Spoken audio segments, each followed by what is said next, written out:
Welcome to Fiction Audiobooks. If you enjoy the content, like and subscribing would be greatly appreciated.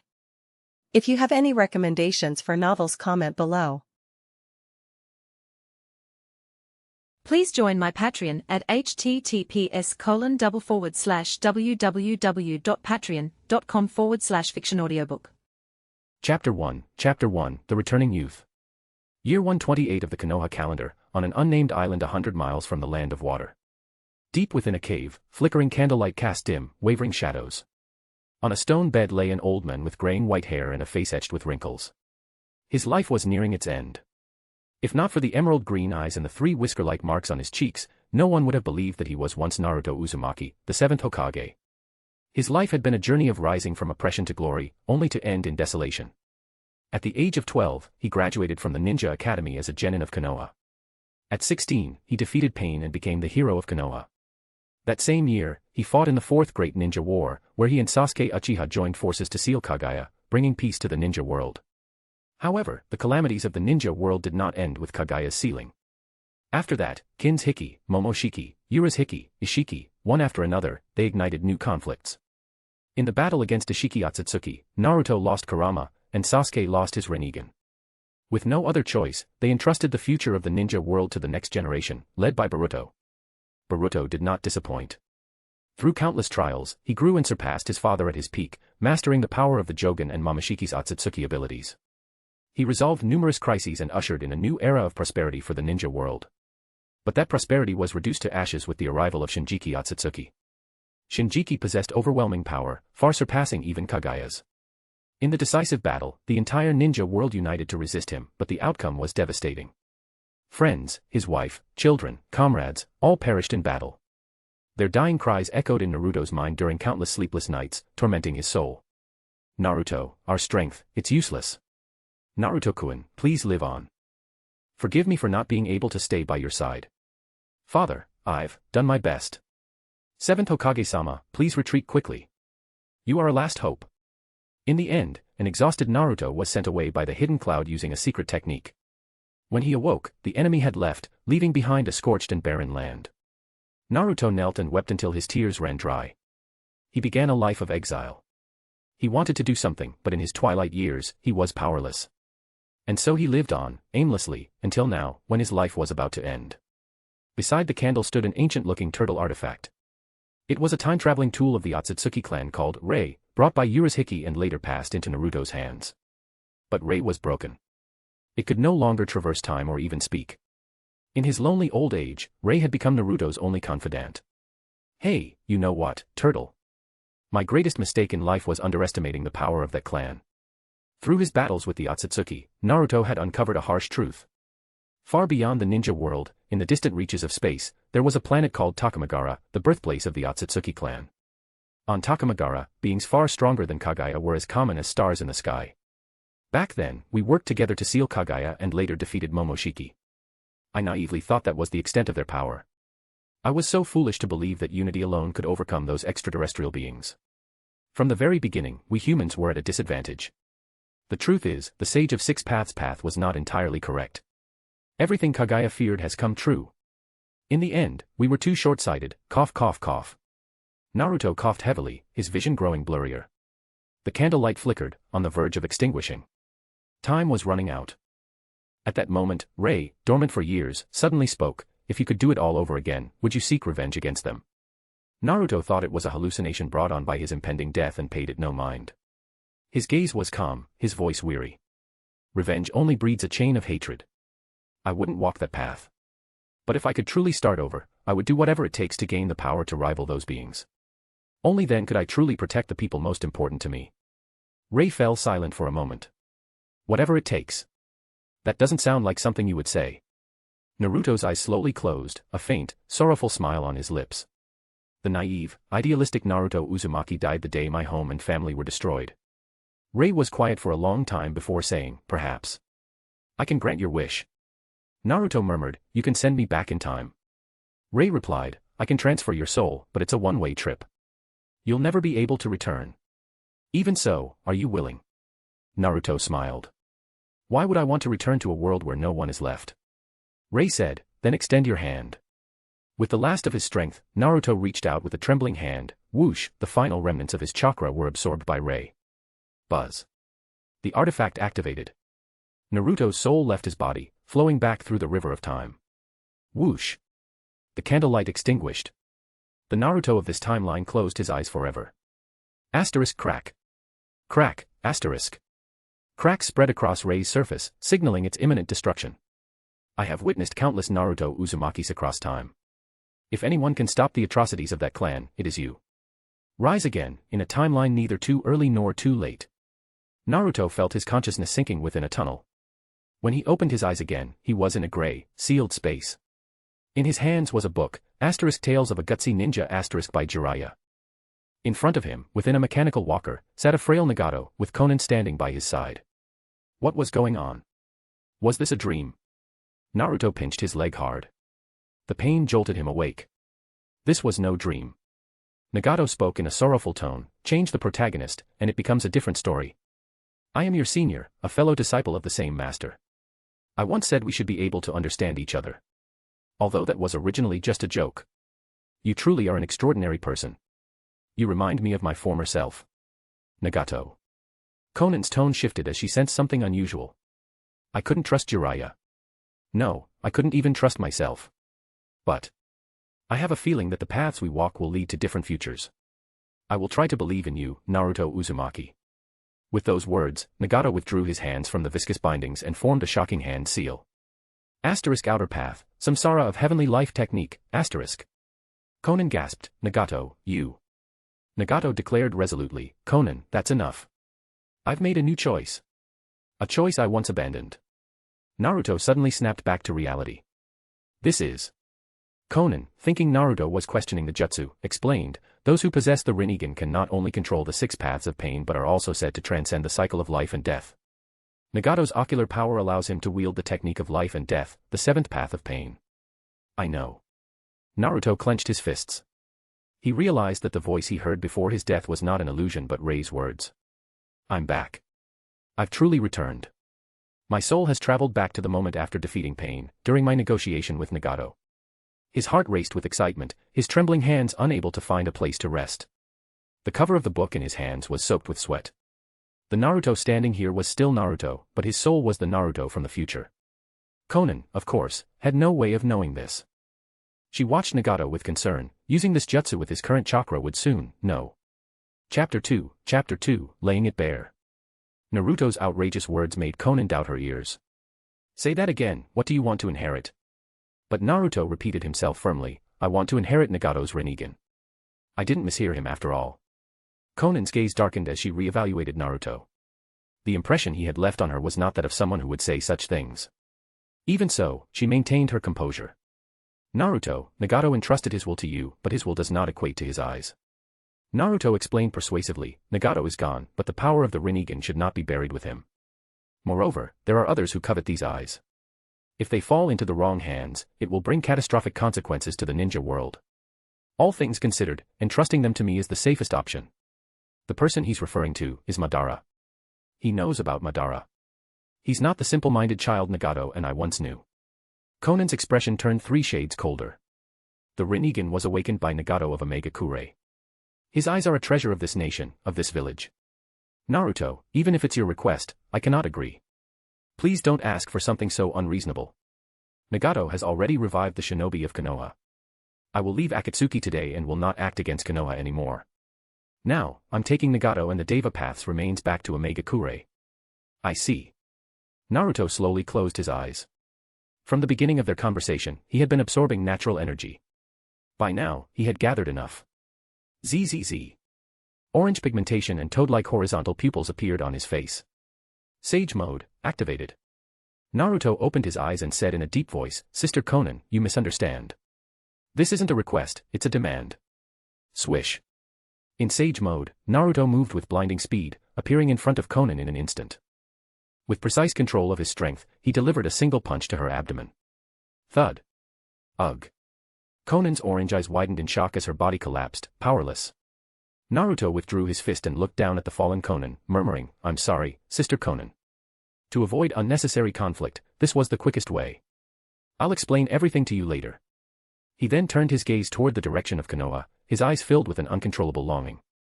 Everything he once lost was just a step away, waiting for him to reclaim it. However, what he planned to do from now on would go against the will of fire that Konoha upheld.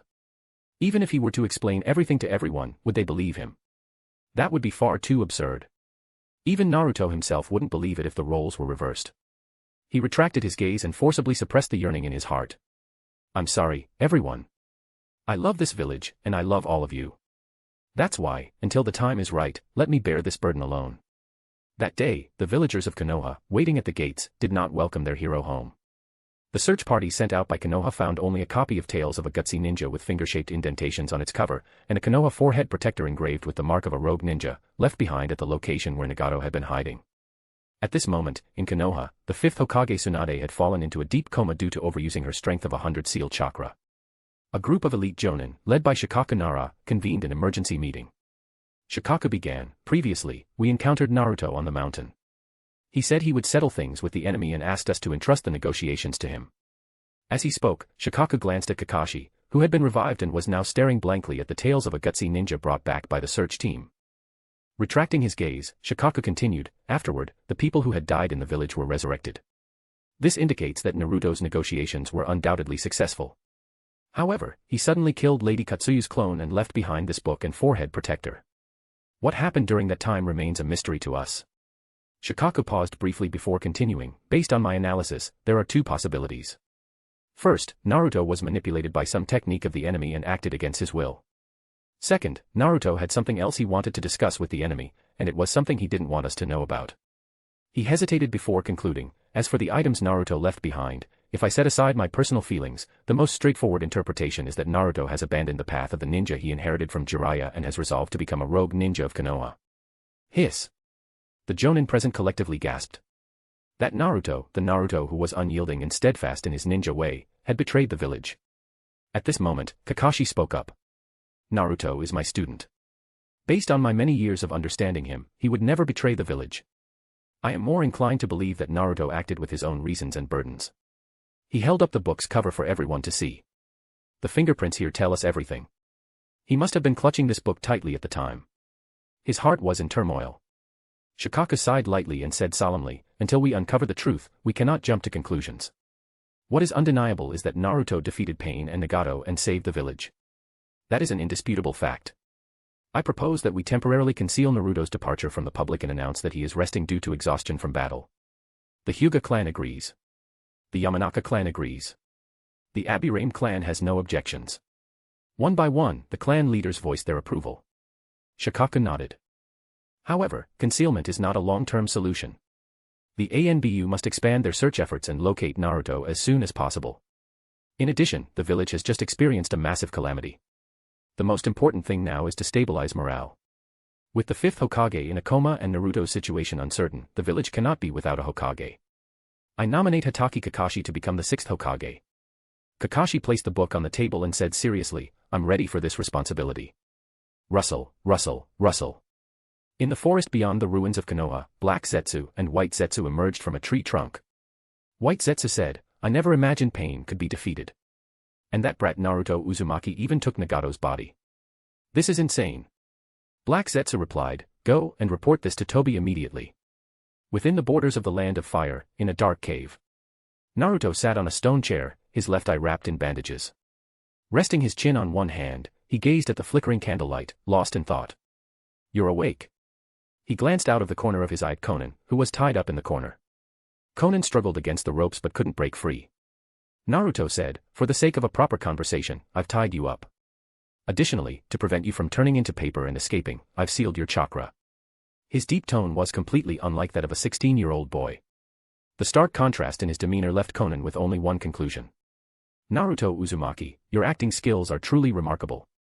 Both Nagato and I were deceived by you. Naruto responded with a faint, ambiguous smile. Konan demanded, what did you do with Nagato's body? You've already taken his Rinnegan. Your goal has been achieved. If you don't intend to kill me, return his body to me so I can take it back to Omega Kure. The Rinnegan, huh? Naruto slowly turned around. It seems I need to adjust the order of my explanation. First of all, the Rinnegan wasn't awakened by Nagato of Omega Kure. The true owner of these eyes is the ancestor of Konoha's Uchiha clan. Uchiha Madara. Chapter 3, Speaking Honestly. The one who awakened the Rinnegan wasn't Nagato, it was Madara Uchiha. That's impossible. Konan's beliefs were utterly shattered, leaving her unable to accept this revelation. Naruto added to the blow, oh, and the Madara I'm talking about isn't the masked man in Akatsuki. He only claimed to be Madara to deceive you all. Konan's voice was filled with despair. One claims to be Madara, and now you're telling me there's another Madara. Both of you are liars. I don't believe anyone. This is a bit tricky, Naruto muttered, falling into deep thought. His left hand unconsciously tapped on the table. It's worth mentioning that Naruto had lost his right arm during his battle with Sasuke in his previous life. Although he now used a prosthetic arm, he had developed the habit of relying on his left hand, becoming a lefty by necessity. This habit persisted even after his soul traveled back through time. Naruto rummaged through his memories, trying to find information that could convince Konan. It had been so long that recalling the details took considerable effort. Ah, I remember now. You meticulously prepared to kill that masked Madara, didn't you? If I recall correctly, it was 600 million, no, 600 billion explosive tags, right? How do you know that? Konan's face turned pale in an instant. Her secret preparations, unknown even to Nagato, had been exposed. Did you read my mind? Konan could only think of one possible explanation. Naruto chuckled helplessly. Come on, I know nothing about genjutsu. And without the help of the Yamanaka clan, how could I possibly do such a thing? In his previous life, during the Fourth Shinobi World War, Naruto had gleaned this information from Obito's memories while extracting the 10 tails from him. That was how he learned about Konan's 600 billion explosive tags. Seeing Konan's unsettled expression, Naruto pressed on, so. Does this at least prove that I'm not just spouting nonsense? Konan took a deep breath, trying to regain her composure and restore her usual calm demeanor. Even if you know this secret, it doesn't prove that everything you said about Madara is true. Naruto replied candidly, you're right. Whether you believe me or not is up to you. But before you decide, could you at least hear me out? By revealing Konan's deepest secret, Naruto had gained significant leverage in the conversation. Half conceding, Konan said, fine. Speak. Naruto began, his tone steady and deliberate. It all started a long time ago. After losing to Hashirama Senju, Madara Uchiha obtained his former rival's power and awakened the Rinnegan. The Sharingan's ultimate evolution is the Rinnegan, which requires the combined power of both the Senju and Uchiha clans to awaken. To simplify the narrative, Naruto deliberately omitted details about the reincarnations of Indra and Azura. When Madara awakened the Rinnegan, he was already on the brink of death, unable to fulfill his ambitions. So, he transplanted those eyes into Nagato when he was just a child. Nagato, being a descendant of the Senju with Uzumaki blood, was the perfect candidate to wield those eyes. That red hair, the same as my mother's, Kushina Uzumaki, is the best evidence. Madara was confident Nagato could handle the Rinnegan. The reason Madara gave Nagato the Rinnegan was to prepare for his own resurrection. The Rinne rebirth jutsu, that was the technique Madara intended to use for his revival, with Nagato as the executor. In other words, the real Madara is already dead. Following Naruto's explanation, Konan naturally asked, then who is that masked man claiming to be Madara? Naruto answered honestly, Uchiha Obito, the Uchiha hero who supposedly died during the Third Shinobi World War at the Battle of Kanobi Bridge. In truth, he was saved by Madara and chosen to guide Nagato in resurrecting him. Obito is the true driving force behind the Eye of the Moon plan. Konan's heart sank. He even knows about the Eye of the Moon plan. Could it be that everything he's saying is true? But she still couldn't bring herself to believe that the ideals they had upheld for so many years were nothing more than a fabricated lie. Seeing Konan's distress, Naruto refrained from mentioning the deepest secret of all, that Black Zetsu was the one pulling the strings from the shadows. Konan-sensei, Naruto said gently, I know this truth is unbearably cruel to you, but it's not too late to face reality now. Konan's sharp gaze locked onto him. No. Your perspective is all wrong. Akatsuki has investigated you. You've spent most of your life in Konoha and only left in the past 3 years to train with Jiraiya. How could you possibly know all this? Sigh. So I can't avoid this question after all. Naruto sighed inwardly, then stood up and approached Konan to untie her restraints. Extending his left fist, he said, let's fist bump. Then you'll understand everything.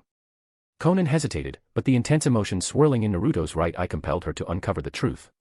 Taking a deep breath, she reached out her hand. Drip. The moment their fists touched, ripples spread across her consciousness, and countless images flooded her mind. This. Konan's inner world was in turmoil. Her orange eyes flickered intensely. Is this all true? Every word, Naruto said solemnly. This is the real future. I escaped to this era on the brink of death. It's ironic, isn't it? The only reason I could return was because of the treasures of that clan. On our own, we couldn't do anything. Since I've returned, I have only one goal, to defeat those people and protect this world. For that, I need power strong enough to stand against them. Konan had mostly come to believe Naruto. After all, words could be fabricated, but the emotions within one's heart could not lie. She asked, "What do you plan to do?" Naruto replied, "I will do whatever it takes to grow stronger. Based on this premise, I will take action. For now, my plan is to gather the secret techniques and Kekkei of the major shinobi villages and unite all the tailed beasts' powers." Konan responded, "Secret techniques and Kekkei are the top secrets of each village. The tailed beasts are key to maintaining the balance of power among the 5 great nations. Are you planning to make enemies of the entire shinobi world?" Naruto smiled. "Exactly. I'll oppose the whole world first to save it later. Nobody would believe such nonsense, right? There's only one person in this world who would trust me unconditionally, but I don't want to involve her too soon. Besides, I must defect from Konoha first.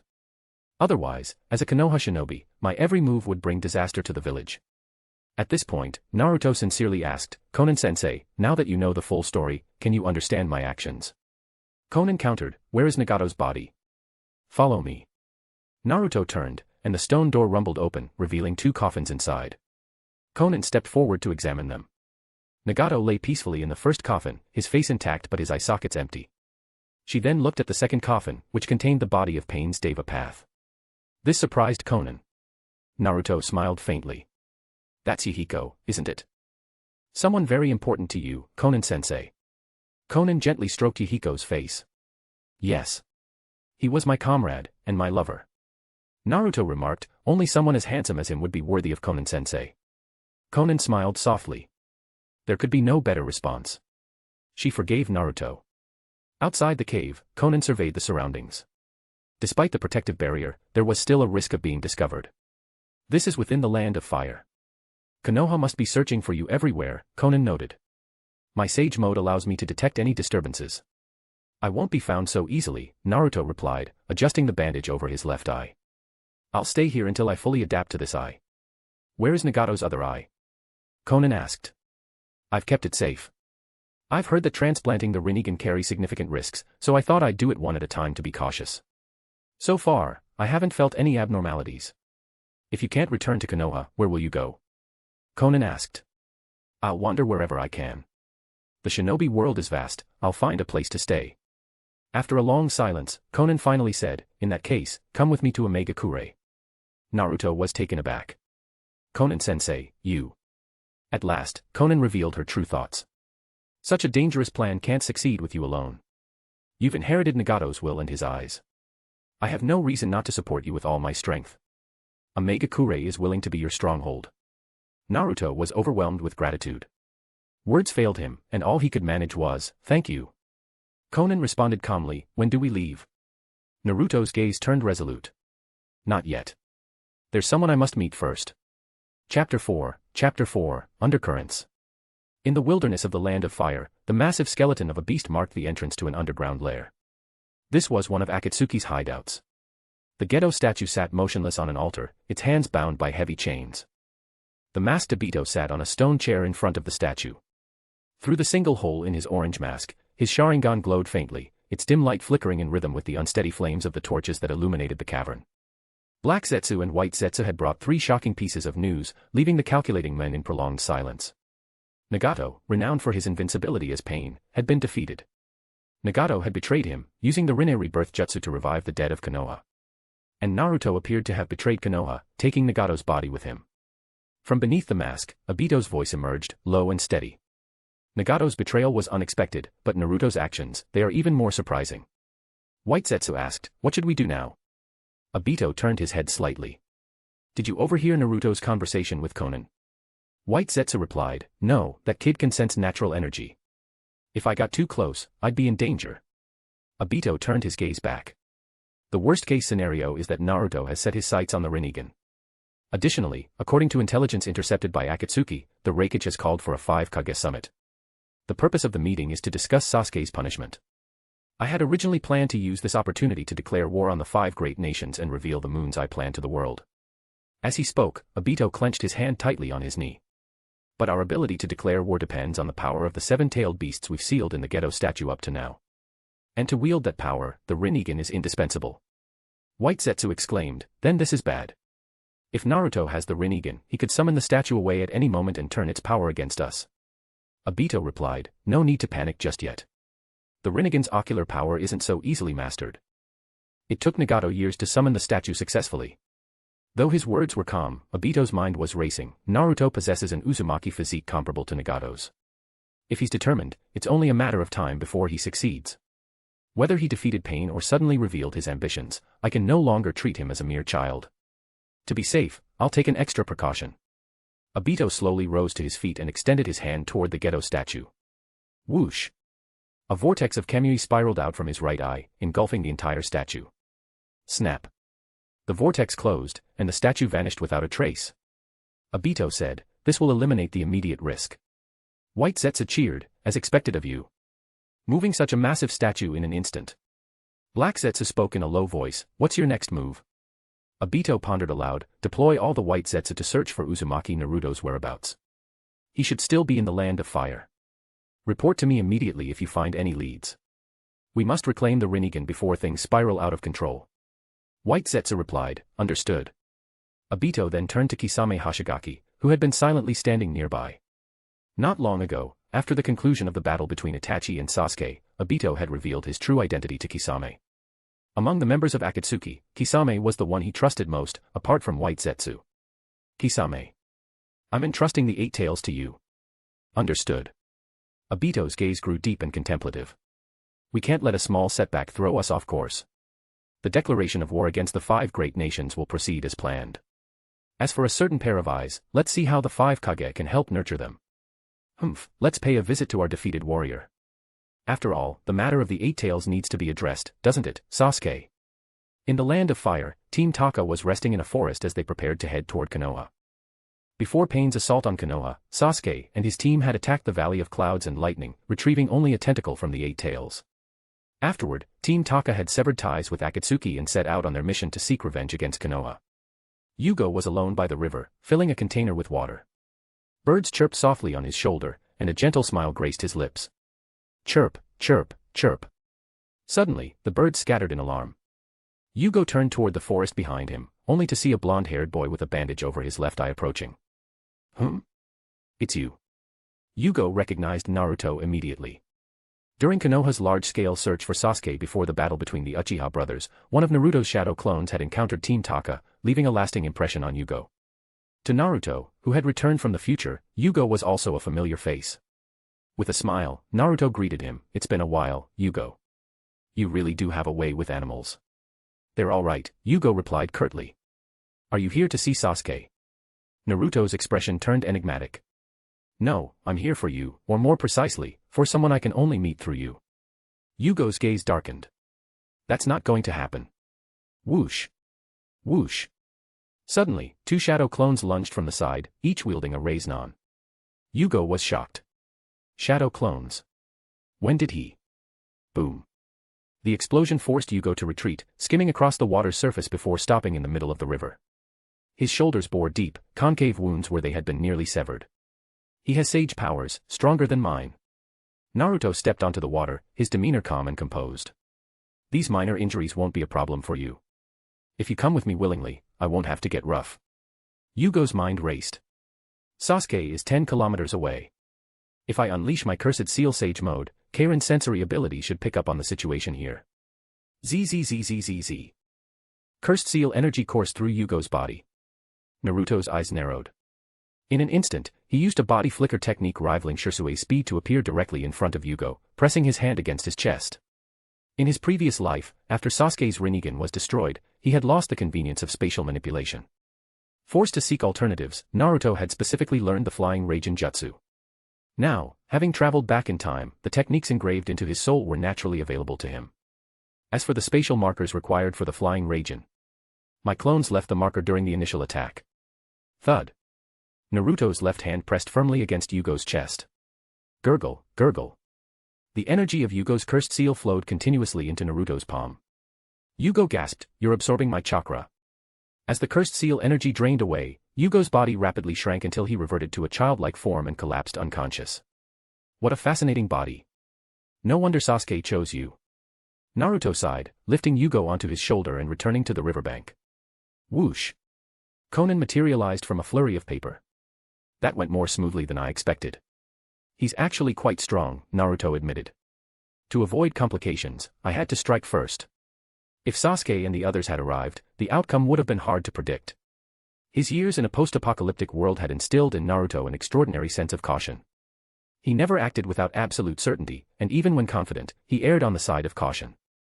Naruto gently laid Yugo down, removing the boy's wet clothes and covering him with Naruto's own dry cloak to keep him warm. Konan asked, "You're not taking him with us?" Naruto glanced at the cursed seal mark on his left palm. "I've already absorbed enough of his sage energy. There's no need to bring him along." Konan stared deeply at the bandage covering Naruto's left eye, silently marveling, even with his optic nerves not fully connected, he's already capable of using the Rinnegan's basic powers. Perhaps he's even more suited to these eyes than Nagato was. Naruto donned Yugo's damp black cloak, the fabric clinging to him as he turned, his own cloak billowing dramatically. "Let's go. On to the next destination." Chapter 5, Intrigue and Deception. The mansion of the daimyo of the Land of Fire was bustling with discussions about the reconstruction of Konoha. A long table was set in the grand hall. The daimyo of the Land of Fire, Mitsuhide Akechi, sat at the southern end of the table. To the east were 5 senior advisors to the daimyo, all wearing dark high hats. To the west sat 5 representatives from Konoha, Mitokado Hamura, Udatane Koharu, an ANBU squad leader clad in a white cloak and animal mask, the Jonin representative Shikaku Nara, and the head of the Root Division, Danzo Shimura.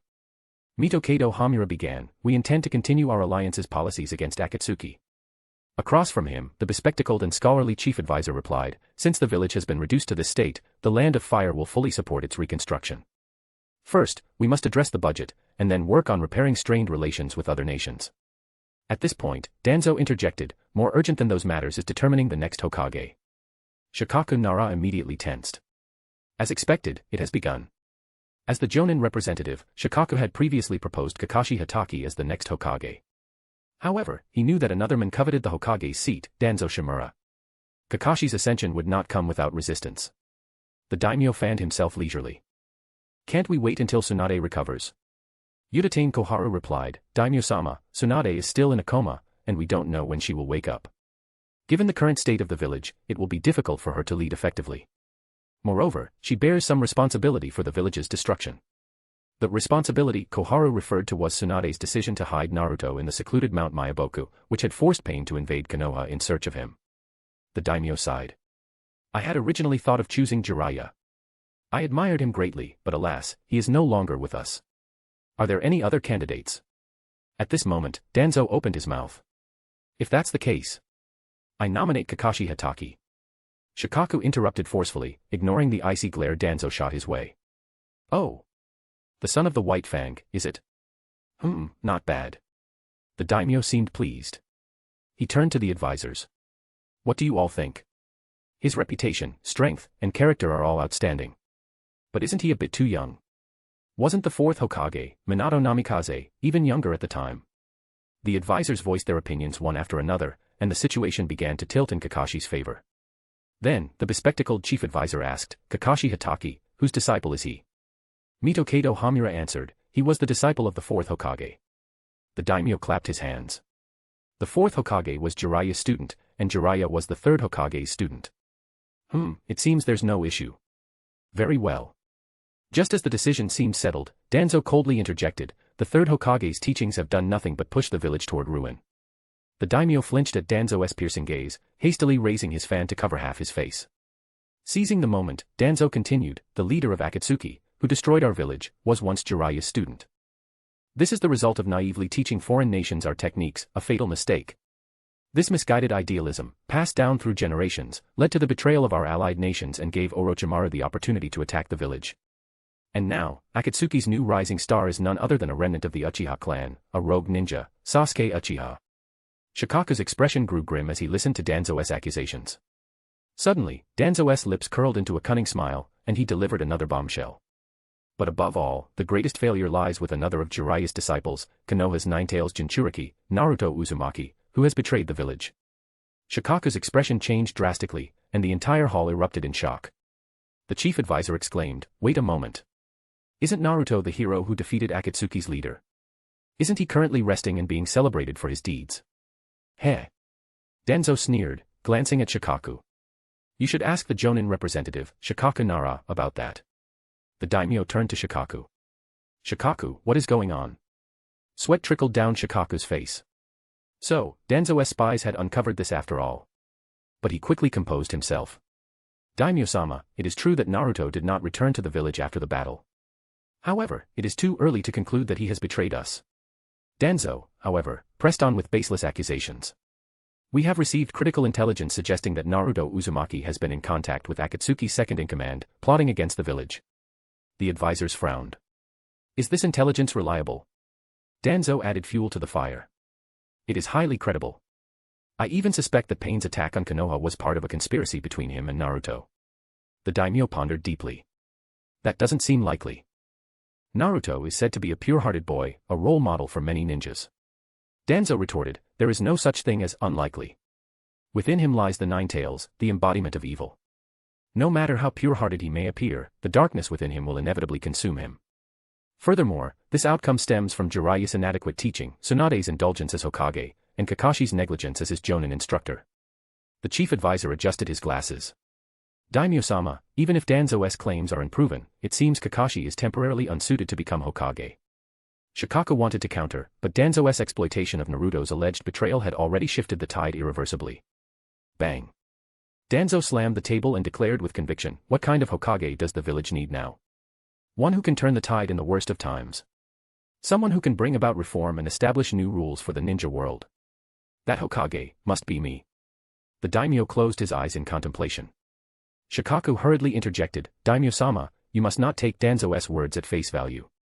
Konoha's ANBU is also tracking Naruto's whereabouts. I believe the truth will soon come to light." The daimyo opened his eyes and made his decision. "Very well. It is decided. Danzo, you shall be appointed as the sixth Hokage." A triumphant smile crept across Danzo's face. He thought to himself, "I had planned to use the power of my right eye to manipulate the daimyo if the situation turned unfavorable. But by exploiting the matter of Naruto's alleged betrayal to undermine Kakashi's candidacy, things have gone even more smoothly than expected. Shikaku, not even you can turn this around now." After leaving the daimyo's mansion, Danzo walked with his cane alongside a white-cloaked ANBU operative. "How is the task I assigned you progressing? Following your instructions, we have spread rumors among the villagers that Naruto and Pain conspired to stage the attack. The story claims that Naruto fled the village after you exposed his plot." Danzo smirked. "Excellent." The ANBU operative hesitated. "Danzo-sama, there is still no concrete evidence that Naruto has betrayed the village.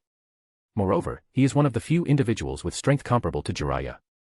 Isn't this move risky?" Danzo replied coldly, "Whether or not Naruto has betrayed us, as the Ninetales Jinchuriki, he is a destabilizing factor for the village. This budding threat must be eliminated before it can grow. Furthermore, no matter how powerful a weapon, if it cannot be wielded by me, it is a liability. Sacrificing Naruto is a necessary step for Konoha's future." Placing a hand over his right eye, Danzo's ambition burned brightly. "Once Naruto is dealt with, I will take control of the Nine Tails. Then, I, Danzo Shimura, will become the strongest Hokage in history." Chapter 6, Strategy in Motion. Rustling sounds filled the dimly lit hideout within the Land of Fire. Under the flickering candlelight, ink-painted mice scurried about, exploring every corner. Super Beast imitating drawing, a technique that combined chakra with unparalleled artistic skill, was unique to Sai. In the nearby forest, Sai maintained his hand seals as he spoke to Anko Mitarashi, who was assisting him in tracking down Kabuto Yakushi. Indeed, this is one of Orochimaru's former hideouts. Anko, hands in her pockets, remarked, "Seems like Kabuto is putting his old lairs to good use." Snap.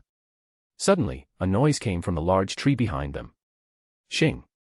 Sai drew his blade, but Anko stopped him. "Wait, it's an ally." Emerging from the shadows were three members of Konoha's reconnaissance team, Takuma Hyuga, Muta Aburame, and Avaro. They were a Jonin, a Tokubetsu Jonin, and a Chunin, respectively. Muta, clad in the signature light-colored coat of the Aburame clan and wearing black sunglasses, carried a large insect jar on his back. He stepped forward and addressed Anko, Captain Mitarashi, we've been sent to deliver new orders from the village. The mission has changed. We are to temporarily abandon the search for Kabuto Yakushi and prioritize locating Naruto Uzumaki. We will assist you as your subordinates. Naruto Uzumaki. Anko was taken aback. On our way here, Yamato hurried back to the village. Is this related? Muta explained, Konoha was severely damaged in Akatsuki's attack. Many lives were lost, and Lady Tsunade is currently in a coma. What? As a result, Lord Danzo has been appointed the 6th Hokage. Upon hearing this, Sai's pupils contracted sharply. Anko said, I still find it hard to believe. What exactly is going on with Naruto? We'll provide a detailed report later, Takuma interjected, casting a wary glance at Sai, whose affiliation with Root made certain discussions sensitive. For now, we take our leave. Sai leapt through the treetops, heading back toward Konoha. Lord Danzo has become Hokage, and Naruto has left the village. I have a very bad feeling about this, With the mission altered, Anko's team began their search for Naruto. Anko soon learned the reasons behind the change. Naruto betraying Konoha. I don't believe it for a second. She recalled the carefree, somewhat goofy boy she had observed during the Chunin exams and had kept an eye on as he grew. Muta said, none of us want to believe it, but we need to find Naruto to uncover the truth and prevent him from being manipulated or framed by Danzo. Rumors are already spreading in the village. Takuma, who was using his Byakugan for a wide-range scan, suddenly exclaimed, at 12 o'clock, it's Naruto. He's heading straight for us. What? Anko landed on a tree branch, shouting, that's too coincidental. Everyone, stay on guard. The team held their positions, gripping their kunai tightly. A kilometer away, Naruto, who was sprinting toward them, deactivated his Sage mode. We've been discovered. Returning to his homeland, he was about to face his comrades for the first time since his return. A mix of apprehension and determination swirled within him. Before he realized it, he was already standing before Anko's team. Ha! Naruto took a deep breath and greeted them calmly. Yo, Miss Anko. Long time no see. The 4 members of Anko's team scrutinized Naruto and the woman standing behind him, Konan. Muta frowned. That woman, her attire, it's Akatsuki. Anko, hands still in her pockets, stepped forward. Naruto, not only did you leave without a word, but now you're associating with a member of Akatsuki. You'd better have a good explanation. Naruto replied, there's nothing to explain. What you see is what it is. Oh. Anko's expression tightened. Her hands clenched in her pockets, and a vein bulged on her forehead. You really are as straightforward as ever, aren't you? Naruto adjusted the rogue ninja headband he wore, Sasuke's memento from their battle at the Valley of the End. That's right. This is my ninja way. Anko let out a bitter laugh, her frustration evident. Even now, you're still such an infuriating idiot. Behind Naruto, Konan spoke in a cold tone, it seems they don't think highly of me. Naruto chuckled. Well, considering how many Konoha ninja fell to Akatsuki even before Nagato, it's not surprising, Sister Konan. Konan asked, are you planning to handle them alone? Naruto replied, I haven't had a proper fight in decades. My reflexes have dulled. For opponents, all Jonin level, it's just the right number to help me regain my combat instincts. Then be careful. Konan stepped back, exiting the battlefield. Anko analyzed the situation carefully. The Akatsuki member doesn't intend to fight. That's a surprise. But Naruto defeated the enemy who destroyed our village. His current strength likely surpasses even that of my former teacher, Orochimaru, even with our numerical advantage, we might not match him in raw power. Fortunately, Naruto's abilities are well documented. We can use that to devise a strategy, Takuma, use your Byakugan to scan for Naruto's shadow clones. Takuma replied, aside from the Akatsuki woman, there's only Naruto himself. Anko's eyes narrowed. So, he doesn't plan to enter Sage mode. Does he think it's unnecessary? That brat I once intimidated with killing intent has really grown, Formation B. Shing. The team dispersed. Anko remained in front of Naruto, Takuma moved to the right, Muta to the left, and Avaro circled around to the back. Naruto, show me if your strength is the real deal. A sly smile spread across Anko's lips as she bit her finger and formed the seals for a summoning jutsu. Summoning jutsu. Boom. With a cloud of white smoke, a massive snake coiled into view. Naruto exclaimed, whoa. That's huge. It looks just like the ones in the Chunin exam's Forest of Death. Speaking of which, Miss Anko, you were Orochimaru's disciple, weren't you? Crash. The snake lunged at Naruto, who leapt backward to evade. The tree he had been standing on was smashed to splinters by the serpent's attack. Shing! Shing! Shing! From behind, Avaro hurled several kunai fitted with explosive tags. Clang! Clang! Clang! Naruto casually threw shuriken to intercept them all. Boom! The tags detonated midair, but Naruto landed safely, unscathed. Avaro's expression turned grim. He didn't even look back, yet he intercepted my kunai perfectly. Is he judging their positions by sound? His shuriken skills are absurdly precise. The summoned snake launched another attack from the front. But this time, Naruto smirked, forming hand seals before pressing his palms to the ground. Asterisk Earth Release, Swamp of the Underworld, asterisk. Squelch. A swamp suddenly materialized, trapping the snake within its depths. Anko was stunned. Earth style. Naruto's chakra nature is wind, isn't it? This was a common misconception. Most believed Naruto only possessed wind chakra. However, according to the official Naruto databook, Jin no Sho, Naruto had mastery over 6 chakra natures: wind, earth, lightning, fire, water, and yang. Only In was missing. In his previous life, after becoming Hokage, Naruto had developed his other chakra natures. He was no longer the boy who relied solely on shadow clones and Raiznan. Naruto crouched, maintaining the swamp. Shing! From behind, Avaro formed hand seals, his chest swelling. Asterisk Fire Release, Great Fireball Technique, asterisk. Whoosh! A stream of fire erupted from his mouth, forming a massive fireball that sped toward Naruto's back. Poof! A shadow clone appeared in a puff of smoke. The team was shocked. He created a shadow clone in that situation. The clone, facing Avaro, formed its own hand seals. Asterisk Wind Release, Gale Palm, asterisk. Boom. A fierce gust of wind reversed the fireball's trajectory. Avaro was stunned. Impossible. He used wind style to overpower fire style. Arg. The fiery explosion uprooted trees and sent Avaro flying, crashing heavily to the ground. Hey, are you okay, old man? Naruto called out, alarmed. He had only intended to test his skills, not harm his comrades. Avaro, lying on the ground, held a nearly broken ninja shield. It had saved his life. Huff. Naruto sighed in relief. A Jonin shouldn't be so fragile, right? I'm a Chunin. Avaro muttered before losing consciousness. Buzzing filled the air as Muta unleashed a swarm of parasitic insects from his jar, forming a black cloud that surrounded Naruto. The Aburame clan's techniques were known for their wide coverage, making them nearly impossible to evade. Naruto didn't underestimate the threat. Before the insects could reach him, he threw a kunai at Muta. Muta dodged, and the kunai embedded itself in a tree behind him. The insects enveloped Naruto. Muta declared, I can feel it, the insects are draining his chakra. We have the upper hand now. Good. Let's finish this. Anko shouted. Asterisk Hidden Shadow Snake Hands, asterisk. Snakes shot out from Anko's sleeves, coiling tightly around Naruto. Give up, Naruto. Whoosh. But in an instant, the insects scattered, and the snakes fell limp to the ground. Muta was stunned. What? The target vanished. Takuma shouted, Muta, behind you. Too late, Naruto delivered a swift hand chop to the back of Muta's neck. Ugh. Muta collapsed, unconscious, falling from the tree. Shing. Naruto calmly retrieved the kunai he had thrown earlier. Inscribed on it was a peculiar formula. Cold sweat dripped down Anko's face. No doubt about it. That's the 4th Hokage's Flying Raijin Jutsu.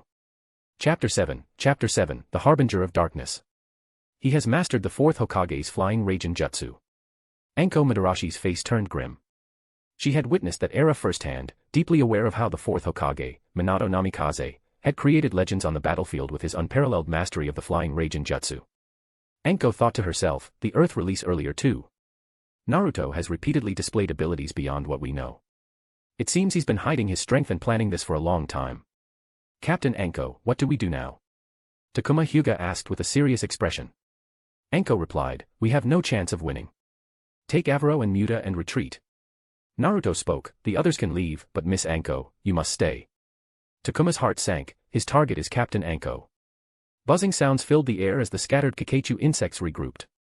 This was a hidden attribute of the Aburame clan's technique. When the user loses consciousness in battle, the insects lock onto the last chosen target and launch relentless attacks. What an annoying technique. Naruto formed seals and clasped his hands together in front of his chest. Fire release, tornado. Boom. Naruto's cloak billowed as flames ignited beneath his feet, spiraling around him and incinerating the approaching swarm of insects. This is our chance to retreat, Muta Aburame said. Whoosh. Whoosh. Whoosh. Suddenly, multiple Naruto shadow clones charged forward, wielding Rasengan and shrouded in flames from the fire release. There are too many of them. We can't handle this. Takuma activated his Byakugan, his steps precise and deliberate. Chakra surged from his Tenketsu as he spun, creating an impenetrable defensive barrier. 8 trigrams palms, revolving heaven. Bang. Bang. Bang. Bang. Bang. Bang. Bang. Bang. Naruto's shadow clones vanished one by one. As the revolving heaven subsided, Takuma's Byakugan locked onto the real Naruto, who was closing in. He gathered chakra in his palm and struck out forcefully. 8 trigrams vacuum palm. Thud. The powerful blast of air forced Naruto to retreat several meters. Naruto smirked, as expected of a Hyuga elite, but this is as far as you go. Whoosh.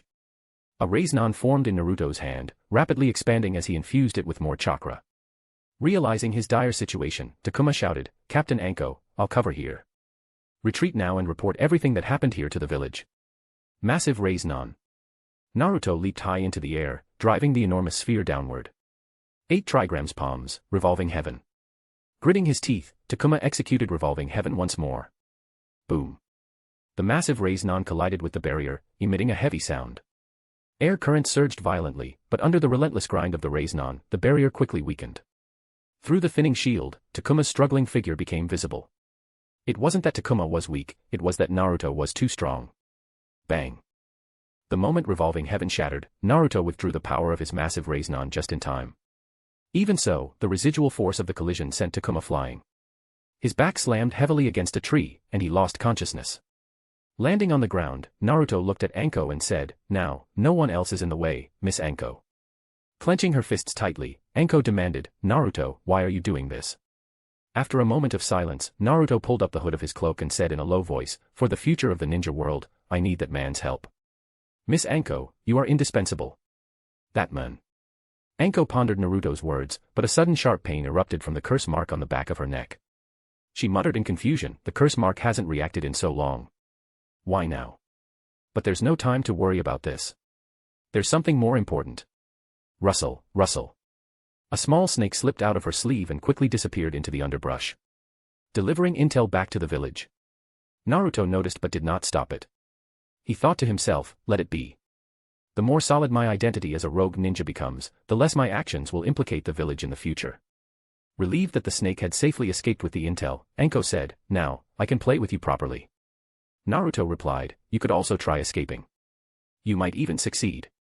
Anko glanced at her fallen comrades scattered around. She knew that even if she could escape, there was no way to take all 3 of them with her. Pressing her thumb against her forehead protector, she declared firmly, A Konoha ninja never abandons their comrades to flee alone. As someone from Konoha, you should understand this better than anyone. Naruto smiled, I understand. In the ninja world, those who break the rules are scum, but those who abandon their comrades are worse than scum.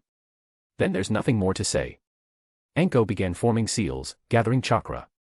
She thought to herself, among my current techniques, there's only one that can pose a threat to Naruto now. But to use it, I need him to get close and let his guard down. Time to set it up. Completing her seals, Anko took a deep breath. Fire release, dragon fire technique. Boom. A high-speed jet of flames shot straight at Naruto. Facing the approaching flames, Naruto quickly calculated, if I counter with a fire release, it will undoubtedly burn her. Since injuries are inevitable, drowning her with water is a safer option. Swish, swish. Naruto's hands moved rapidly to form seals. Water release, water dragon bullet technique. Whoosh. Torrential water surged, forming a dragon that devoured the flames before crashing down on Anko. Arg. Anko was overwhelmed by the water, struggling helplessly. Whoosh. Naruto dashed forward, reaching out toward Anko. But in that instant, Anko's hand shot out like lightning, clasping Naruto's fingers to form a seal together. This is a mutual destruction technique, Naruto. As you are now, you pose a threat to the village. I will die here with you. Twin snakes mutual death technique. Hiss. Hiss. 2 snakes emerged from Anko's sleeves, coiling tightly around both her and Naruto. The ominous red glow was a precursor to an explosion. Exclamation point. Naruto's pupils contracted. Boom. A massive explosion erupted, becoming the center of everyone's attention. Whoosh. The light of the flying Raijin jutsu flashed as Naruto reappeared at a marked location, carrying the unconscious Anko. Looking at the devastated battlefield, Naruto murmured, indeed, only through personal combat can one recall those glorious days. Konan approached, observing the unconscious Konoha ninjas. She knew Naruto wouldn't kill them, so she remarked, the birds and beasts in this area have already been driven away by the battle. The people from Konoha will arrive soon to take them back. Indeed. Let's return. Carrying Anko, Naruto leapt down from the tree, placed a hand on Konan's shoulder, and activated the flying Raijin jutsu, vanishing instantly. Shortly after their departure, a group of Konoha ANBU arrived at the scene. The lead ninja, clad in a white cloak, held a scroll in his hand. It was the intel scroll Anko had sent earlier, intercepted and now in their possession.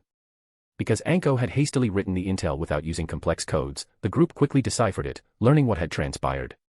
The black-cloaked ninjas examined Takuma and the others before reporting to the white-cloak leader. All three of them are still alive. Uzumaki Naruto didn't deliver fatal blows. As for Anko Mitarashi, her whereabouts are unknown. Judging by this, she was likely taken by Uzumaki Naruto. What should we do with these three? Should we take them back and await orders from Lord Danzo? The white-cloaked ninja, a mid-level leader in Danzo's root organization and a fervent follower of Danzo's ideology of dark justice, responded with a glint in his eyes, although they are also Konoha ninjas, differing ideologies make us irreconcilable. Root's way is to mercilessly eliminate any unfavorable factors. Raising the scroll in his hand, he continued, with this intel scroll and the corpses of these three, Uzumaki Naruto's defection from Konoha will be fully cemented. Furthermore, with the rumors spreading among the lower-level populace, this will serve as the most convincing evidence. There's no need to consult Lord Danzo. Root's ideology will be upheld by us. Kill them. Understood. The black-cloaked ninjas hesitated briefly before drawing their blades and mercilessly stabbing Takuma Hyuga, Muta Aburame, and Avaro through the heart. The three, who should have been rescued by Konoha, met an unjust end at the hands of their comrades. Staring at the bloodied corpses, the white-cloaked root member muttered darkly, at last, Lord Danzo's era is truly upon us. Chapter 8, The Serpent's Eyes. Whoosh. Deep within the forest. A swirling vortex suddenly appeared before Sasuke and his team, interrupting their rest. Although the timing was slightly off, Tobi, wearing his mask, descended before Sasuke once again. With a deep voice, he greeted, Yo, Sasuke. Sasuke, Karin, and Suigetsu all stood up simultaneously. Karin frowned. That guy's chakra appeared out of nowhere. How is that possible? Suigetsu, ever nonchalant, remarked, well, isn't this just great timing? Sasuke, cold and indifferent, asked, how did you know I was here? Tobi replied calmly, don't underestimate me.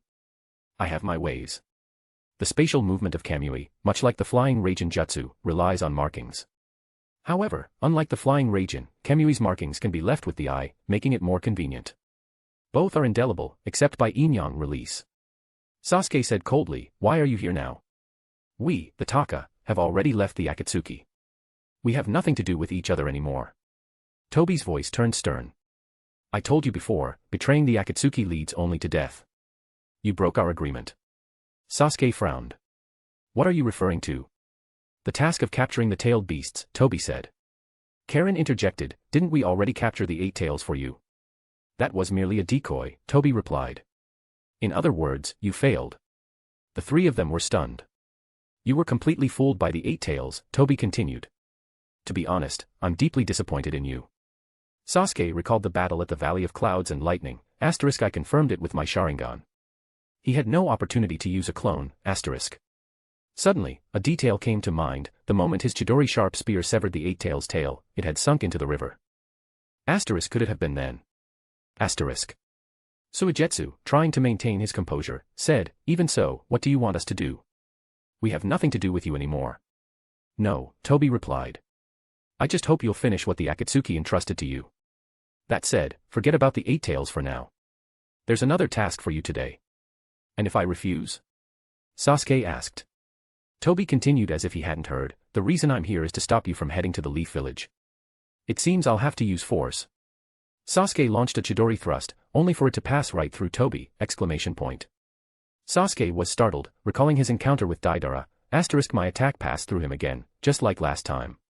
So this is his ability, *. Toby glanced sideways. I've heard about your intentions. Unfortunately, they will come to nothing.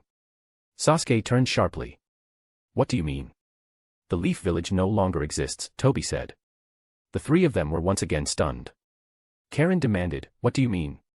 Rustle, rustle. At that moment, Zetsu emerged from the ground beside Toby. Karen tensed up. That's. Don't worry. He's with me, Toby assured her before turning to White Zetsu. Who's the new Hokage? Zetsu replied, it's that guy, Danzo. Just as I expected. Toby muttered. Sasuke frowned. Danzo became Hokage. That's right, Toby confirmed. One of the Konoha elders who drove your brother away has become the new Hokage. What happened to the Leaf Village? Sasuke finally asked. Toby glanced at the two behind Sasuke.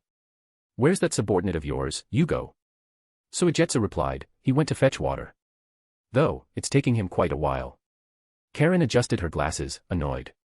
Honestly, everyone's so unreliable. Her face turned serious, but her inner thoughts betrayed her. Sasuke, hurry up and fire them so we can elope together, hee. Suigetsu shrugged. You could have just drunk the water from me. Yugo only went because you were thirsty. Karen clenched her fists, veins bulging on her forehead. Who would drink water from an idiot like you? What if I turn into an idiot after drinking it? Her inner monologue continued unabated, and what about my future children with Sasuke, hee. Suigetsu teased, you're already not very bright, so it wouldn't make much of a difference. You bastard. Thud.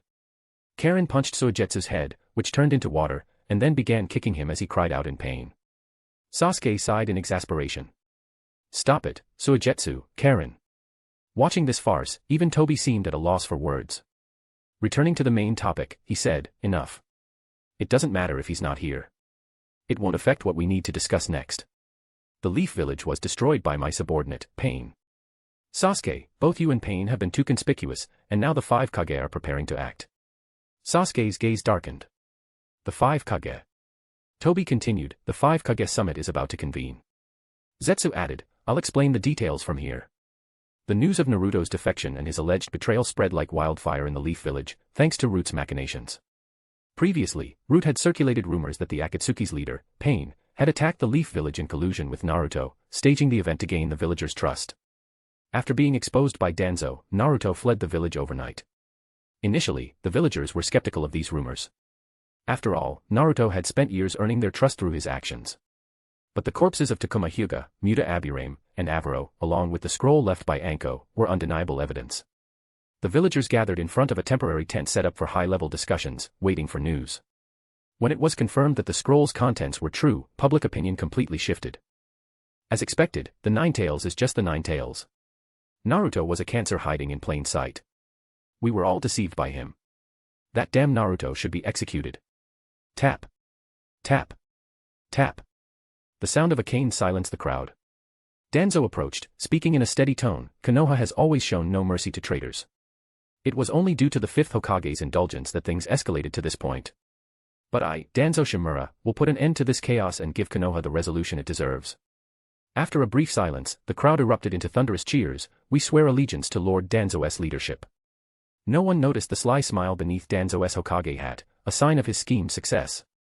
In the original cave where Naruto and Konan resided, Konan asked, is it time to begin? Naruto replied, yes, let's begin. Konan lifted the unconscious Anko Mitarashi. I still can't believe this is actually possible. Naruto explained, the essence of the curse mark developed by Orochimaru is an independent consciousness. As long as the curse mark exists, he is immortal. However, to awaken him, we need the blueprint of the curse mark, which I obtained earlier from Yugo. Naruto stepped forward, placing his left hand on the curse mark on the back of Anko's neck. Whoosh! The sage energy absorbed from Yugo flowed into the mark. Slowly, Naruto lifted his hand. Rustle, rustle. A white snake emerged from the curse mark, its mouth opening wide as Orochimaru's elegant figure materialized. Thud. Anko collapsed to the ground, still unconscious. Naruto and Konan took a step back in unison. Rising from the viscous substance on the ground, Orochimaru's slit pupils locked onto the blonde-haired boy before him. His raspy yet seductive voice echoed, "He, how unexpected. Never in my wildest dreams did I imagine that the one to bring me back to life would be you." Naruto. Chapter 9, a remarkable performance. With his jet black hair, golden vertical pupils, purple eyeshadow extending to his nose, pale skin, and blue-green magatama-shaped earrings, along with a light yellow sash tied in a lavender knot at his back, he exuded an otherworldly aura. Orochimaru, the man known as the Wind of Calamity, still carried an air of transcendent elegance. He fixed his gaze on Naruto, his expression devoid of the disdain he once held. This was inevitable. Through Anko's body, he had already witnessed Naruto's current capabilities. Naruto Uzumaki, the clumsy boy who used to trail behind Sasuke-kun, seems to have grown into something resembling a ninja. So, why have you gone to such great lengths to meet someone like me, who once wronged you? Naruto got straight to the point. Orochimaru-san, I won't beat around the bush. I want to gain immense power and create a new ninja world. For that, your knowledge and jutsu are indispensable. Hearing this, Orochimaru's gaze deepened. I thought it would be something simple, like letting you meet your father, Minato Namikaze. But it seems your ambition is far greater than I imagined. Naruto replied, it seems you're not too willing. Orochimaru responded, my goal is to uncover all the truths of this world, not to serve any individual or organization. Villages, Akatsuki, they're all just shackles that hold me back. Naruto said, I won't become your shackle. While helping me, you can continue your research, as long as...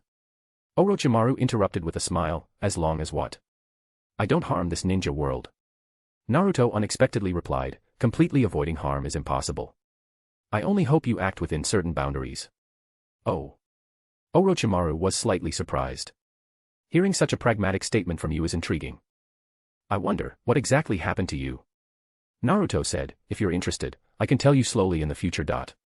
Orochimaru chuckled, I'd rather not. Rationality tells me not to delve too deeply into such matters. At this moment, Konan stepped in to assist. Orochimaru, you need a stable place right now. If you're willing to assist Naruto, Omega-Kure is prepared to provide you with experimental facilities and protection.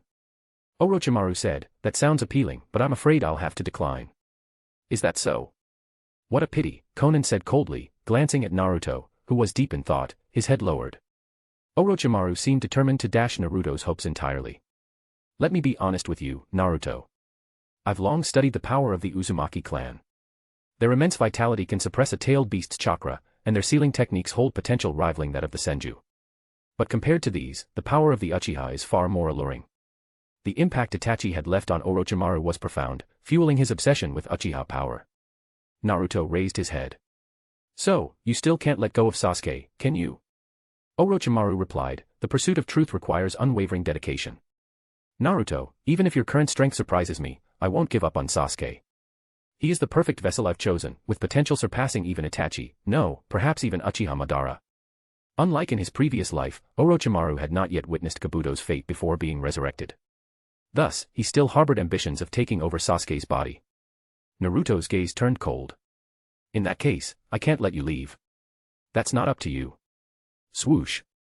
Orochimaru's legs transformed into a snake tail, propelling him swiftly toward the exit of the cave. Whoosh. Naruto appeared at the cave entrance, where he had placed a flying Raijin marker, blocking Orochimaru's path. The flying Raijin jutsu, is it? Orochimaru's thoughts raced, my hands are still sealed in the belly of the Shinigami due to the dead demon consuming seal. Any jutsu requiring hand signs is unusable. From what I saw through Anko, Naruto's basic combat abilities are on par with an elite jonin. If he activates Sage Mode, the situation will turn dire for me. Asterisk ninja art, soft physique modification, asterisk. Whoosh. While darting forward, Orochimaru's neck suddenly elongated, coiling around Naruto before sinking his sharp fangs into Naruto's neck. I'll bind his body with the power of the cursed seal for now. Buzz. Black curse mark patterns spread from Naruto's neck across his body. But at that moment, Naruto suddenly raised his arm, locking Orochimaru's neck with his elbow joint, preventing him from retracting his head. Orochimaru was startled. Could it be, he let me bite him on purpose? You inject chakra into my body through your fangs. Likewise. I can do the same. Naruto closed his eyes, meditating to enter Sage Mode without moving. Whoosh. Natural energy surged in, causing Orochimaru's beautiful face to contort in pain. Ugh. Natural energy is flowing back into my body through our connection, arg. Naruto opened his eyes, smiling. How does the sage energy of Mount Myaboka differ from that of Ryuchi Cave? Orochimaru-san, care to share your thoughts? Snap. Orochimaru suddenly opened his mouth, and a hand emerged, followed by a head and body. Within seconds, a new Orochimaru stood on the ground, putting distance between himself and Naruto. Sizzle. Naruto suppressed the curse mark, glancing at the shriveled snake skin in his hand. Orochimaru's substitution technique truly is unparalleled. It seems you won't let me leave so easily. Asterisk formation of 10,000 snakes, asterisk. Orochimaru crouched on the ground, laughing as hundreds of snakes slithered from his mouth. Each snake opened its jaws, spewing countless kusanagi swords, forming a torrent of blades surging forward. Konan-senpai, I'll leave Anko-san to you. Naruto shouted, retreating outside the cave. Konan picked up Anko and moved to safety. Boom. Naruto's shadow clone outside the cave dispelled, feeding Sage Chakra back to the original body. Orange eyeshadow appeared, and his exposed right eye took on the horizontal toad pupils of Sage mode. Boom. A new shadow clone appeared midair, assisting Naruto in shaping the Rasengan with a single hand. Buzz. The sharp sound of cutting accompanied the rising wind blades. Naruto leaped into the air, hurling the deadly weapon toward the torrent of snakes and swords below. Asterisk Sage Art, Wind Release, Rasen Shuriken, asterisk. Boom. The white storm exploded, obliterating the advancing serpents and shaking the cave to its core. Boom. Suddenly, with an even louder crash, the cave collapsed entirely. Standing before them was a colossal 8-headed serpent. Swoosh. Orochimaru's slimy, sticky body emerged from the central serpent's head, laughing hoarsely. Hee, too bad, Naruto. Your jutsu is strong, but it can't completely defeat me. So that's Orochimaru's ultimate technique, the 8 branches technique. Naruto landed, his expression solemn. Since my return, Kurama has refused to cooperate. Should I summon the Great Toad? But that might complicate the situation. From above, Konan asked, Naruto, do you need my help? No need. Even if we forcefully capture Orochimaru, it won't mean much if he doesn't willingly cooperate. Swoosh. As he spoke, Naruto removed the bandage from his left eye, revealing a pale purple iris with 3 concentric rings, radiating a divine glow. The Rinnegan, the symbol of the 6 paths. Orochimaru's pupils contracted. That left eye, could it be? Naruto smirked. This should make things a bit more interesting. Chapter 10, A Display of Power. Rinnegan. Before Orochimaru joined the Akatsuki, he had a little-known encounter with Pain's Deva Path. The moment he saw Pain's eyes, he immediately recognized them as the legendary, exalted eyes of the Sage of 6 Paths. Driven by his insatiable thirst for truth, Orochimaru made a rare reckless move. Without any feints or preparations, he directly lunged forward, attempting to gouge out Pain's eyes. The result? He was sent flying hundreds of meters away, rolling to a stop amidst the shattered remains of trees. Covered in dust, he struggled to his feet, the vast distance between them a stark testament to the gap in their power. For the first time in his life, Orochimaru was awed by sheer strength. This encounter also sparked his intense interest in the Akatsuki, prompting him to join with the intention of fishing in troubled waters. Unfortunately, Pain's overwhelming power left him with no opportunity to act. It was then that Orochimaru truly grasped the harshness of reality. That Pain, you actually defeated him. And not only that, you managed to seize those eyes before Toby could. I think I understand now why you dared to release me without fear of betrayal. Naruto asked, so, will you submit to me willingly? Orochimaru replied, judging by your demeanor, it seems you've only just obtained those eyes. How much of their power can you actually wield? Naruto smiled. Even if it's just 10%, that should be enough to deal with you. Orochimaru chuckled darkly. Hehehe, then I suppose I'll have to see it for myself. Boom. The ground quaked as the 8-headed serpent charged forward with overwhelming force. Without a colossal chakra construct like the Susanoo, it was nearly impossible to withstand such an assault. Retreating would have been the wisest choice, but Naruto stood his ground. It was simple, he intended to completely subdue Orochimaru with raw power. As the 8-headed serpent closed in, its massive snake heads struck down one after another, each blow carrying strength far surpassing that of the giant snake. Naruto's left eye narrowed as he raised his palm, forming an invisible barrier that blocked the serpent's ferocious attacks. The barrier was one of the Rinnegan's abilities, specifically categorized under the Deva Path. When Nagato, as a child, had yet to master the Rinnegan, he had unintentionally used this ability to protect Yahiko and Konan from an explosion. Later, Pain's Deva Path employed the barrier to easily block Naruto's 6-tailed beast bomb attacks. The only drawback of this barrier was that it required the user to extend their hand beforehand. Not bad. But how about this? Seeing that brute force couldn't break through the barrier, Orochimaru commanded the 7 other snake heads, excluding the one he inhabited, to each spew out a giant-sized kusanagi sword. After gathering power, the 7 swords struck together at Naruto's position. Naruto raised his hand. Clang. Clang. Clang. Clang. The 7 Kusanagi swords came to an abrupt halt in midair. Orochimaru's slit pupils narrowed. This isn't the barrier's range. Naruto's left eye glowed as he declared firmly, Shinra Tensei, *. Boom. A powerful repulsive force erupted from Naruto, centered around him. The ground beneath him caved in, forming a basin. Ugh, this is the same technique Pain used on me back then. The massive body of the 8-headed serpent was relentlessly pushed back under the overwhelming repulsive force. In the sky, Konan, carrying an unconscious Anko, observed the battle with her white paper wings spread wide. It's like watching Nagato fight. Naruto has already mastered this technique so quickly. Boom. The 8-headed serpent retreated until it crashed into a distant mountain wall. Swoosh. Naruto swiftly launched a kunai into the air. As the kunai reached the serpent's level, he teleported to it using the flying Raijin Jutsu. Grasping the kunai in his left hand, his cloak billowing, Naruto performed a graceful midair spin. With his right hand extended towards the distant mountain, his left eye suddenly radiated light. Bancho 10 in, Rumble. The mountain collapsed, sending massive boulders crashing down onto the 8-headed serpent. Clang. The kunai landed, and Naruto returned to the ground, crouching to pick it up. Glancing at the serpent buried under the rubble, he muttered to himself, I can't use Chibaka Tensei for now, so this will have to do as a substitute. Rumble. With a deafening roar, the 8 snake heads burst out from beneath the rocks. Naruto shrugged with a smile. Looks like, it's not a good substitute after all. Naruto, you've successfully ignited my fighting spirit.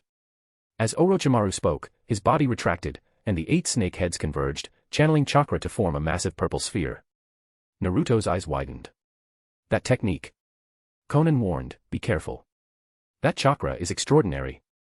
Naruto muttered, yeah, it's almost on par with the tailed beast bombs of Kurama and the others. Inside Naruto, the dormant Ninetales twitched its large ears at the mention of Kurama. Boom. The 8-headed serpent unleashed its condensed chakra sphere, firing it straight at Naruto. Yamada no Tama. This must be your strongest attack under the 8-headed technique. Naruto stood firm. As the Yamada no Tama approached, he suddenly raised his palm, his left eye flashing with brilliance. Pretapath, Whoosh. A translucent barrier appeared, halting the Yamada no Tama in its tracks. This was the sealing barrier of the Pretapath, capable of absorbing any jutsu activated with chakra. Every technique has its limits, and the Pretapath is no exception. However, among all known techniques, none have exceeded its absorption capacity, not even the tailed beast bomb. The Yamada no Tama was no exception. Whoosh. The Yamada no Tama rapidly shrank, reverting to pure chakra and being absorbed by the barrier. Orochimaru, emerging from the central snakehead, watched the scene with trembling eyes. After fully absorbing the Yamada no Tama, the playful look in Naruto's eyes vanished entirely. It's over. Naruto launched another attack. Orochimaru's body retracted again. Not this time. In midair, Naruto thrust out his palm. Bancho 10 in. Whoosh. A powerful gravitational force pulled Orochimaru's retreating body forward, forcibly separating him from the 8-headed serpent. Orochimaru resisted with all his might. He's trying to separate my true body from the 8-headed serpent. I can't let him succeed. Whoosh. Naruto's palm intensified its gravitational pull. Orochimaru was finally dragged out. Naruto slammed his palm down. Boom. The gravitational force smashed Orochimaru heavily into the ground. Thanks to his extensively modified, highly flexible body, Orochimaru was still able to move despite the severe impact. It's over. Naruto leaped into the air, releasing multiple black rods from his sleeve that precisely pierced Orochimaru's chakra points. Ugh. Naruto's immense chakra surged through the black rods of the 6 paths technique, completely suppressing Orochimaru's own chakra. After struggling in vain, Orochimaru sighed. I can't move. Poof. Behind him, the 8-headed serpent vanished in a cloud of smoke, having lost its master's control. Swoosh. Naruto reappeared with the flying Raijin Jutsu, standing over Orochimaru. Orochimaru-san, can I finally ask you to stop targeting Sasuke now? Chapter 11, A New Plan. Compared to making Orochimaru submit, Naruto was more concerned about Sasuke's safety. Orochimaru, too, was unsettled. To think he could wield these eyes, superior even to the eternal Mangekyo Sharingan, to such an extent in such a short time. Uzumaki Naruto, a branch of the Senju clan, could he also possess the potential to embrace the Uchiha, *. For the first time in his life, Orochimaru began to suspect he had misjudged someone. He straightened up and said seriously, the defeated have no right to speak. I will abandon my pursuit of Sasuke from now on. However, asking me to immediately pledge allegiance to you is still a bit difficult. A ninja of Orochimaru's caliber would never simply yield to strength alone. Naruto's expression softened somewhat upon receiving Orochimaru's promise to leave Sasuke alone. Moreover, Orochimaru had said he couldn't immediately submit, not that he couldn't submit at all. With that, Naruto removed the black rods from Orochimaru. After standing up, Orochimaru asked with interest, "Naruto-kun, aren't you afraid I'll just leave?" Naruto smiled faintly. He was no longer the naive boy he had once been. After years as Hokage, he had become well-versed in the art of leadership. A balance of kindness and authority was far more effective than brute force alone. Orochimaru-san, you are free to leave any time you wish. But I assure you, one day, you will willingly return to my side. This calm confidence only piqued Orochimaru's curiosity further. The last time I clashed with Naruto was only half a year ago. Back then, he was still reckless, relying solely on his incomplete Ninetales power, with nothing else to his name. Yet in just 6 months, he's become someone I can no longer see through, Orochimaru said, very well. Let me see what you do next. That will determine my choice. Naruto pondered for a moment and said, we'll go to the Shinigami who casts the dead demon-consuming seal and retrieve your hands first. What? Orochimaru's slit pupils contracted sharply. Naruto smirked. The place I've chosen is not far from the Uzumaki clan's mask shrine. It's quite convenient for your purpose, isn't it? As he finished speaking, he suddenly extended his hand to the side. Bancho tenin, Swoosh. A white Zetsu, who had been observing the scene from the bushes, was pulled over by an invisible force. Naruto grabbed white Zetsu by the throat with his left hand. Did Tobi send you? So, he's already scouting this place. Impressive. Uzumaki Naruto, you. I won't let you relay this information to your companions. ZZZT. Naruto's left Rinnegan glowed, and white Zetsu's gaze instantly turned vacant. Turning away, Naruto said, let's go, Orochimaru-san. Don't you want to reclaim the technique you've longed for? Orochimaru stared deeply at Naruto's back. This storm called Naruto has already surpassed Sasuke in intensity. It's truly intriguing. Where will this storm blow next? At the masked shrine of the Uzumaki clan, amidst a dazzling array of masks, Orochimaru found the one described in the secret scroll. The Hanya mask, which housed the spirit of the dead demon-consuming seal, was the key to undoing the seal. Orochimaru said, this is it. I only discovered its existence after scouring countless documents. Naruto, how did you know about it? Konan couldn't help but glance at Naruto. As the only one who knew the truth, she was curious whether Naruto would reveal everything to Orochimaru. After a moment of contemplation, Naruto replied, the dead demon-consuming seal is a sealing technique of the Uzumaki clan. As a member of the clan, it's not surprising that I know about it, right? Konan withdrew her gaze, slightly relieved. Such a significant secret couldn't be casually shared with someone whose loyalty was still uncertain. If they became an enemy in the future, it would only spell trouble. Naruto said seriously, Orochimaru-san, perform the technique here. Orochimaru sighed. In my original plan, this scene was supposed to take place elsewhere. He was referring to the Uchiha shrine. Performing the ritual there would have symbolized his reverence for the Uchiha and added a sense of ceremony.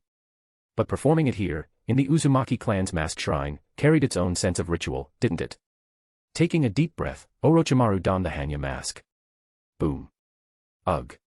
A powerful storm of chakra erupted. Orochimaru, swept up in the torrent, trembled as his arms stretched outward. The Shinigami of the dead demon-consuming seal revealed its imposing form. Orochimaru said, Naruto-kun, aside from the souls of my arms, 4 other souls will also be released. Among them is. Naruto interrupted, I understand. I have my own solution. Orochimaru chuckled. Good. Dead demon-consuming seal, release, Slash. The Shinigami drew its blade and sliced open its own stomach. Aya. As the sacrifice, Orochimaru immediately suffered a fatal backlash, letting out a piercing scream. Swoosh. From the Shinigami's slit abdomen, the souls of Orochimaru's arms and the 4 Hokage flew out one after another. Naruto crouched down, prying open the mouth of the white Zetsu. Orochimaru regurgitated his true form, the white phosphorus snake, and slithered into the Zetsu's body. A substitution, transferring the Shinigami's curse to another. Using the forbidden technique living corpse reincarnation, Orochimaru took over the white Zetsu's body. Swoosh. Swoosh. The souls of his arms returned, restoring the jutsu he had lost. The 4 Hokage's souls hovered in midair. Naruto's gaze lingered on the 4th soul. With a complex expression, he murmured, I'm sorry, father. Now is not the time. His left Rinnegan opened. Asterisk Naraka path, asterisk. Whoosh. Purple flames ignited, manifesting as the imposing king of hell, which devoured the 4 Hokage's souls. Naruto silently hoped, but I believe the day we meet again will come soon. Orochimaru flexed his long-lost hands, then lowered them, looking at Naruto with newfound respect.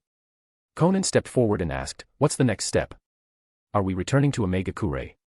Naruto closed his eyes, reflecting on the current situation. The 5 Kage summit was about to convene, initiated by the Raikage, with the main agenda being the pursuit of Sasuke and the Akatsuki. Danzo, having seized the position of Hokage, would attend the summit. Meanwhile, Sasuke, goaded by Tobi, would attack the summit and confront Danzo. Naruto vividly remembered how, back then, he had knelt before the Raikage, begging to protect Sasuke, and how, after killing Danzo, Sasuke had nearly blinded himself from overusing his ocular powers, their eyes meeting in that fateful moment. Asterisk, the banquet of the present, how swiftly time flies. Asterisk. But Naruto knew now was not the time to dwell on the past. For a long time, his genjutsu skills had been a weakness. While the Nine-Tails chakra mode allowed him to resist most illusions, it was ineffective against ocular techniques like Tsukuyomi, which could manipulate time within the illusion. And among the Otsutsuki clan, many possessed similar illusionary powers. To achieve bloodless victories in the future, a pair of eyes proficient in genjutsu was essential. Danzo's right eye was undoubtedly the best choice for now. Opening his eyes, Naruto had a new plan. Under the watchful gazes of Konan and Orochimaru, Naruto took a mask from the wall and slowly put it on. To the land of iron. The 5 Kage summit.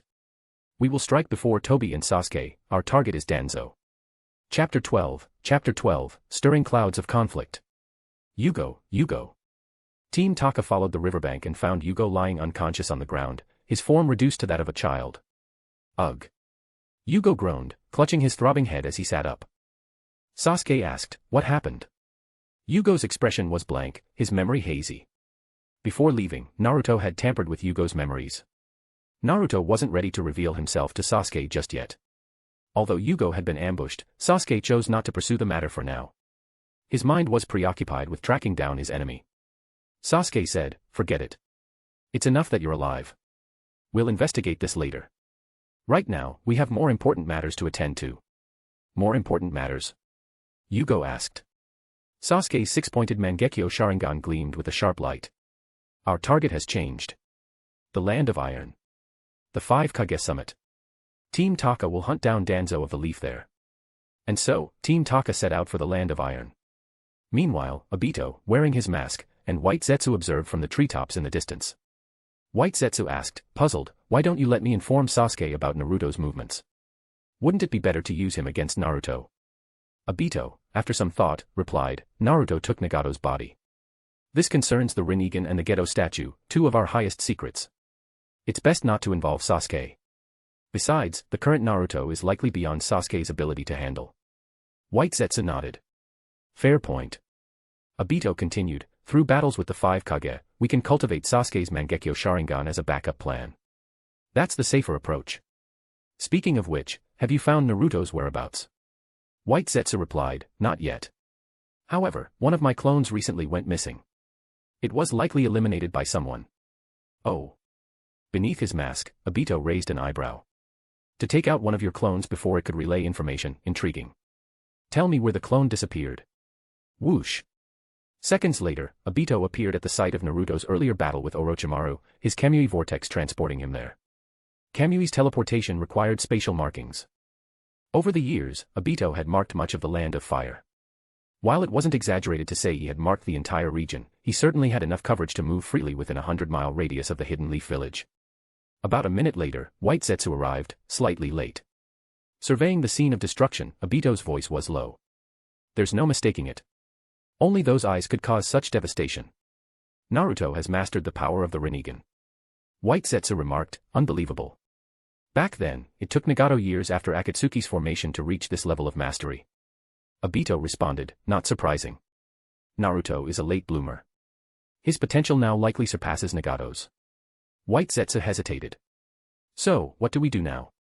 We've been put on the back foot. Obito's gaze darkened. No need to fear. As long as I control the Geto statue and the tailed beasts, Naruto can't gain the upper hand. And even if the worst happens, I still have a trump card, a last resort I've avoided using all these years. In the Hidden Leaf Village, the populace, apart from a few jonin led by Shikaku, had fully accepted Danzo's leadership. This was the result of Danzo's smear campaign against Naruto, a strategy that had proven highly effective. Now, all that remained was for the 5 Kage summit to conclude successfully and for Sasuke, the rogue ninja, to be eliminated. With that, even the jonin would have no choice but to acknowledge Danzo as Hokage. Inside the Hokage's temporary tent, Danzo sat upright, 3 root members kneeling before him. Danzo spoke, "This way, I can leave for the 5 Kage summit without worry.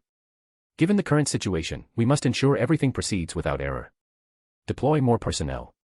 Capture Kabuto at all costs," Danzo thought to himself. Kabuto might possess knowledge of his dealings with Orochimaru, a connection that could destabilize his newly secured position as Hokage.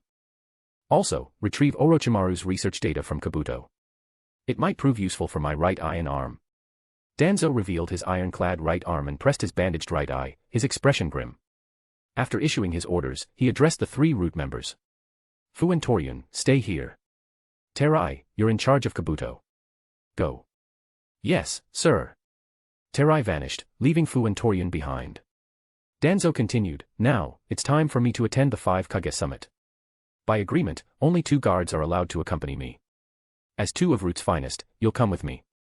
However, masks are not permitted. Remove them."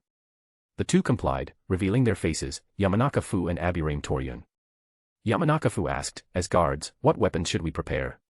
Danzo replied, "That's up to you." Understood.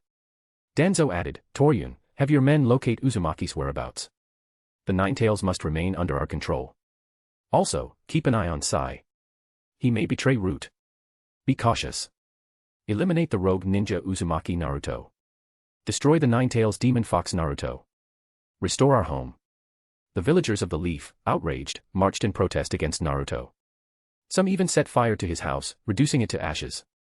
The situation had spiraled out of control. Kakashi and others, deeply troubled, found themselves unable to defend Naruto in the face of seemingly irrefutable evidence.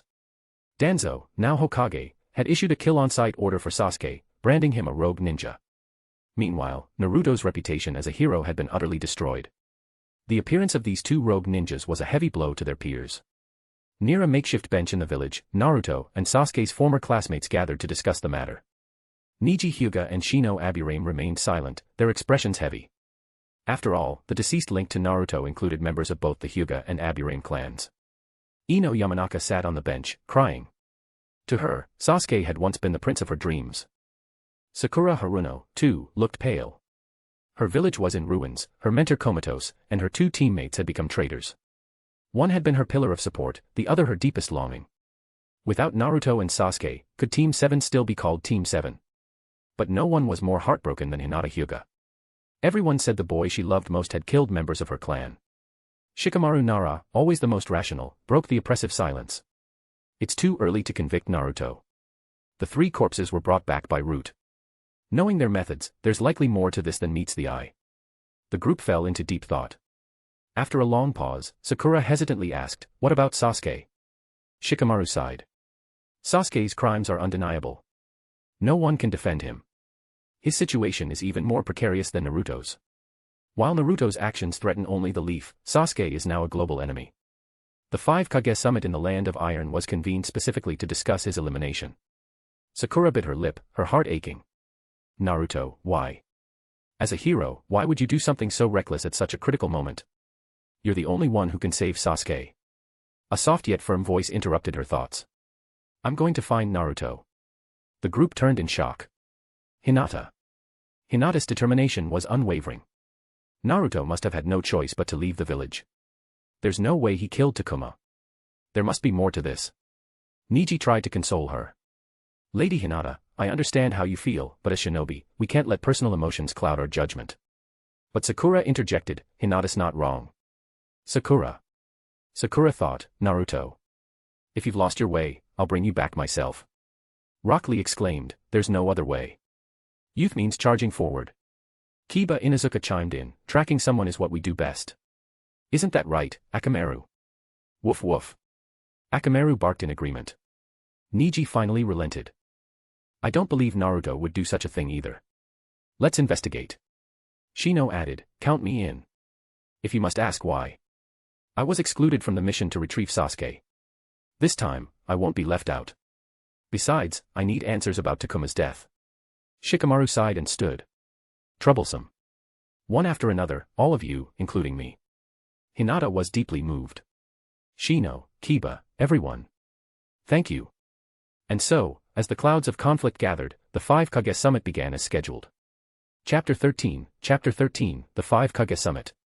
The Land of Iron, the nation of samurai, was located near the lands of earth and lightning, bordering the lands of fire, waterfall, and fields. Its climate was perpetually cold, with heavy snow covering the land year-round. Due to its historical neutrality in the conflicts of the ninja world, it had avoided the ravages of war and became the ideal location for hosting the 5 Kage Summit. At this moment, near the border of the Land of Fire, Team Taka was racing at full speed, about to enter the Land of Iron. Karen suddenly frowned. There's an unknown chakra ahead. Sasuke and the others halted, immediately on guard. Whoosh! Countless butterflies appeared, gathering midair to form the graceful figure of Konan. Her expression was cold and detached. This path is closed. Sasuke frowned. That cloak, you're with Akatsuki. Suigetsu turned to the white Zetsu leading them. One of your comrades. The white Zetsu shouted, Konan. You betrayed Akatsuki. Why are you here? Konan replied calmly, Akatsuki was founded by Yahiko in Omegakure. It was merely stolen by you. I can call myself Akatsuki anytime, anywhere. White Zetsu growled, damn it. I didn't expect her to interfere. Sasuke said coldly, if she's not one of your allies, then I have no problem taking her down. White Zetsu responded, by all means, clean up the traitor for us. I'd be delighted. Sasuke gripped his sword and stepped forward. His Sharingan spun, evolving into the Mangekyo Sharingan with a faint sound. His gaze was icy. Don't get in my way. Konan's response was a rain of paper spears, rolled from countless sheets of paper. Scatter.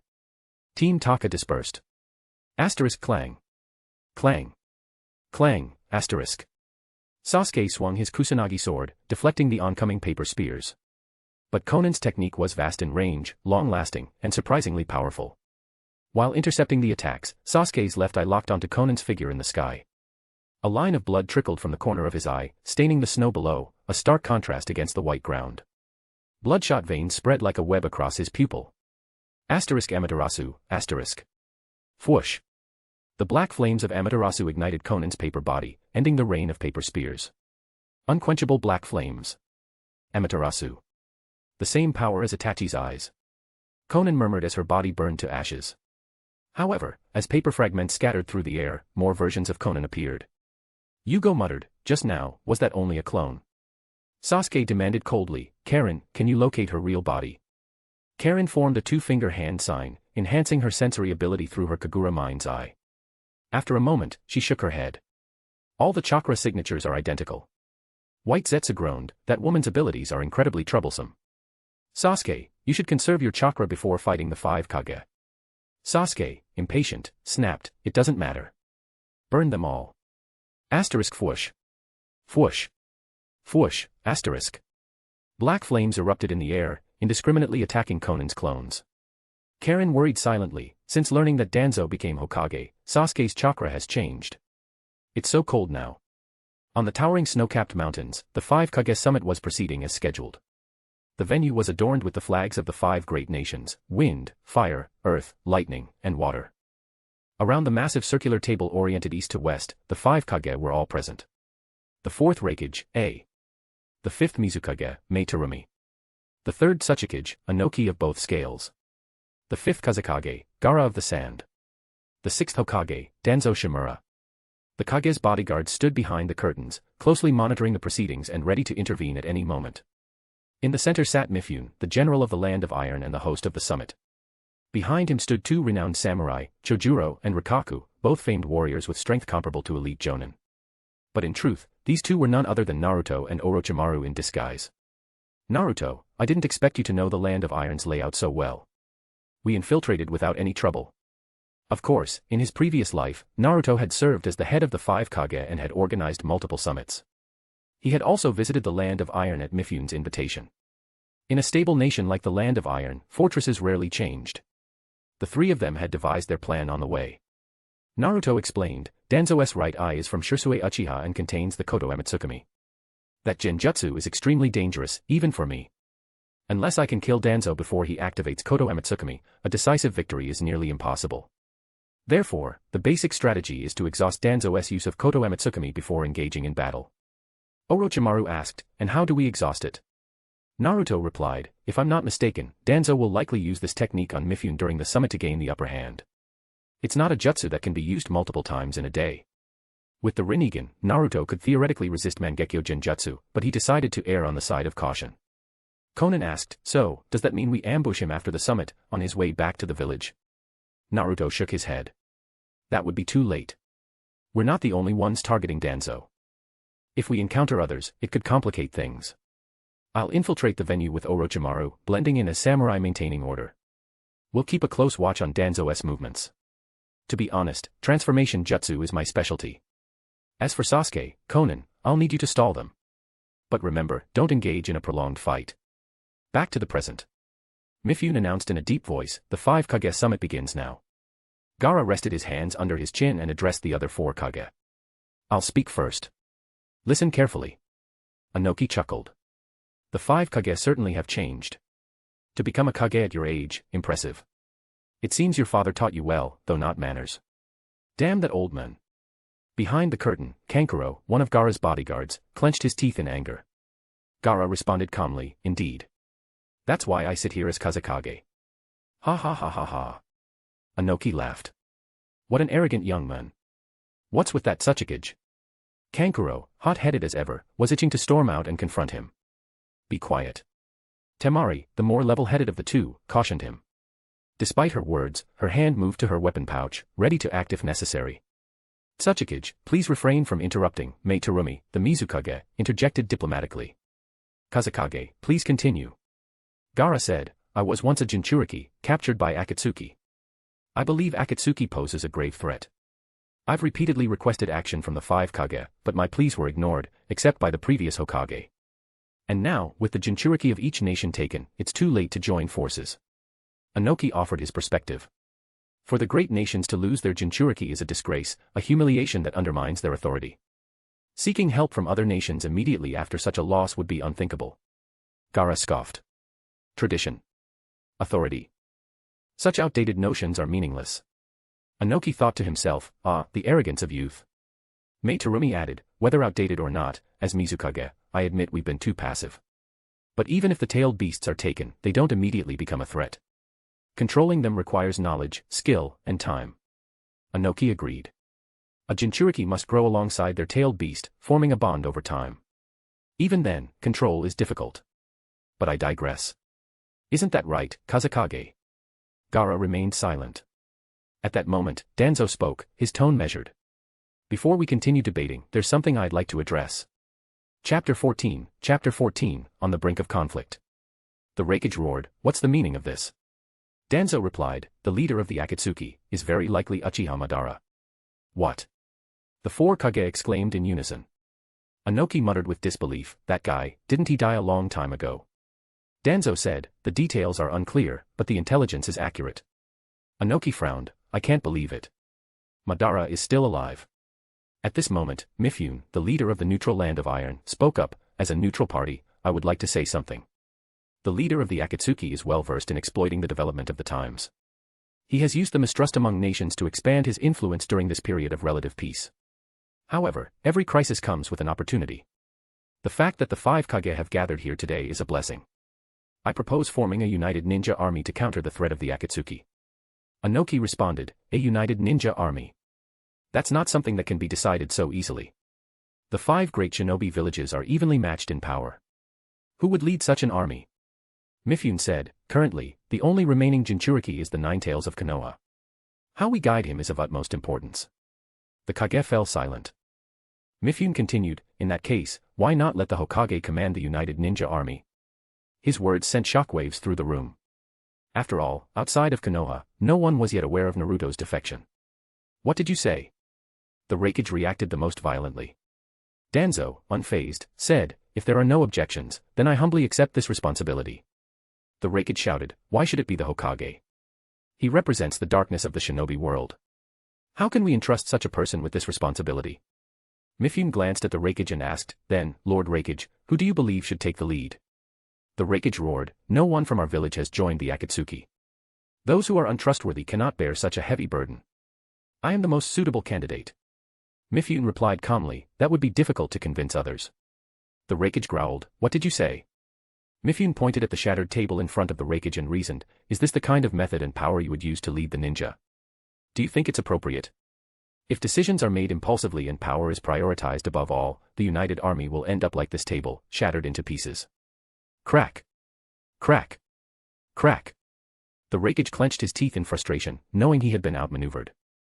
Mifune withdrew his gaze and said calmly, of course, this is just an objective evaluation from an outsider. Lord Kazekage is too young to command respect. Moreover, as the Kazekage, he already has enough responsibilities on his shoulders. Lord Tsuchikage, on the other hand, is advanced in age, lacking vitality. Furthermore, his inclination to use the Akatsuki makes him difficult to trust. As for Lady Mizukage, the Akatsuki originated from Kirigakure. The issue of intelligence leaks is concerning, not to mention the matter of spies. Although we still don't understand why the Akatsuki is collecting tailed beasts, we cannot allow the Nine Tails to fall into their hands under any circumstances. And since the Nine Tails belongs to Konoha, we believe that having the Hokage lead is the safest option. Mifune's argument was well reasoned, leaving the Reikage aware that his hopes of becoming the commander were dashed. He bellowed, I came here to showcase the strength of Kimogakure. As for this united ninja army, it has nothing to do with me. Ao, one of the Mizukage's guards, who had a sharp mind, noticed something suspicious. There's something off. This situation needs to be verified. Chojuro, prepare for combat. The young and inexperienced Chojuro was momentarily confused but still gripped his sword, Hiramakarei, tightly. Zzz. Ao formed a hand seal with 2 fingers, and the veins around his right eye, covered by a black sealed eye patch, became visible. Byakugan. Through the Byakugan, Ao could clearly see the chakra flow around Danzo's right eye.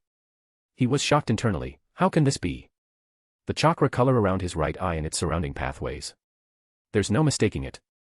It's Uchiha Shirsui's chakra. That formidable enemy I once faced. I could never forget that chakra. Swish. Ao landed behind Mei Terumi and addressed Danzo, Lord Hokage, could you let us see your bandaged right eye? The 4 Kage were stunned. Danzo remained silent. Anoki asked, what's going on? Ao accused Danzo, that right eye. It must have been transplanted from Uchiha Shirsue. Shirsue's dojutsu allows him to enter someone's mind and manipulate their thoughts without them even realizing it. It is the most powerful genjutsu. The Reikage caught on, Hokage, don't tell me you've been manipulating Mifune. Mifune was startled, what? Ao explained, this right eye of mine was a trophy from a battle with the Hyuga clan. So I won't criticize others for using such means. However, the genjutsu on Lord Mifune has already been dispelled. Furthermore, Ao suddenly turned his gaze behind Mifune. You two, reveal your true forms. Everyone turned their attention to Tsuchiai and Rikyaku standing there. The tall samurai Rikyaku, who was actually Orochimaru in disguise, thought to himself, hey. So I've been discovered. After all, who would have expected this? Naruto-kun, one of the Mizukage's guards possesses the Byakugan. The one-eyed samurai Tsuchiai, disguised as Naruto, remained expressionless. This was a distant memory. Naruto had only heard about this meeting from others and couldn't possibly know every detail. But the objective had been achieved, the depletion of Danzo's Koto Amatsukami. Poof. The transformation jutsu was dispelled. Naruto, wearing a mask, and Orochimaru revealed themselves to everyone. Clang. Without hesitation, Mifune drew his sword and struck. Naruto unsheathed the blade at his waist, blocking Mifune's swift attack. Naruto smirked, as expected of the samurai leader. Such impressive swordsmanship. Mifune demanded, where are Tsuchiai and Rikyaku? Who knows, Naruto replied nonchalantly. He pushed Mifune's blade aside with his left hand and reached for his ninja pouch with his right. Mifune's eyes narrowed as he retreated, sword at the ready. Naruto pulled out a ninja smoke bomb from his pouch and smashed it on the ground. Boom. Boom. Boom. Amidst the smoke, the sound of fists and feet clashing echoed. Then, with a loud crash, the wall shattered. Danzo clutched his shoulder and fled, followed closely by Fu and Toryun. Naruto and Orochimaru were about to give chase when Ao blocked their path. Even if you're wearing a mask, your chakra cannot be hidden. You're the Nine-Tails Jinchuriki from Konoha, aren't you? And you? You're Orochimaru, one of the Sannin. A dangerous figure rumored to have died, yet here you are, alive and with the Jinchuriki. Heh. Orochimaru chuckled seductively. Naruto thought to himself, AO of Kirigakure. Although I haven't interacted with him much, I can see now that he's a sharp ninja. I can understand why he was recruited by the Kara organization after surviving the Fourth Shinobi World War. At this moment, the Raikage roared, Ninetales Jinchuriki. So you're Uzumaki Naruto. Tell me, do you know where Uchiha Sasuke is? Naruto replied, I do. The Raikage demanded, where is he? Naruto smirked, I'm not telling you. Chapter 15, Swift as the Wind. What did you say? Raikage's fury erupted instantly at Naruto's attitude. Crackle. Lightning armor burst to life around his body. Heavy stream break. He charged straight at Naruto's face. So fast. Naruto marveled, already bracing himself for impact. Whoosh. But suddenly, sand intercepted Raikage's path. It was Gaara's doing. Raikage turned back angrily. Kazekage brat, you owe me an explanation. Raikage's guards, Darui and C, prepared to strike. Kazekage's guards, Temari and Kankuro, also readied their giant fan and puppets, standing in formation. In this tense standoff, Gaara slowly stood up. He's my friend. Can you let me ask him one question first? Raikage snorted coldly, make it quick, or I'll take you down with him. Gaara. Naruto looked at Gaara with a complicated expression. He hadn't told Orochimaru about his roundabout reasoning, not just because of his fear of Danzo's Koto Amatsukami, but also because of the bonds he once shared with someone in this room. A boy once alone in the desert, burdened with the same fate, a demon who only loved himself, had learned to love others. Who? Gaara took a deep breath to calm himself. Seeing Naruto here had almost made him doubt his own eyes, but he still believed in Naruto, convinced that he must have an unavoidable reason for his actions. Gaara stared at Naruto. Naruto, I only have one question. Are those two samurai still alive? Mifune, the samurai leader, tightened his grip on his sword slightly. The safety of his subordinates was his utmost concern. Naruto's gaze was steady. Of course. I would never harm the innocent. Gaara's tense lips relaxed, and a faint smile appeared. All right. I've asked my question. Do what you need to do. I trust that you have your reasons. Thank you. Naruto clenched his fists. The gratitude in his heart was beyond words. Raikage scoffed. Kazekage, are you kidding me? Such childish words, are those what a ninja should say? Gaara replied firmly, childish or not, if you attack Naruto again, you'll have to face me. I'll fight you to the end. Raikage roared, fine. I'll kill you first, then the Nine Tails. TCH, these young people are so troublesome. Inoki, the Tsuchikage, floated into the air. His old eyes, though dim, were still sharp. In the current ninja world, the Nine Tails was the only one Akatsuki hadn't captured. Eliminating the Jinchuriki here would not only thwart Akatsuki's plans but also weaken Konoha's power. Young man, blame yourself for taking such an ambiguous stance, giving this old man a legitimate reason to deal with you openly. ZZZ. As he thought, a transparent white cube formed between Inoki's hands, aimed directly at Naruto below. Dust release, detachment of the primitive world technique. Gaara shouted urgently, Naruto, watch out. Too late. No one survives my dust release. Inoki declared. Whoosh. The dust release beam, capable of disintegrating anything into molecules, shot downward at an angle. Naruto calmly raised his left hand, and the beam vanished instantly. Inoki was stunned. What? Akatsuki was equally shocked. He neutralized the old man's dust release, how? Kuratsuchi's eyes sparkled. Amazing. Naruto looked up, murmuring that Tsuchikage's dust release is as troublesome as ever. The Mizukage, Mei Terumi, the only one who had yet to act, observed with her enchanting eyes. Naruto Uzumaki. His actions and motives remain unclear. For now, I won't interfere with him. But Orochimaru, once a member of Akatsuki, cannot be allowed to go free. Swoosh.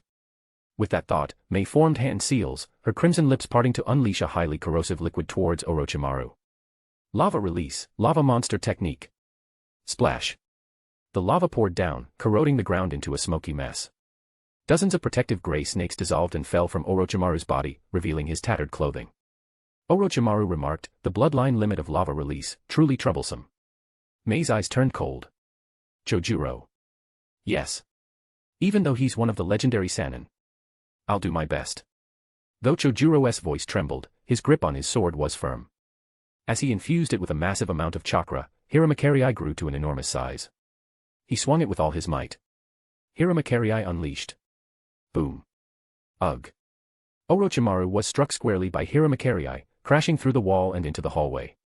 Tap, tap, tap. Mei quickly pursued him.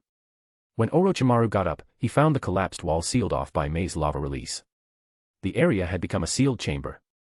Mei's phoenix-like eyes glinted with authority. Orochimaru, it's said that you've conducted many dangerous experiments and colluded with Akatsuki. Your existence is a threat to the ninja world. Eliminating that threat is the duty of a Kage. She formed another seal, and scorching acidic mist spewed from her lips. Boil release, skilled mist technique. Whoosh. As the mist's concentration increased, the air in the chamber grew hazy. Sizzle, sizzle, sizzle. Orochimaru's skin began to show signs of melting. His vertical pupils gleamed. Lava release and boil release, two bloodline limits. Though you're young, you surpass the potential of the previous Mizukage, Yagura. Would you be interested in becoming one of my test subjects? Mei retorted, don't be ridiculous. Just dissolve here obediently. I'm not joking. Swoosh. Orochimaru's neck suddenly extended towards Mei in a bizarre manner. Huh. Mei gasped, retreating quickly. But the confined space left little room to evade. Orochimaru's neck coiled around her torso several times before sinking its fangs into her neck. Whoosh. Orochimaru's neck retracted. Ugh.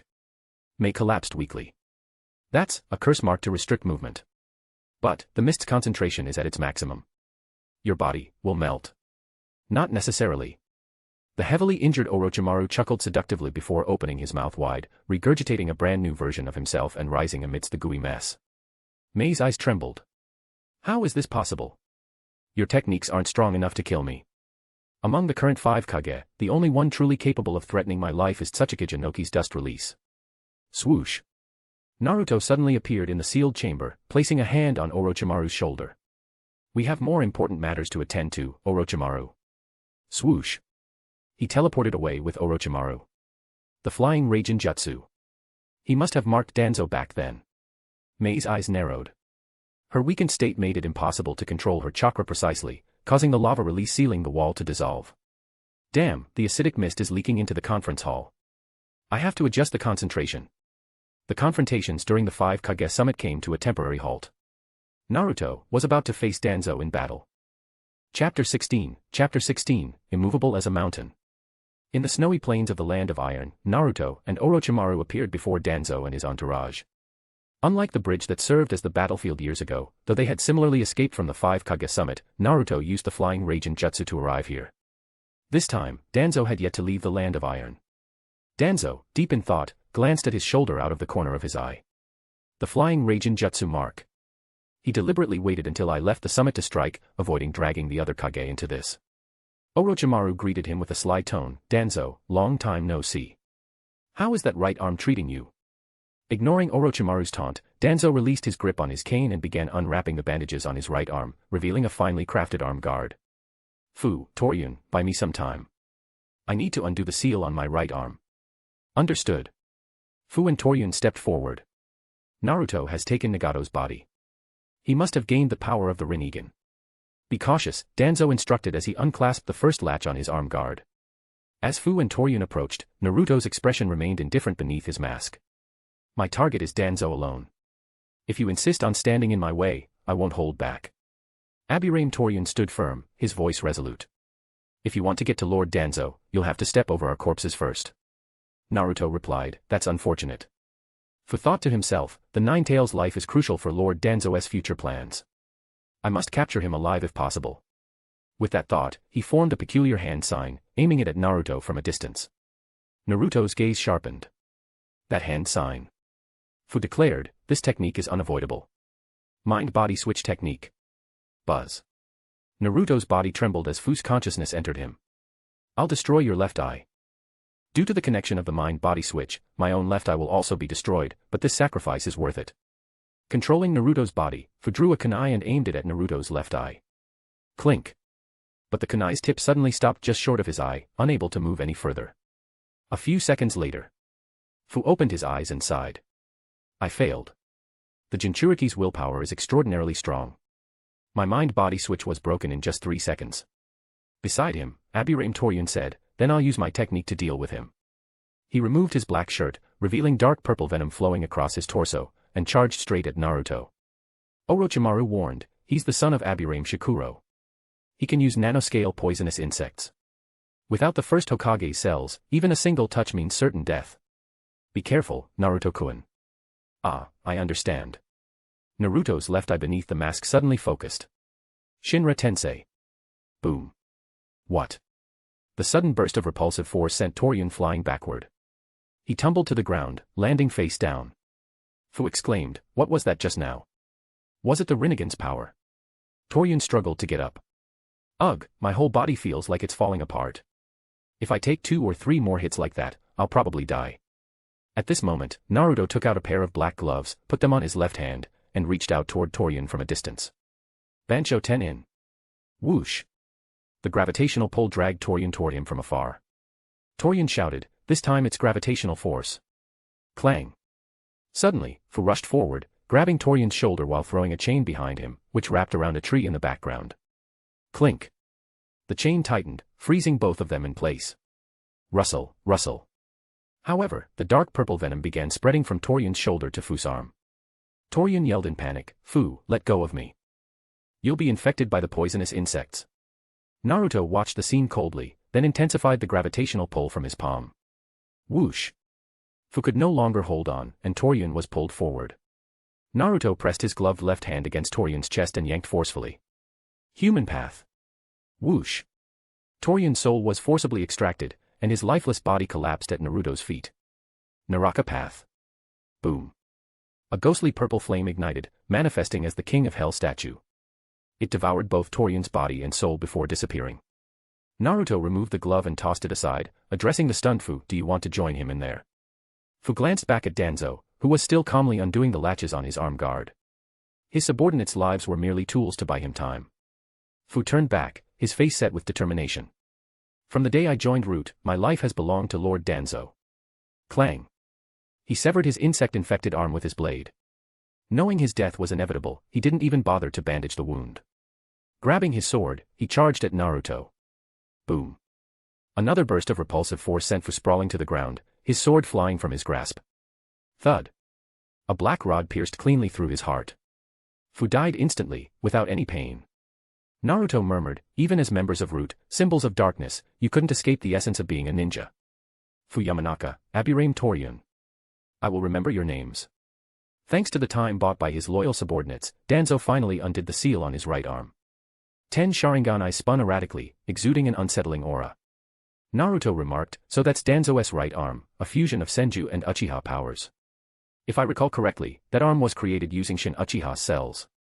Orochimaru confirmed, indeed. Shin's ability to resist rejection allowed him to simultaneously integrate Hashirama's cells and the Sharingan collected after the Uchiha massacre. Naruto thought to himself, even I feel furious just looking at it. Sasuke must have been enraged when he saw this back then. That's why this time, I'll take care of Danzo myself. His ideology and methods will only hinder our future plans. Danzo, confident of victory, declared, Naruto Uzumaki, it seems you've gained one of Nagato's Rinnegan and have begun to master its power.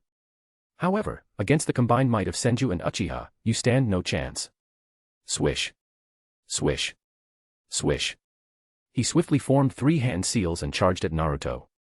Naruto stood firm, unmoving as a mountain, his eyes brimming with fighting spirit. Izanagi, is it coming? Orochimaru retreated to a distance, leaving the stage to Naruto. With Danzo wielding the combined powers of Senju and Uchiha, and Naruto possessing the Rinnegan, both of them embody the essence of the Sage of Six Paths. Let's see how this clash unfolds. The left eye of Shisui.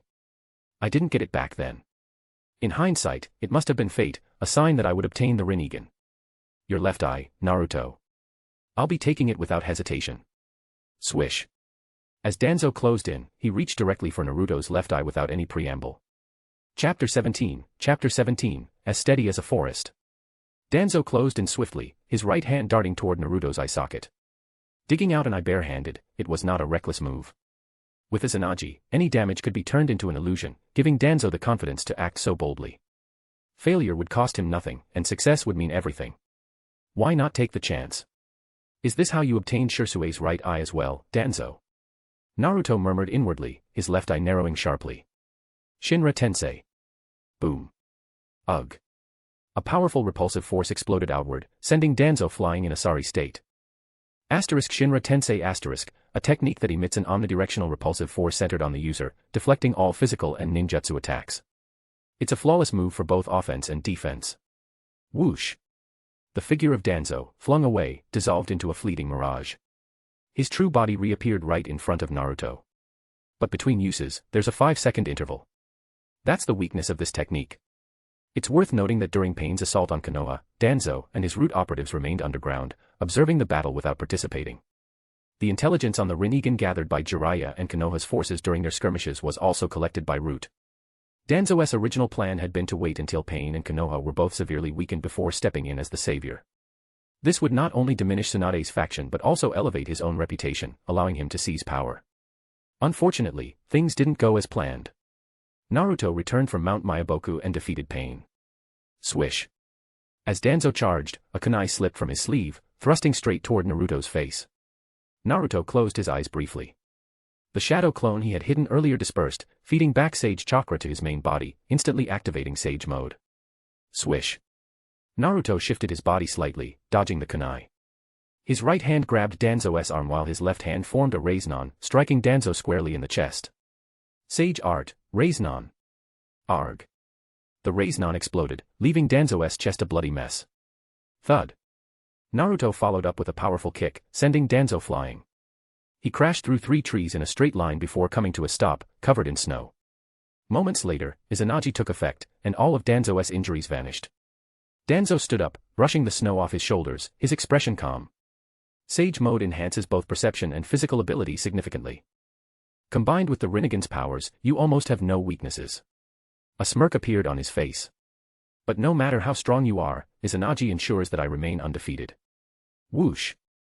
Danzo formed hand seals, took a deep breath, and held it in. The wrinkles on his face seemed to converge toward his mouth. Wind release, vacuum bullets. Bayou. Bayou. Bayou. Danzo exhaled, and the wind release chakra shot out like bullets, wide in range and incredibly fast. Swish. Naruto ducked, weaved, and flipped through the gaps between the vacuum bullets, closing the distance toward Danzo. You like using wind release too? Let me return the favor. As Danzo's vacuum bullets came to an end, Naruto created shadow clones. Combining them with the nature transformation of the Raiznon, a piercing wind howled, chilling everyone to the bone. Naruto spun elegantly, building momentum, and hurled the deadly weapon at Danzo. Sage Art, Wind Release, Rasen Shuriken. There was no escape. The wind blade struck Danzo, sending him flying backward. Boom. Rumble. The devastating windstorm obliterated Danzo and the surrounding forest completely. Whoosh. Danzo reappeared 20 meters away in an open clearing, gazing at the aftermath of the storm with a grave expression. To incorporate nature transformation into the Raiznon, combined with Sage Chakra for a long-range attack. This is the pinnacle of wind release. But it's a pity, such a brilliant jutsu will disappear from the ninja world today. As he spoke, Danzo looked down at his right arm. The first Sharingan had closed completely, and the second was already counting down. His thoughts raced. Naruto wields the Rinnegan and Sage Mode. He has too many ways to finish me off. To be cautious, I can't afford to conserve chakra by deactivating Izanagi midway. With 9 Sharingan, I have about 9 minutes of Izanagi's duration left. Fortunately, Naruto's Sage Mode isn't like the first Hokage's, it can't be maintained indefinitely. According to the intel, Naruto can replenish Sage Chakra using up to 2 shadow clones during battle. However, using that wind release Sage Jutsu will accelerate his chakra consumption, increasing the risk of his Sage Mode deactivating. With 9 minutes, I still have a good chance. I'll keep up the pressure, look for an opening, and take his left eye. Victory will then be mine. Whoosh. Having finalized his strategy, Danzo formed seals and took a deep breath. Wind release, vacuum great sphere. Boom. An overwhelming wind release transformed into a massive cannon, sweeping up snow as it blasted toward Naruto's position. Naruto reserved Shinra Tensei for defending against Danzo's close-range attacks. The Rinnegan's 6 paths abilities were incredibly versatile, offering many options. Facing the oncoming vacuum great sphere, Naruto extended his left hand, and a sealing barrier appeared before his palm. Preta Path. Whoosh. The vacuum great sphere rapidly shrank as it was absorbed by the Preta Path. That's the Rinnegan's ability to absorb ninjutsu, as described in the intel. Swoosh. Danzo quickly unfurled a stack of explosive tags, detonating them on himself. In the state of Izanagi, death allowed him to respawn at a chosen location. Exploiting this ability, Danzo reappeared behind Naruto, launching a surprise attack. Naruto continued absorbing ninjutsu, glancing backward out of the corner of his eye. Danzo smirked inwardly, yes. Use that repulsive force against me. That 5-second interval will give me the perfect opportunity. But then, Naruto's lips curled into a sly smile. He reached into his ninja pouch, pulled out a smoke bomb, and smashed it to the ground. Poof. Thick smoke spread, obscuring the view behind him. Danzo hesitated mid-step. What? A smoke bomb? In that brief moment of doubt, Naruto finished absorbing the ninjutsu. He formed hand seals and spun around dramatically. Sage art, fire release, great flame technique. Boom. Roaring flames erupted, cutting off Danzo's path. The two stood tensely, separated by dozens of meters. Naruto raised a hand, smiling faintly. I've just been playing around with these Rinnegan abilities because they're new to me. Don't think that just because I've learned to run, I've forgotten how to walk. Danzo was momentarily speechless as his gaze shifted to his right arm. The second Sharingan had closed completely, and the third was already halfway through its countdown. A quarter of Izanagi's duration had been consumed, yet he had gained no advantage. It's worth noting that while Izanagi was powerful, its chakra consumption increased over time, making it a risky technique. Naruto's tone was laced with amusement. Are you sure you're okay? You've already used up almost 3 eyes. My chakra reserves are still plentiful. Danzo clenched his fists tightly, then slowly relaxed them. A smile crept across his wrinkled face. Naruto, I've seen countless people in my lifetime, and I've never misjudged anyone. You have the potential for darkness. There's no soil more suitable for you than root. Naruto narrowed his eyes. And Danzo made a shocking proposal. So, let's join forces. I've already risen to the position of Hokage, and I'm no longer suited to remain in root. If you agree, I'll appoint you as the leader of root. What do you say? Chapter 18, As Fierce as Fire. After listening to Danzo's proposal, Naruto rubbed his chin thoughtfully and said, that does sound like a good idea. Danzo's expression shifted slightly. Exactly. As long as we join forces, making Konoha reign supreme over the entire ninja world will be within our grasp. Naruto lowered his hand from his chin, his gaze becoming deeper. Making Konoha reign supreme over the ninja world. Do you think that's enough? Oh. Danzo raised an eyebrow. Could it be that you have an even grander plan? Naruto replied bluntly, of course I do. But you wouldn't understand because your vision and abilities are far too limited. Danzo's tone grew darker. Abilities aside, why do you claim my vision is lacking? Naruto countered, let me ask you this, where were you in the route when pain attacked the village? Danzo defended himself, for the future of the ninja world, proper patience and concealment are necessary. For root to step into the light, it requires the right opportunity. With Tsunade's slug techniques, the village wouldn't have been completely destroyed. Those sacrifices were temporary. Once I take the position of Hokage, Konoha will enter a new era of prosperity. He then shifted the topic. Speaking of which, why did the pain incident happen in the first place? Isn't it because of Jiraiya's naivety and Tsunade's indulgence? If I had been in power, pain would never have been born, and the Akatsuki would never have risen. Root's way is to nip all risks to the village's development in the bud. Tell me, where exactly is my vision lacking? Naruto said solemnly, along with the risks you eliminate, you also kill hope. Danzo chuckled. Hope? You want me to place the future in something as intangible as that? Naruto replied coldly, calling it intangible is exactly where your narrow-mindedness lies. Flowers wither in soil devoid of hope. Even if they manage to survive, they grow covered in poisonous thorns. Danzo, you keep claiming that pain wouldn't have been born and the Akatsuki wouldn't have risen under your watch. But the early Akatsuki was a righteous organization. It was your secret interference that caused Nagato to lose his faith, turning him into pain and twisting the Akatsuki's ideals. That's right. The one truly responsible for the village's destruction isn't Jiraiya-sensei or Tsunade-bachan. It's your so-called dark root doctrine. In the end, you're just using the pretense of protecting the village to satisfy your own ambitions.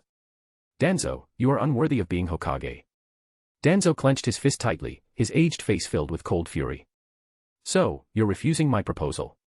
Naruto smirked. Baka. With so many paths ahead, why would I choose a dead end? Danzo's voice dropped dangerously low. Then leave behind your Ninetales and Rinnegan, and become the stepping stone for my ascent. During their conversation, Danzo had been gathering an unprecedented amount of chakra, preparing to unleash a move even more powerful than the ones he used against Sasuke.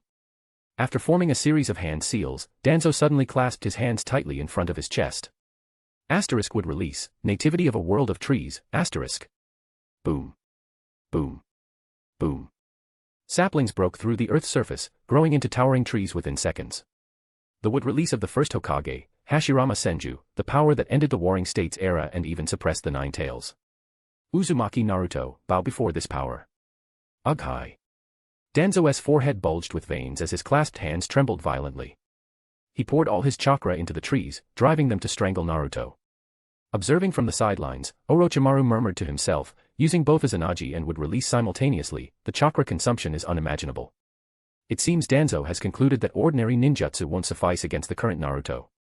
After failing to negotiate, he's decided to stake everything on this gamble. Now then, Naruto, how will you respond? The forest erupted into chaos, shaking the earth as it advanced. Would release, huh? Perfect. There's a technique I've been wanting to try. Naruto's lips curled into a smile as he formed hand seals in front of his chest, taking a deep breath. Asterisk Sage Art, Fire Release, Great Blaze Annihilation, asterisk. Whoosh. A thin pillar of fire shot from Naruto's mouth, extending 10 meters before erupting into a massive inferno that blocked the advancing forest. The heat was so intense it evaporated the snow in the air. Danzo was stunned. You've got to be kidding me. He used fire release to suppress my wood release. Naruto thought to himself, I've seen wood release 10 times stronger than this. If you wanted to surprise me, you should have at least used Flower Tree World. Poof. In a puff of white smoke, Naruto's shadow clone appeared in midair at the boundary between fire and wood. The clone's hand buzzed with spinning wind blades as it hurled them downward. Asterisk Sage Art, Wind Release, Rasen Shuriken, asterisk. Boom. The violent winds merged with the blazing flames, completely consuming the forest. The approaching wave of fire sent Danzo into a panic. He even has the energy to use shadow clones and such a powerful fire release at the same time. But after this attack, his Sage mode should run out. Sizzle. Sure enough, the orange markings around Naruto's eyes gradually faded as his Sage mode dissipated. Danzo glanced at his right arm, where 3 Sharingan remained open. There's no time to waste. Now's my chance.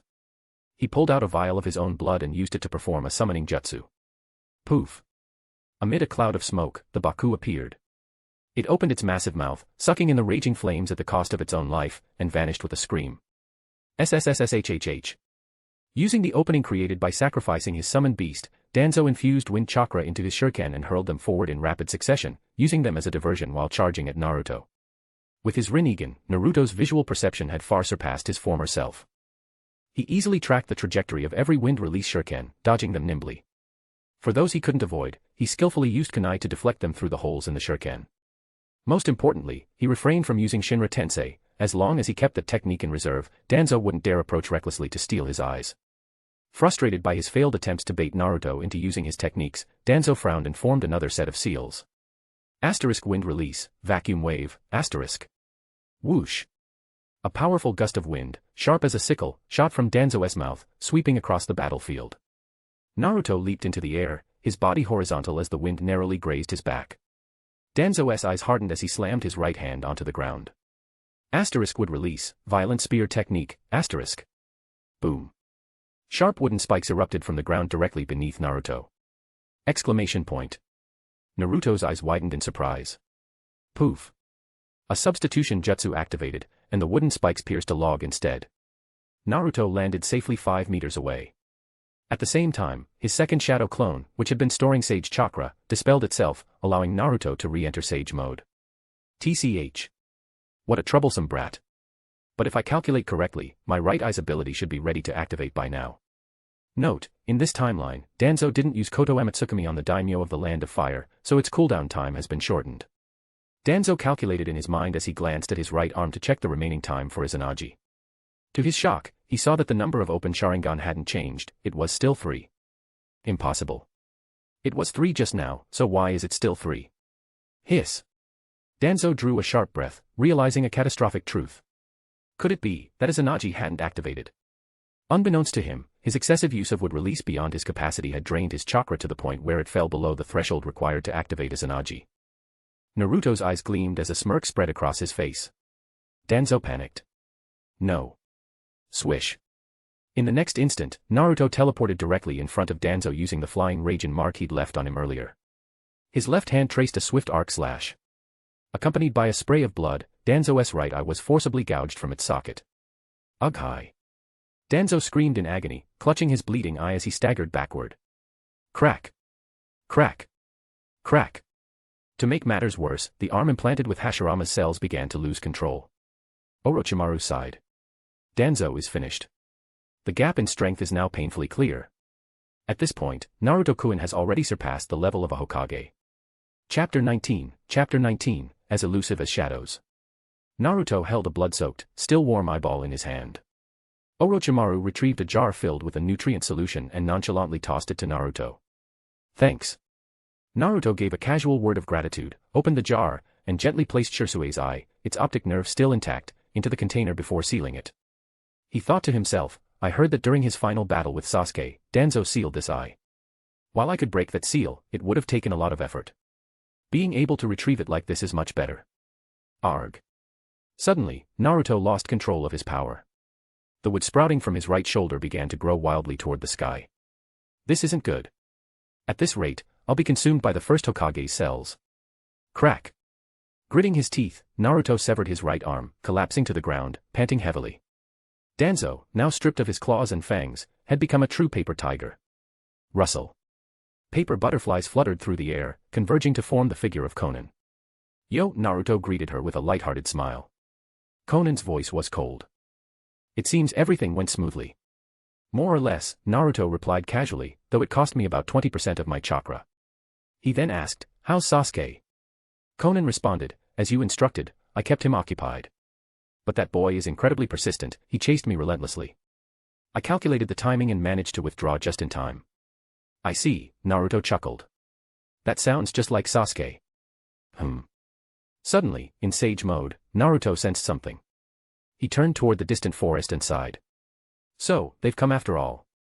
Conan remarked, one of his subordinates is a girl with exceptional sensory abilities. Orochimaru added, that must be Karen, one of my former subordinates. Like you, Naruto-kun, she's also a descendant of the Uzumaki clan and possesses extraordinary sensory abilities. Naruto reminisced, I know her.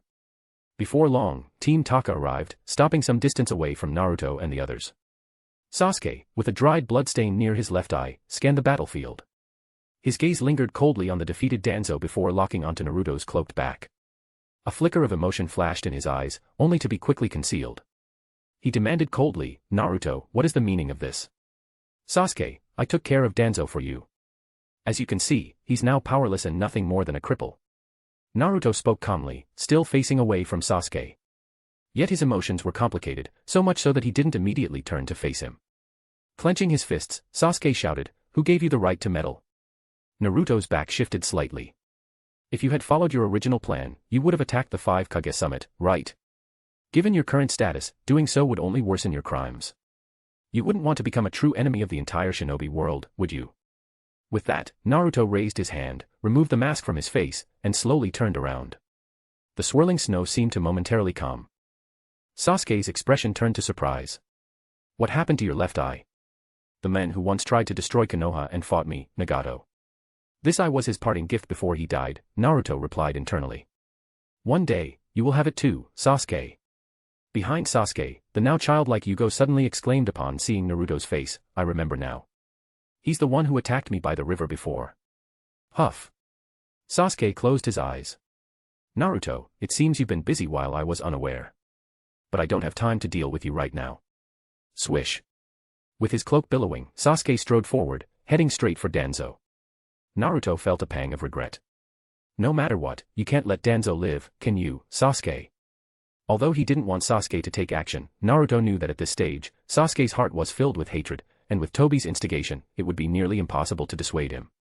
If he didn't let Sasuke act now and vent his hatred, it might cause even more trouble in the future. With that thought, Naruto stepped aside, giving Sasuke a clear path. Crackle.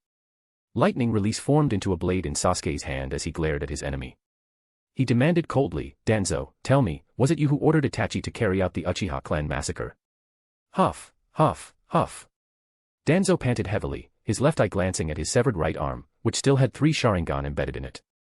Though he'd lost his arm, there were still some of Hashirama's cells left in his body, giving him just enough to activate one more Izanagi. Sasuke shouted, answer me. Danzo's voice was weak but low. So, you've learned the truth. It seems Itachi couldn't keep his mouth shut. Sasuke's gaze turned icy. So it's true, then. Danzo admitted, yes, it's true. Sasuke's eyes grew colder. Just as I thought. Danzo quickly reached for a Sharingan, plucking it out and inserting it into his right eye socket. The remaining Hashirama cells in his body connected the optic nerve. Forming a single-handed seal, a pale smile appeared on his lips. Sizzle. Izanagi, activated. Then, without hesitation, he turned and fled at full speed. Humph. Sasuke snorted, his cloak flaring as he gave chase. Do you think you can escape? Sasuke's left eye locked onto Danzo's retreating figure. Amaterasu. Whoosh. Black flames erupted, engulfing Danzo's body.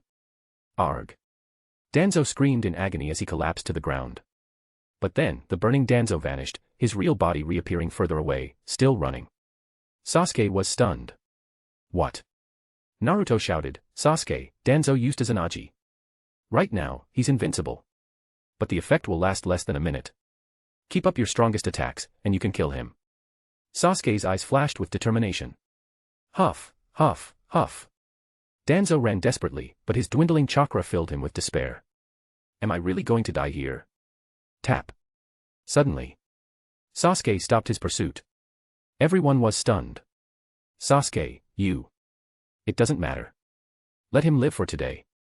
A vengeance carried out through others' hands is not enough to purify the Uchiha clan to its highest glory. Sasuke slowly turned around, his Mangekyo Sharingan radiating an inscrutable darkness as he gazed at Naruto. Especially not you, Naruto. You're the last person I'd ever want to act on my behalf. In the swirling snow, Danzo's fleeing figure faded into the background. Naruto and Sasuke locked eyes, as if time had frozen. Whoosh. A strange vortex swirled as masked Tobi appeared.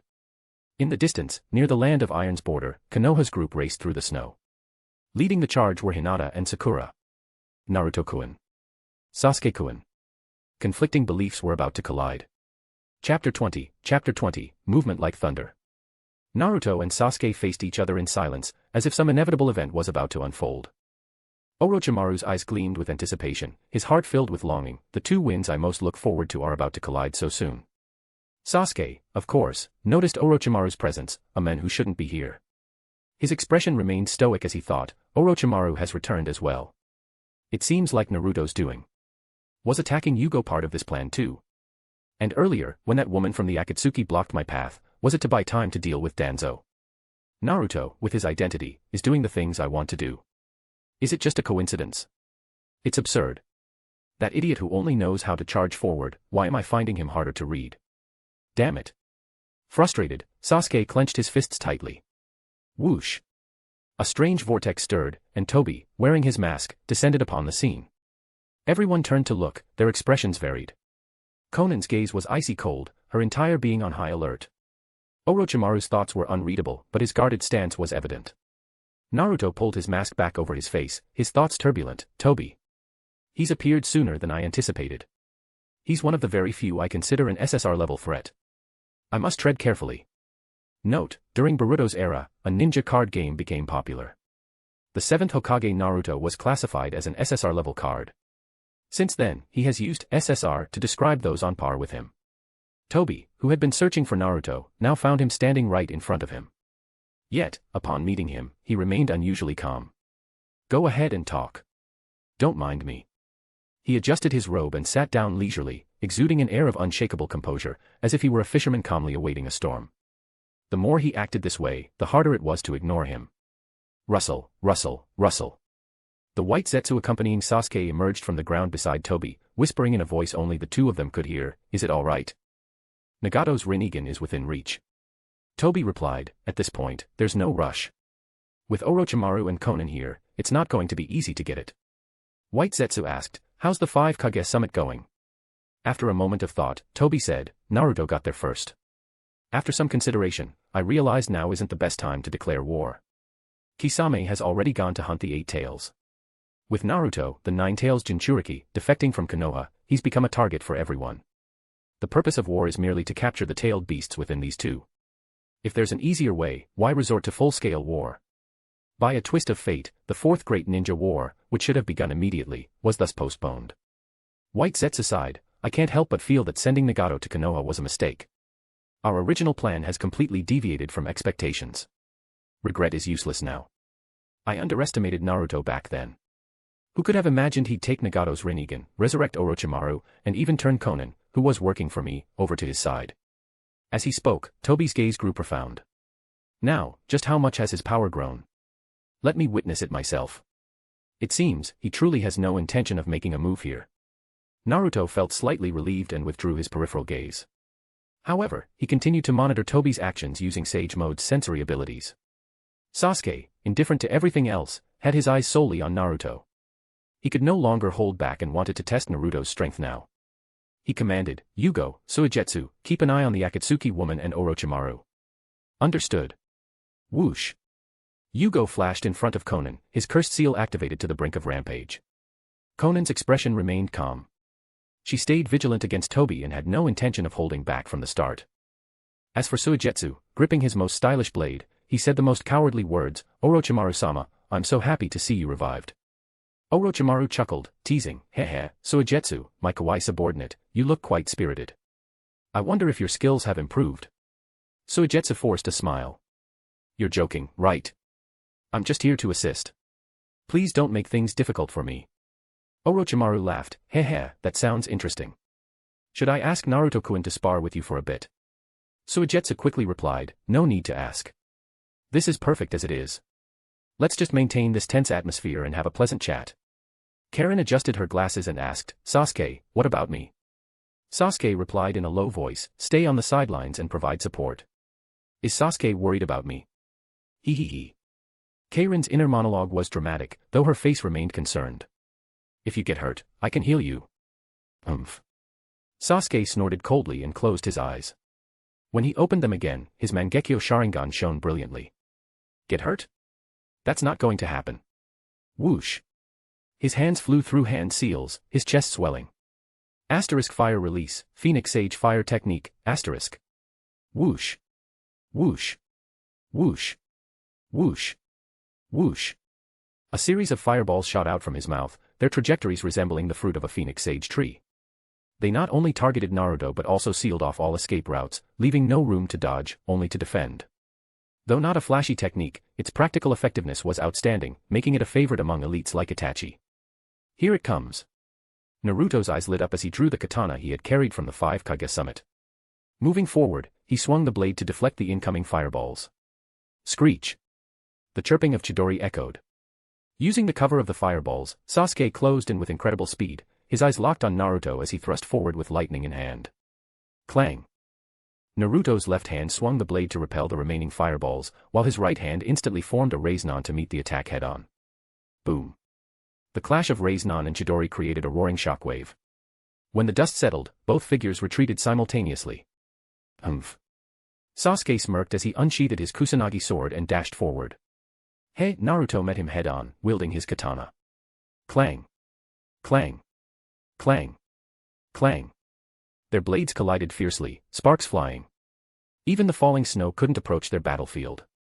The more Sasuke fought, the more shocked he became. When did the rough and reckless Naruto, who always relied on brute force and chakra reserves, master such refined swordsmanship? Naruto, too, was filled with admiration. Sasuke's swordsmanship, honed from a young age and enhanced by the Sharingan, was truly exceptional. Back then, after sealing Kaguya, I spent a lot of effort making up for my lack of basic ninja skills. How about this? Frustrated by the stalemate, Sasuke infused his Kusanagi sword with crackling lightning-release chakra. I can do that too. Naruto followed suit, enveloping his katana with whistling wind-release chakra. Clang. Their blades clashed, their eyes meeting. Sasuke coldly remarked, is your left eye just for show? Naruto replied, I don't want to use the power of this eye against a friend. Friend. A flicker of emotion crossed Sasuke's eyes before it was replaced by coldness. Still so naive. You'll regret it. Buzz. Sasuke's Mangekyo Sharingan glowed ominously. Asterisk Genjutsu, Sharingan, asterisk. Naruto was puzzled. Why are you staring at me? Sasuke was stunned, my Genjutsu doesn't work on him. Naruto's Rinnegan completely nullified Sasuke's Sharingan Genjutsu, to the point where he didn't even realize Sasuke had used it. Screech. Enough. Sasuke sheathed his sword and stepped back, his eyes radiating genuine coldness. Drip. A line of blood trickled from the corner of his left eye, falling onto the snow, where it spread like a spider web. Naruto, if you don't get serious, you'll die. Amaterasu, *. Chapter 21, Only the Vastness Remains. Push the story forward with your power stones. Every 400 PS equals bonus chapter.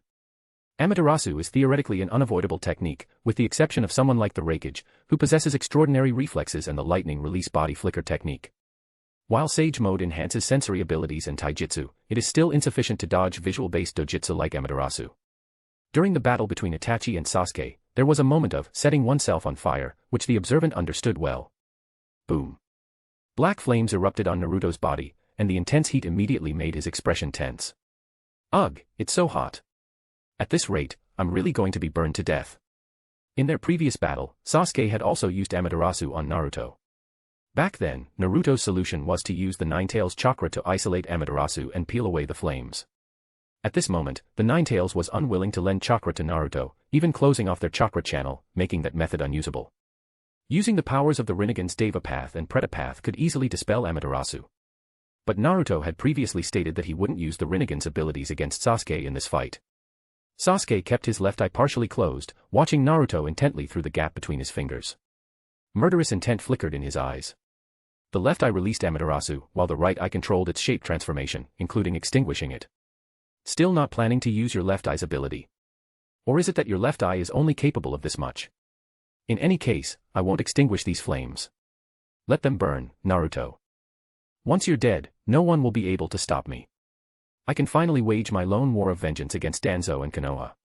Naruto pulled out a scroll from his cloak, quickly scribbling incantations with a pen from his ninja tool pouch. Once done, he bit the pen's shaft and pressed both hands on the scroll. Fire sealing method, *. Whoosh. All the Amaterasu flames flowed into the scroll center, forming a character for fire surrounded by black incantations in the blank space. Though the Amaterasu flames had burned his body, it was unavoidable. The experts observing from the sidelines were moved in their own ways. Conan, that's Jiraiya-sensei's technique. Orochimaru, to perform such a complex fire-sealing method so smoothly while being burned by Amaterasu requires extraordinary endurance and precision. I'm increasingly curious, Naruto-kun, about what you've experienced during my time sealed away to grow this much. Toby, he and Sasuke are no longer on the same level. Naruto calmly put away the pen and scroll and stood up, asking, shall we continue, Sasuke? Don't get cocky. You loser. Sasuke clenched his fists tightly, responding to his inner rage as dark purple chakra manifested outside his body. Karen shivered, it's that chakra, as cold as falling into an ice cellar. The purple chakra sublimated, solidifying into a skeletal frame. What can you do about this? Sasuke's arrogance was at an all-time high. Susanoo, how nostalgic. Naruto's expression turned solemn as he formed a seal with 4 fingers in front of his chest. Poof. A shadow clone appeared from the smoke, infusing wind release into the Reisnon forming in Naruto's left hand. Buzzing. Accompanied by the screech of wind blades, the Rasen Shuriken took shape. Sasuke's pupils shrank. What is that? A strengthened version of the wind release, Reisnon. Poof. The shadow clone dispersed. Catch this, Sasuke. Naruto charged and threw it at Sasuke. Sage art, wind release, Rasen Shuriken, *. Whoosh. The Rasen Shuriken tore through the air, and Sasuke relied on Susanoo to take it head-on. Boom. The storm exploded, engulfing the spot where Sasuke stood in an instant. Ugh. The storm spreading outward forced Yugo and others observing the battle to retreat. Crack. Crack. Amidst the storm, the sound of bones shattering could be heard. Karen screamed, Sasuke. As the storm gradually subsided, Sasuke remained unharmed, but Susanoo's skeleton was nearly shattered, leaving only a thin layer of purple covering his body. Sasuke hung his head low, his shoulders trembling, his expression dark, again and again. Snap. Snap. Snap. New bone sprouts emerged from the purple exterior. Sasuke suddenly raised his head, his gaze ferocious as he shouted, how many times do you want to provoke me until you're satisfied? Ah. Boom. The dark purple skeleton reared up, with extra chakra forming muscles around the bones, and soon, an outer garment manifested. Susanoo advanced to another stage. Toby's gaze was deep. Yes, just like that. Keep pushing Sasuke to grow, Naruto. Snap. Snap. In Susanoo's left hand, a magnificent longbow formed, while a mighty arrow appeared in the right.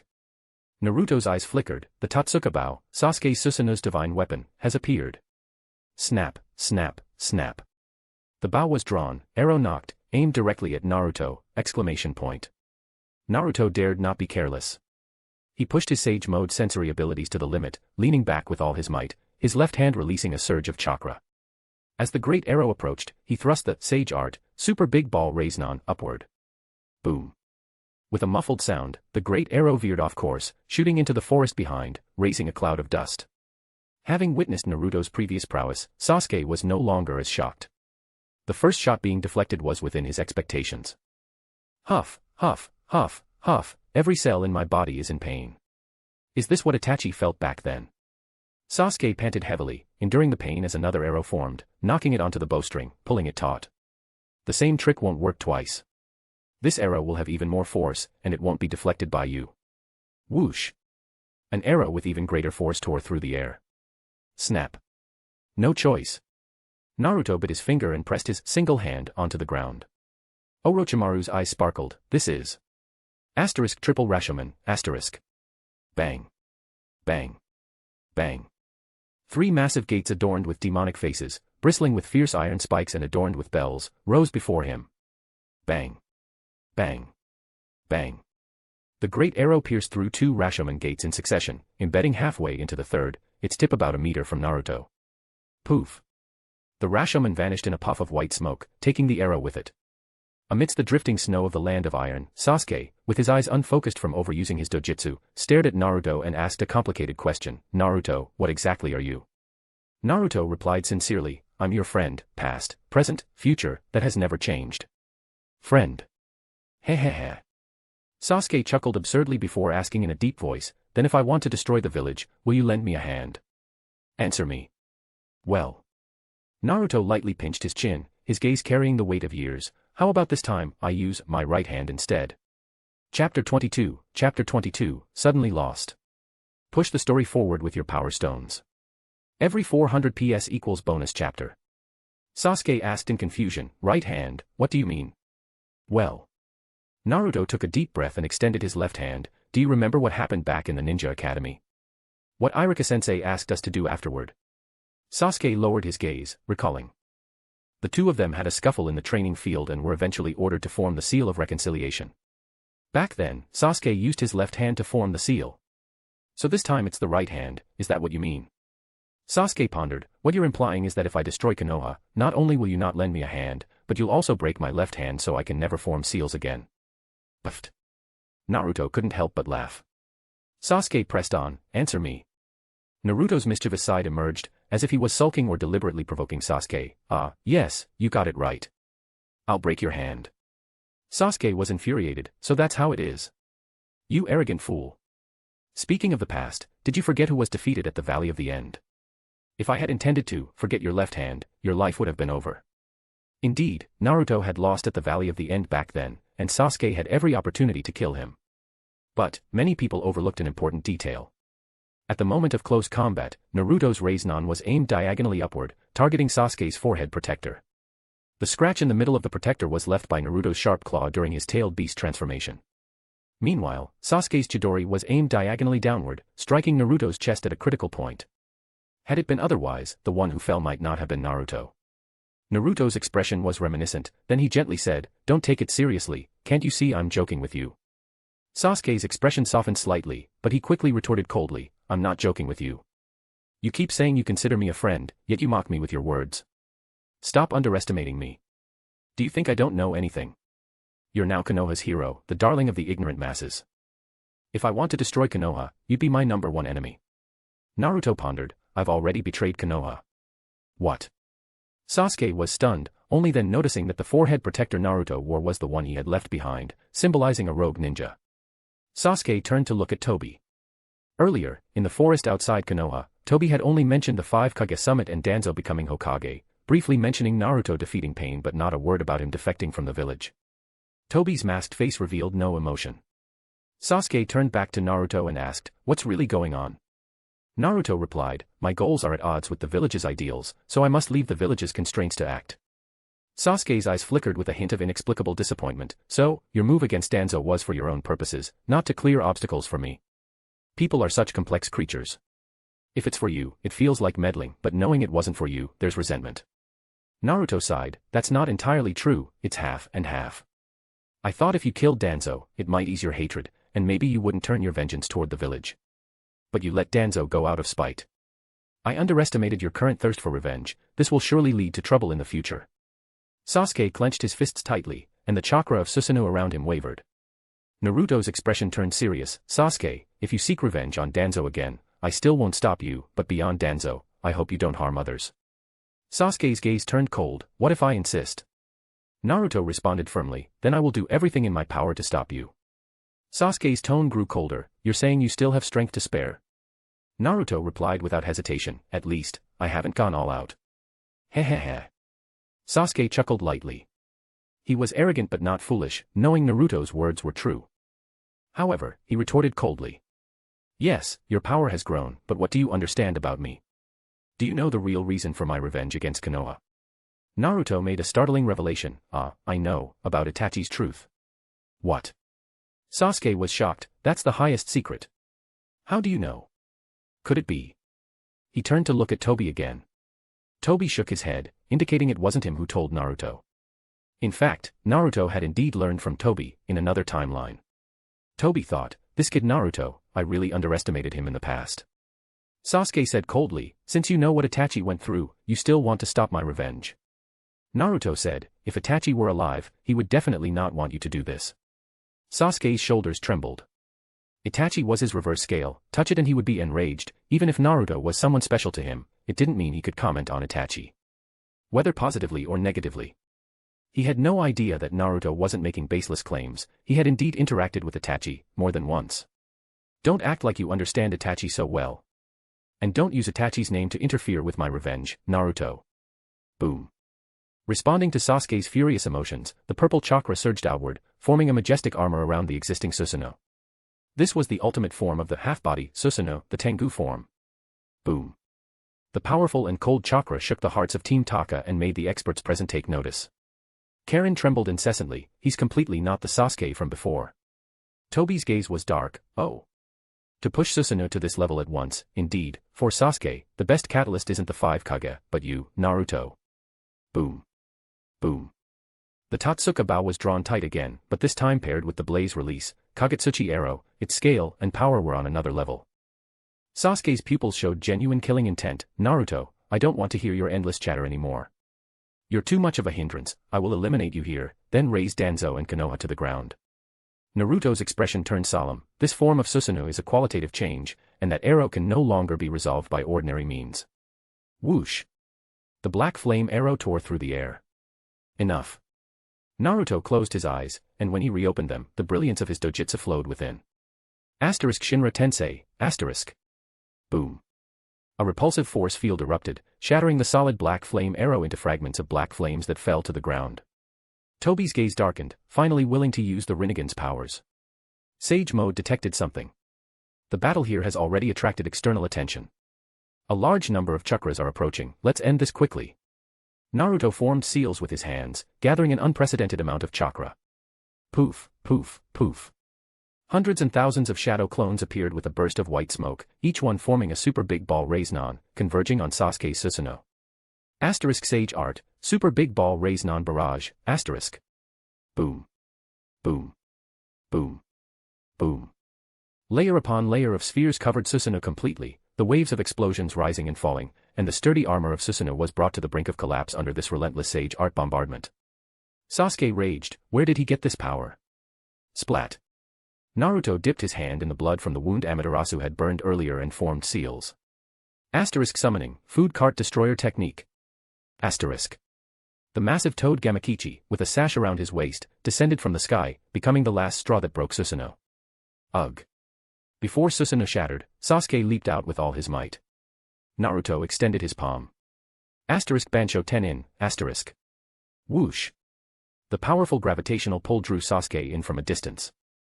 Sasuke reacted swiftly, forming seals with his hands as he approached, leveraging the gravitational pull, asterisk fire release, great fireball technique, asterisk. Naruto stood firm, maintaining Bansho Tenin, activating the Rinnegan's protective barrier, isolating the flames while grabbing Sasuke's throat. Asterisk Pretapath, asterisk. Whoosh. Sasuke's chakra flowed into Naruto through his palm. Sasuke smirked, so this is your left eye's ability. Naruto apologized, sorry, but this is the only way to calm you down.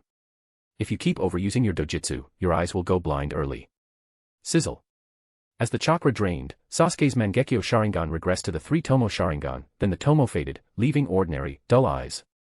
Before losing consciousness, Sasuke murmured intriguingly, such things no longer matter. Seeing Sasuke lose consciousness, Naruto gently laid him on the snow, sighed softly, and retreated. Sasuke. Karen ran forward. Whoosh. But Tobi, with his masked face, appeared beside Sasuke first, lifting him onto his shoulder. His right eye spiraled, absorbing both Sasuke and Karen. Go restore Sasuke's chakra. Eek. Swish. Swish. Konan and Orochimaru arrived at Naruto's sides. Konan asked with concern, how is it? Are you okay? Naruto smiled, sorry, I've overused my chakra a bit. The situation ahead might be troublesome, I'll have to rely on you two more. Konan smiled gently, of course. Heh. Orochimaru's lips curled up, as expected, you still couldn't bring yourself to completely drain Sasuke's chakra. To this, Naruto remained silent. To the south, led by Mifune, the samurai of the Land of Iron and the other Kage, except for Danzo, arrived one after another. To the north, in the snowstorm, silhouettes could be faintly seen running, they were all young and wore Konoha forehead protectors. Seeing this, Tobi's expression under the mask was subtle, oh well, this time I'll be a complete outsider. Think carefully about how to wrap this up, and remember to protect the Rinnegan, it's my treasure, Naruto. Whoosh. With a swirling vortex, he and Zetsu disappeared into the mysterious whirlpool. Crack. With lightning speed, Reikage and his two bodyguards arrived first.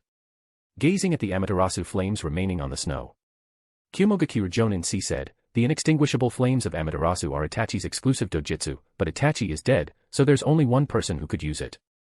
Darui said, not long ago, was it Uchiha Sasuke who was here? Reikage roared angrily at Naruto, where is Sasuke, where did Sasuke go? Naruto paid no attention, for at that moment, his entire focus was drawn to the figure at the forefront of another group, full of urgency. Hinata. Chapter 23, The Oncoming Turmoil. Push the story forward with your power stones. Every 400 PS equals bonus chapter. Huff, huff, huff. Hinata stopped in her tracks, sweat streaming down her exhausted face, freezing into icicles in the wind and snow. Ahead, a crowd had gathered, but in her Byakugan, all she could see was Naruto. Naruto's eyes trembled violently, his heart aching with pity. How far did you run to get here? After so many years, seeing each other again should have been a joyous reunion, but the shadows of past events cast a somber tone over the moment.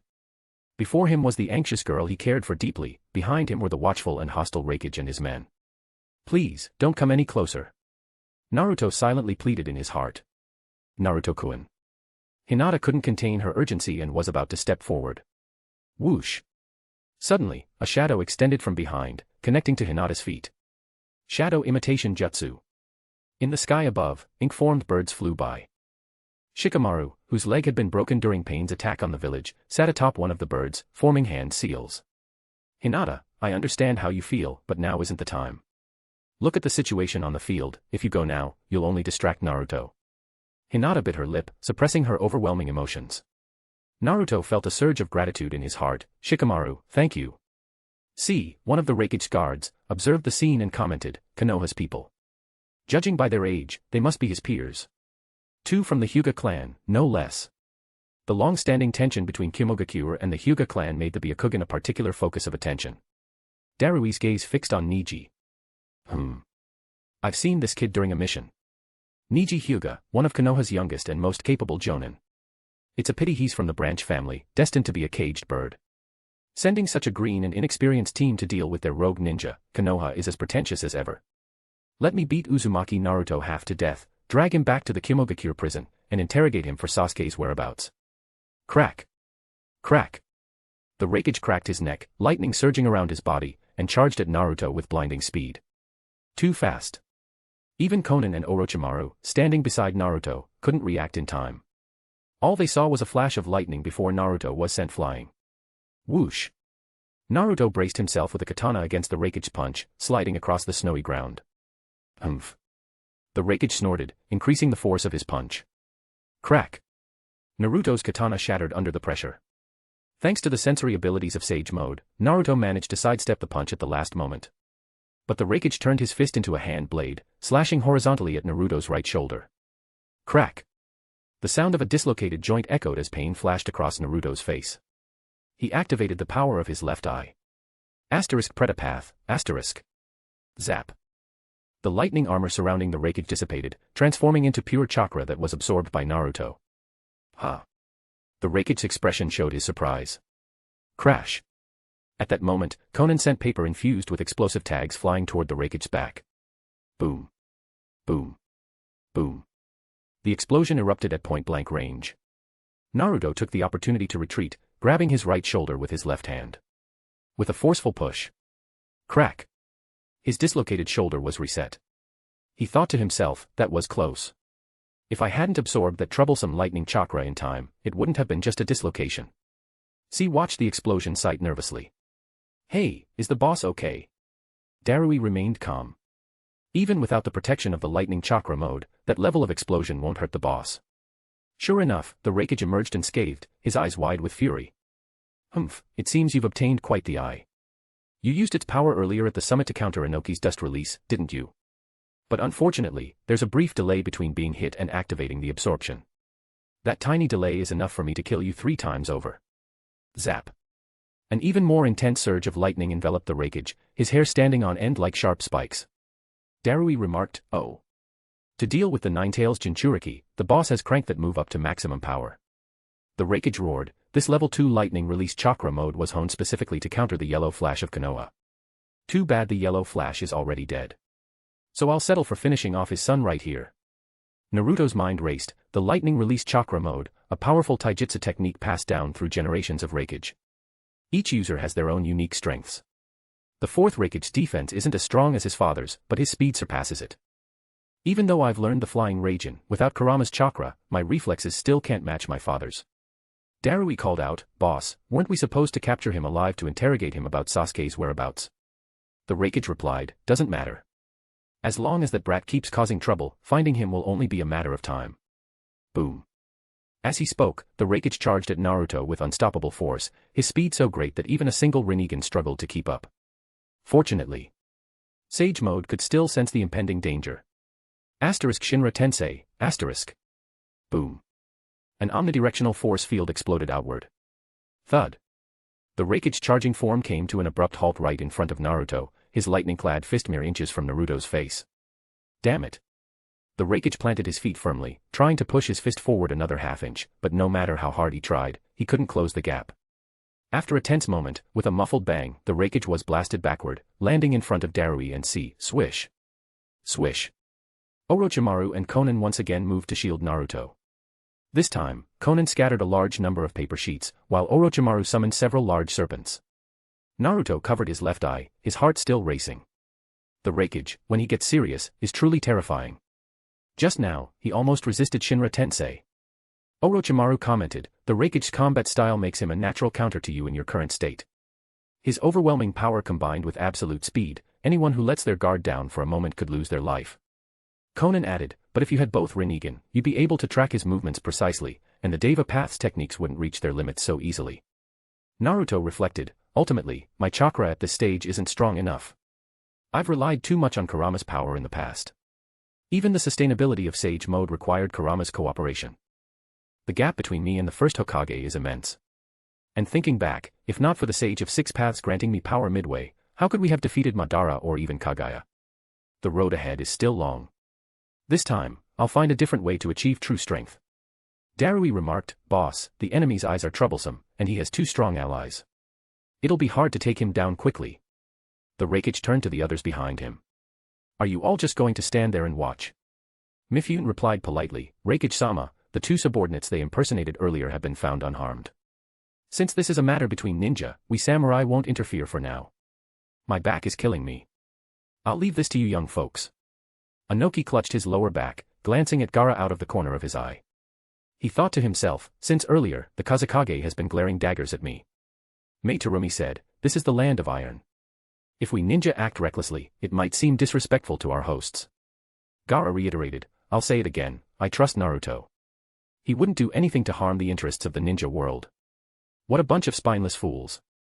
Seeing that none of the other Kage intended to act, the Raikage gritted his teeth and shouted at Naruto again, Uzumaki Naruto, I know Uchiha Sasuke was just here. Where did he go? Tell me now, this is your last chance. Sasuke was just here. Hearing this, Sakura, standing behind Hinata, looked shocked. Naruto, however, smiled and said, Raikage, why do you insist on making things difficult for Sasuke? The Raikage roared, damn it, he killed my brother. Naruto replied, your brother, Killer Bee, is still alive. But he's already been targeted by the Akatsuki. If you act quickly, you might still make it in time.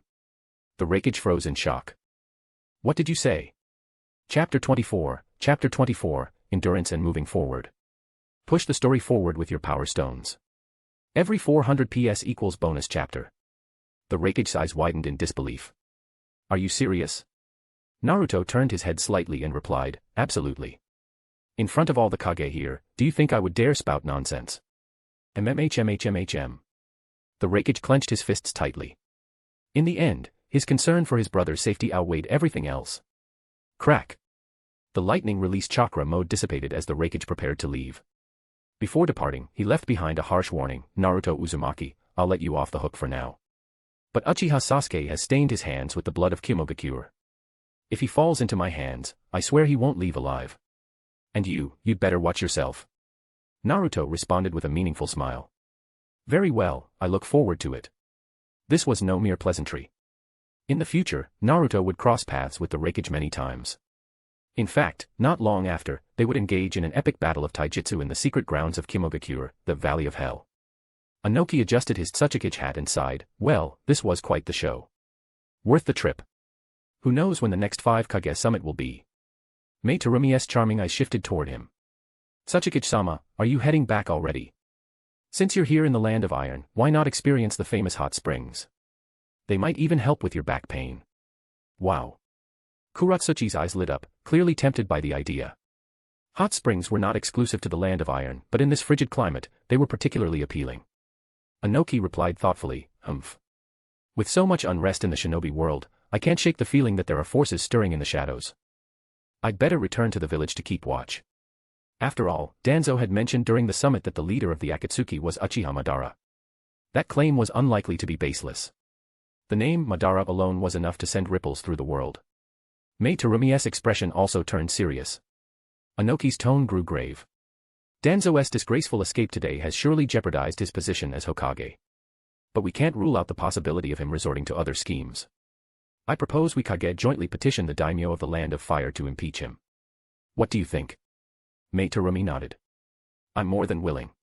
The ideology of Root poses a threat to the interests of the Land of Water. Gaara silently observed Naruto, his gaze complex. Temari placed a hand on his shoulder and whispered, no matter what, he's now a rogue ninja of Konoha. You're the Kazekage. Remember your position. Yes, I understand. Gaara turned away reluctantly, silently hoping, Naruto, I hope that one day, you'll tell me what truly happened. Unnoticed by most, Suigetsu had already slipped away with Yugo. Apart from Naruto, Konan, and Orochimaru, the only ones left were Mifune and his samurai, along with the Konoha delegation. Naruto turned to Mifune. Mifune-sama, I apologize for the trouble caused today.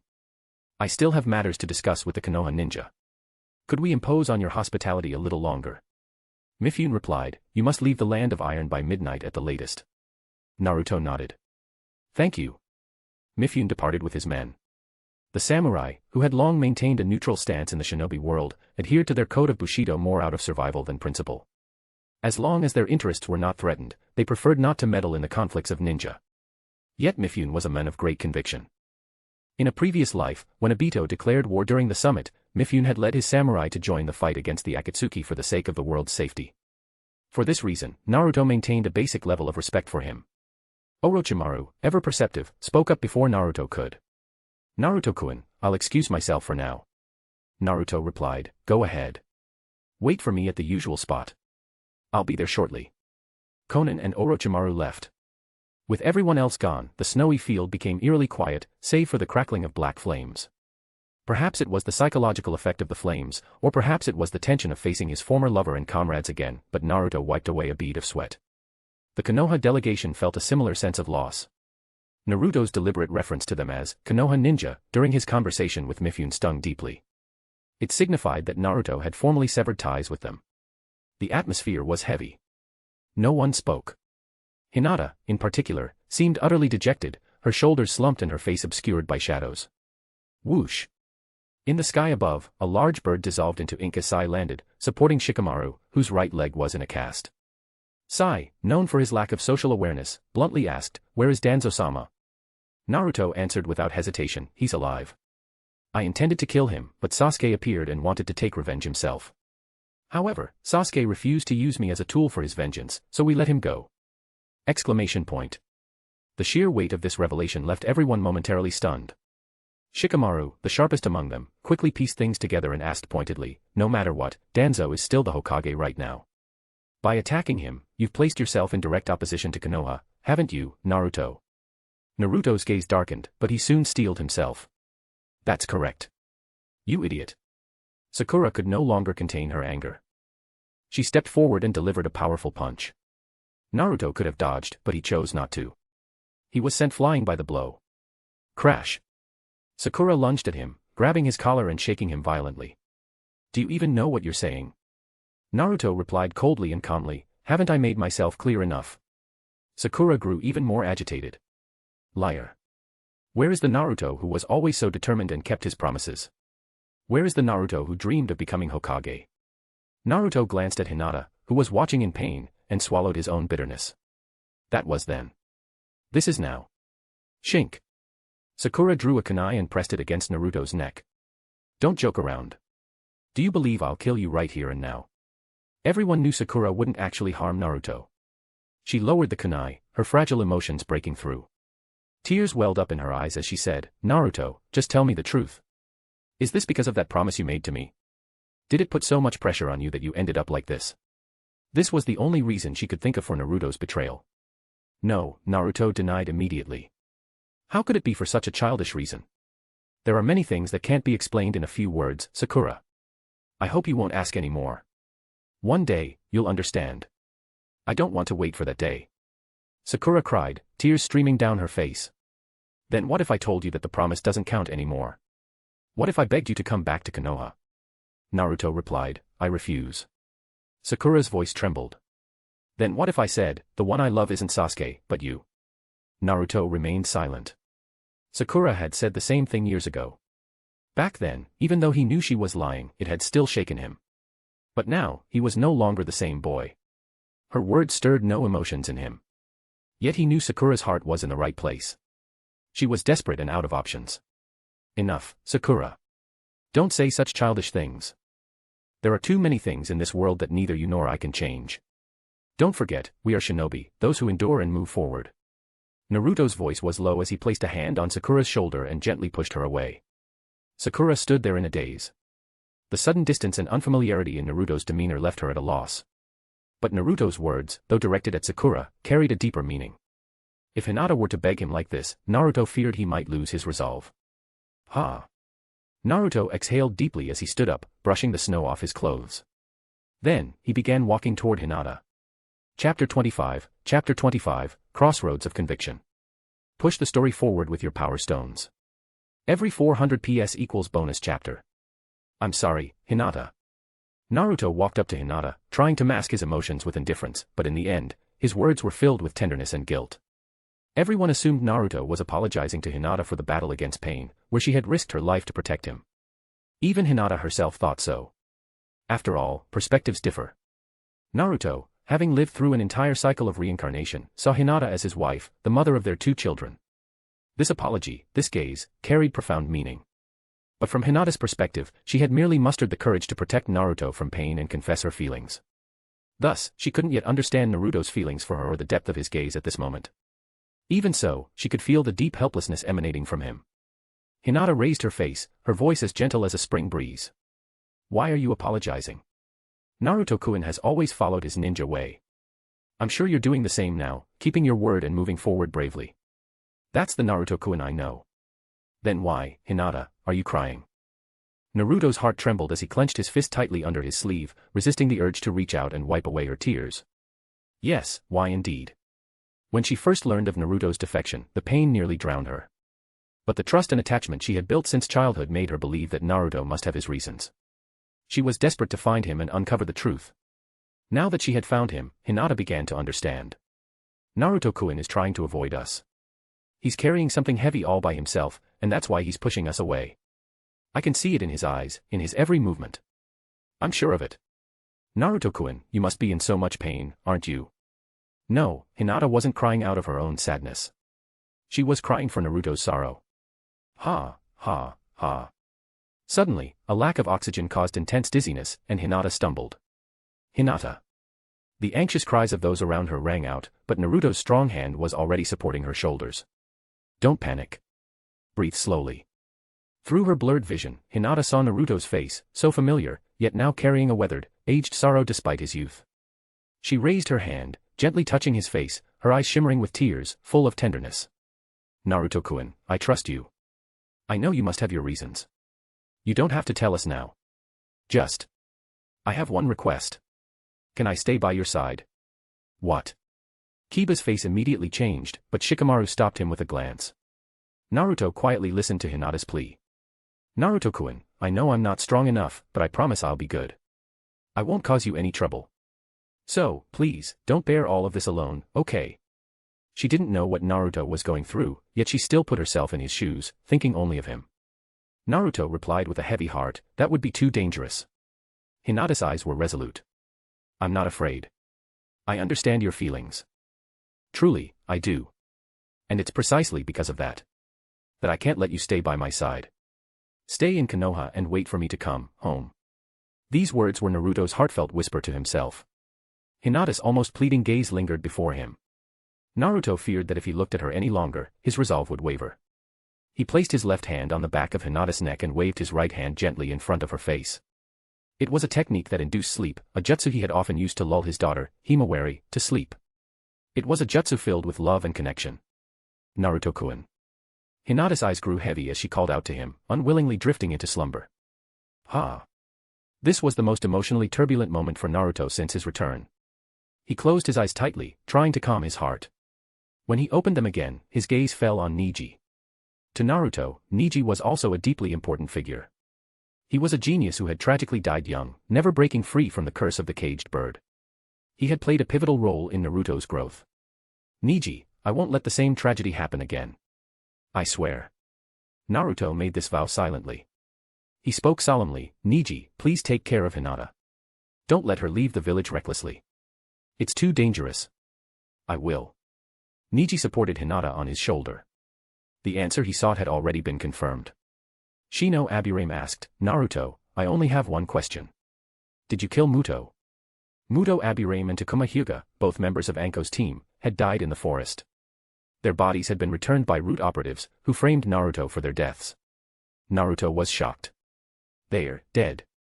Shino, his black sunglasses hiding his emotions, replied, yes, they're dead. Anko left behind an intelligence scroll. It mentioned that you fought their team in the forest outside Konoha, making you the prime suspect. Naruto said, I did fight them, but I didn't kill them. Shino paused before saying, such words are hardly convincing. Even if we believe you, the people in the village won't. Naruto's mind was clear, it seems Root got there first after we left. Shikamaru asked, what about Anko? Is she still alive? Naruto glanced at Sai. In the past, Sai had only officially left Root after Danzo's death. But now, he was still a member. Naruto chose his words carefully. Who knows? Shikamaru, deep in thought, took out a pre-prepared scroll and handed it to Naruto. The scroll read. Danzo has already smeared your name. The current atmosphere in the village is extremely hostile toward you. Anko is the only one who knows what happened in that battle and the only one who can prove your innocence. If she's in your hands, don't let her go. Danzo will certainly silence her. Similarly, if you ever plan to return to Konoha, you must protect Anko. Naruto's eyes narrowed as he wrote on the scroll. As long as Danzo remains in power, Konoha will inevitably face a period of darkness. You and your father must tread carefully. As I suspect, Sasuke will seek even greater power, determined to kill Danzo without my help. His hatred needs an outlet. So this time, I won't interfere. If, after killing Danzo, Sasuke still aims to destroy Konoha, then I will step in to stop him. Snap. Shikamaru retrieved the scroll, read it, and looked deeply at Naruto. So, are you now our ally, or our enemy? Naruto adjusted his rogue ninja headband and swished his cloak. If we meet on the battlefield in the future, you need not hold back. Whoosh. Using the flying Raijin Jutsu, Naruto disappeared. Shikamaru let out a helpless chuckle. This is turning into such a mess. Whoosh. At a mountain stream outside the Land of Iron, Naruto appeared before Konan and Orochimaru. You took your time. I had a long overdue chat with some old friends. Konan asked, are we heading back to Omegakure? Naruto surveyed the barren wasteland around them. I don't have a flying Raijin mark in Omegakure yet. If we go on foot, it'll take some time. Naruto reached into his pocket and took out a vial containing Shirsue's right eye. He held it carefully. To be safe, let's find a place to implant this eye first. Chapter 26, A Radiant Bloom. The new chapter is now available. Thank you all for enjoying this work. Konohagakure, Temporary Hokage Tent. Danzo Shimura, who had narrowly escaped death in the Land of Iron, now leaned on a cane with his left hand. His right eye and arm had been replaced with a prosthetic eye and arm, both tightly wrapped in bandages to avoid drawing attention. A letter from the daimyo had just arrived, and its contents were far from favorable. It read, Danzo, your performance at the 5 Kage Summit was, to be frank, utterly disappointing. However, since I personally appointed you as Hokage, dismissing you immediately would only reflect poorly on my judgment. I am giving you 100 days to rectify the situation and steer Konohagakure back on track.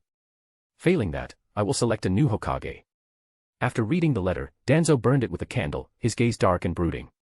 If only I still had Koto Amatsukami in my right eye. I could have easily resolved this with the daimyo.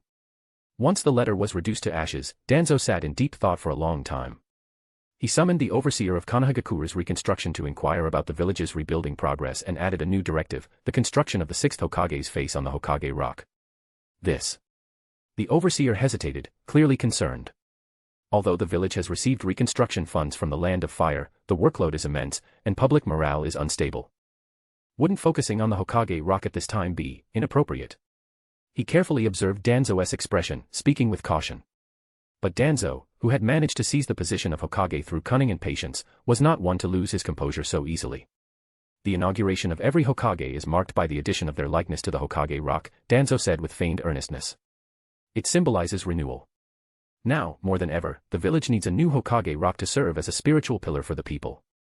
The overseer wanted to object further, but the cold, piercing gazes of the root members flanking him silenced his protests. That does make sense, he finally conceded. Then begin immediately, Danzo commanded. The Hokage Rock must be tailored to reflect my stature. From materials to craftsmanship to manpower, everything must be approved by me. Understood, Lord Hokage. After the overseer left, Danzo stepped out of the tent, his single visible eye fixed on the distant ruins and the cliff where the Hokage Rock stood. My visage as Hokage will finally be etched into history. The experience in the Land of Iron, where he had narrowly escaped death, still left him shaken. Even now, he often found himself sleepless and restless, haunted by the memory. Back in his seat, he gripped his cane tightly. I was so close. Just as I seized the position of Hokage, it nearly slipped away. I never imagined Uzumaki Naruto's strength would reach such heights. The power of the Rinnegan is unparalleled. If only I had foreseen this, I would have done whatever it took to obtain Nagato's eyes back in Omegakure. The loss of his right eye and arm had stripped him of his most crucial survival tools. Now, wherever he went, elite root members guarded him within 100 paces. Even the village's ANBU security had been replaced by root operatives. That evening, Terai, whom Danzo had sent to hunt down Kabuto Yakushi before the 5 Kage Summit, returned, battered and bruised. Lord Danzo, Terai reported, I found his whereabouts, but his strength far exceeded our intelligence. Danzo frowned. Far exceeded. Then how did you survive? To be honest, it seemed he deliberately let me live. SSS. A serpent's slit pupil flickered in Terai's eyes for a brief moment. Snap. Danzo's gaze sharpened. He suddenly dropped his cane, leapt from his seat, and seized Terai by the throat. Urgh. A white snake emerged from Terai's mouth, clutching a scroll in its jaws. Terai collapsed, lifeless. Danzo bent down, picked up the scroll, and unrolled it. His eyes flashed with intensity as he read its contents. Lord Danzo. Dispose of Terai's body. Yes, sir. Also, I must leave the village for a time. This is an absolute secret. No one must know. But, Lord Hokage, what about the village? My double will handle things in my absence. As a seasoned schemer, Danzo had long prepared a body double. From appearance to mannerisms, the double was indistinguishable, even to most Jonin-level shinobi. Even though it's a double, Danzo added, the Hokage's presence must remain impeccable. Anything less will arouse suspicion. The daimyo is already pressuring me, I cannot afford any mistakes now. And your personal guards? Danzo's former guards, Fu and Toryun, had both fallen to Naruto. After a moment of contemplation, he said, recall Ryoma. Abirame Ryoma? The root operative in white showed a hint of reverence. Abirame Ryoma, one of the most formidable members of the Abirame clan, had once partnered with Orochimaru during his time in Root. Refer to the orphanage arc, where Ryoma stood alongside Orochimaru behind Danzo. That night, after making all necessary arrangements, Danzo donned a black cloak to conceal his identity and quietly left the village. Before departing, he glanced back at the Hokage rock and murmured, by the time I return, my likeness will surely be complete. The era of Danzo Shimura is finally dawning. He turned and vanished into the night. The long night stretched on, shrouded in darkness. In the southern region of the Land of Fire, within the Akatsuki's hideout. Ugh. Sasuke Uchiha stirred awake. Sasuke. Karen greeted him with a radiant smile. You're awake. Tobi, seated on a high ledge, rested his chin on one hand. As Sasuke's muddled consciousness cleared, he asked, where's Naruto? Tobi replied, after clashing with the Raikage, he safely left the Land of Iron. Bang. Sasuke's fist slammed into the stone platform. Damn it. Naruto's power, it's already reached such heights. Tobi said, there's no need to be disheartened, Sasuke. During your battle, your own power awakened significantly. If Naruto hadn't obtained Nagato's eyes, he wouldn't have defeated you so easily. Don't insult me with such childish excuses. Sasuke snapped coldly. Tobi probed, then, what do you plan to do? If you go to Konohagakure seeking revenge now, the outcome won't change. Sasuke's eyes burned with the desire for strength. I will transplant Itachi's eyes. Oh. Tobi's gaze shifted slightly as he descended from his perch. So, you've finally decided. I need power strong enough to crush Naruto and destroy Konohagakure. Nothing else matters. Tobi looked at Sasuke intently. Come with me, then. Outside the Land of Iron, in a cave hidden among the mountains. ZZZ. Naruto's right eye slowly opened, revealing the sharp, angular pattern of 4 Mangekyo Sharingan Tomo, the eye that once belonged to Shisui Uchiha. Naruto-kun, how do you feel? Orochimaru asked with a sly smile, having personally performed the transplant. Naruto replied, the darkness is even clearer to me now. Orochimaru explained, Koto Amatsukami is an extraordinarily unique dojutsu. Without Hashirama's cells, it can only be used once every decade. But as a member of the Uzumaki clan, distant relatives of the Senju, your waiting period will be much shorter, approximately half a month. However, the risk of blindness remains. Naruto asked meaningfully, Orochimaru, aren't you afraid I might use this dojutsu on you? Orochimaru chuckled knowingly. Heh. If you truly intended to use it on me, you wouldn't bother warning me first. Besides, even if you did, I wouldn't realize it until it was too late, would I? Naruto withdrew his gaze. Conan stepped forward. Now that your goal has been achieved, shall we return to Omegakure? Naruto's eyes deepened with thought. The Akatsuki was now targeting the Eight Tails. The Raikage was already rushing to rescue it. That man was likely doomed. Naruto could never forget the sight of that man, defending his comrades to the very end. To facilitate our next move, we should increase our manpower wherever possible. Conan asked, do you plan to recruit more once we return to Omegakure? Naruto half closed his right eye. There's one man I want to save and bring to our side. Who is it? Conan inquired. Naruto's gaze burned with intensity. One of the 7 ninja swordsmen of the mist, wielder of same hata, the sharkskin blade, Kisame Hashigaki. Chapter 27, the night is far from over. The new chapter is now available. Thank you all for enjoying this work. Hashigaki Kisame's fate seemed sealed. At least, that was what Naruto had mistakenly predicted. Due to Naruto's unexpected actions, Obito had not declared war during the 5 Kage summit as originally planned, leading to a cascade of unforeseen consequences. In the original timeline, after the 5 Kage summit, the Raikage quickly located Killer Bee. This was a result of all the major shinobi villages uniting against a common enemy and forming joint search teams. But this time, the situation was different. Only Kimogakure had formed a search team, which significantly slowed down their progress. And then, there was Kisame's mission. Obito, a man of meticulous foresight, had previously anticipated that declaring war would compel the 5 great shinobi nations to unite and protect the 8 Tails and 9 Tails for their collective wartime interests. In such a scenario, it would have been more strategic for Kisame to fake his death and infiltrate, uncovering their protective stronghold and capturing both Jinchuriki in one fell swoop. But this time, with Naruto defecting from Konoha, even if war broke out, he would not be shielded by the 5 great nations. Different circumstances called for different strategies. If capturing both Jinchuriki at once was no longer feasible, then the approach would be divide and conquer. Thus, there was no need for subterfuge. Kisame's mission this time was straightforward: defeat Killer Bee and bring him back to Akatsuki's base, securing the 8 tails firmly in their grasp. Splash. Amidst a forest nearly razed to the ground, water splashed violently as Killer Bee, his chakra completely drained, collapsed to the ground, powerless. It should be noted that Samahata's supposed betrayal in the past had merely been a prearranged ruse. In this altered chain of events, there was no longer any need for Kisame to stage a betrayal, and certainly no need for White Zetsu to sacrifice himself as a decoy. Huff, huff, huff. Kisame panted heavily. What a stubborn octopus bastard. But now, you should behave yourself. Indeed, the 8 tails had been utterly defeated by the men known as the tailless-tailed beast. Rustle, rustle, rustle. White Zetsu emerged from the ground nearby. As expected of you, Kisame, reliable as always.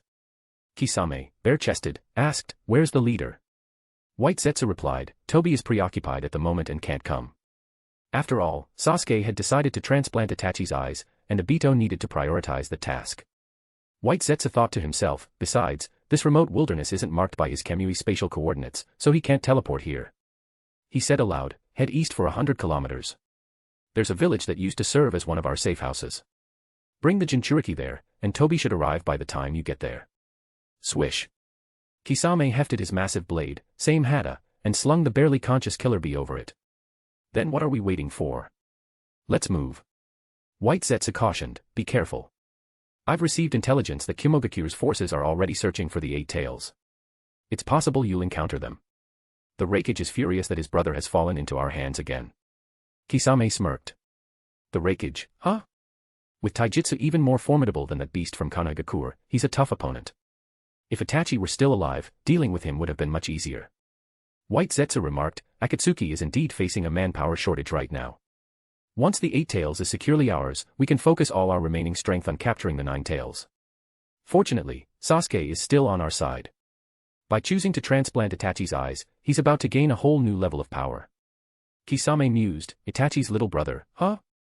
Even with Itachi's eyes, what he sees may not be the same as what Itachi saw. The future of Akatsuki, it's truly something to anticipate. Then we'll await your good news, Kisame."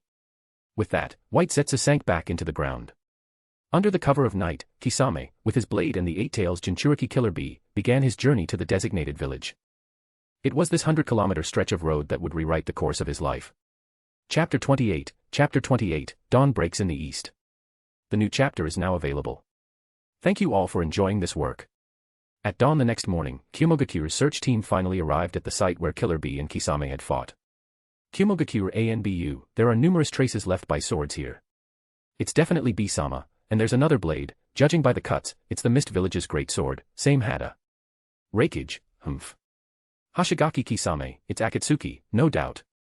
ANBU, the battle marks are fresh. The fight likely occurred last night. Bee-sama didn't use a tailed beast bomb, otherwise, this entire area would have been leveled. Indeed, before encountering Kisame, Killer Bee had been training in Enka with his mentor, Sabu. Using a tailed beast bomb would have risked harming his teacher, so Killer Bee hadn't gone all out.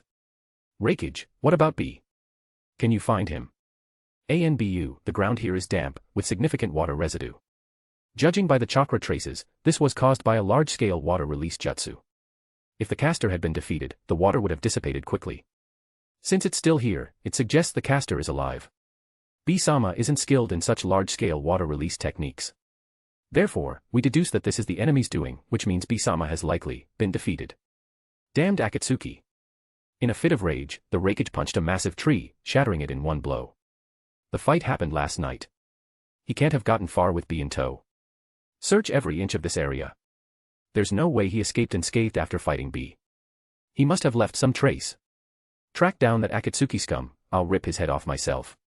With that, Kimogakure launched a full-scale pursuit of Kisame. By noon, Kisame was only 10 kilometers away from the designated village. Boom. Boom. Boom. A series of explosions echoed from the forest behind him. Kisame stopped and turned to look back. The traps I set are being triggered one after another. Clearly, the pursuers know the traps are there and are charging through them anyway. This kind of reckless behavior. He glanced at the still unconscious Killer Bee. Must be your big brother, coming to save you. Knowing that a fierce battle was inevitable, Kisame took out an iron chain and securely bound Killer Bee to his back. Gripping Samehada tightly, he faced the forest behind him. From the distance, lightning crackled as the Reikage led the charge, followed by Darui, C, and a squad of Kimogakure ANBU. Unfazed, Kisame declared, Reikage, your brother is right here on my back. If you want to save him, you'll have to turn me into a corpse first. The Reikage roared, as you wish. Darui, the rest of you, stay out of this. I'll deal with this Akatsuki scum myself. Crackle. Crackle. Encased in his lightning-release chakra mode, the Reikage crouched after landing, then launched himself forward with explosive speed. The 100-meter distance was covered in an instant as he drove his lightning-charged elbow straight toward Kisame. Liger Bomb, asterisk. This was the same technique that had once reverted Yugo from his cursed Seal Level 3 state back to normal. Kisame raised Samehada to block in front of him. With a heavy thud, the Reikage's elbow struck the blade head-on. Exclamation point. Kisame gritted his teeth, struggling to hold his ground as he was forced to retreat. He quickly braced the back of the blade with his free hand, channeling his monstrous strength to resist. Even so, he was pushed back repeatedly. Boom. With a second surge of force from the Reikage's elbow, Kisame was sent flying backward. As he soared through the air, he drove Samehada into the ground, skidding dozens of meters before coming to a stop. The trees on either side of his path had been shattered in the process. Feeling the numbness in his arms, Kisame muttered with genuine admiration, what a terrifying monster.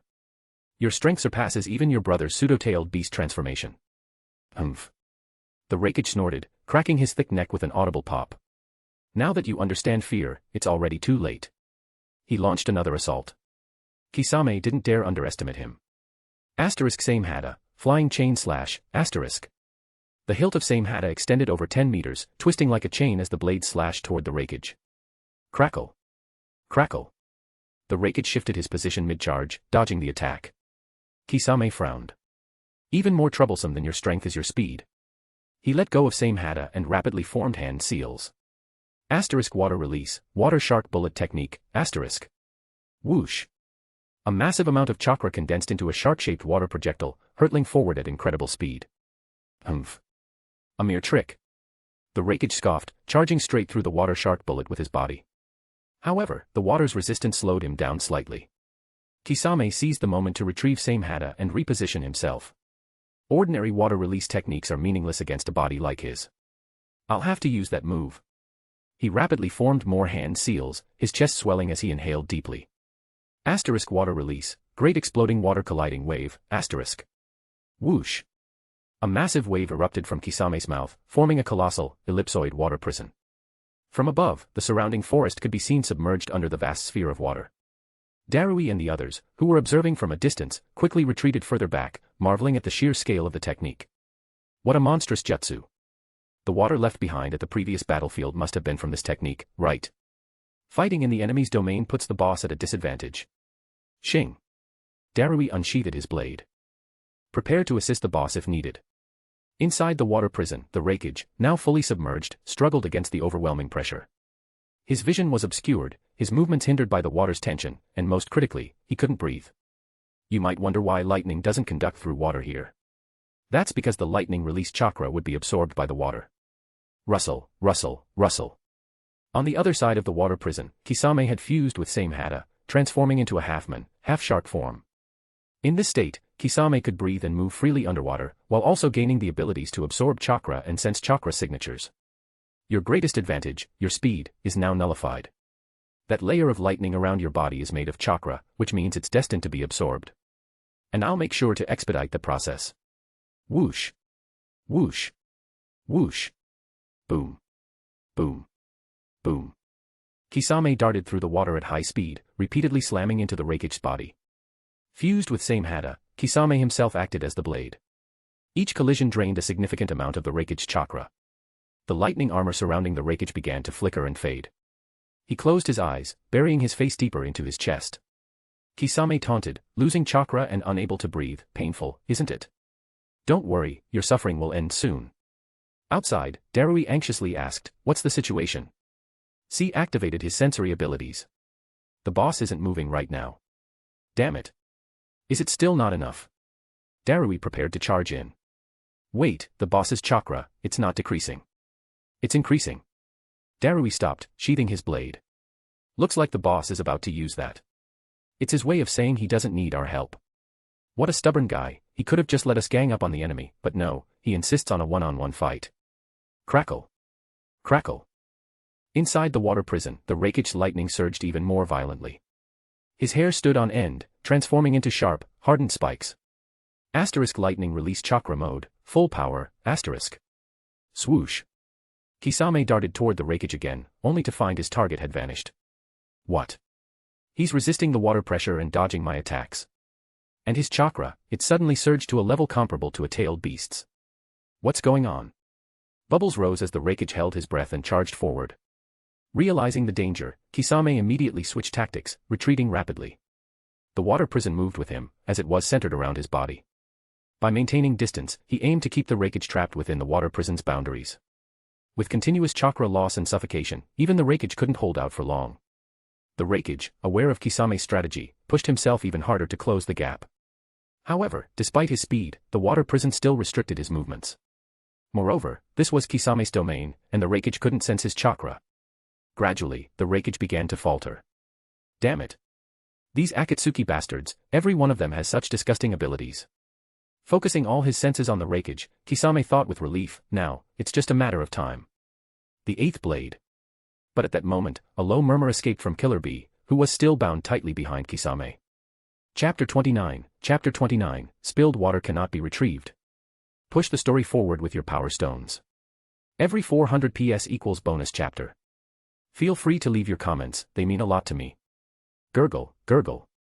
Blood-red chakra bubbles began to emerge from Killer Bee's dark skin, transforming into the transparent form of a tailed beast cloak. Kisame immediately sensed something was wrong. Even fused with same Hada, just by touching him, I should be continuously absorbing his chakra. So how is he producing this much chakra? Crack. Crack. Way. Killer Bee flexed his arms, his muscles swelling as the chains binding him snapped one by one. Kisame's expression turned grim. Could it be? Same Hada is willingly giving him chakra. Rustle, rustle, rustle. As if fate were piling on, Kisame's body was suddenly rejected by Same Hada. He was flung backward as the sword forcefully separated from him, breaking their fusion. Kisame gritted his teeth. Damn it. That traitorous sword even took my chakra with it as it left. Whoosh. Without chakra to sustain it, the great exploding water colliding wave began to rapidly collapse. Rakich and Killer Bee were freed from their watery prison. Huff, huff. Rakich greedily inhaled the fresh air. Same Hada happily scurried over to Killer Bee, transferring the chakra it had absorbed from Kisame into him. Killer Bee stroked the sword, which was now nuzzling against him like a pet, and hummed a tune. Yo-yo, life's a stroke of luck. From now on, you're my god kid. Kisame was filled with a mix of emotions. Same Hada. You really like his chakra that much, huh? Killer Bee slung Same Hada onto his back, breaking into a dance as he rapped. Betrayal in the afternoon, Shark's lonely tune, Sashimi's fresh blood, Twilight's melancholy gloom, yo, I've still got the moves, my charm shines through. Eight Tails Killer Bee, that's who. Yeah. Ah. The battle's just begun, but it's almost done. Seeing his lively younger brother, Rakich smirked. Humph, you're as restless as ever. B. Use that move. It's time to end this. Okay. Brother. Boom. The tailed beast chakra around Killer Bee instantly condensed, forming a dense crimson cloak on his body. From his back, massive skeletal structures began to emerge. Crackle. On the other side, Rakich's lightning armor reignited, surging with terrifying energy that made the air itself tremble. Darui observed the scene and remarked, without his life-saving sword, facing the strongest combo attack of the Cloud's AB brothers. Hashigaki Kisame, this is the end for you. Way. Ha. Rakich and Killer Bee adjusted their positions, then charged at Kisame from opposite directions, launching a devastating pincer attack. Asterisk double lariat, asterisk. Kisame, knowing his fate was sealed, closed his eyes and sighed. A traitor will always be betrayed in the end. I guess I can't escape that fate either. Itachi-san. Did you feel the same before your death? Slash. But just at that critical moment, a hand suddenly shot out from the ground, grabbing Kisame's ankle and yanking him downward. Asterisk earth release, hiding like a mole technique, asterisk. From the perspective of the charging Reikage and Killer Bee, their target suddenly vanished. However, it was too late to stop their momentum. Boom.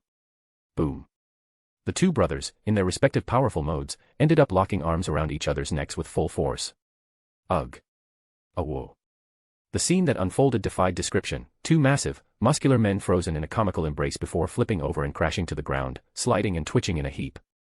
Darui instinctively clutched his throat. Man, this isn't something to joke about. Meanwhile, Kisame, who had narrowly escaped death, was now buried up to his neck in the ground. He chuckled. I see. This technique really does make it look like I've been decapitated. Well then, whoever you are hiding underground, it's about time you showed yourself, don't you think? Rustle, rustle, rustle. The earth parted, and a blonde, cloaked young man rose from the dirt, standing tall amidst the earthy scent. He smiled. Although this isn't my usual style of entrance, caution is necessary when dealing with the Cloud's AB brothers. The sight of the newcomer left Kisame stunned. It's you. Naruto Uzumaki turned to face him with a grin. Kisame-san, long time no see. I assume I don't need to introduce myself, do I? Chapter 30, Spring Awakens. Push the story forward with your power stones. Every 400 PS equals bonus chapter. Feel free to leave your comments, they mean a lot to me. Back in the day, when Kisame infiltrated Konoha alongside Itachi, Naruto was just a child. Apart from his status as the Nine-Tails Jinchuriki, Kisame hadn't paid him any mind. In just a few short years, however, Naruto's growth had been nothing short of astonishing. First, he took down two of Kakuzu's hearts in a single strike. Then, not long ago, he defeated Akatsuki's frontman, Pain. Now, even Obito had begun to perceive him as a threat, forced to make a series of countermeasures. Kisame spoke in a deep voice, "You're someone Akatsuki will take sooner or later. You've even taken the eyes he wanted. Our positions are irreconcilable. I can't think of a single reason why you'd save me." Naruto replied, "Things always happen suddenly, reasons are something we search for afterward." Kisame frowned. "Even so, whatever your motives may be, I won't act according to your wishes." Beneath his mask, Naruto smiled faintly. "I understand. That's precisely why I admire you." Ugh. Ah. Both the Reikage and Killer Bee lay on the ground, still recovering. The sheer force of their high-speed collision was enough to prove their resilience, even though they hadn't succumbed to death. Darui, leading the Kimogakure shinobi, quickly stepped forward to assist them. Darui said, "Nine-Tails Jinchuriki, it's you again." Causing a scene at the 5 Kage summit wasn't enough. The intel you provided barely convinced the boss to let you off the hook, and yet you're still not giving up. Why have you come here? Naruto glanced at Killer Bee, pushing aside memories of the past. With neither arrogance nor humility, he replied, "He's already fulfilled his wish of saving his brother. Now, I'm here to save someone I want to save. Isn't that fair?" Darui narrowed his eyes. "Someone you want to save? You mean that Akatsuki shark? But he doesn't seem to appreciate your kindness. What's your real goal?" Naruto shrugged. "I'm under no obligation to tell you more. Darui raised his voice. "Then let's settle this with ninjutsu. Storm release, laser circus, Storm release, a combination of water and lightning, possessed both the destructive power of lightning and the control of water. From Darui's hands, multiple powerful laser beams shot toward Naruto. Naruto simply raised his palm.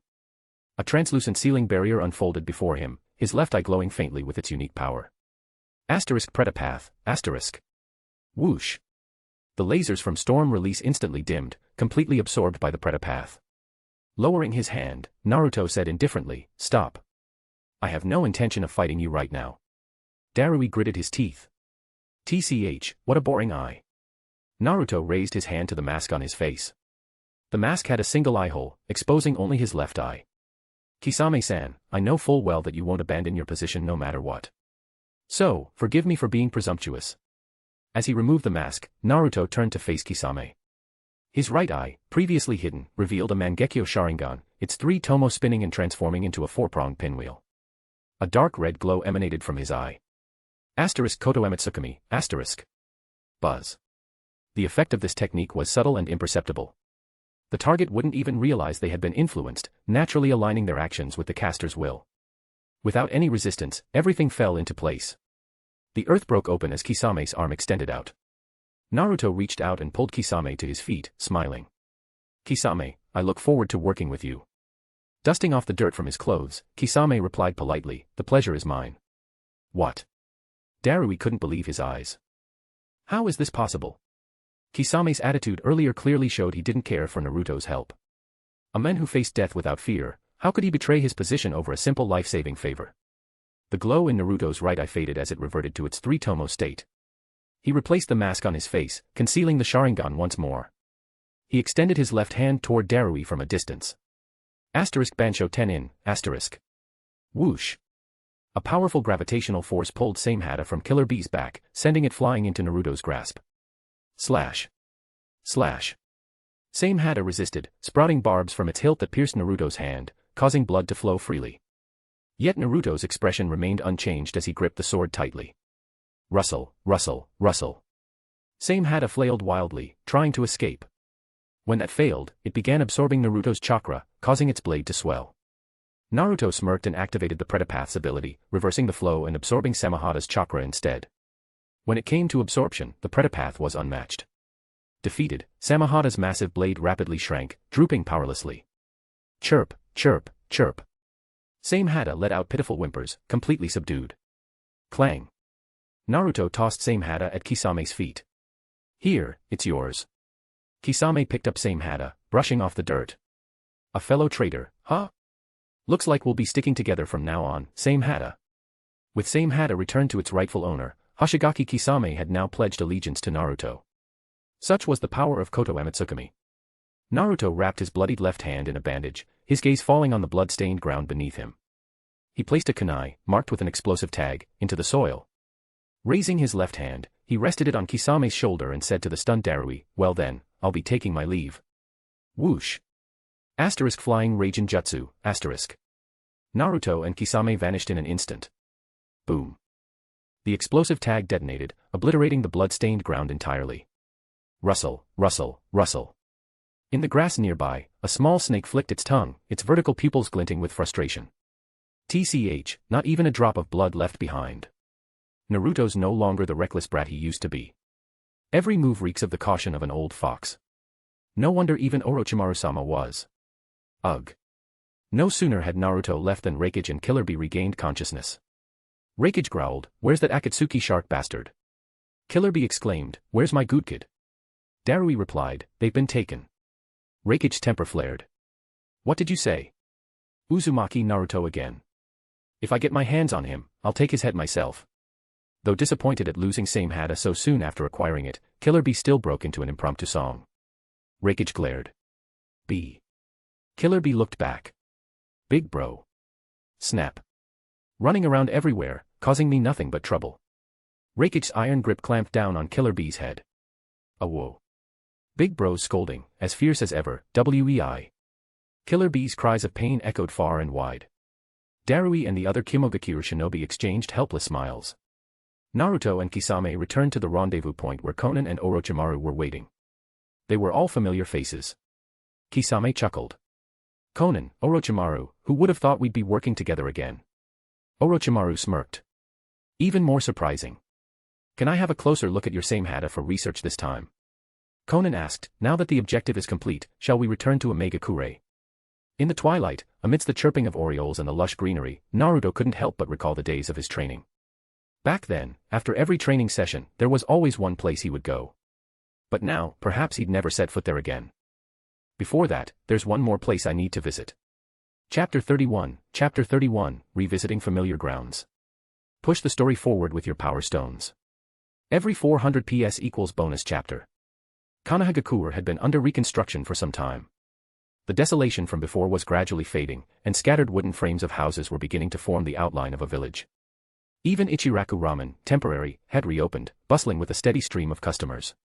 In an inconspicuous corner, an inconspicuous young man sat staring at a large bowl of tonkatsu ramen before him, drooling uncontrollably. His left hand was wrapped in bandages as he clasped his chopsticks between his palms in a ceremonial gesture and declared, *itadakamasu. *, let's eat, *. Slurp. Slurp, *. Breaking apart the chopsticks, he began devouring the ramen voraciously. Yes, this seemingly unremarkable young man was none other than Naruto. Back in the day, after completing his daily training, he would always reward himself with a bowl of Ichiraku ramen. Even after becoming Hokage, this habit persisted. The taste was etched into his soul, becoming an inseparable part of his life.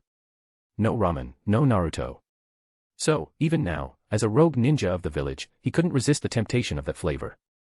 He had gone so far as to use the transformation jutsu to sneak back into the village, just to savor the familiar delicacy once more. Asterisk slurp. Slurp, asterisk. At this moment, Naruto had forgotten all about the enmities of nations and the hardships ahead. He had returned to his roots, becoming nothing more than a diner reveling in the joy of good food. In just 3 minutes, the bowl was empty, down to the last drop of broth. Kata kata, asterisk so full, so satisfied asterisk. Leaning back in his chair, he rubbed his stomach contentedly. But when he turned his head casually, he was startled to see a familiar figure at the neighboring table. It was Iruka-sensei. Naruto almost called out to him instinctively. For some reason, Iruka's face was filled with worry. The steam from his bowl of ramen had already dissipated, yet he hadn't touched it. Naruto's gaze dimmed, and his outstretched hand slowly withdrew. The student Iruka had once placed so much hope and had now become a rogue ninja condemned by all. It must have been a heavy blow for Iruka. Naruto couldn't bear to see Iruka looking so dejected, so he chose to leave. At that moment, Tuchi, the owner of Ichiraku Ramen, who was busy rolling dough, looked up to wipe the sweat from his brow. His gaze was drawn to the departing figure. "What's wrong, Dad?" asked Ayame, Tuchi's daughter, noticing his reaction. "That back. It looked like Naruto. But that's impossible, right?" "It must have been my imagination," Tuchi muttered, shaking his head as he returned to his work. Naruto walked along the streets of the village at dusk. The streets bustled with people, and many familiar faces passed by, but Naruto simply walked in silence, lost in his thoughts. Before he realized it, he had arrived at the place he knew best. When he saw the ruins before him, he snapped out of his reverie. "Of course, it's gone now," he murmured to himself. After the devastation caused by pain, Konoha had been destroyed. How could that place have survived? How foolish of me to think otherwise. Shaking his head in self-mockery, Naruto was about to turn and leave when he noticed something scrawled in blood-red letters among the rubble. Demon fox, traitor, beast, monster, the twisted characters were filled with malice and hatred. Naruto's expression remained blank. He had long since grown accustomed to the coldness of the world. At this point, such misunderstandings and hostility no longer fazed him in the slightest. He stepped onto the ruins to examine them. The writing was fresh, but there were also signs of previous attempts to erase similar markings. What's going on here, he wondered. As he pondered, a boy with a bandage on his face and a bucket of paint in hand approached, accompanied by Moegi and Udon. Konohamaru, noticing the fresh blood-red writing and the unfamiliar figure standing amidst the rubble, shouted angrily, "You're the one who wrote that, aren't you?" Before Naruto could respond, Konohamaru continued, "Listen up. Big brother Naruto isn't what you think he is. He's the strongest ninja, a man destined to become Hokage." Despite his young age, Konohamaru's eyes held a sharp determination. "Konohamaru, don't be rash," Moegi said, tugging nervously at his sleeve. "I know," Konohamaru replied. "As a ninja, I won't fight over something like this." Even as he spoke, the bandage on his face seemed to betray his words. Ignoring Naruto's presence, he poured paint over the hateful writing, erasing it. Naruto smiled faintly, leapt down from the ruins, and walked away with his hands in his pockets. His eyes glimmered with a profound light. "There's no need for that, Konohamaru. Those who've weathered the storms of life won't be blinded by mere grains of sand." He made his way to Konoha's cemetery, observing from a distance. In the glow of the setting sun, Kakashi stood before the memorial stone, as always, mourning Obito. However, his expression was tinged with more melancholy than usual. Yugao Yuzuki, having finished paying her respects to her late lover and sister, approached and greeted him. "Kakashi-senpai, are you confiding in Obito about Naruto?" Realizing he'd been seen through, Kakashi replied, "Yugao, you've caught me." Yugao said, "What happened with Naruto is hard on everyone. Now that Danzo holds the position of Hokage, public opinion is even more against him. But I believe Lady Tsunade will turn things around once she wakes up." Kakashi sighed. "Let's hope so." Standing too far away to hear their conversation, Naruto gazed at the memorial stone, his thoughts drifting to his mentor, Jiraiya. After his negotiation with Nagato, Naruto had erected a cenotaph for Jiraiya on his way back to the village. This time, however, he didn't.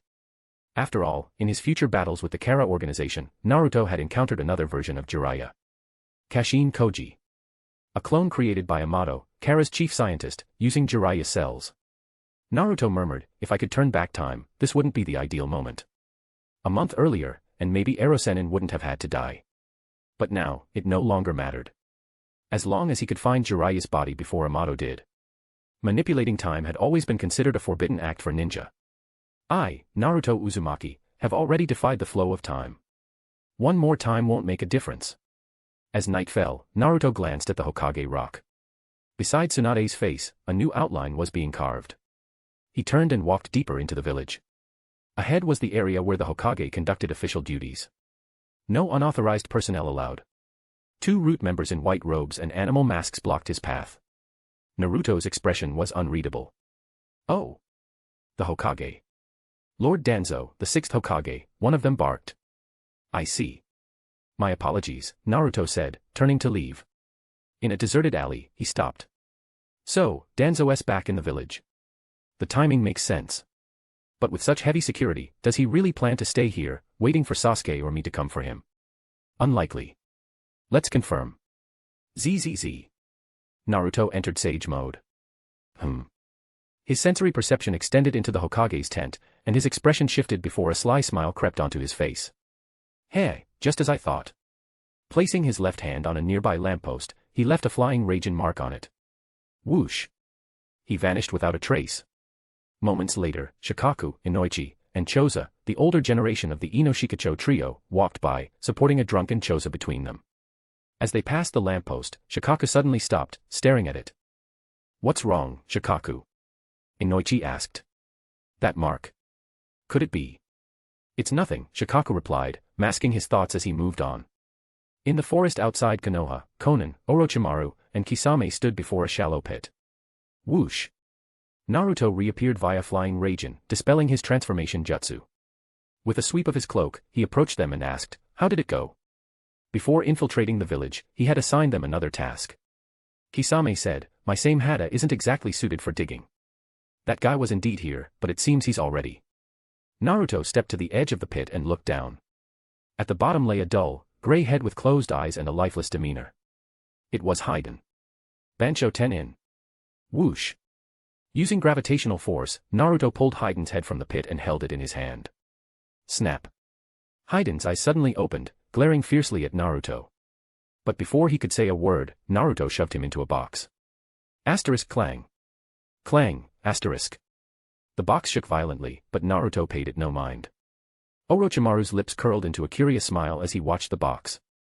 Konan stepped forward. What's the next move? Naruto replied, let's go. Back to Omegakure. Chapter 32, Arrival at Omegakure. To unlock bonus chapters. Reach 30/40/50/100/200/400 Power Stones. 3 extra chapters. Reach 800 Power Stones to activate NP. Resets weekly.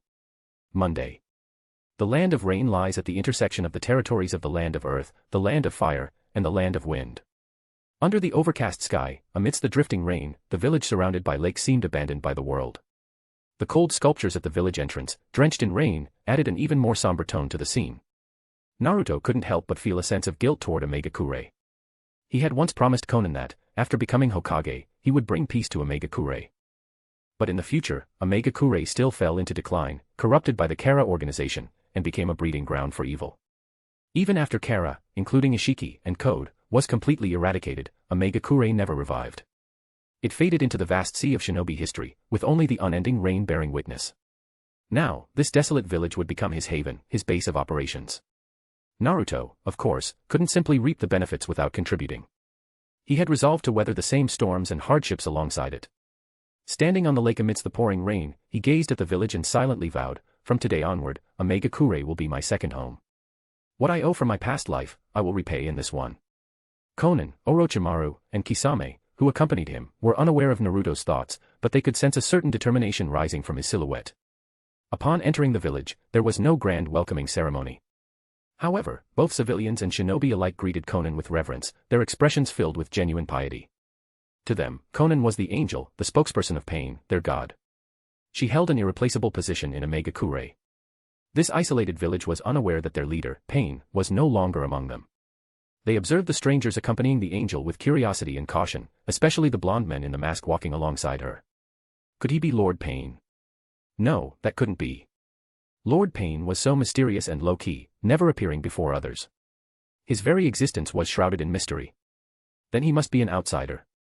Why would the angel bring outsiders into the village? Surely, if she did so, there must be a reason. Lord Pain would never harm us. Feeling the skeptical atmosphere around them, Naruto murmured, "Pervy Sage must have faced a lot of challenges when he infiltrated this place for his investigation." Konan replied calmly, "Yes. This place is isolated from the world. After defeating Hanzo and uniting Omegakure, Pain became a god in the hearts of the people. Anyone who showed hostility toward him would become a target of collective scorn." She continued, "Before Pain's rule, there were actually two shinobi villages, Omegakure in the land of rain and Omegakure in the land of rivers. Pain unified the two, creating the Omegakure we know today." Turning to Naruto, Konan said, "Now that Nagato is gone, Naruto, I want to support you in becoming the new leader of Omegakure." Naruto pondered for a moment and replied, "It's not the right time yet.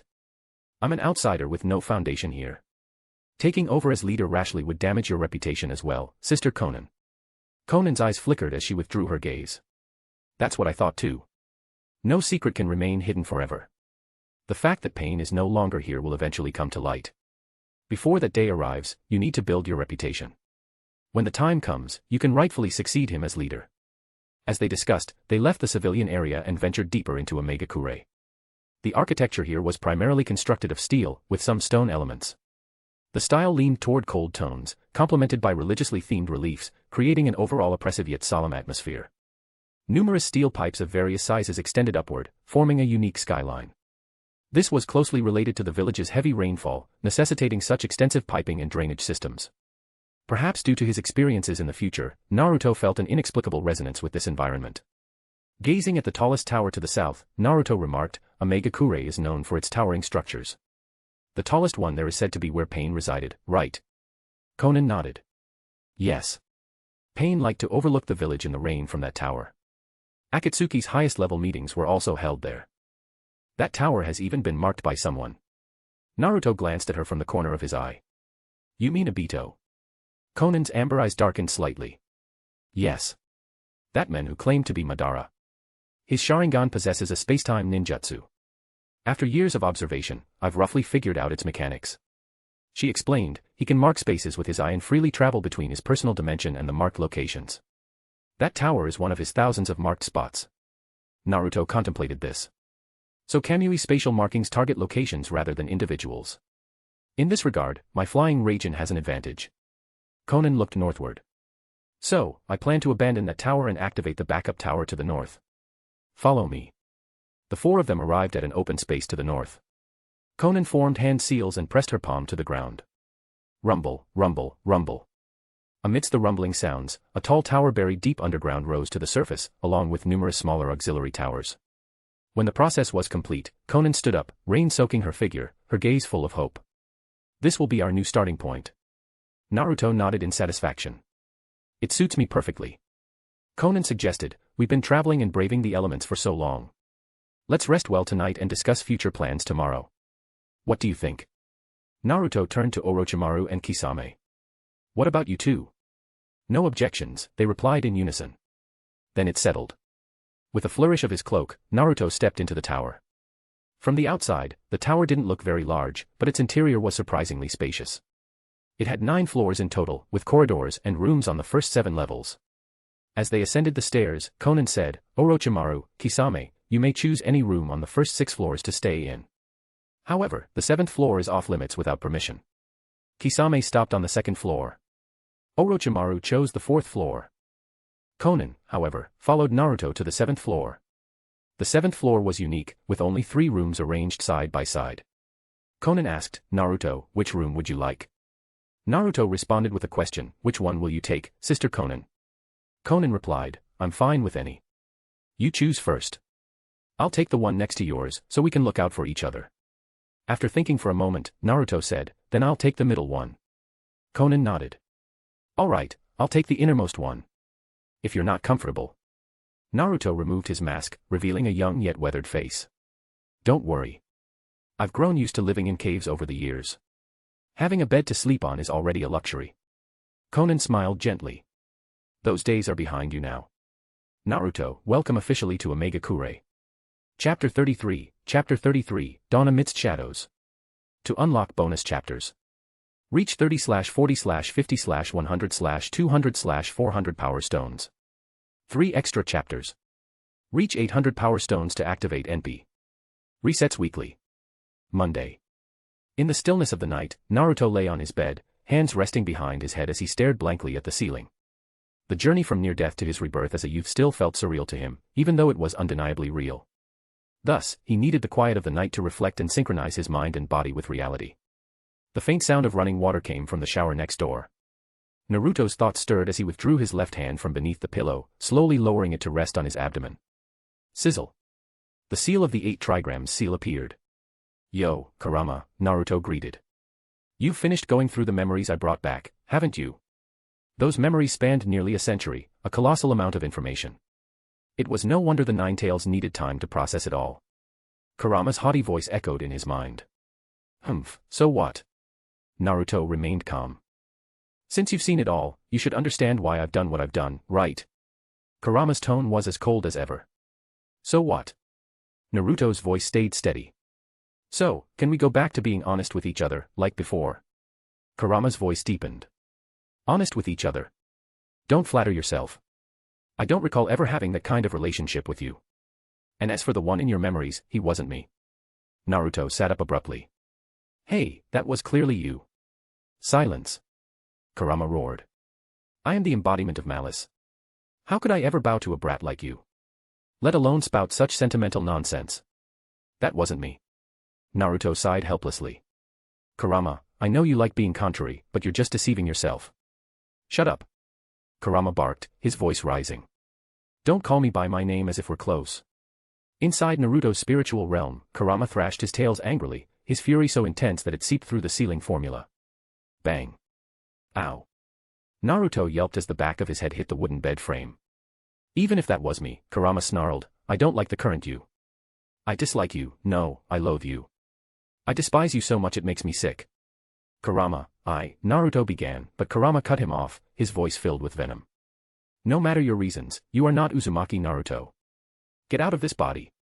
I will never acknowledge someone like you as Naruto, never, not in this lifetime. Whoosh. The 8 trigrams seal faded, and Kurama fell silent once more. He had severed the chakra connection. Naruto shook his head with a wry smile, understanding Kurama's current attitude.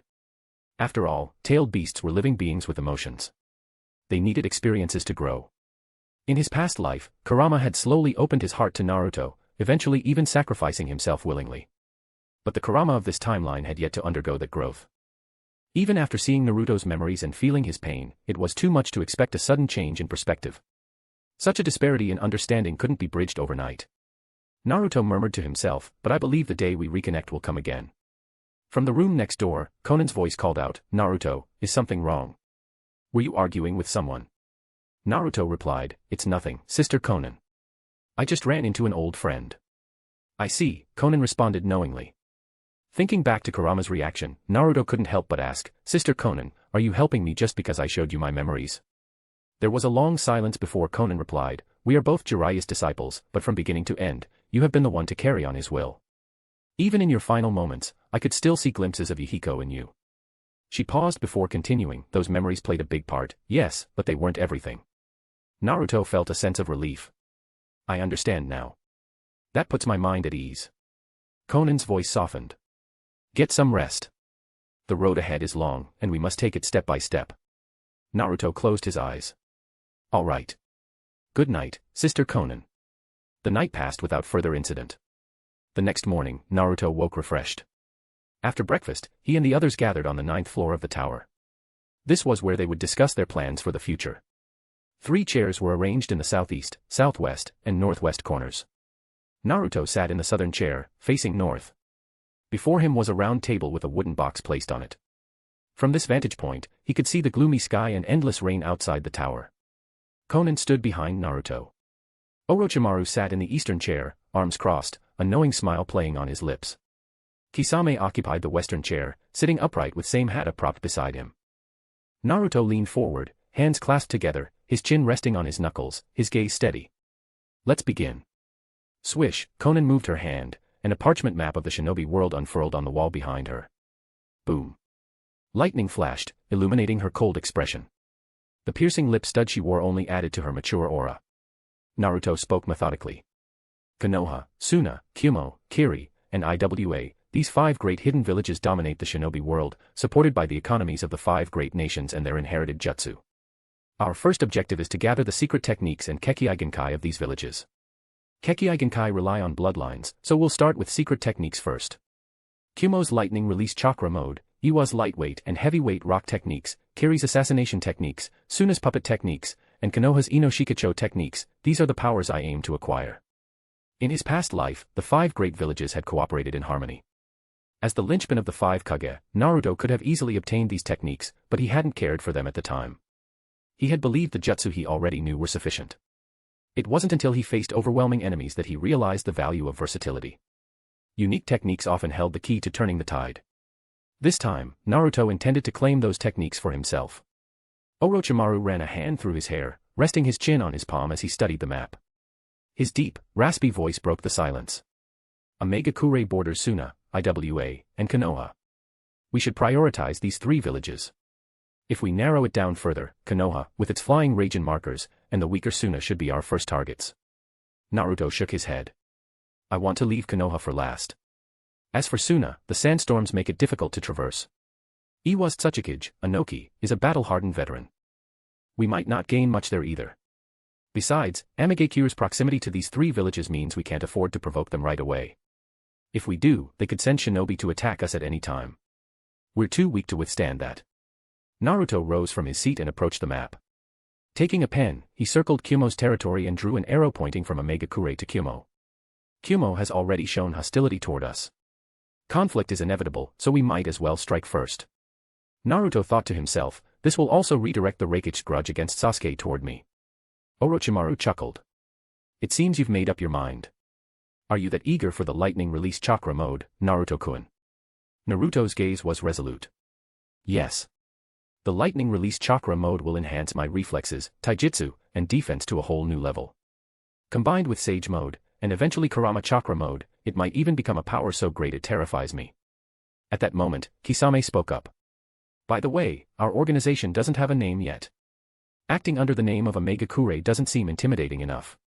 Naruto glanced at Konan, who still wore her Akatsuki cloak adorned with red clouds. Turning back, Naruto declared firmly, our organization will still be called Akatsuki. We walk in darkness but strive for the light. To distinguish ourselves from the other Akatsuki, we'll add the word dawn. Dawn Akatsuki. Konan's cold expression softened into a faint smile. From this moment onward, Akatsuki was reborn, its path divided into light and shadow. Chapter 34, Shadows Stir, Light Moves. To unlock bonus chapters. Reach 30/40/50/100/200/400 Power Stones. 3 extra chapters. Reach 800 Power Stones to activate NP. Resets weekly. Monday. That day, Kisame failed to appear at the agreed meeting point with Killer Bee. Without a word, Toby left. Late at night, in the Akatsuki hideout. In the dimly lit inner chamber, Sasuke sat clad in black, his eyes wrapped in white bandages. To gain greater ocular power, he had transplanted Itachi's eyes. Heh. Heh. I can feel it. This power surging within me. I'm getting stronger. With the flickering candlelight casting shadows across the room, Sasuke's intermittent maniacal laughter echoed in the dark chamber. In the corner, Karen hugged her knees tightly to her chest. Her senses were overwhelmed by the increasingly dark chakra emanating from Sasuke, making her body tremble uncontrollably. In the outer chamber, Toby sat silently, waiting for updates. The oppressive atmosphere, flickering candlelight, and the tension radiating from behind his mask all hinted at his growing agitation. Rustle, rustle, rustle, finally, aloe-like leaves sprouted from the wall as Zetsu reappeared, bringing a string of bad news. Kisame has betrayed us. He's defected to Naruto. The Eight Tails has been reclaimed by Kumo and is now on its way back to the village. Under the candlelight, the shadows cast by Toby's mask stretched long. His low voice broke the silence. The person least likely to betray us, has betrayed us. And he's defected to the person least likely to gain his allegiance. This absurd situation could only be achieved by one thing, an Uchiha ocular technique. Specifically, that person's ocular technique. Shirsue's right eye. Naruto must have gotten his hands on it. Once again, he's beaten us to the punch. Black Zetsu spoke up, his voice grave. What now? We've suffered unprecedented losses and are in an unprecedentedly passive position. White Zetsu chimed in optimistically, we still have Sasuke, don't we? He's already transplanted Itachi's eyes and is about to gain even greater ocular power. Black Zetsu retorted, if only it were that simple. Toby interjected, his tone measured. Sasuke now only cares about his revenge against Konoha. He won't prioritize our plans. And with his new ocular power, it'll be even harder to manipulate him as we did before. White Zetsu, ever the simpleton, suggested, well, isn't there that girl who has a crush on him? We could use her to pressure Sasuke. Black Zetsu countered, you just said it's a one-sided crush. And with Sasuke's current cold-bloodedness, he might kill her instead. White Zetsu, undeterred, added, then let's have her bear Sasuke's child. We could use the child to control him. Even if Sasuke is cold-blooded, he wouldn't abandon his own flesh and blood, right? Black Zetsu was speechless. Are you done? Tobi's voice was icy. White Zetsu scratched his head awkwardly. Ah, come on, I was just joking. You seemed so upset, I thought I'd try to lighten the mood. Besides, isn't this the kind of thing Deidara would say? After the brief and awkward exchange, the oppressive atmosphere returned. Tobi's gaze darkened. Ever since Naruto began acting abnormally, we've been forced into a reactive position at every turn. The Moon's Eye plan hasn't seen any substantial progress in a long time. The 8 tails, the 9 tails, and the Rinnegan, 3 key elements for reviving the 10 tails, 2 of them are now in Naruto's hands. And he's obtained Koto Ematsukami, that dangerous ocular technique. To deal with Naruto in his current state, at the very least, no, it's imperative that we secure the 8 tails for ourselves. White Zetsu's tone turned serious. But we've already failed twice in our attempts to capture the 8 tails. We even lost Kisame. Who do we send this time? Should we try to convince Sasuke to clean up the mess? Or should we find someone else? Clink. Through the spiral hole in Tobi's mask, his Kamui Mangekyo Sharingan glowed ominously, blood vessels branching out like cracks. I'll go myself. He stood, his movements slow but deliberate, and began walking toward the exit of the hideout. Watching his retreating figure, White Zetsu muttered, since that battle with the Kirigakure ninja, it's been a long time since I've felt such a chilling killing intent from Tobi. Looks like he's really furious this time. Black Zetsu spoke in a low voice, if it's like that time, he might accidentally kill the 8 tails. If that happens, all our efforts will be for nothing. Someone needs to keep an eye on him. Looks like a lot happened while I was gone. A lazy voice suddenly interrupted. The speaker's white body and spiraled face were unmistakable. White Zetsu perked up. Oh, you're finally back, Tobi. Or should I say, Obito. Black Zetsu wrinkled his nose. You reek. Did you just crawl out of some sewer? Anyway, did you hear what we were talking about? Yeah, I heard it all. He's planning to go after the 8 tails alone. But given his current mood, he might lose control and kill the 8 tails. The spiral-faced man's usual carefree demeanor shifted to something more serious. So, I'll go with him. Chapter 35, Journey to Kimogakure. To unlock bonus chapters. Reach 30/40/50/100/200/400 Power Stones. 3 extra chapters. Reach 800 Power Stones to activate NP. Resets weekly. Monday. At the 7th floor of the tower in Omegakure, within a quiet room. Naruto stood before a mirror, examining himself in the Akatsuki's signature black cloak adorned with red clouds. He chuckled softly, I never thought there'd come a day when I'd wear this outfit. Alright then. Clap, he smacked his fist into his palm, his cloak fluttering as he turned sharply and strode out of the room with purpose. In the corridor, Konan leaned against the window, her bright orange eyes watching Naruto approach. This cloak suits you well, she remarked with a faint smile. Naruto waved dismissively, returning a casual smile. Don't tease me. Here, take this. Konan extended her hand, revealing a ring resting in her palm. Naruto took the ring, which still carried the warmth of Konan's hand. Its center bore a light blue background engraved with the kanji 4-0. 0, Naruto murmured, his gaze sharpening. Konan's expression turned serious. The Akatsuki operates in pairs, and each official member has a codename. Pain's previous codename was 0, symbolizing nothingness. I hope you'll inherit this name. As she spoke, Konan turned her hand to reveal the ring on her own middle finger, with a white background and white kanji. For reference, my codename is white, symbolizing the white tiger. I understand. Naruto nodded solemnly and carefully slipped the ring onto his left thumb. Seeing this, Konan's lips curved into a faint smile. And this, she continued, reaching to her waist and pulling out a bulging pouch, which she handed to Naruto. These are soldier pills. I noticed your previous ones were damp and unusable. Naruto scratched his head sheepishly. Ah, yeah. When I went to retrieve Kisame, I spent a long time hiding underground in the damp. Konan nodded. Throw those away. Eating them could harm your body. Naruto accepted the soldier pills with a serious expression. Thank you, Sister Conan. Conan smiled lightly. We're on the same path.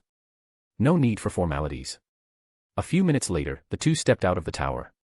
Orochimaru and Kisame were already waiting in the rain. Naruto's mind was sharp and cautious. Our presence in Omegakure might not go unnoticed. To be safe, he formed a hand seal. Poof. A shadow clone appeared beside him. I'll leave my shadow clone here to guard the base. If anything unexpected happens, I can return instantly using the flying Raijin Jutsu. The journey from Omegakure to Kimogakure spanned thousands of miles, requiring passage through the land of grass, the land of waterfalls, the land of iron, the land of sound, the land of hot water, and the land of the moon before reaching the land of lightning, where Kimogakure was located. Even for a jonin, such a journey would take 10 days to 2 weeks on foot. However, with the flying Raijin Jutsu, Naruto could instantly teleport to pre-marked locations, such as the land of iron, cutting the journey time by more than half. He could even leave flying Raijin marks along the way, enabling him to travel back and forth between Omegakure and their current location. Such was the power of space-time ninjutsu. The last location where the Reikage fought Kisame was at the southern border of the Land of Waves. For the Reikage to return to his village, he'll need to travel from south to north, crossing the vast Land of Waves. Moreover, the Land of Waves has many waterways, which will drain his chakra and force him to rest along the way.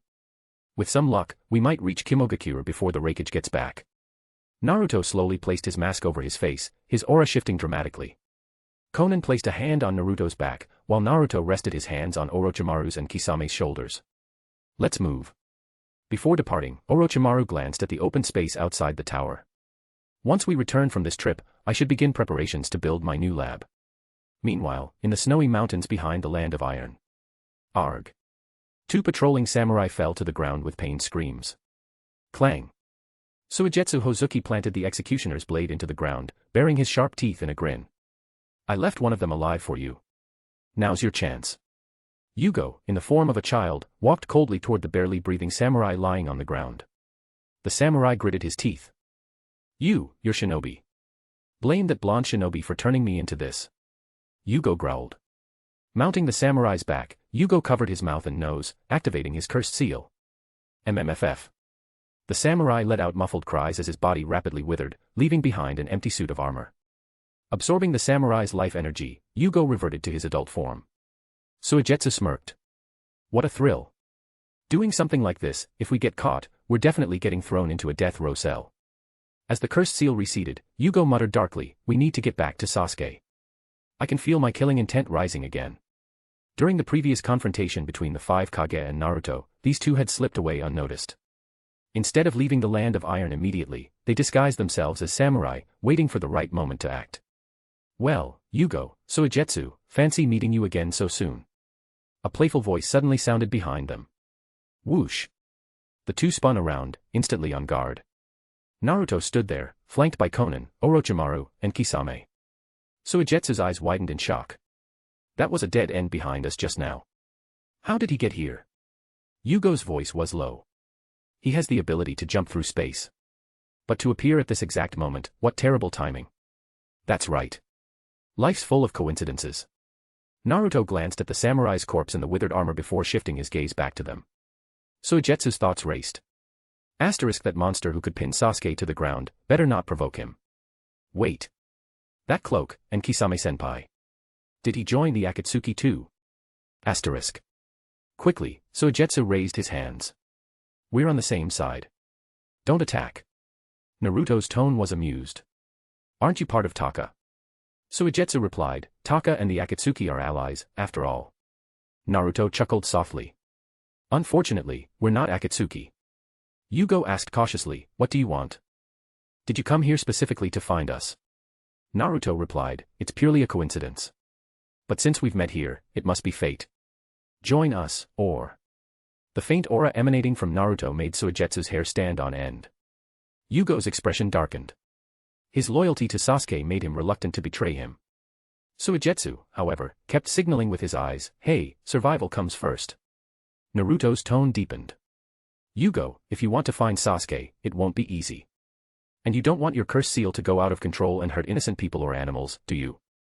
Until you see Sasuke again, perhaps I can be the restraint you need. As he spoke, Naruto slowly removed his mask, revealing his left eye, a Sharingan with 3 tomo. Yugo's eyes narrowed. Fine. I don't know what your goal is, but I'll stay with you for now. But I'll never betray Sasuke. Naruto gestured to the carnage on the ground. Suit yourself. But in exchange for covering up what you've done here, you'll need to contribute to our mission. Yugo hesitated briefly before nodding. Deal. Phew. Suigetsu let out a long breath and joined Yugo behind Naruto. Orochimaru's lips curled into a sly smile. Suigetsu, my dear subordinate, it wasn't long ago that you were pointing your sword at me. Who would have thought we'd be working together so soon? Suigetsu rubbed his hands together with a nervous grin. Of course. I've always believed Lord Orochimaru is my destined master. Naruto placed his mask back on, his voice steady. Let's keep moving. To Kimogakure. Their mission, infiltrate the village, locate the scroll detailing the secrets of the lightning release chakra mode, and take it. Mission difficulty, Super S rank. After this tense encounter, Naruto's group of 6 set off from the Land of Iron, heading toward Kimogakure. Chapter 36, Infiltration Beneath the Clouds. To unlock bonus chapters. Reach 30/40/50/100/200/400 Power Stones. 3 extra chapters. Reach 800 Power Stones to activate NP. Resets weekly. Monday. After 3 days of arduous travel, Naruto and his team finally reached the borders of the Land of Lightning. Scaling several towering mountains, they arrived at Tenrai Mountain on the 3rd night. Tenrai Mountain pierced the skies, shrouded in mist and echoing with deafening thunderclaps. At its summit, the terrain dipped into a massive basin, within which lay the hidden cloud village, Kimogakure. Standing on the ridge overlooking the basin below, Naruto and his team gazed at the grand village hidden amidst the swirling clouds. This is Kimogakure, Naruto murmured, one of the 5 great shinobi villages, renowned for its military and economic power. It truly lives up to its reputation. Naruto activated his Rinnegan's observation mode, revealing a faint blue glow resembling an inverted bowl that enveloped the entire basin. Oh. This barrier is quite something, he remarked. Though Konan couldn't see the barrier, she knew its nature well. That's Kimogakure's heavenly retribution barrier. Anyone who enters it without authorization will be immediately detected and struck by lightning until they're utterly destroyed. It's an almost impenetrable defensive technique. Naruto turned to Orochimaru behind him. Orochimaru, you once infiltrated Kimogakure and attacked the previous 8 Tails Jinchuriki, Blue Bee. How did you bypass this barrier back then? Orochimaru, unbothered by how Naruto knew such details, replied, that was many years ago. At the time, Kimogakure's barrier wasn't the heavenly retribution barrier but a sensory-based system similar to Konoha's. It relied on coded signals for authentication.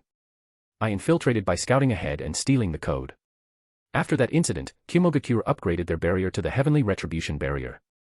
Instead of codes, they now mark their shinobi with unique identifiers to avoid triggering the barrier. Naruto sighed. Such precautions, truly troublesome. Orochimaru added, indeed. I wouldn't be able to infiltrate again. However, this barrier, created by the first Raikage, is an unfinished prototype. While powerful, it has flaws, it carries a minuscule chance of false activation, even against those with proper identifiers. In Kimogakure, accidental deaths from the barrier occur every year, though such scandals are always covered up. Orochimaru's tone turned sly. Of course, the Raikage himself has no fear of the barrier. With his lightning release chakra mode, his body can withstand the lightning strikes. Naruto nodded thoughtfully. I see. I wasn't aware of such details. So, what's the plan, Naruto-kun? Orochimaru asked. Naruto smirked. It's not as difficult as it seems. He formed a hand seal. Poof. A shadow clone appeared beside him, holding a flying Raijin kunai in its mouth. Naruto turned to Kisame. Kisame, use your strength and Same Hata to assist my shadow clone. Kisame grinned, gripping Same Hata tightly. Got it. Clang, Naruto's shadow clone leapt onto Samehada's massive blade. Hurrah. Kisame roared, swinging Same Hata with monstrous strength. Whoosh. With Kisame's assistance, Naruto's shadow clone shot through the mist, piercing the barrier. Crack. Thunderclouds gathered above, unleashing a ferocious lightning strike. Naruto's shadow clone vanished instantly in a burst of smoke, leaving a crater in the ground below. Naruto chuckled. That was fast. It didn't even have time to dispel itself. Silent infiltration is almost impossible. Whoosh. Naruto vanished, reappearing beside the fallen kunai using the flying Raijin jutsu. Clink. He caught the kunai mid-air and pocketed it, his cloak billowing as he landed gracefully in the crater. His left Rinnegan glowed with a mysterious light. Well then. He formed hand seals and pressed his palms to the ground. Summoning jutsu. Asterisk poof. Poof. Poof. Poof. Poof, asterisk. 5 clouds of smoke erupted simultaneously, revealing Konan, Orochimaru, Kisame, Suigetsu, and Yugo standing beside Naruto. Suigetsu exclaimed, "You can summon people like this." Naruto stood and said, "Stick to the plan. Create chaos in different areas to draw their attention. Remember, no killing." The group responded in unison, "Understood." Naruto waved his arm. Scatter. Asterisk whoosh. Whoosh. Whoosh. Whoosh, asterisk. Everyone except Konan dispersed, heading in different directions. Konan cautioned, "Kumogakure has many powerful shinobi. Be careful."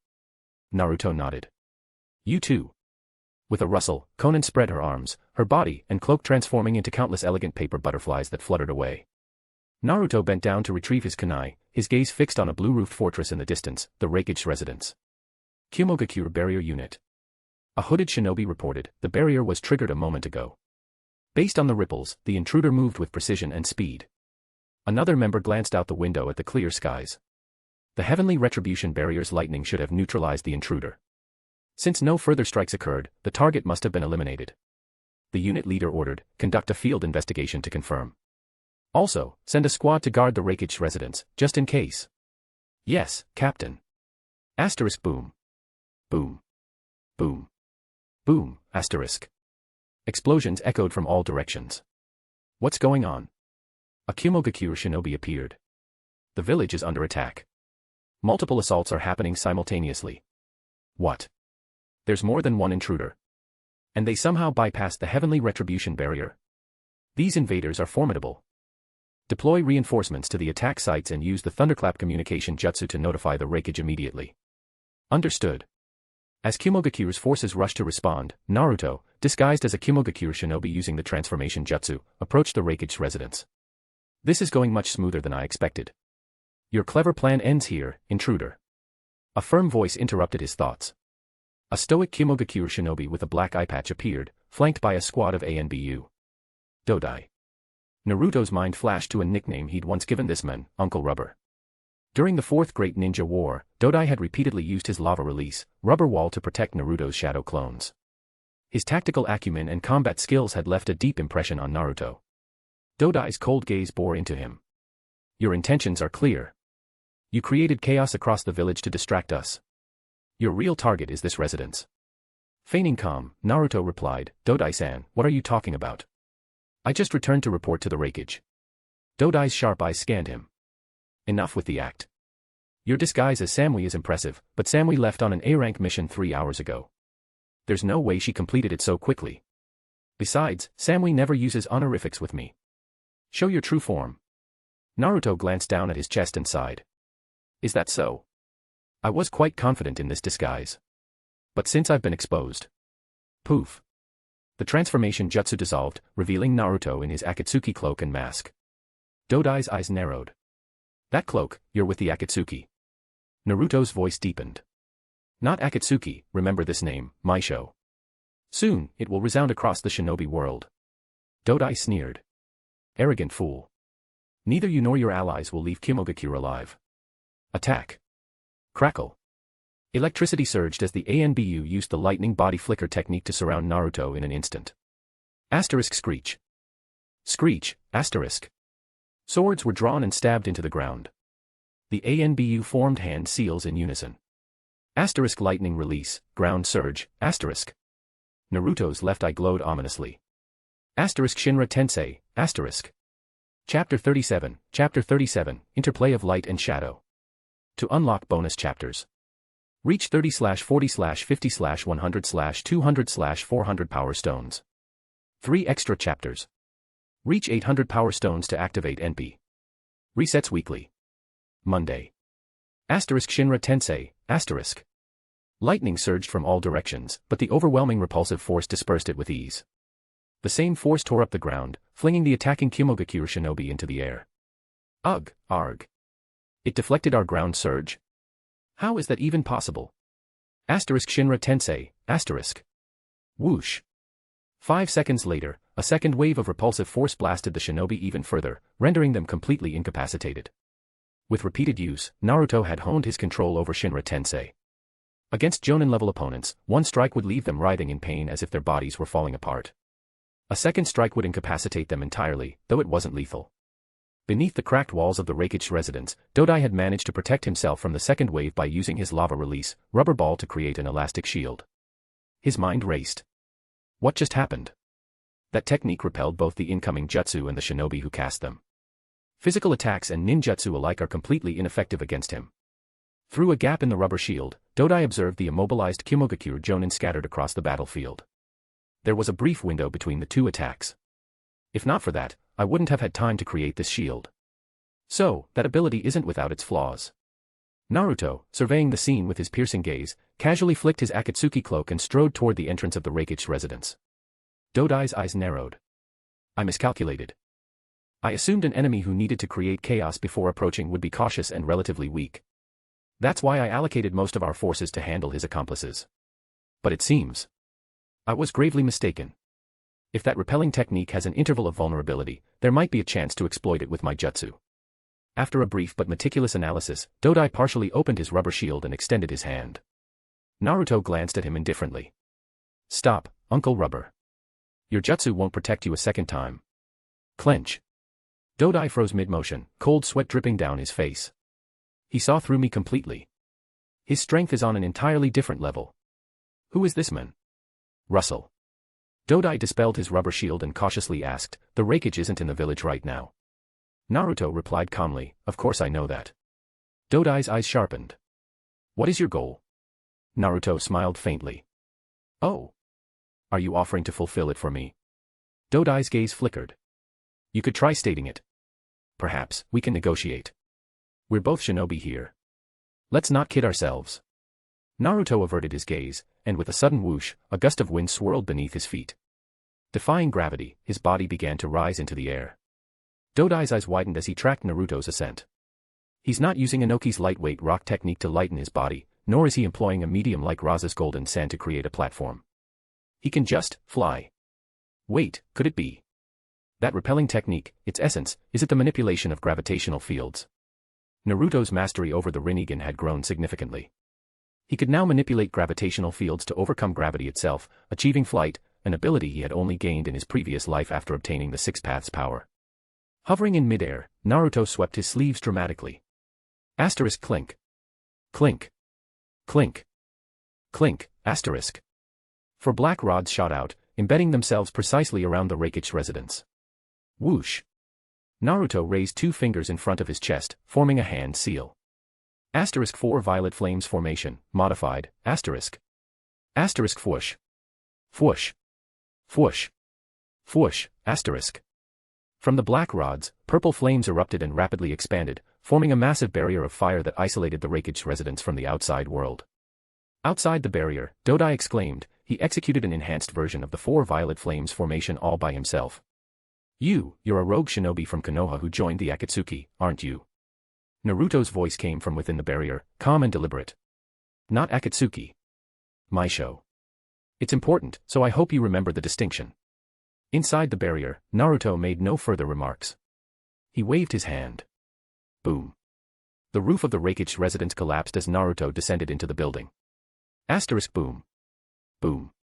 Boom, asterisk. Kimogakure was in chaos, with smoke rising from all directions. Yugo, Suigetsu, Konan, Kisame, and Orochimaru unleashed their signature techniques, engaging Kimogakure's elite shinobi in fierce battles, buying Naruto precious time. Under the cover of night, in the forests bordering the land of lightning and the land of waves, the Reikage and Killer Bees group were resting. You only escaped death this time because they wanted to capture a Jinchuriki alive. If I had arrived even a moment later, the consequences would have been unimaginable. Over the years, they've acted in the shadows, targeting the Jinchuriki of Sunagakure, Karigakure, and Iwagakure one after another. Even Konoha's Jinchuriki defected from the village and disappeared. It's only a matter of time before they come for you again. From now on, you're staying in the village, no exceptions. Stay put. What a drag, bro, you're such a nag, bro, dumb fool, stupid fool. Killer Bee sang, shaking his head dismissively. The Reikage's vein twitched as he snapped, hey, you idiot bee. I'm being serious here. Thunk. Killer Bee immediately quieted down after receiving one of the Reikage's infamous iron punches. Sigh, the Reikage sighed heavily. Fine. How about this? If you stay in the village obediently, I'll assign Samui to accompany you around the clock. Killer Bee's eyes lit up behind his sunglasses, and he stopped singing. Around the clock. Including at night. The Reikage chuckled. That depends on your charm, doesn't it? But don't you dare do anything that would disgrace the honor of a shinobi. Crack. Suddenly, a bolt of lightning streaked across the sky above the Reikage. He raised his hand, catching it effortlessly. Asterisk thunderclap communication jutsu star. Has something happened in the village? The lightning dissipated, delivering an urgent message directly to the Reikage's mind. The village is under attack. Return immediately. Whoosh. The Reikage shot to his feet. Killer Bee called out, "Big bro." The Reikage turned to his team. Mabui, prepare the heavenly transfer jutsu. Mabui stood up, alarmed. What's going on? The village has been attacked. The shinobi around them gasped. What? Who would dare? The Reikage's voice was cold. In today's shinobi world, who else but the Akatsuki would have the audacity? Bee was just rescued, and now the village is under attack. Who else could it be? The Kumogakure shinobi grew tense. They had all heard of the devastation Akatsuki had wrought upon Konoha. To them, Akatsuki was a dire threat to the shinobi world. The Reikage turned to Bee, I need to return to the village immediately. Killer Bee, understanding the gravity of the situation, nodded solemnly. Don't worry, big bro. This time, I won't sneak off. Go back and take care of the enemy. The Reikage smiled appreciatively. Good. Once I crush those Akatsuki bastards, I'll see you back in the village. The two brothers bumped fists, grinning. Mabui, activate the jutsu. Mabui had already prepared the heavenly transfer jutsu. Crackle. The Reikage activated his lightning-release chakra mode and stepped into the jutsu seal. This was necessary to prevent his body from being torn apart during the light-speed transfer. Mabui closed her eyes and formed a hand seal. Asterisk ninja art, heavenly transfer jutsu, asterisk. Asterisk whoosh. Asterisk. With a flash of light, the Reikage vanished. Darui sighed. The shinobi world is truly a troubled place these days. Let's hurry back as well. Whoosh. At that moment, an ominous black vortex swirled into existence, distorting space itself. A cold voice greeted them. Well, well. Finally, we meet, Eight Tails Jinchuriki, Killer Bee. From behind his mask, Tobi's Sharingan glinted coldly as he surveyed the wary shinobi before him. The Reikage isn't here? That saves me a lot of trouble. Chapter 38, A Beast's Last Struggle. To unlock bonus chapters. Reach 30/40/50/100/200/400 Power Stones. 3 extra chapters. Reach 800 Power Stones to activate NP. Resets weekly. Monday. From an unknown swirling vortex, a masked man appeared before the Kumogakure shinobi. Mabui, what was that just now? Darui, it's a space-time ninjutsu. Does Akatsuki have someone like this? Under the eerie night sky, a pitch-black vortex gave way to a dark and mysterious figure. The masked man's cold, emotionless eyes radiated an enigmatic aura. A fierce gust of wind swept through the forest. Killer Bee of the Eight Tails was about to face a super challenge. Showtime. Killer Bee danced and rapped without a care in the world, showing no sense of danger. Darkness swirls, mysterious man unfurls, Eight Tails. Killer Bee ready for the thrill, you see showtime yo. Darui, ever cautious, thought to himself, the boss just left, and Akatsuki shows up immediately. Could it be that attacking the village was just a diversion to lure him away? If so, this is bad. He made a quick decision, protect Lord B. Yes. The accompanying Kumogakure ANBU immediately formed a defensive formation around Killer Bee. Behind the mask, Obito's Sharingan spun as he analyzed the situation. Darui, an elite jonin of Kumogakure, the right-hand man of the Reikage, and the most likely candidate for the next Reikage. Darui, fully alert, responded, you flatter me. I'm just slightly ahead of my peers. I've heard Akatsuki operates in pairs. Are you sure you're okay alone? Our boss is already on his way back. Your partner causing chaos in the village is likely done for. Behind the mask, Obito was momentarily puzzled. No need for chatter. Akatsuki scum, let's finish this. A hot-headed, blonde-haired youth with the kanji 4 heat tattooed on his shoulder grabbed his ninja blade and charged forward. Darui shouted, Atsui. Don't act recklessly. We don't know the enemy's abilities yet. But Atsui, driven by adrenaline, ignored him. Flames ignited along his blade as he charged. Kumogakure's fiery slash.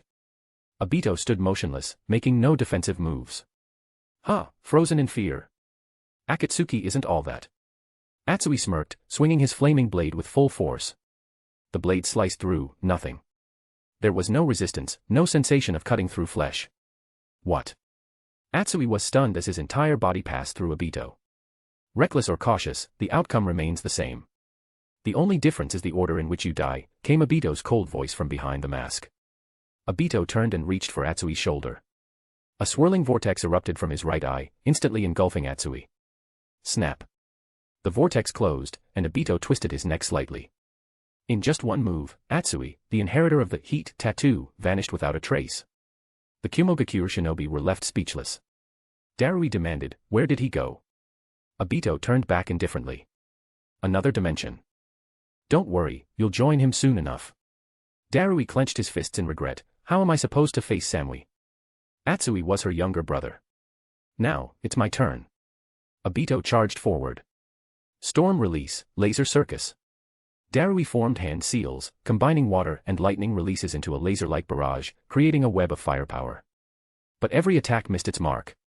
Obito phased through the ANBU's defensive formation, one after another, until he reached Killer Bee, extending his hand toward him. Not everyone is Minato. Once this hand grabs you, it's over. Lightning release, Black Panther. A black lightning panther descended from above. Obito's eyes flickered as his hand passed through Killer Bee's face. Boom. The lightning panther exploded on Killer Bee, creating an electrified zone that no one could approach. At the center of the lightning zone, Killer Bee twitched violently. Electric baptism allies intervention legs paralyzed early retirement low light moment 8 tails Killer Bee constipation feel fool ya fool. Outside the lightning zone, Obito's gaze shifted to Darui. The third Raikage unique black lightning. Compared to ordinary lightning release, it has a stronger paralyzing effect. You, the inheritor of Kumogakure's lightning tattoo, are the only one capable of using it. Darui replied, even if your body can phase, the moment you attack, you must materialize. If we can catch that moment, we can stop you. I won't let you get near Lord B so easily. Obito smirked. Oh. You're quick to catch on. Darui's expression darkened. But that also means, as long as he doesn't attack, we can't do anything to him. Timing his attacks is easier said than done. One mistake, and it's all over. Boom. Boom. Boom. Ninja blades, kunai, shuriken, explosive tags, and a flurry of ninjutsu bombarded Obito. But all attacks were rendered useless by Kamui's intangibility. Obito phased through one ANBU's blade and reached for them. He's materializing. Now's the time. Another ANBU struck, but their blade passed through Obito and pierced their comrade's chest instead. What? He deliberately pretended to attack to exploit his weakness and trick me into killing my ally. Arg. Snap. Obito broke the ANBU's neck from behind. Darui grew increasingly alarmed. The safest option is to evacuate Lord B. As long as he and the 8 tails don't fall into Akatsuki's hands, our lives are insignificant. Making his decision, he commanded, Mabui. Use heavenly transfer technique to send Lord B away. Mabui hesitated. But Darui insisted, I understand the risks. But as long as Lord B enters version 2 state, the high-density tailed beast cloak will prevent his body from being torn apart by light-speed teleportation. He'll be gravely injured, but he'll survive. Mabui protested, is it necessary? Together with Lord B, we can. It's not that simple. Look at him. He hasn't even gotten serious yet. Akatsuki has failed twice to capture Lord B. This time, they've gone to great lengths, even attacking the village to lure the boss away. They're determined to succeed. Seeing Mabui's hesitation, Darui shouted, hurry. The Black Panther's lightning zone is fading. I understand. Mabui began preparing the heavenly transfer technique. You won't succeed. Obito's cold gaze shifted toward Mabui. A sharp wooden spike shot from his sleeve, piercing Mabui's chest. With a cruel hand seal, wooden spikes erupted from her body. Mabui collapsed into a pool of blood. Darui's pupils contracted. Would release. Correct. But the only reward for answering is death. A vortex appeared mid-air as Obito unleashed a rain of wooden spikes. Would release, cutting technique. Ah! Desperate screams echoed through the forest. In the blood-soaked chaos, Darui roared, Lord B, run. Fool ya fool. 8 tails Killer Bee is gonna sting like a bee. Killer Bee's sunglasses reflected his rage as his rap turned into a roar. Boom. Boom. His body and chakra expanded as he transformed into the 8 tails. Tailed beast transformation. Obito's eyes gleamed. Oh. Finally. A terrifying black chakra sphere compressed in the Eight Tails' mouth before being unleashed. Tailed Beast Bomb. Boom. Boom. Boom. Whether it's a tailed beast bomb or anything else, it's meaningless before my eyes. Obito phased through the tailed beast bomb as it obliterated the mountain behind him. A beast's last struggle. Even the Eight Tails, second only to the Nine Tails, is no exception. 5 flames ignited at Obito's fingertips. He crouched and pressed his hand to the ground. Uchiha Flame Formation. Chapter 39, Chapter 39, Song of the Earth. To unlock bonus chapters. Reach 30/40/50/100/200/400 Power Stones. 3 extra chapters. Reach 800 Power Stones to activate NP. Resets weekly. Monday. From the ground erupted purple flames, swiftly forming an enormous, enclosed barrier. The Uchiha Flame Formation, a secret barrier technique passed down by Madara Uchiha himself. Its strength far surpasses the 4 Violet Flames Formation and is second only to the 4 Red Yang Formation. It is powerful enough to trap even the near-invincible demonic statue of the Outer Path. I am the Eight Tails Lord, Killer Bee. No way I'm becoming some octopus takoyaki stuck in a jar. Fool, you fool. Bastard, you bastard. The Eight Tails shook its head, snorted through its nostrils, and wrapped its massive body tightly with its 8 octopus tentacles. With a rhythm matching its rap, it began rolling forward ferociously. Tailed Beast 8 Roll, Oxhead Chariot. Boom. With a thunderous crash, the chariot came to a halt. The 8 octopus tentacles rubbed fiercely against the barrier walls, sparks flying everywhere, but there was no sign of the barrier breaking. The ground beneath was gouged into a deep pit as the Oxhead chariot finally stopped. The barrier remained intact, but the charred tentacles of the Eight Tails drooped weakly to the ground, steaming. Ow, ow, ow. That hurt. I apologize to all the delicious takoyaki I've ever eaten in the past. Obito looked on coldly. So, have you calmed down a little? Inside the mental world, the Eight Tails spoke. B, we should retreat for now. This guy's abilities are too troublesome. Even a tailed beast bomb can't hurt him. Ah, though defeat stings, I can't stand this thing. His skills are dreamlike. Revenge can wait 10 years. Alright, fool, you fool. Bastard, you bastard. Whoosh. The Eight Tails opened its massive mouth, gathering an ultra-large tailed beast bomb. Whoosh. The bomb passed through Obito's body and collided with the barrier behind him. Obito's voice was icy. It seems you still haven't learned your lesson. Boom. The massive explosion was contained entirely within the barrier. Gurgle, gurgle, gurgle.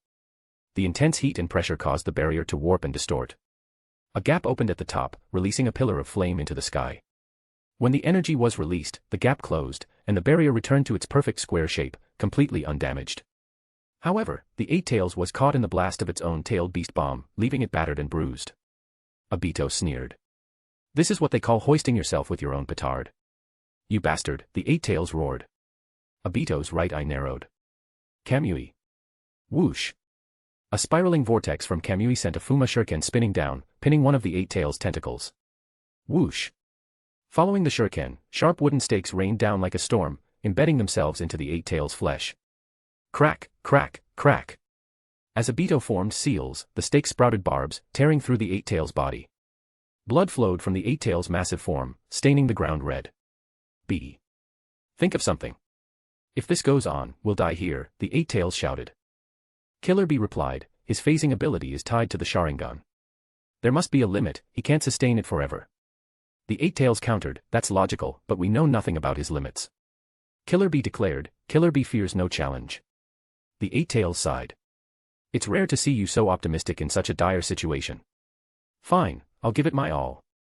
If worst comes to worst, we'll take him down with us. Whoosh. The Eight Tails gathered an unprecedented amount of chakra. Obito's gaze sharpened as he ceased the vortex from his right eye. Killer Bee, fully charged, launched his attack. Continuous tailed beast bombs. Boom. Boom. Boom. Boom. The tailed beast fired its bombs like a rapid cannon, causing a chain of explosive resonances within the barrier. Amid the indiscriminate chaos of fire and light, Obito murmured, to injure the enemy by 1,000 while harming yourself by 800. Using near-suicidal attacks to test the limits of my Kamui. Indeed, it's both the dumbest and smartest strategy. But every explosion is confined within this barrier. Even in my phased state, I can move through space-time. Within the torrent of explosions, Obito shifted his position. Whoosh. About 2 minutes later, his body emerged from the edge of the barrier, stepping outside. Gazing at the inferno-like barrier, Obito's eyes darkened. This is your self-inflicted demise. Crack.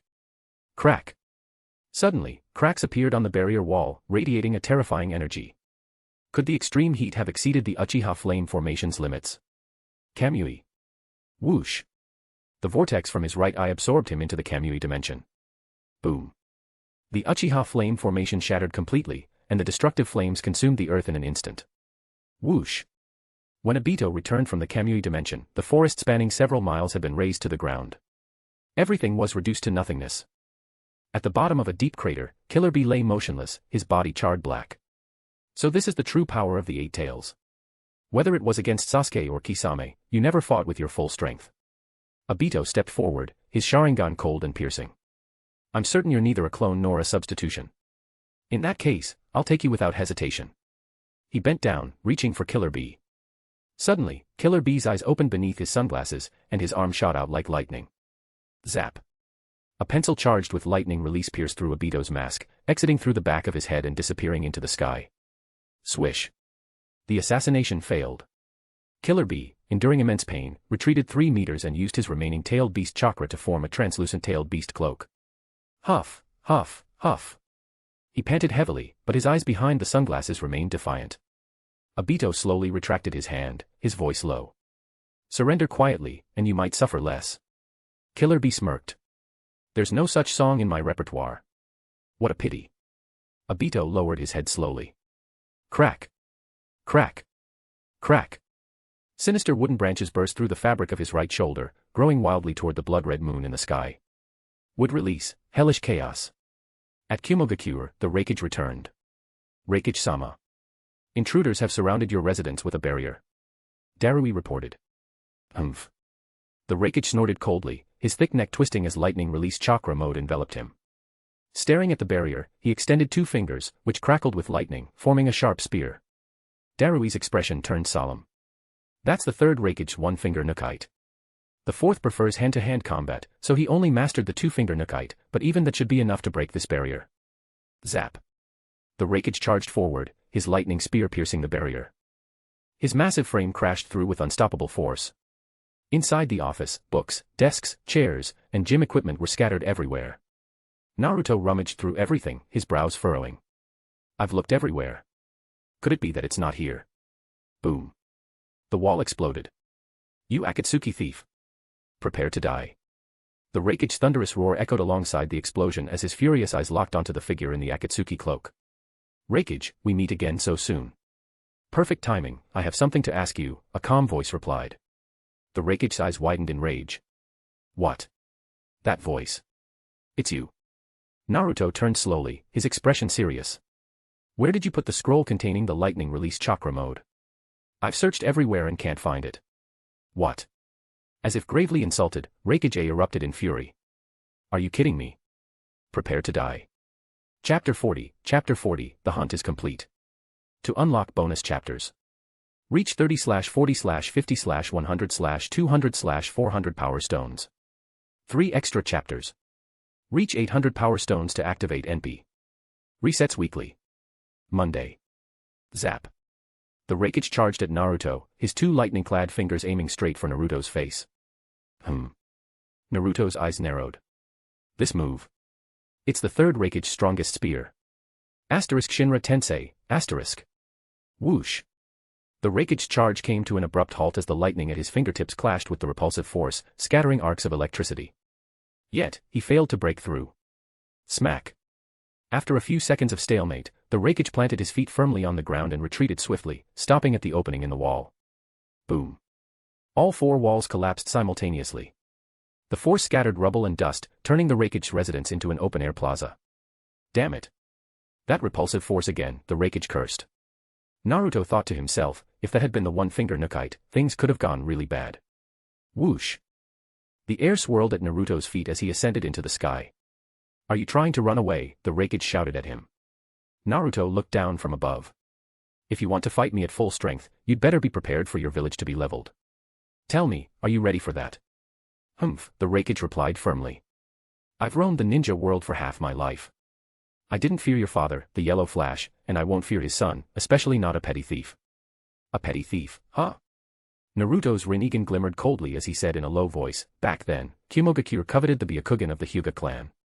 Under the guise of the Chunin exams, you attempted to abduct the young Hyuga heiress. Even after your plan failed, you refused to give up, ultimately leading to Hisashi's tragic death. Tell me, how noble were your actions? The Raikage sneered arrogantly. Humph. It's survival of the fittest. The third Hokage didn't dare risk war by opposing us, which is why Hisashi died. Don't blame me for that. Naruto closed his eyes and said coldly, humph, fair enough. The Raikage attempted to taunt him. What now?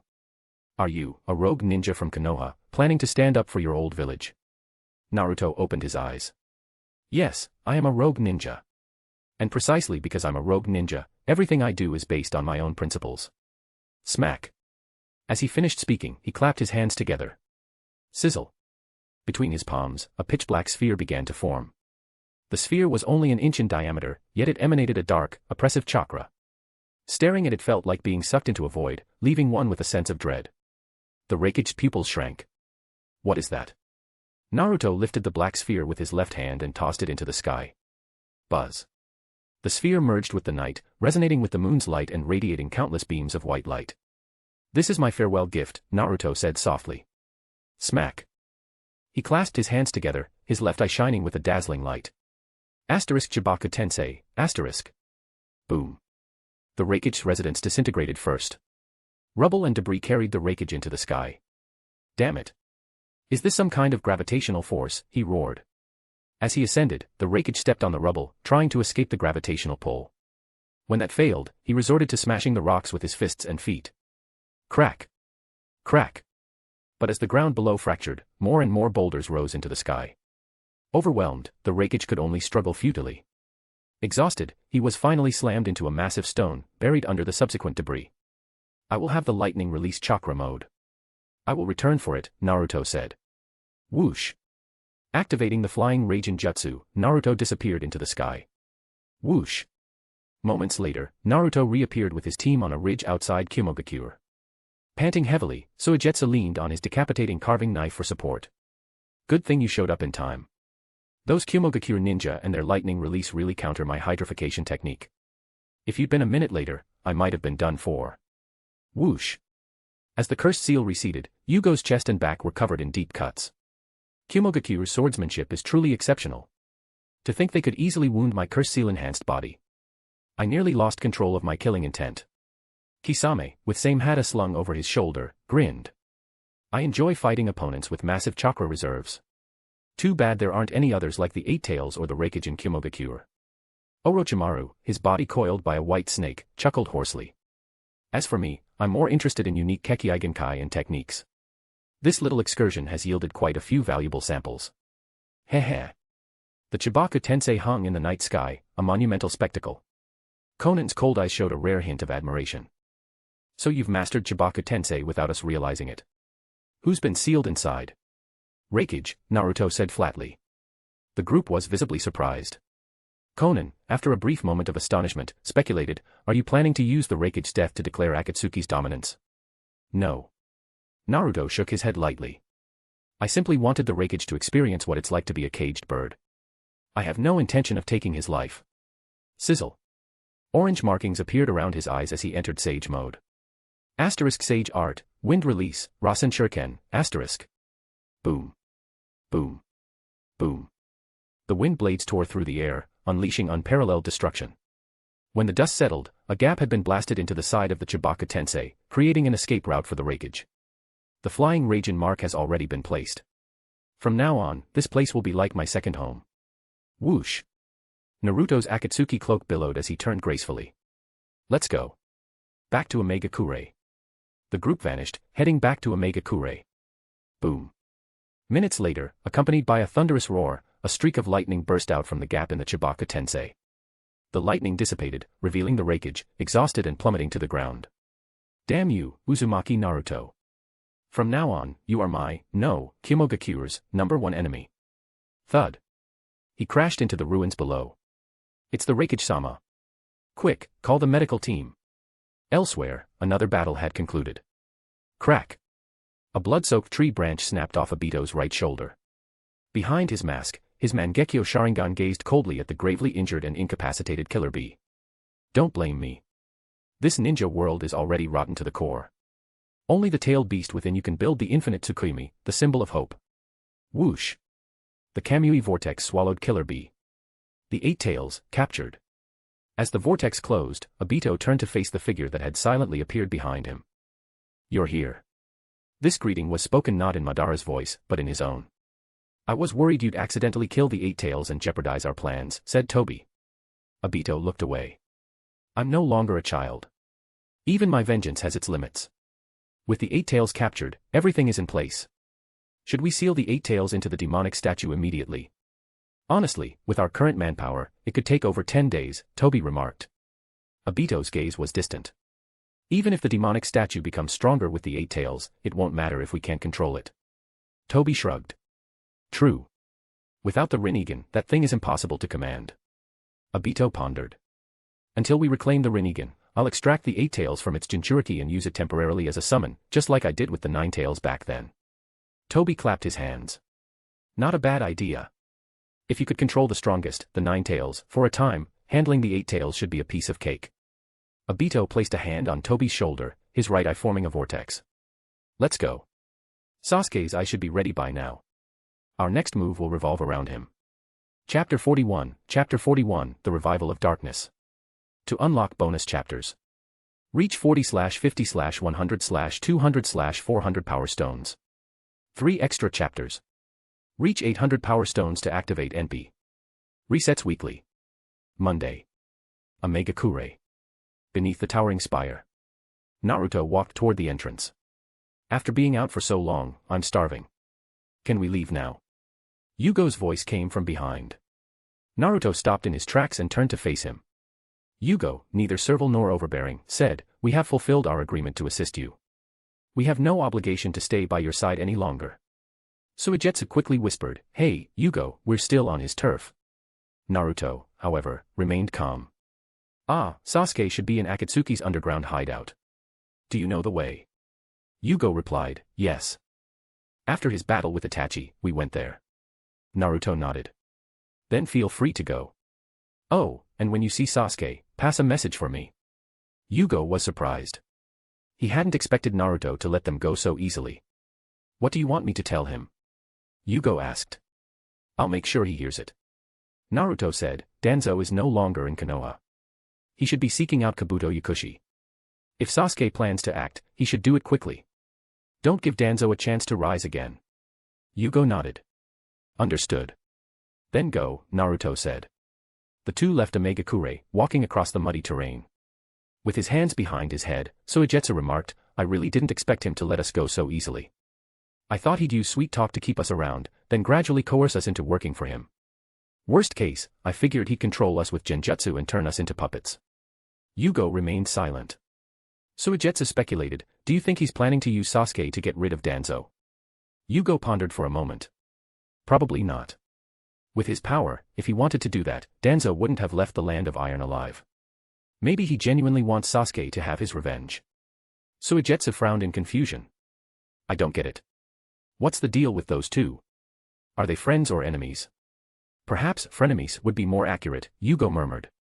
If Sasuke weren't someone Kimimaro entrusted to me, choosing Naruto wouldn't be out of the question. Huh? What was that last part? I didn't catch it, Suigetsu said. Nothing. Let's keep moving, Yugo replied. At Kumogakure, after a night of defensive battles, the shinobi began assessing the damage. The village's overall destruction is about 10%. The area around the Reikage residents suffered the most severe damage. Over 100 injured, mostly with minor wounds. No fatalities.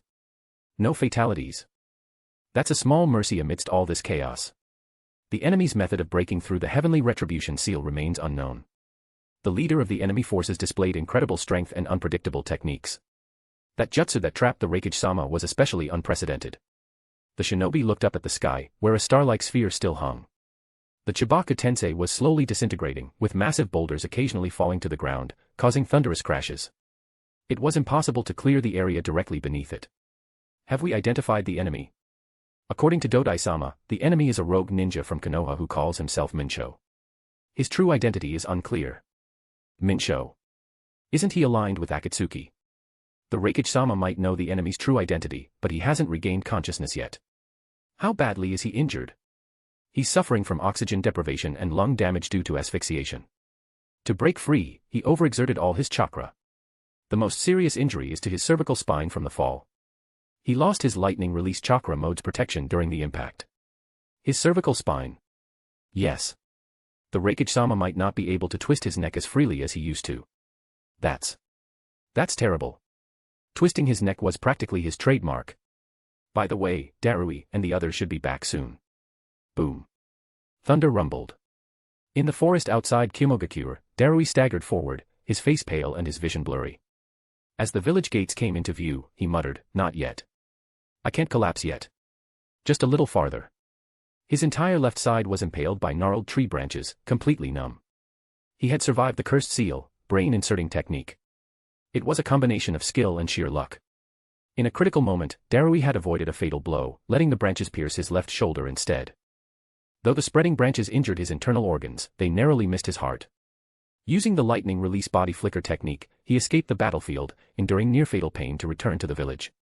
The gate guards gasped in shock. "Darui-sama. What happened to you?" B has fallen into Akatsuki's hands. Darui managed to say before collapsing unconscious. "Darui-sama. These injuries. My God. Quick, call the medical team." In the Kamui dimension. Thud. Killer B's lifeless body slammed onto the ground. "You bastards. How could you kill B?" roared the Eight Tails in anguish. Whoosh. A tailed beast bomb began forming.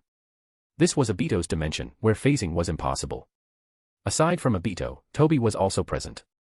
Now, we can't have you rampaging here," Toby said, crossing his arms. Boom. Boom. Boom. Wooden dragons erupted from the ground, coiling around the Eight Tails and absorbing its chakra. Whoosh. The forming tailed beast bomb visibly shrank. The Eight Tails glared at the unassuming Toby. "This is the first Hokage's wood dragon. You. Obito, hurry up and deal with it." Toby called out. "Leave it to me," Obito replied. He raised his head sharply, the bloodshot Sharingan in his visible eye glowing fiercely. Asterisk Genjutsu, Sharingan, asterisk. Sizzle. The Eight Tails froze, its eyes turning into Sharingan, a clear sign it was under Genjutsu control. Slash. Obito unfurled a scroll, slashing Killer B's skin and cutting his own wrist.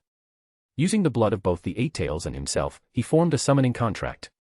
The contract was sealed, and the scroll was put away. Asterisk Kamui, dimensional prison, asterisk. Thud. Thud. Thud. Thud. Cubes converged from all sides, forming an inescapable prison that confined the Eight Tails. Obito declared coldly, "Eight Tails, from this moment until I reclaim the Rinnegan, you will serve as my summoning beast. Once your purpose is fulfilled, the demonic statue of the outer path will be your final destination." Whoosh. At dawn, with the Kamui vortex, Obito and Toby returned to Akatsuki's hideout. Boom. From the depths of the hideout came the sound of a powerful explosion. Sizzle. White smoke seeped from the walls. "You're finally back. Go check on Sasuke." Creak. In a dark chamber, Karen curled up in a corner, clutching her head in fear. Nearby, dark purple chakra formed the majestic armor of Susanoo, resembling the mythical crow Tengu. Rustle. Inside the Susanoo, Sasuke tore off the white bandages over his eyes. The intricate pattern of straight Tomo, the eternal Mangekyo Sharingan, shone brilliantly in the darkness. A smirk spread across his lips. These eyes can see through even the deepest darkness. Boom. Boom. Together with the Susanoo, Sasuke stepped forward, shattering the rocks beneath him. Obito appeared before him, his voice stern. "Sasuke, this is Akatsuki's hideout. You're being far too ostentatious." Hearing this, Sasuke's lips curled into an arrogant grin. "Ah, it's you. Perfect timing. Let me test my newfound power on you." Whoosh. Before he finished speaking, black flames of Amaterasu ignited in the hand of the Susanoo, forming a pitch-black flame sword that thrust toward Obito's position. Chapter 42, Establishing Authority in the Shadows. To unlock bonus chapters, reach 40/50/100/200/400 power stones. 3 extra chapters. Reach 800 power stones to activate NP. Resets weekly. Monday. Boom. The flaming sword pierced through Obito's body and stabbed into the ground, erupting into a blaze that scorched the area. Whoosh! Obito phased to the side, passing through the fiery blade unscathed. It seems your sudden surge in ocular power has made you blindly overconfident. Very well, Sasuke, let me teach you a lesson. Arrogant fool. Sasuke retorted coldly. Whoosh! Obito darted forward, his body phasing through the protective layers of Susanoo. Sasuke remained calm and calculating despite his arrogance. Just as I thought. His body can phase through any medium. But the moment he attacks, he must materialize. Whoosh! As Obito closed in, his hand reached out towards Sasuke's face. Now. Sasuke's eyes gleamed with determination. Kagetsuchi, *. Boom. Black flames erupted around Sasuke, forming a protective wall of fire. Whoosh! Obito's hand phased through Sasuke's cheek, followed by his body. Emerging from the back of Susanoo, Obito turned with an indifferent expression. I haven't even done anything, and you've already used Kagetsuchi twice. Swish. The black flame sword slashed toward Obito from behind, causing another deafening roar. Obito, once again, phased through it effortlessly. Is phasing through everything the only thing you're good at? Sasuke shouted angrily. Do you even have any real jutsu? Obito's eyes narrowed slightly. Jutsu, you say? Very well. Swish. Obito moved away from the area engulfed in black flames. Quickly forming hand seals, he pressed his right palm to the ground. Would release, thorn bind technique, *. Swish. Swish. Swish. Vine-like wooden tendrils shot up from beneath Sasuke's feet, attempting to ensnare him. Sasuke's eyes flickered. He's targeting Susanoo's weak spot at the feet. But while he's casting a jutsu, he must be materialized. Boom. The flaming sword struck again, but Obito phased through it effortlessly. Obito remarked, even if I phase, the effects of my jutsu won't disappear. Crack. Crack. Crack. The wooden tendrils continued to tighten around Sasuke's body. Sasuke sneered. So this is would release. Just like that Konoha ninja, Yamato. Humph, nothing special. Chidori stream, *. Zap. With the crackling sound of lightning, the wooden tendrils binding Sasuke were severed. Whoosh. But Obito had already phased underground and launched a surprise attack from beneath Sasuke's feet. Swish. Sasuke, along with Susanoo, leaped into the air. He looked down at Obito emerging from the ground and smirked. Such petty tricks. You can't hide from these eyes of mine. Swish. While airborne, Sasuke's hands formed seals rapidly. Fire release, great fireball technique, *. Boom. A massive fireball surged forward with a wave of heat. Fire release, huh? Obito muttered. This time, Obito didn't use Kamui to phase. Instead, he formed hand seals, and his right eye released a powerful distortion field, amplifying his own fire release technique. Fire release, storm dance. Boom. A spiraling storm of flames instantly overpowered Sasuke's great fireball technique. Sasuke gritted his teeth. Damn it. His fire release, combined with his ocular power, is this strong. But Amaterasu can burn even flames to nothingness. Drip. Blood trickled from the corner of Sasuke's left eye as he focused on the incoming flames. Amaterasu, *. Boom. Black flames erupted, consuming the storm dance in an instant. However, the intense heat generated by the clash of flames created a powerful updraft, blasting Sasuke and his Susanoo through the roof of the hideout and into the open air. Obito followed, the two now standing atop a massive beast's skeletal remains. Obito rolled his shoulders. Out here, I can finally stretch my limbs a bit. Sasuke sneered arrogantly. None of your jutsu have had any effect on me so far. The legendary Madara Uchiha is nothing more than this. Beneath his mask, Obito's eyes gleamed. Is that so? Then let me show you something that will make you submit. Sasuke's voice turned icy. Those are your words, but I'll return them to you in full. Boom. The Susanoo conjured its divine weapon, the Yasaka Magatama bow. Black flames coalesced into an arrow, knocked on the bowstring. Creak. The bowstring was drawn tight, aimed at the sky. Whoosh. The black flame arrow shot into the heavens, exploding in midair.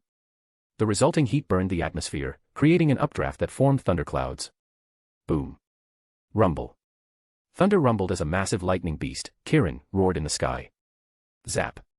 Lightning crackled around Sasuke's hand, resonating with the thunder above. He smirked maniacally. This is my strongest lightning release technique, Kirin *. Without Susanoo's protection, no matter how powerful you are, you'll be obliterated in an instant. Obito looked up at the sky, his tone indifferent. This lightning release is indeed powerful, but it won't harm me in the slightest. Sasuke's lips curled into a dangerous smile. It won't harm you, but it will destroy your hideout. And all those white creatures of yours, wiped out in one go. Are you okay with that? Obito's gaze darkened. You're overstepping, Sasuke. Sasuke laughed mockingly. So what if I am? If your power is beneath mine, it proves that Akatsuki is nothing special. That puppet leader of yours, Nagato, is just as worthless. If he could destroy Konoha so easily, I can do the same. Swish. Obito raised his sleeve and said coldly, go ahead. But let me remind you, the red-haired woman who travels with you is still inside the hideout. A flicker of hesitation crossed Sasuke's eyes, but it quickly turned into cold resolve. That kind of person doesn't matter anymore. Swish. Sasuke raised his hand high, commanding Susanoo to leap from the skeletal remains. As he landed, his raised hand fell. Asterisk lightning release, Kirin, asterisk. Roar. Kirin descended with a deafening roar, unleashing a cataclysmic thunderstorm. Zap. Zap. Sasuke stood amidst the chaos, his gaze cold as he clenched his fists. Now, all the nuisances are gone. Next, it's your turn, Naruto. Whoosh. But as the lightning storm subsided, the scene before Sasuke left him stunned. A magnificent barrier of purple flames stood tall, perfectly shielding the hideout from Kirin's devastation. This can't be. Sasuke exclaimed. Whoosh. Obito stepped through the barrier, his tone calm yet chilling.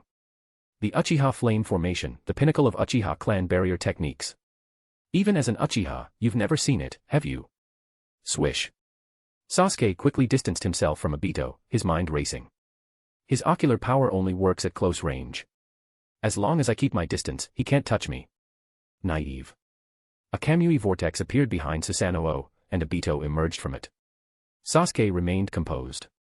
Even if you get close, as long as I guard against the moment you try to touch me, you can't do anything. Sizzle. Obito's right eye glowed with bloodshot intensity as he issued a command to the eight tails trapped in his dimension. Whoosh. Within the Kamui space, the eight tails formed a tailed beast bomb. Whoosh. The tailed beast bomb was released directly through Obito's right eye, slamming into Susanoo. Crack. Crack. The armor of Susanoo began to shatter. Sasuke was horrified. That's a tailed beast's attack. How is it coming from his eye? Obito's voice was calm yet menacing. I told you, Sasuke. This time, you'll submit. Whoosh. Obito immediately activated his phasing ability. Boom. Boom. The tailed beast bomb unleashed a massive explosion. Crash. Arg. The fragments of Susanoo scattered as Sasuke was sent flying from the blast zone, battered and defeated. Whoosh. Obito appeared through a vortex, placing a hand on Sasuke's back. His right eye activated again, and Sasuke was sucked into the Kamui dimension. Snap. The vortex closed as Obito muttered, "You're still too inexperienced, Sasuke." Rustle, rustle. White Zetsu emerged from the side. That ended quicker than I expected. When will you let him out? Boom. The Uchiha Flame Formation dissipated. Obito gazed at the destroyed hideout and said coldly, until we find a new base, let him reflect on his actions inside.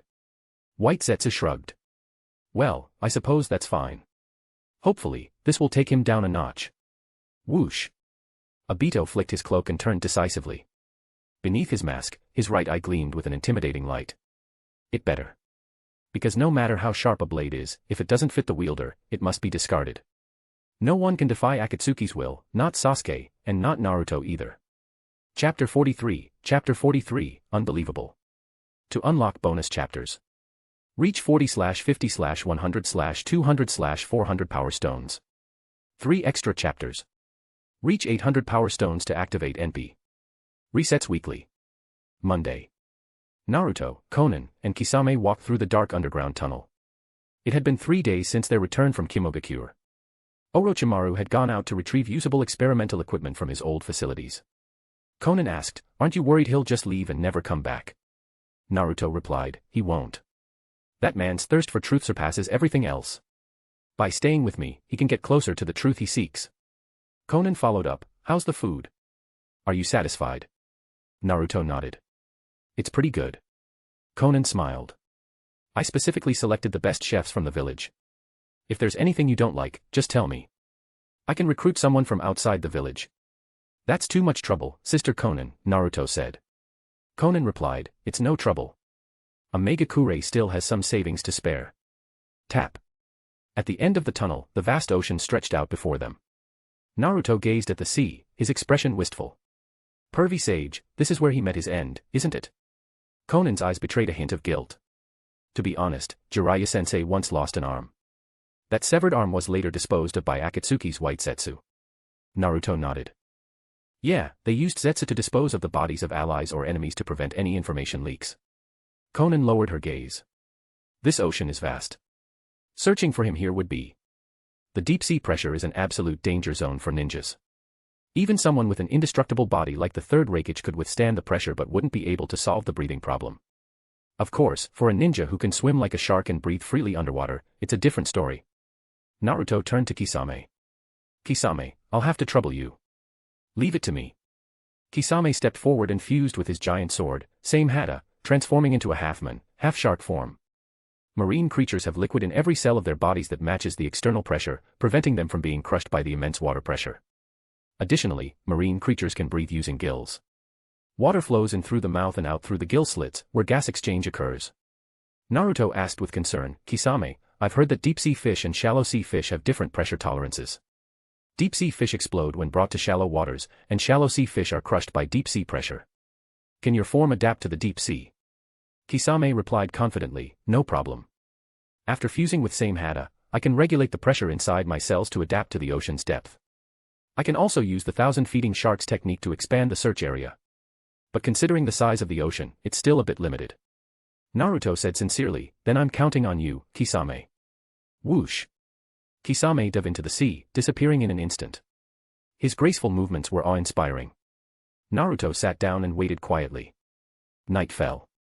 The sea rippled as Kisame leapt out of the water. Naruto's spirits lifted, and he jumped onto the surface of the sea. Kisame reverted to his normal form and placed a skeleton entangled in seaweed before them. Naruto examined the skeleton carefully. It was clear that both arms were intact, which didn't match Jiraiya's characteristics. Konan commented, it's probably just someone who died at sea. In the past, Hanzo's remnants often infiltrated here, and their bodies were simply thrown into the ocean. Naruto said quietly, yeah, maybe. In truth, Konan couldn't bring herself to say it, most bodies that fall into the ocean end up as food for fish. Jiraiya's fate was likely no different. But Naruto had solid evidence. In the future, Amato, a scientist from Kara, created a clone of Jiraiya. He had explicitly stated that it was made using specialized equipment to retrieve Jiraiya's body from the ocean. Kisame took a deep breath. I'll go back and search again. Naruto quickly stopped him. Kisame, let's call it a day. In the ocean, you can't replenish your chakra. Rest up first. This isn't something that can be accomplished in a single day. He had already prepared for the long haul. Kisame went to rest. Naruto walked through the night rain, lost in thought. Sigh. Konan sighed softly. I'm sorry. If it weren't for us, Jiraiya-sensei wouldn't have died. Naruto smiled faintly. It's okay. That's all in the past. Actually, I was just thinking, if we had summoning creatures like Pain, we could cut the work in half. Konan asked, you mean the ones from the animal path? Naruto covered his left eye slightly. Yeah. Amphibious, versatile, and incredibly powerful. Their numbers also seem unlimited. If I could summon crabs or something, it might speed up the search. Konan said thoughtfully, if it's the animal path's ability, I might be able to help you. Tap. Naruto stopped in his tracks. Konan continued, the animal path's summoning creatures all come from the realm of Samsara. It's a contract land that only those with the Rinnegan can reach. This was the first time Naruto had learned this secret. After all, even Sasuke later didn't unlock the animal path's abilities. Naruto's eyes lit up. How do I get there? Konan shook her head. It can't be accessed intentionally. Rinnegan users have a certain chance of entering it in their dreams. Nagato only triggered it after summoning the demonic statue of the outer path for the first time. Naruto's gaze turned somber. I've tried summoning the statue, but there's a huge barrier. I suspect Akatsuki has done something to it, like Obito sealing the statue into his eye. Konan said, but if it's you, you might not need to summon the statue. Naruto raised an eyebrow. Oh. Why's that? Konan explained, because you've already mastered the Deva Path's abilities. Nagato only gradually mastered them after summoning the statue and sacrificing chakra. The fact that you've done so without summoning the statue suggests your talent with the Rinnegan surpasses Nagato's. You might already meet the conditions to trigger the realm of samsara. Naruto frowned. But it can't be accessed intentionally, right? Konan nodded. Yes, it's entirely up to chance. It could happen tonight, a month from now, a year, or even longer. Naruto sighed. But I can't wait that long. Ever since seeing the ocean, Naruto had been haunted by thoughts of Jiraiya lying in the cold depths. He couldn't eat or sleep peacefully. But out of consideration for Konan's feelings, he didn't voice this. Konan looked downcast. Even without Naruto saying it, she knew why he was so anxious. At that moment, a determined look appeared in Naruto's eyes. I might have a way. Konan was surprised. What way? Naruto formed a hand seal in front of his chest. When I was training in the past, I used this method to speed up progress. But I've never tried having thousands of shadow clones dream at the same time. Asterisk shadow clone jutsu, asterisk. Poof. Poof. Poof. Under Konan's astonished gaze, white smoke filled the air as thousands of shadow clones appeared in the rain. Clap. Naruto clapped his hands together and declared loudly, whatever this realm of samsara is, tonight we're going to crash it. Let's go, everyone. The clones erupted in a cacophony of cheers. Yeah. No problem. Leave it to me. I'm going to catch that bubble-blowing giant crab. Konan watched the scene with a complex expression, her emotions swirling. This child, truly unbelievable. Chapter 44, The Realm of Reincarnation. To unlock bonus chapters. Reach 40/50/100/200/400 power stones. 3 extra chapters. Reach 800 power stones to activate NP. Resets weekly. Monday. On the open ground outside the tower in Omegakure, thousands of shadow clones sat cross-legged amidst the pouring rain. Konan stood apologetically in front of Naruto's original body. I'm sorry, there are just too many people. We can only conduct this outside. Naruto responded gently, Konan-ne, you should go get some rest. You don't have to stay in the rain with me. Konan replied matter-of-factly, how can I do that? With your determination, how could I slack off? And so, Naruto and his shadow clones began attempting to fall asleep. Perhaps it was the heavy rain, the chilly night, or maybe just psychological pressure, but they couldn't fall asleep. Achoo. One shadow clone sneezed from the cold and disappeared in a puff of white smoke. Some clones managed to fall asleep but experienced sleep paralysis. Trembling uncontrollably, they too vanished in white smoke. The experiences of the shadow clones fed back to Naruto's original body, causing him to frown deeply, his unease growing. Konan's gaze darkened slightly. This isn't going to work. Splash. Stretching out her arms, Konan's body dissolved into countless sheets of paper in the rain. The papers gathered, folded, and transformed into floating umbrellas, shielding Naruto and his clones from the rain. Naruto was stunned. Konan-ne. In front of his original body, Konan's incomplete paper form held a paper umbrella over him. She said softly, this way, you should be able to sleep more soundly. Naruto glanced back at the sheer number of clones. Controlling such a vast amount of paper required an enormous amount of chakra. It was important to note that the paper was part of Konan's body. Essentially, she had magnified herself thousands of times, exposing herself to the relentless rain. It was reckless. Naruto felt deeply guilty and even began regretting his own stubbornness. However, Konan reassured him, if this can free Sensei from that vast ocean, then it's a small atonement on my part, Naruto. I understand now. Naruto said no more, overcoming the pressure as he tried to sleep. He began to find some clues. His mind often worked exceptionally well at critical moments, even in the second life. The meditation process of Sage Mode emphasized extreme tranquility of body and mind. Perhaps it could be cleverly adapted here. Thus, Naruto and his shadow clones calmed their minds, following the meditation techniques of Sage Mode. ZZZ. It worked. By clearing his thoughts, Naruto and his clones gradually fell asleep, bubbles forming from their noses. Triggering the realm of reincarnation required an element of luck. Increasing the number of participants significantly improved the chances of success, though the consequences remained unknown. After all, this was an unprecedented attempt. In the cold rain of the long night, half an hour passed. Boom. Suddenly, all the shadow clones disappeared simultaneously. Konan's expression shifted. Could it be? Based on Nagato's experience, entering the realm of reincarnation required highly concentrated chakra. The shadow clones were forcibly dispelled, transferring the chakra and triggering effects back to the original body. Could it really have succeeded? Indeed, one of Naruto's shadow clones had successfully initiated the process. What followed was exactly as Konan had surmised. The realm of reincarnation was northwest ordinary place. A single misstep could lead to danger. To ensure safety, she needed to assist him. Swoosh. In midair, thousands of paper umbrellas scattered, the damp sheets of paper reassembling. Conan's orange eyes gazed at Naruto. She sat cross-legged, took out a special paper talisman, and placed it on Naruto's forehead, forming a seal with 2 fingers. Paper curse technique, transition. Conan's eyelids slowly closed as chakra flowed into the talisman. The seal in the center of the talisman broke. Whoosh. Naruto found himself in a vast and unfamiliar land. As he looked around in confusion, Conan's figure materialized beside him.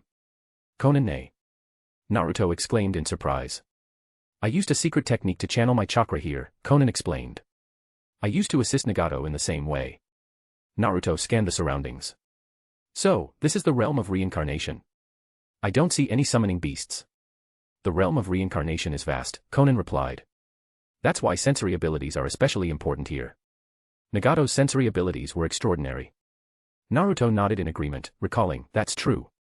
When Nagato was reanimated by Kabuto, he could sense me, and even Kabuto himself. Conan continued, of course, your sensory abilities in Sage Mode are just as remarkable. Exactly what I was thinking. Naruto sat down and began meditating in Sage Mode. As the orange eyeshadow appeared, the Naruto outside mirrored the same change. Sizzle. Naruto opened his eyes and pointed behind him. I can sense you. You're hiding there. Don't think I can't tell. Over there. Conan extended her hand, sending a large number of paper sheets to envelop a shape. Naruto's eyes lit up. A chameleon. That's a chameleon, Conan explained. It was one of Nagato's former summoning beasts. Now that he's gone, it has returned to the wild. Its ability is invisibility. Naruto frowned. Its chakra doesn't seem very strong. Conan elaborated, the summoning technique of the Rinnegan is an enhancement summoning technique. Once a contract is signed, its power will increase several times over. I see, Naruto realized. The creatures Nagato summoned had black rods like pain, but this one doesn't. Hiss. The chameleon spat acid from its mouth, dissolving the paper sheets before turning and fleeing with a strange gait. Conan commented, acid spit is one of its abilities. Defeat it and drive a black rod into it to form a summoning contract. Naruto cracked his knuckles. It's okay to go a little harder on it, right? Conan smiled. Better not to overdo it. In the realm of reincarnation, they won't truly die but will respawn in another area.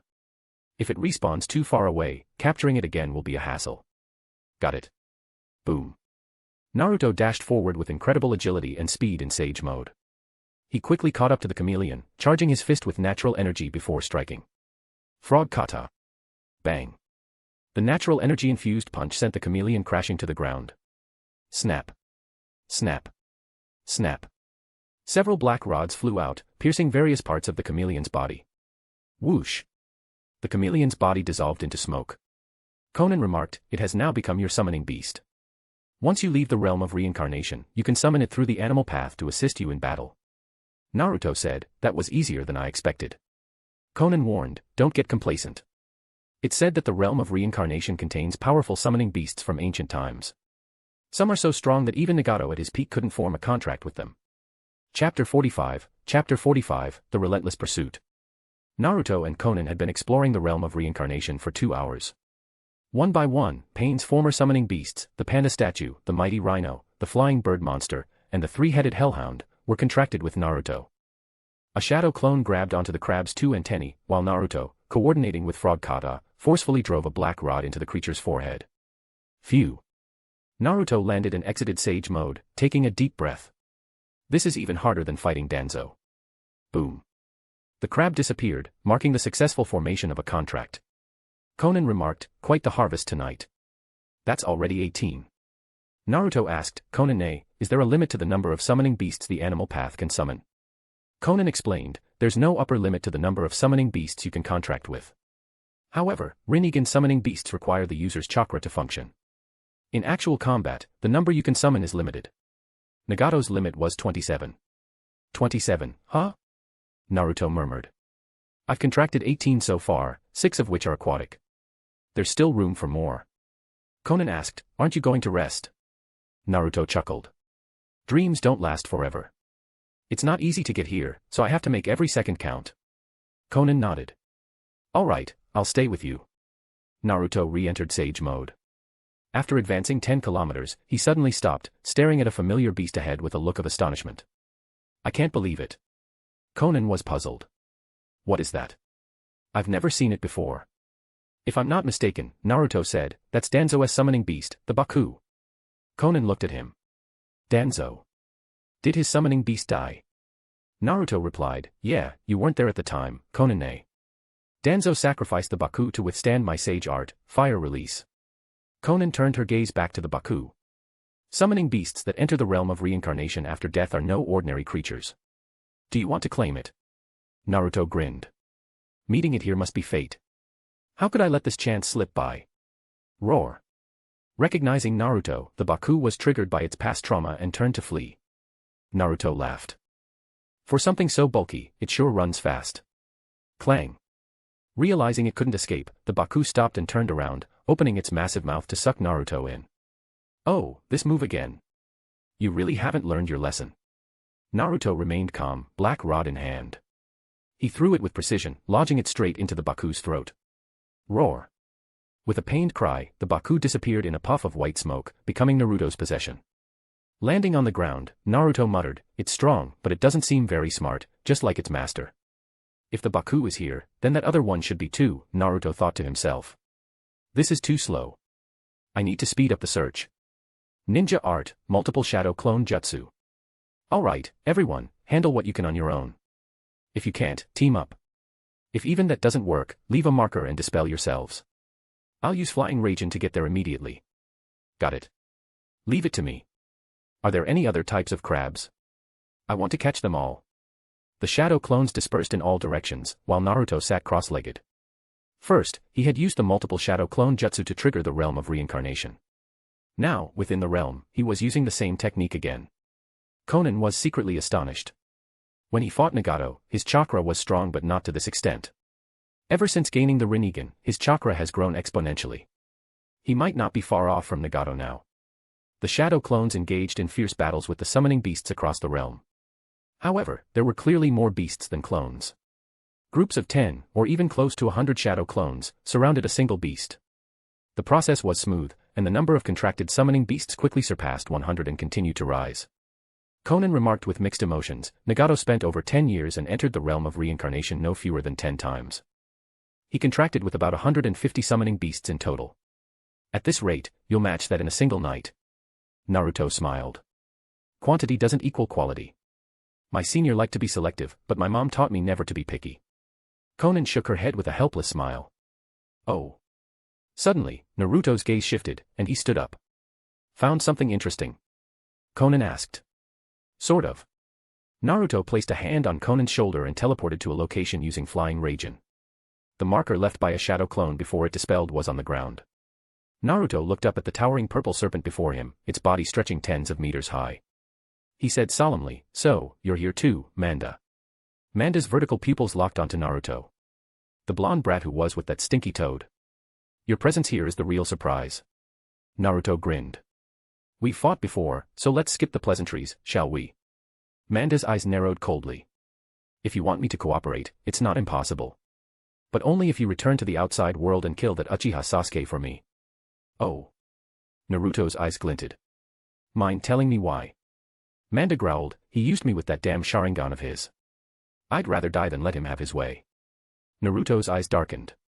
Hey, Manda, let me ask you, do you know how to swim? Manda, question mark. Naruto replied seriously, answer me. It's important. Manda said, I can handle anything except flying. I just don't like being around those stinky toads, so I rarely go near water. Naruto said, I see. Then I suppose you might still be useful. Manda, what did you say? Sizzle. Naruto's right eye activated, revealing the 3 Tomo Sharingan. That eye. Manda was stunned, and his vertical pupils immediately reflected the 3 Tomo pattern. Swoosh. Naruto leapt up, gripping a sharpened black rod with both hands, and stabbed it into Manda's eye. Crunch. The intense pain snapped Manda back to reality. He roared, that damn Sharingan again. I can't believe it. Naruto said, do your job well. If you can find Pervy Sage for me, I'll spare your life. Otherwise, I'll send you back to the realm of reincarnation, where you'll wander forever. I'll never come back here. This place has that monster. Boom. With a terrified scream, Manda disappeared in a puff of white smoke, becoming Naruto's possession. Boom. Boom. Boom. Shadow clones scattered across the realm completed their battles and dispelled one after another. Naruto had delved deep into the realm of reincarnation. His gaze was heavy as he stared at the dense fog ahead. I can feel it. There are many terrifying chakras ahead, even more formidable than the tailed beasts. Konan asked cautiously, are you going to keep going? Naruto replied, since I'm already here, how could I not? But don't worry, Konan-ne, I know my limits. Konan nodded. All right then. The two of them advanced toward the fog, the forbidden zone of the realm of reincarnation. To proceed cautiously, Naruto asked, Konan-ne, you mentioned earlier that there are beings here even Nagato at his peak couldn't contract with. Can you tell me more? Konan said, when I ventured into the realm of reincarnation with him, we encountered a simian creature with an incredibly tough body. Nagato's black rods couldn't pierce it. That creature's name seemed to be King Enma. Naruto's eyes gleamed. King Enma. The third Hokage's summoning beast is called Enma. Nagato speculated that it might be Enma's ancestor. Konan paused before revealing another startling fact. Before that, Nagato once entered the realm alone and nearly lost his life. When I asked him what happened, he refused to say a word. Afterward, I insisted on accompanying him. Whatever he encountered must have been something even he couldn't handle. If we come across it. Tap. Suddenly, Naruto stopped in his tracks, his expression turning extremely serious. Konan frowned. What's wrong? Naruto clenched his fists. I can sense an incredibly sinister and terrifying chakra ahead. And, it carries the same sage energy as mine. Chapter 46, The Long Road Ahead. To unlock bonus chapters. Reach 40/50/100/200/400 Power Stones. 3 extra chapters. Reach 800 Power Stones to activate NP. Resets weekly. Monday. Konan asked in surprise, sage energy similar to yours? Could it be from Mount Myaboku? Naruto replied cautiously, I'm not sure yet. Konan-ne, stay close to me and don't stray too far. Just as Naruto sensed the presence of another with sage energy, the other party also noticed Naruto's presence. Sizzle. In the dense fog, a pair of golden horizontal pupils appeared faintly, accompanied by a gulping sound. Naruto's pupils contracted sharply. Killing intent. Swish. A shadow shot through the fog at incredible speed. So fast. Naruto quickly grabbed Konan and dodged to the side. The shadow struck the spot where Naruto had been standing moments before. It was an arrow formed of a purple-green liquid mixture. Sizzle, sizzle, sizzle. The arrow dissolved rapidly, dispersing into a poisonous mist. It's poison. Konan exclaimed. Having faced Hanzo's forces numerous times in the past, Konan was highly sensitive to toxins. This poison is even deadlier than the salamanders. Naruto, we need to leave now, or we'll both die. Gurgle. A second poisonous arrow was already on its way. Naruto's left eye snapped open. Rinne Tensei. Boom. A burst of repulsive force shattered the arrow, but the resulting explosion released an even larger and denser cloud of poison. Naruto's Rinnegan locked onto the depths of the fog, his voice low. I've memorized your chakra signature. Whoosh. The pupil at the center of Naruto's Rinnegan emitted a black ripple. Realm of Reincarnation, release. Swoosh. Back outside the tower in Omegakure, Naruto and Konan simultaneously opened their eyes. Rain poured down as their gazes met. Their rain-soaked faces reflected the cold tones of the moment, but the lingering tension was unmistakable. Naruto sighed. That was intense. Konan replied, compared to the memories you've shown me, this was nothing. Naruto chuckled, stretching as he stood up. 152 in total, with over 30 aquatic beasts. That should be enough. Yeah, it's time to rest. Konan, pale-faced, stood up and quickly headed toward the tower. But suddenly, she stumbled and fell. Naruto was alarmed. He rushed forward to catch her, his voice filled with concern. Are you okay, Konan-ne?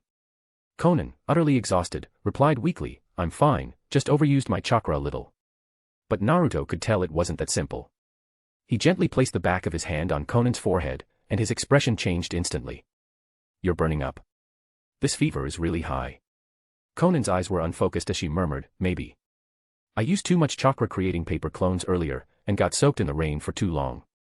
Sorry, Naruto, can you help me back to my room? Naruto carried Konan to her room. Her fever showed no signs of subsiding, and her clothes were still soaking wet. If this continued, her condition would worsen. Naruto made a quick decision. I'll go to the village and find some women to help. Don't. Konan weakly grabbed Naruto's hand. Naruto, I can't let you do that. I'm the leader of Omegakure. To the people here, I represent someone untouchable, beyond the mundane. If that image is broken, it will cause endless trouble in the future. Naruto protested anxiously, but we can't just leave it like this. Breathing heavily, Konan released Naruto's hand and closed her eyes. Don't worry. I'm a ninja. I won't die from something as trivial as this. Naruto looked conflicted as he glanced at Konan's rain-soaked Akatsuki cloak, the mesh top beneath with its zipper slightly open, and her light purple tight-fitting pants.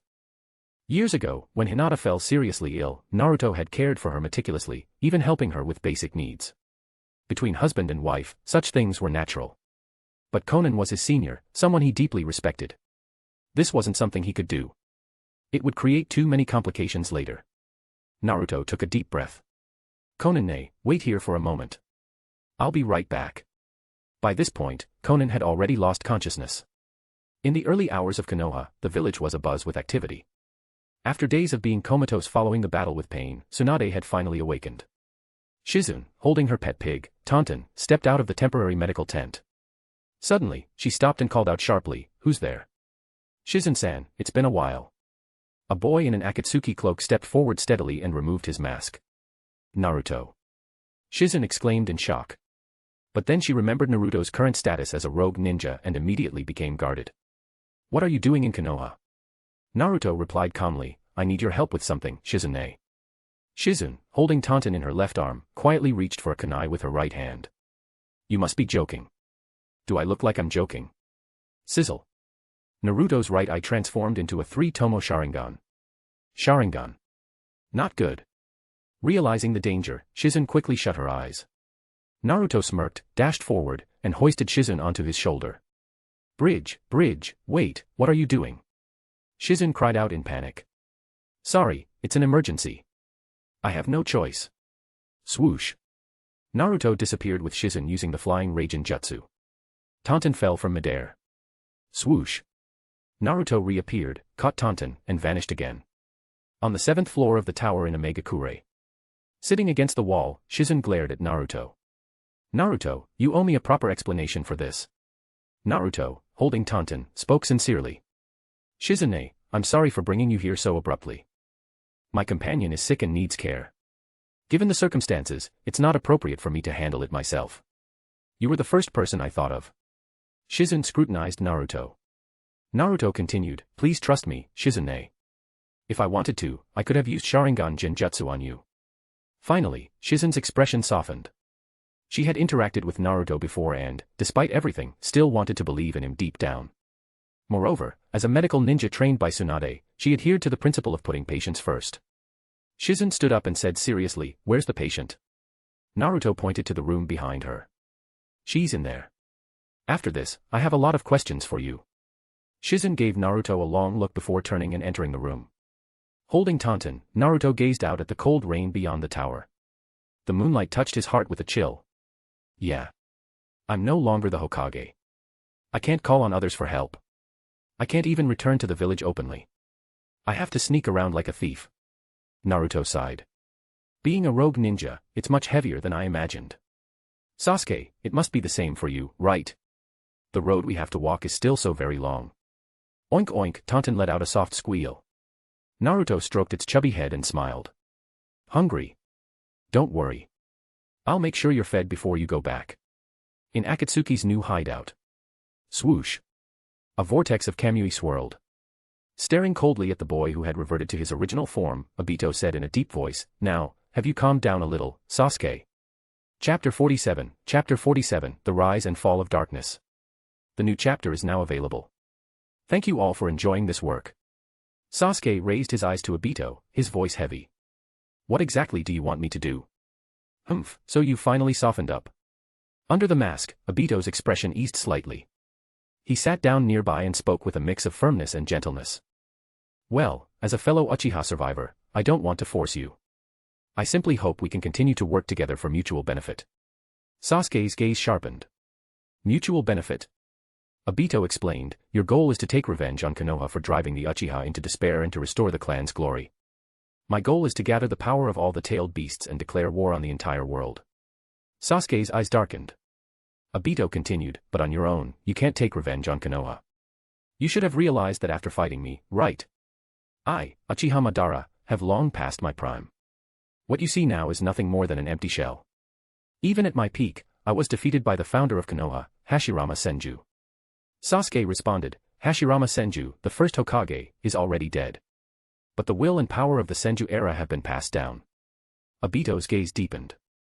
Sasuke, how much do you really know about Konoha? Sasuke fell into thought. Obito said, Sasuke, you previously compared yourself to Nagato to gauge your chances of attacking Konoha. Let me be clear, even if Naruto doesn't intervene, Nagato still wouldn't have been able to challenge the entirety of Konoha. Sure, if Nagato had insisted on a deathmatch with Konoha, the village might have suffered greater casualties than it did. But in the end, Nagato would have been defeated, even without Naruto showing up. So, if you lead Taka to attack Konoha, it'll be nothing more than a path to destruction. Sasuke gripped the edge of the stone chair tightly, his eyes filled with frustration. Obito shifted his tone. But if Akatsuki assists you, the outcome will be different. Sasuke suddenly laughed. Obito frowned. What are you laughing at? Sasuke replied coldly, you belittle yourself while praising Konoha to the skies. What makes Akatsuki so special? Aside from you, it's just a bunch of white creatures. White Zetsu protested, hey, Sasuke, there's a limit to underestimating us, you know. Obito stared deeply at Sasuke. Fine, it's time for you to see Akatsuki's true strength. Sasuke's eyes flickered. True strength. Come with me. Obito stood and gestured. Sasuke hesitated but followed. When they reached the depths of the hideout, Sasuke's eyes widened as he beheld the overwhelming numbers of white Zetsu clones. What is this? Obito replied solemnly, did you think Akatsuki's collection of tailed beasts was just a game? Using the chakra of the tailed beasts gathered so far in the Geto statue as a catalyst, I've cultivated the white Zetsu, those white creatures you mentioned. Their total number is approximately 100,000. Sasuke was stunned. 100,000. White Zetsu added, that's more than the total number of ninja capable of fighting on the current battlefield.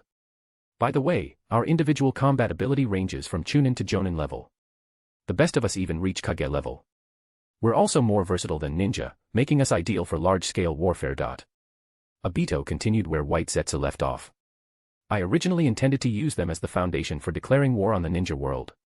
But since the 5 great nations failed to unite during the 5 Kage summit, and since I've already captured the 8 tails, there's no need to create unnecessary enemies. Sasuke, I can provide these 100,000 white Zetsu as reinforcements for your attack on Konoha. Sasuke's eyes gleamed. Naruto has already betrayed Konoha. If you're willing to help me declare war on Konoha, what do you gain from it? Wouldn't it be more straightforward to just declare war on Naruto? Obito saw through the situation clearly. Naruto has mastered the 4th Hokage's flying Raijin Jutsu. His movements are unpredictable. Without leverage to tie him down, it's impossible to confront him directly. Sasuke turned his gaze toward Obito. So Konoha is that leverage? Obito smirked. Naruto told you himself, didn't he? If you attack Konoha, he'll stop you. That way, we can draw him out and trap him, giving us a chance to confront him directly. Sasuke withdrew his gaze, his hands clenching into fists.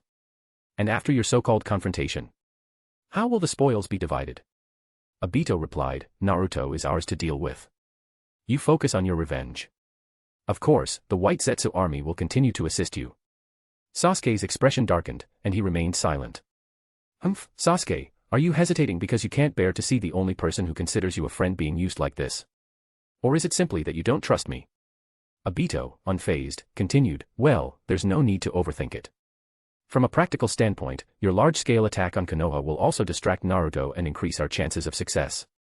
Our interests remain aligned. The decision is yours. He and White Zetsu waited quietly for Sasuke's response. Finally, Uchiha Sasuke closed his eyes. Familiar faces flashed through his mind, former comrades, village elders, his clan, his parents, and Naruto. But in the end, his thoughts settled on Itachi's smile before his death. The flames of vengeance consumed everything else. Snap. Sasuke's eyes snapped open, revealing the cold brilliance of the eternal Mangekyo Sharingan. He declared resolutely, I will have my revenge on Konoha. As expected, hope is an illusion. No one can escape the cycle of hatred. The infinite Tsukuyomi is the only way to elevate this world. Obito's lips curled into a smile. Very well. Akatsuki will fully support your actions. This war isn't Akatsuki versus the entire ninja world, it's Akatsuki versus Konoha. The outcome was decided from the start. White Zetsu's expression shifted slightly. Obito asked, "What is it?" White Zetsu replied, "A unit stationed at an abandoned outpost just sent a message. Yugo and Soijetsu have arrived there to rendezvous with Sasuke." After a moment of thought, Obito said, "Those two still have their uses. Bring them here." About half an hour later, Yugo and Soijetsu, guided by White Zetsu, arrived at Akatsuki's new hideout. Upon seeing Sasuke, Soijetsu began complaining bitterly about what he and Yugo had endured since their separation in the Land of Iron. Sasuke sat on the stone chair, listening indifferently. Only when Soijetsu mentioned something critical did his gaze flicker. "You said you and Naruto participated in an attack on Kimogakure? And he took you to a Megakure afterward?" Swoosh. Obito appeared in front of Yugo. "Don't move." Under his mask, Obito's Sharingan gleamed with the light of Genjutsu, immobilizing Yugo. Obito then pulled back Yugo's clothing, revealing flying Raijin markings on both his shoulders. Umph. With a cold snort, Obito mercilessly grabbed Yugo's arms and tore them off. Arg. The excruciating pain snapped Yugo out of the Genjutsu.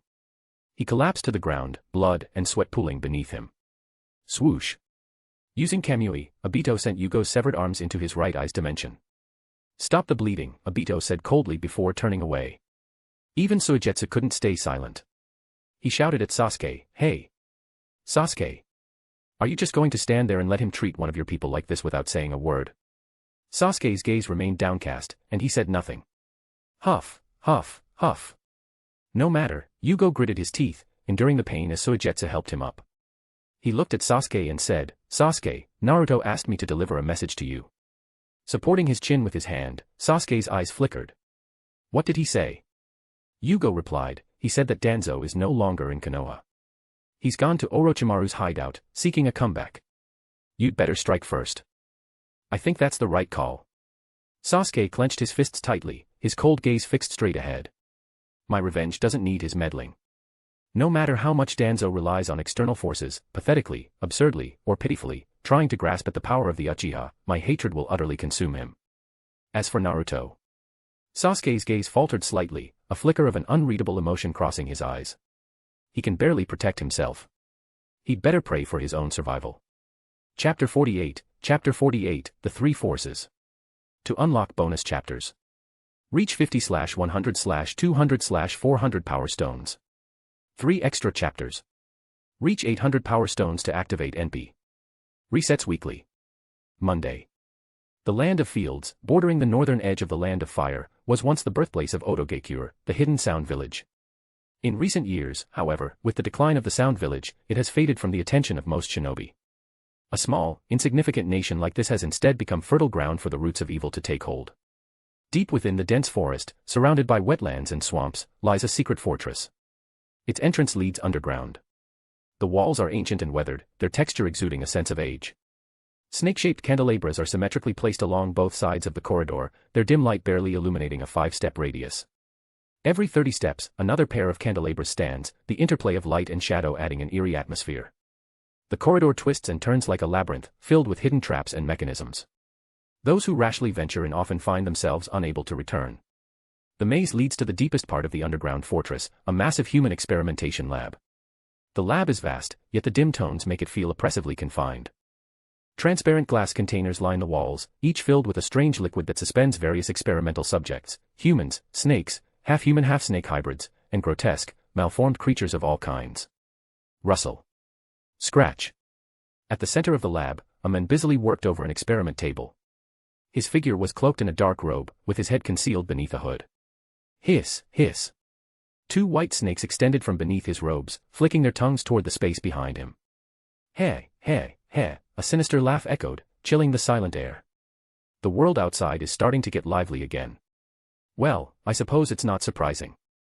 After all, when you've spent so much time in the darkness, talking to yourself becomes a reasonable pastime. That Naruto. Not only did he defeat your trusted subordinates, but he also took the eyes that should have belonged to you. Those eyes are crucial to your future plans, aren't they? That's why you're hesitating, afraid of losing everything. I know. Your original plan was to stir up conflict at the 5 Kage Summit, wasn't it? You intended to stop hiding in the shadows and, with the power you've amassed, openly seize the 8 tails and 9 tails.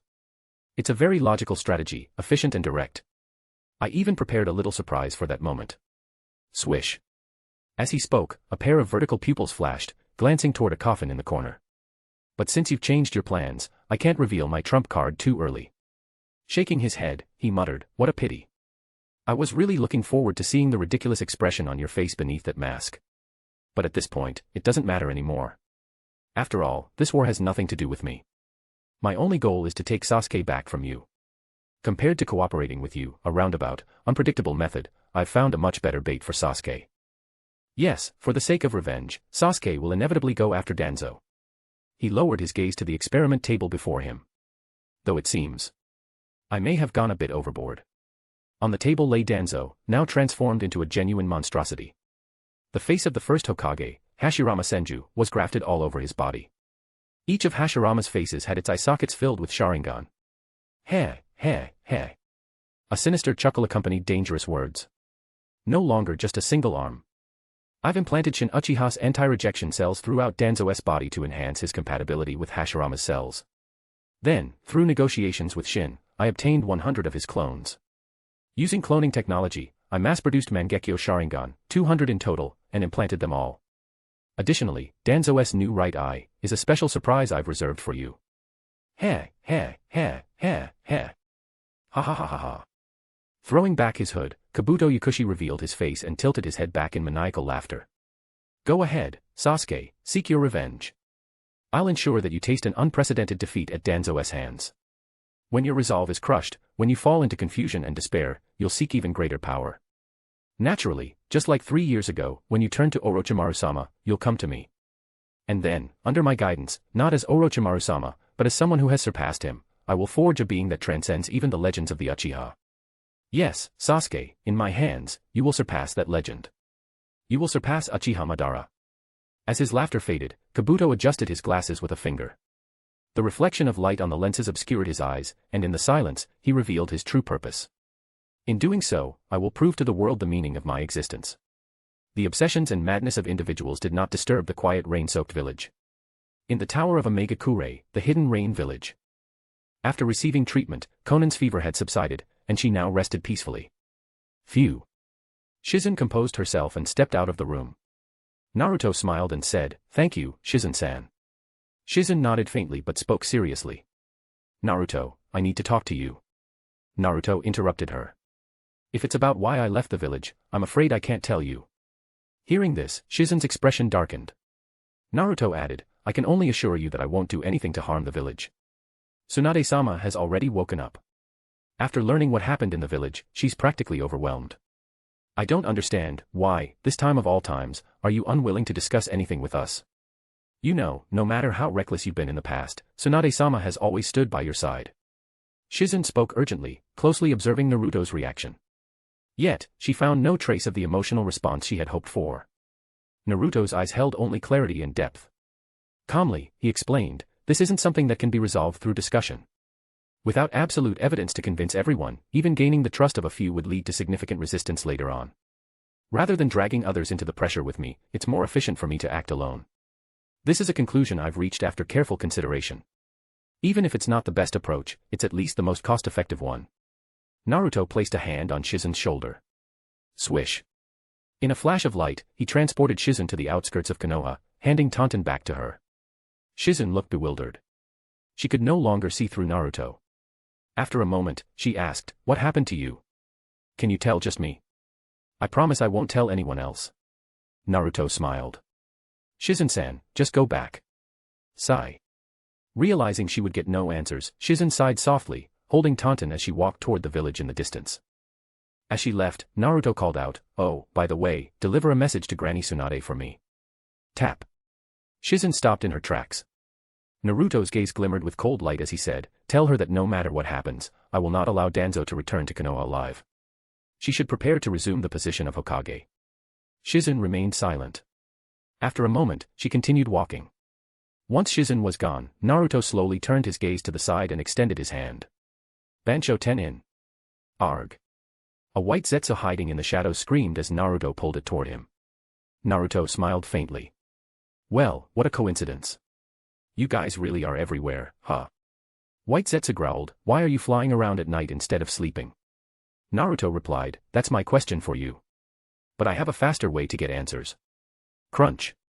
Naruto gripped the White Zetsu's head, his left eye, his Rinnegan, glowing as he closed it. Human path. In mere seconds, Naruto extracted all the information about Akatsuki's plans from White Zetsu's mind. So that's their next move. Naruto opened his eyes. Akatsuki's deployment, huh? Whoosh. With a pull of his hand, he extracted a glowing white orb from White Zetsu's head. The consequence of the human path, the loss of one's soul. Looks like I'll need to prepare my own countermeasures. Swish. With a swirl of his cloak, Naruto disappeared into the misty dawn. Chapter 49, Thunderous Clouds and Lightning Strikes. The new chapter is now available. Thank you all for enjoying this work. At dusk, within the quiet room of Amegakura's high tower, Konan opened her eyes. She rested the back of her hand lightly on her forehead as fragmented memories of the previous night surfaced in her mind. After a moment, she pulled back the covers and noticed that she was now dressed in a clean white robe. Her orange eyes narrowed slightly. Last night. I remember Naruto saying he would find a woman from the village to help, but I stopped him. After that. Sigh. Taking a deep breath, Konan sat up and began to tidy her appearance. No woman dislikes looking her best, and even someone as cold and elegant as Konan was no exception. She applied a light purple eyeshadow and adorned her hair with a pale blue paper flower. As for the piercing beneath her lip, it was a keepsake from her coming-of-age ceremony. Once her makeup was done, she got out of bed to change. The white robe slipped off, which she folded neatly and placed into the wardrobe. In front of the mirror, her graceful figure was fully revealed. Her fair skin glowed like pristine snow under the spring sun. Her taut abdomen bore a small navel ring, a secret even Nagato had never known. Rustle. She slipped into a backless fishnet top with a zipper, paired it with tight-fitting lavender pants, and draped over herself the black cloak embroidered with red clouds and white trim, the signature attire of the Akatsuki. She tied the Omegakure forehead protector around her right hip. This was her usual outfit, practical for battle while embodying the ideals of the Akatsuki and her identity as a shinobi of the Hidden Rain. When Konan stepped out of her room, Naruto was already waiting in the corridor, seemingly for some time. Looking at his back, she asked, "You didn't sleep at all?" Naruto nodded lightly before turning to face her. "Konan, about last night. I'm sorry." The apology stemmed from his belief that making Konan accompany him and his shadow clones in the rain all night had caused her to fall ill. Konan lowered her gaze and said softly, "It's fine. You've had it harder than me." Naruto didn't dwell on it.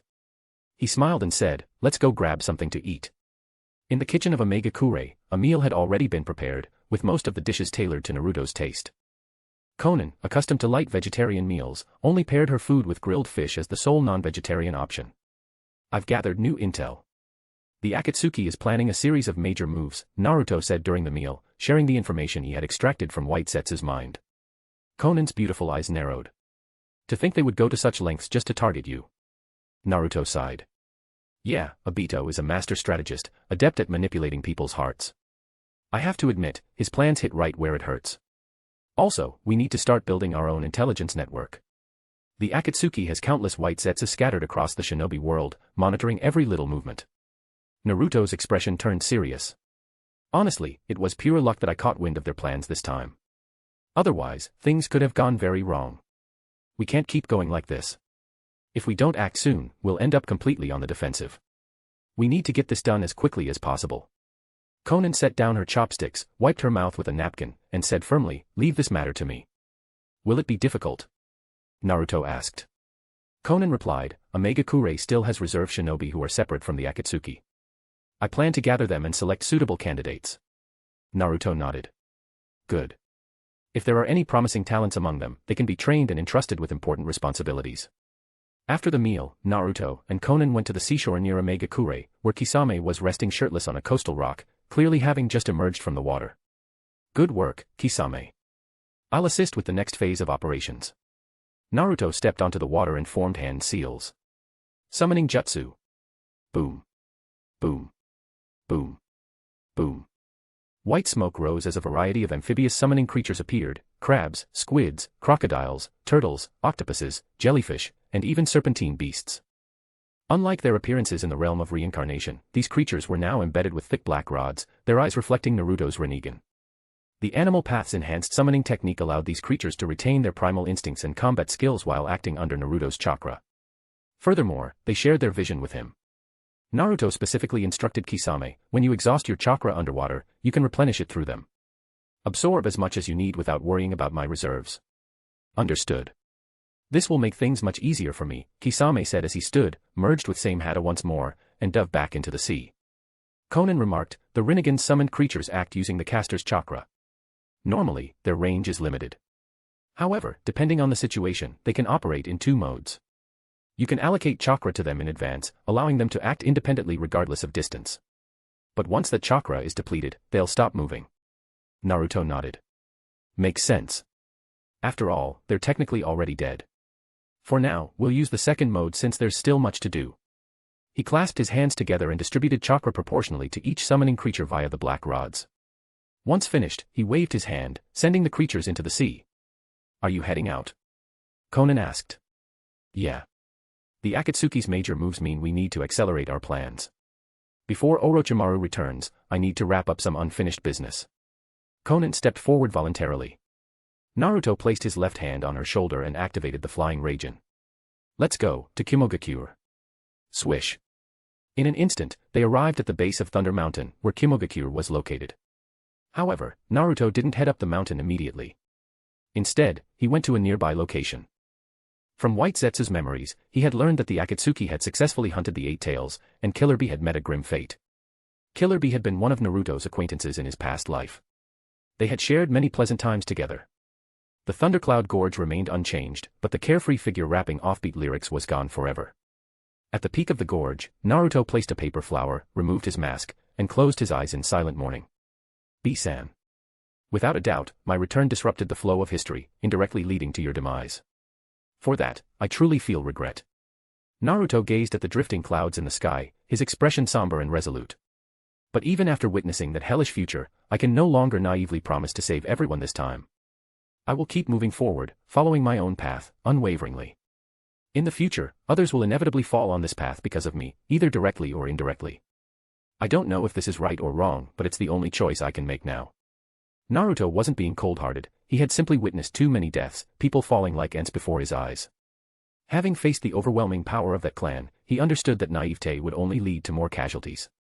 Conan watched Naruto's back, knowing only she understood the immense burden this weathered young man carried on his shoulders. At this moment, she felt a genuine desire to witness his journey to the end and follow him to the very last. After the morning, Naruto put his mask back on, his aura shifting back to one of deadly resolve. With a firm tone, he declared, inform Kimogakure, either prepare what I want, or prepare for an all-out war. At midnight tonight, the Akatsuki will pay them a visit. Chapter 50, Winds Across the River. To unlock bonus chapters. Reach 40/50/100/200/400 Power Stones. 3 extra chapters. Reach 800 Power Stones to activate NP. Resets weekly. Monday. Kimogakure, Heavyweight Training Room. The Reikage, his neck immobilized in a thick plaster cast, was fiercely lifting a heavy barbell. B. My little brother, I swear your blood debt will be avenged by your big brother. Ever since he woke up 3 days ago and learned of Killer Bee and Mabui's tragic deaths, he had been consumed by rage, crying uncontrollably. But he quickly pulled himself together, channeling his grief into strength. Day and night, he subjected himself to grueling training, determined to surpass his limits and avenge Bee and the others. Akatsuki. Uzumaki Naruto. I will never forgive you. Reikage-sama. As the Reikage was in the middle of his intense workout, a Kimogakure ANBU member burst into the room in a hurry. What is it? Can't you see I'm training? If it's food, just leave it there.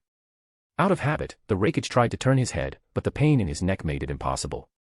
Frustrated, he had to turn his entire body along with his neck, glaring fiercely at the ANBU while alternating his grip on the barbell. The ANBU reported, our patrolling shinobi received a message scroll. The contents, you should see for yourself. Bang. The heavy barbell hit the ground with a resounding thud, shaking the entire room. The Reikage strode forward, snatched the scroll, and read it. His bloodshot eyes widened as he read. That insolent brat. I was just waiting for him to come to me. Crack. He crushed the scroll in his massive hand and stormed out, breaking through a wall on his way to his temporary office. Kimogakure's elite Jonin, intelligence chief, and strategist Dodai was already waiting for him. Dodai spoke, Reikage-sama, the message suggests that the other party only wants the secret technique scroll and does not necessarily intend to resort to violence. My recommendation is to hand over the scroll to him. The Raikage's eyes flared with anger. What did you just say? Dodai's expression was grave as he explained, this is an extraordinary time. We've lost Bisama, and you're injured. If we go all out against them now, even if we win, it will come at a devastating cost. It could also leave us vulnerable to other villages, especially Iwagakure and Konohagakure. The Raikage roared, so you're saying we should grovel and submit? I am the Raikage. I will not disgrace the honor of the Otsutsuki clan or our forebears. That Uzumaki Naruto, he's the one responsible for B's death. Dodai's gaze darkened. With all due respect, Raikage-sama, the Uzumaki Naruto who calls himself Myosho may not be the same as the Akatsuki who killed B-sama. Otherwise, he wouldn't have gone out of his way to emphasize the distinction between Myosho and the Akatsuki. Crack, crack, crack. The Raikage gritted his teeth in fury. Before the Raikage could explode, Dodai quickly continued, moreover, during his last intrusion with his group, none of our shinobi were killed. That was clearly deliberate on their part, indicating that they don't wish for a complete break with us. While they've caused us significant losses, a force as powerful as Myosho would be an invaluable ally in these times when we're beset on all sides. We shouldn't rush to make them our mortal enemies. In fact, we should consider trying to win them over. Bang. Shut up already. Enough of your noise. Unable to contain his frustration, the Raikage smashed his fist into the desk, shattering it. I've decided to fight. I don't want to hear any more opinions. Very well, if it's a fight. Dodai wiped the sweat from his brow and shifted his tone. Then we need to target his abilities. The Raikage's eyes gleamed with determination. That brat's abilities, I've got a pretty good grasp of them. His repulsive force that can repel close-range attacks. As long as I master the Ichiban Nukite, one-finger Nukite, I can break through it. Dodai replied, the Ichiban Nukite is the ultimate technique of the previous Raikage. It's not something that can be mastered in a short time. Forcing a breakthrough isn't the only solution. Based on my observations, there's a cooldown period between his techniques, about 5 seconds. The Raikage's eyes flickered. I noticed that too when I fought him at the Land of Iron.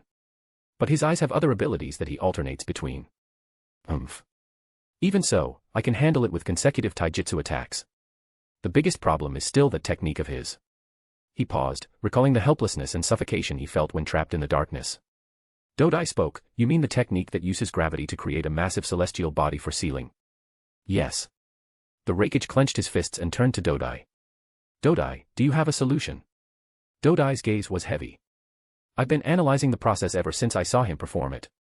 For once, the Raikage listened intently. Dodai explained meticulously, when he casts the technique, he throws a core resembling a gravity sphere into the sky. Then the ground begins to break apart and converge toward that core. I believe the gravity core is the key to that technique. The Raikage nodded. Go on. If we can destroy the core before we're pulled in, we can theoretically nullify the technique. Dodai continued, however, since the gravity core can withstand immense pressure from massive boulders, it must be extraordinarily durable.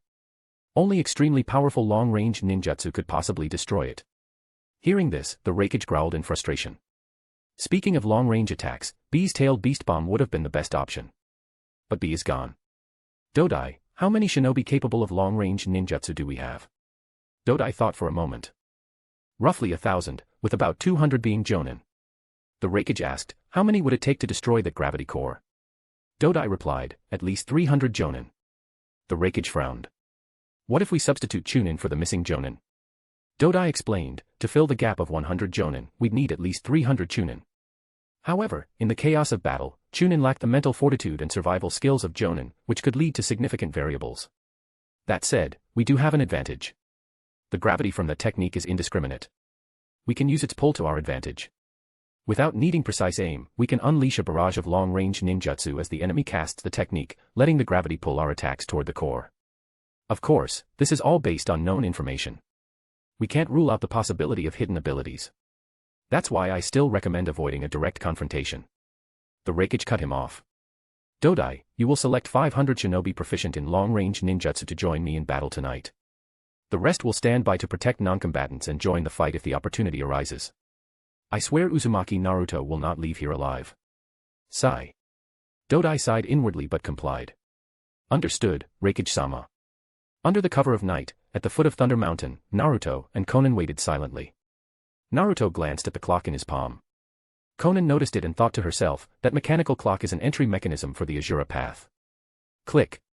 As the clock struck midnight, it vanished from Naruto's hand. Naruto stood, his Akatsuki cloak billowing in the wind. Beneath his mask, his Rinnegan glowed with an unsettling brilliance. The time has come. Let's move. Chapter 51, Chaos Unleashed. To unlock bonus chapters. Reach 40/50/100/200/400 Power Stones. 3 extra chapters. Reach 800 Power Stones to activate NP. Resets weekly. Monday. During his last infiltration, Naruto had already marked locations in Kimogakure with the Flying Raijin Jutsu, so there was no need to rely on the previous method to bypass the Heavenly Retribution technique. Swish. Naruto appeared on an open field in Kimogakure, with Konan by his side. This field, once the site of the Reikage residence, had been destroyed during battles and further transformed into a sunken terrain due to the Chibaka Tensei. It had recently been renovated, with fresh soil scattered across the area. As soon as they arrived, the surrounding Kimogakure shinobi spotted them and encircled them tightly. Naruto spoke indifferently, "It seems your leader has no intention of obediently handing over what I want." A Kimogakure shinobi shouted, "The will of lightning will never bow to plunderers." Naruto's expression was unreadable as he replied, "The will of fire, the will of stone, the will of lightning." It seems the founders of the major villages all conform to the times, passing down highly subjective ideologies that their successors regard as sacred. I used to believe in such things too, but as I gained more experience, I realized that these so-called wills are mostly just rhetoric used by the self-serving to rally people. The Kimogakure shinobi exchanged uncertain glances. Naruto continued, "Don't get me wrong. I'm not denying or belittling your beliefs. These ideologies have indeed strengthened the unity of villages and even nations. But to someone with overwhelming power, they seem rather flimsy. Tell me, have you ever heard of the will of the gods?" The Kimogakure shinobi were puzzled. Gods. Naruto smiled faintly. He wasn't referring to his self-proclaimed godlike master, but to true deities, those who exist far beyond the mortal realm, looking down on all living beings. Genuine gods. The will of the gods, Naruto explained, is to scorn the cycles of cause and effect, to see the heavens and all living beings as mere tools. That's how they view us humans, us shinobi. The Kimogakure shinobi were bewildered. What is this guy even talking about? Naruto shook his head with a faint smile. Well, it's too early to explain. That kind of oppression, that kind of despair, can only be understood by those who experience it firsthand. His gaze shifted to the ground beneath the shinobi. By the way, the chakra beneath your feet, is that meant to counter my abilities? It seems you've made some preparations for my arrival. But it's meaningless. Swish. Naruto began forming hand seals. He's about to cast a jutsu. The surrounding shinobi tensed up. However, the anticipated repulsive force did not erupt. After completing the seals, Naruto placed his palm on the ground. Summoning jutsu. Boom. With a puff of white smoke, a monstrous bird appeared. It had a grayish-brown body and a long, sharp beak. Naruto and Konan leaped onto the bird's back and soared into the sky, far beyond the reach of the shinobi below.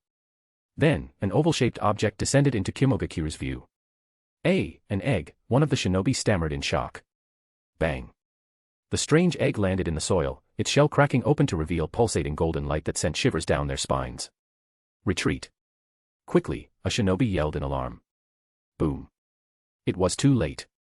The explosion lit up the night sky, signaling the start of the assault. The bird soared hundreds of meters above the ground. Konan remarked, "Finally, there are casualties." Naruto replied, "This isn't some childish ninja game. I've already given them a chance." Konan smiled faintly. Good. Honestly, I was worried you might hesitate when it was time to be ruthless, only to suffer for it later. Naruto chuckled softly. He gazed at the chaos below and said seriously, "Speaking of which, there was a guy in Akatsuki named Deidara. His abilities were similar, perfect for destroying strongholds." Indeed, Konan agreed. But Deidara's aerial combat had limitations. His left eye was equipped with a miniature telescope, giving him a visual range of about 100 meters. Beyond that, he couldn't accurately drop his bombs. So his greatest threat was in close-range combat. At 100 meters, long-range shinobi could still target him. Naruto nodded. But for indiscriminate stronghold destruction, imprecise bombing is still highly effective. Konan added, however, he needed to form hand seals to detonate his bombs. If the distance exceeded 500 meters, he couldn't trigger them. And his earth-release clay bombs had a fatal weakness, they became duds when struck by lightning release. I see. Naruto smiled sincerely. Konan, you really know everything about Akatsuki members' abilities. Konan replied, after all, yesterday's enemies could become today's allies, and vice versa. I had to be prepared. The only one I could never fully understand was Itachi Uchiha. Whoosh! The explosive bird streaked across the sky, releasing a series of bombs. Boom. Boom. Boom. A fiery wave of explosions rippled in a straight line below. In the area where the Reikage and his forces were stationed, Kumogakure shinobi used binoculars to observe the sky. A strange bird has appeared in the sky. It's the enemy from the previous invasion. They're on that creature's back. Dodai's expression turned grim. This time, they're launching an aerial assault. As I feared, the enemy didn't show their full strength last time. My worst fears have come true. Reikage-sama. The Reikage growled, humph. It's just a bird. Nothing to worry about.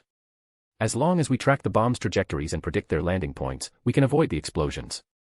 After all, body flicker technique is our specialty in Kumogakure. This was no idle boast. Once they adapted to the situation, the Kumogakure shinobi began using the bomb's trajectories to anticipate their landing points. Combined with the body flicker technique, they significantly increased their chances of evading the blasts. The appetizers are almost done. Time for the main course, Naruto murmured as he imprinted the flying Raijin mark on the bird's back. He then stood up and scattered a large number of kunai engraved with the flying Raijin mark. Swish. Naruto teleported to a corner of Kumogakure and formed hand seals. Summoning jutsu. Boom. A giant rhino emerged from the white smoke, roaring as it charged forward. Swish. Naruto swiftly moved to another location. Summoning jutsu. Boom. This time, a giant centipede appeared. Swish. Naruto continued to teleport, repeating the process. Summoning jutsu. Summoning jutsu. Summoning jutsu. Boom. Boom. Boom. One after another, massive plumes of white smoke erupted as Naruto unleashed the large-scale summoning beasts of the animal path across Kumogakure. Swish. After completing his task, Naruto returned to the bird's back. That should keep them busy for a while. A shinobi reported, Reikage-sama. Countless monsters have suddenly appeared all over the village, wreaking havoc. The Reikage's eyes widened. What did you say? Dodai said gravely, Reikage-sama. Under these circumstances, our original strategy won't work. Crack. Crack. Crack. The Reikage clenched his teeth, the sound echoing as he suppressed his fury. Change tactics. Full defensive formation. Yes, sir. And take me to the nearest battle zone immediately. I want to see for myself what kind of monsters could possibly be stronger than a tailed beast. At the nearest battle zone, a large group of Kumogakure shinobi was struggling to fend off a massive summoning beast. Damn it. How do we deal with this thing? Where's the reinforcements? Bang. Just as despair set in, the Reikage arrived, cloaked in lightning and exuding power. It's Reikage-sama. The Kumogakure shinobi sighed in relief. Humph. The Reikage bellowed, move aside, brats. Watch me take this thing down in one move. The creature before the Reikage was none other than the Hellhound, one of the Animal Path's signature summoning beasts, now named the Infernal Three-Headed Warhound by Naruto. Chapter 52, A Blazing Inferno. Smack. The Reikage, shrouded in crackling lightning, charged forward, his hand forming a blade that slashed downward. Lightning oppression, heavenly balance. Note, lightning oppression. Horizontal balance is a sweeping hand blade attack, while heavenly balance is a vertical slash. Slash. The Hellhound with 3 heads was split cleanly in half from the middle head by the lightning-infused strike. Stopping a short distance away, the Reikage sneered, humph, nothing but weaklings. Reikage-sama, watch out behind you. The panicked shouts of the observing Kumogakure shinobi rang out. Ha. The Reikage instinctively tried to turn his head to see what was happening, but his injured neck refused to obey. Smack. A clawed paw struck him from behind, sending him flying. After rolling several times, he landed unscathed, only to see what had happened behind him. The Hellhound that had been split apart by heavenly balance had now become 2. The Reikage's eyes widened in shock and anger. What the hell is going on? How? The hounds lunged at him again. He leapt backward to evade, his hand blade slashing downward once more. Crack. The head of one hound fell to the ground, but its body writhed, sprouting new limbs and a torso. Under the Reikage's astonished gaze, 2 fresh heads emerged from its shoulders. As for the decapitated hound, it simply grew a brand new head. How? Now, 3 hellhounds with 9 heads and 18 Rinnegan eyes glared at the Reikage, snarling as they charged at him in unison. The Reikage's hair stood on end. You've got to be kidding me. This scene, unfolding through the shared vision of the Rinnegan, was observed by Naruto. He sighed, the Reikage really has terrible luck. Of all the creatures, he had to pick the one that counters him the most. Conan asked, "What happened?" Naruto replied, "The Reikage is currently fighting my Hellhound." Conan said, that infinitely splitting K9 summon. Without targeting the summoner, the only solutions are sealing it with strong techniques or sustained area attacks, like that Uchiha boy's Amaterasu, or something like a tailed beast bomb to obliterate it in one blow. Otherwise, it's practically invincible. Naruto shook his head with a faint smile. But the Reikage has none of those. It's not something he can handle. Die. Die. Just die already. I'll see how many of you I can split. With his lightning release chakra mode fully activated, the Reikage ferociously attacked the Hellhound. Reikage-sama. Please calm down. If this continues, their numbers will only grow. As the Reikage stubbornly clashed with the Hellhound, battles raged across Kimogakure. A massive centipede, tens of meters long, slithered nimbly between buildings. Boom. Boom. Boom. Kimogakure shinobi surrounded it in several layers, bombarding it with kunai and explosive tags, but to no avail. The centipede's body was too tough, exceeding the explosive tag's destructive capabilities. This isn't working. Seeing their attacks fail, a Kimogakure jonin grabbed his sword, infused it with lightning release, and used the body flicker technique to slash at the creature. Slash. A shallow cut appeared. Lightning release paired with Kenjutsu works, but it can't deal a fatal blow. Damn it. If only Reikage-sama were here, he could crush this monster. There's no time to complain. Let's create an opening together. All Kenjutsu specialists, focus your attacks. Understood. One team of Kimogakure shinobi executed their jutsu. Water release, water formation wall. Whoosh. A wall of water surged upward, crashing against the centipede. Another team followed up with their jutsu. Lightning release, shockwave. Crackle. Lightning coursed through the water, paralyzing the centipede. The monster is immobilized. Attack its weak points. Slash. Slash. Slash. One by one, the Kenjutsu specialists launched coordinated lightning-infused slashes. Slash. Slash. Slash. Deep and shallow wounds appeared, even severing some of its appendages, but the centipede remained unfazed. This thing, does it not feel pain? The shockwave wore off, and the centipede thrashed its massive body. The shinobi clinging to it were all flung off. Damn it. What kind of monster is this? Our combined efforts worked earlier. Keep it restrained and wear it down. We can kill it eventually. The centipede's Rinnegan glared coldly at the shinobi below. Suddenly, green liquid sprayed from its mouth, spreading into a mist. The surrounding Kimogakure shinobi froze in place. My body won't move. A paralyzing toxin. Damn it. Reikage-sama, we've done our best. Thud. Thud. Thud. One by one, they collapsed, losing their ability to fight. Meanwhile, Samui, Omoi, and Karui, having evacuated the civilians, arrived at the battlefield's edge. Smoke and explosions filled the air. Omoi, biting his lollipop, looked grim. This is terrifying. I can only imagine what Konoha went through. Omoi and Karui had previously delivered the 5 Kage Summit invitation to Konoha and witnessed the aftermath of its destruction. As for Samui, though she hadn't seen Konoha's devastation, she had recently suffered personal loss. Her brother, Atsui, had fallen at the hands of Obito not long ago. Step. Samui, her golden hair and fair skin glistening, stood tall. Known across the shinobi world for her beauty rivaling Tsunade's, she was now filled with uncharacteristic fury. She marched toward the source of the explosions. Samui Taishu. Karui called out. I have to find that masked bastard who dared impersonate me and deceive everyone. Samui declared. She was still bitter about Naruto's earlier disguise, even though she didn't know him personally. Rustle. Rustle. Ah. Suddenly, her body was lifted into the air, as if ensnared by something. Omoi and Karui froze in shock. Sizzle. From the shadows emerged a monster, a chameleon-like creature with bulging eyes and elongated Rinnegan pupils that rotated erratically. Slurp. Slurp. Its long, sticky tongue, tipped with a fleshy bulb, coiled around Samui, tightening its grip. The slimy saliva dripped down its tongue. MMNH. Kurushi.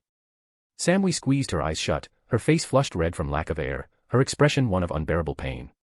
The sight left Omoi momentarily stunned, a blush creeping onto his dark cheeks. Karui snapped, What are you doing? Save the captain, now. All right. Omoi snapped out of it, unsheathing his blade. With a sharp slash, he severed the chameleon's tongue. Karui drew her own sword. Secret technique, Cloud Flow Sequential Slash. Slash. Slash. Slash. Lightning struck the chameleon's back, followed by 3 powerful sword strikes. Poof. The chameleon vanished in a puff of white smoke. Thud. Samui, now free, collapsed onto the sticky ground, gasping for air. Karui sheathed her sword and asked with concern, Samui Taishu, are you all right? Omoi, meanwhile, thought to himself, that scene just now, if Sensei had seen it, he'd have been over the moon. High above, atop a bird, Naruto raised his left hand, a mysterious smile playing on his lips. Conan asked, what is it? Something good. Nothing. Just a small dream from long ago, finally fulfilled, Naruto replied, lowering his hand as his gaze shifted downward. Whoosh. A summoning bird flew swiftly toward them, carrying a dark-skinned Kimogakure shinobi. With a flip, he landed on the clay bird's back. Villain. You will not desecrate our home any further. With those resolute words, he drew his short sword, crackling with wind and lightning. Cloud style, crescent moon slash. Beneath his mask, Naruto's lips curved into a faint smile. Good timing. Chapter 53, Triumphant Return. Swish. Swish. Swish. The young ninja from Kimogakure dashed forward with his short blade, splitting into 3 figures that encircled Naruto from the front, back, and left. The crescent moon slash of the cloud style bore similarities to the leaf style's dance of the crescent moon, both utilizing clones to launch attacks.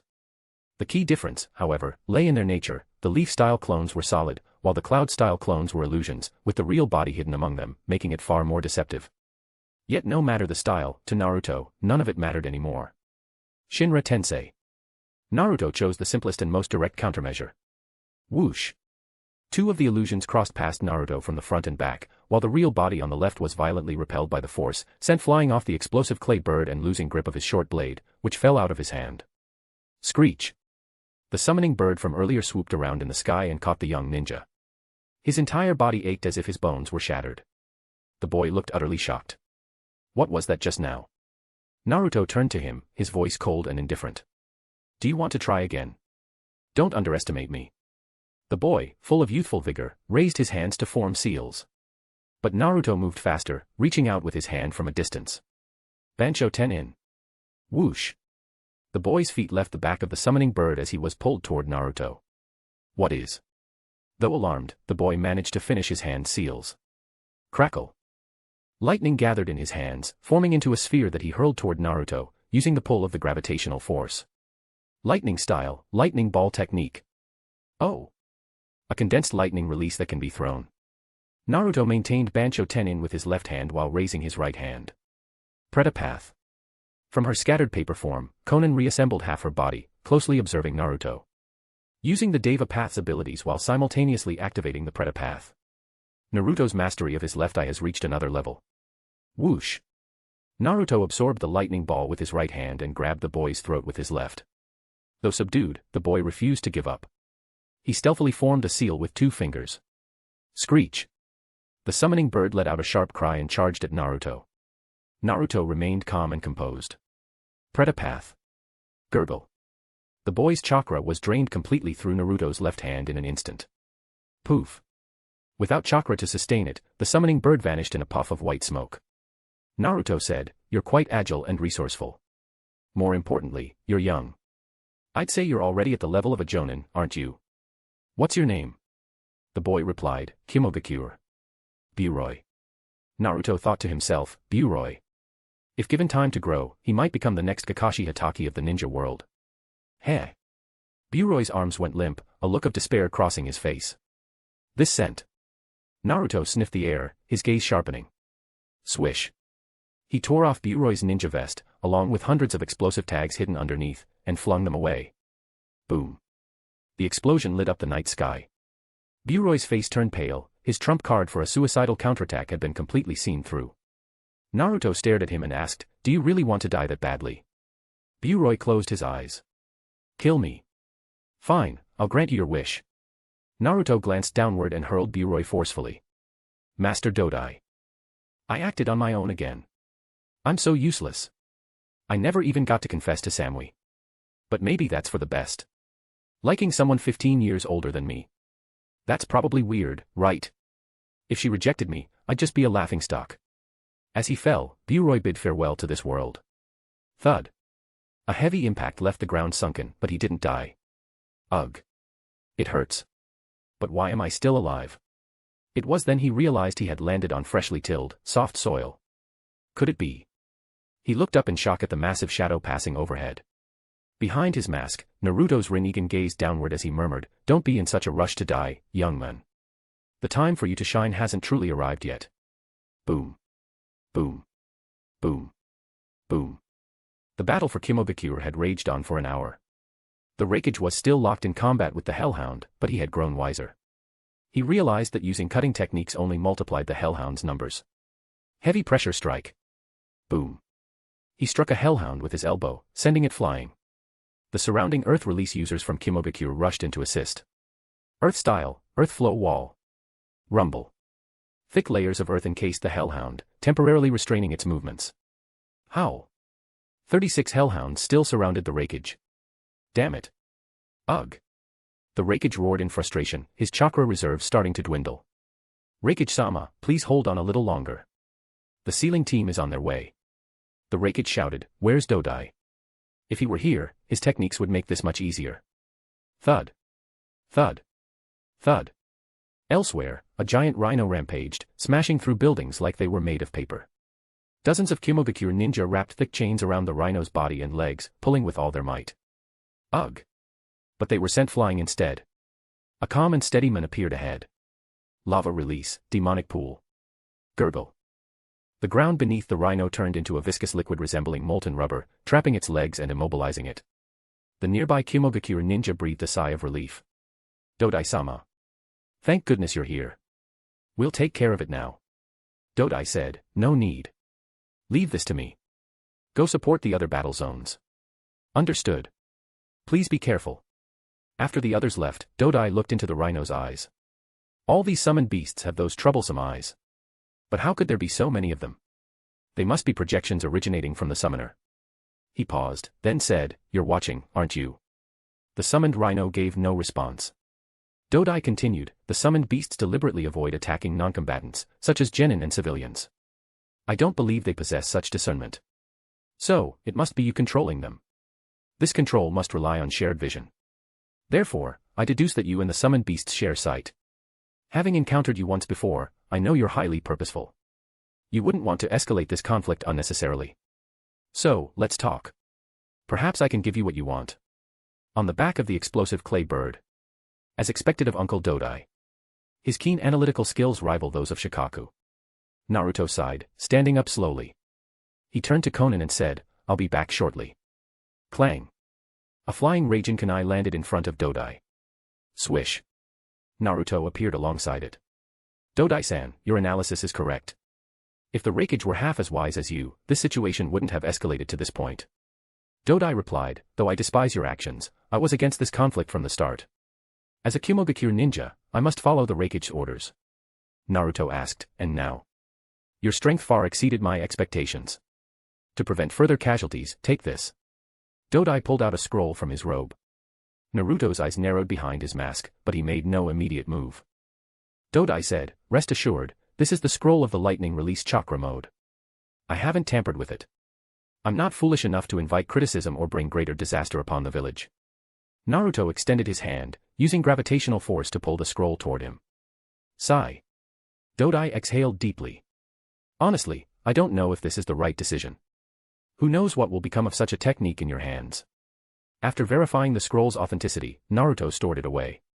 He looked at Dodai and said, "Dodai, time will prove that your decision was the right one."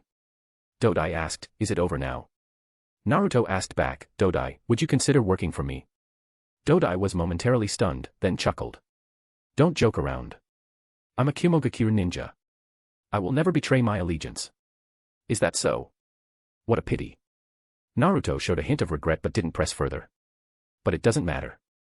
As long as you're alive, your wisdom will eventually serve this ninja world. That's enough." Swish.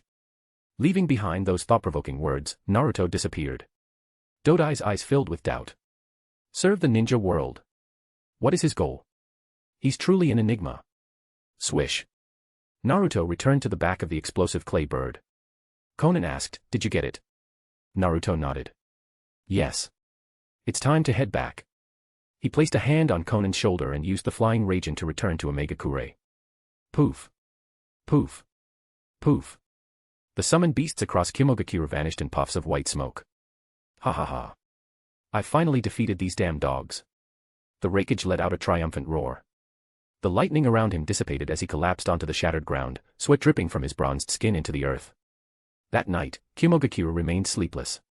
Chapter 54, A Sleepless Night.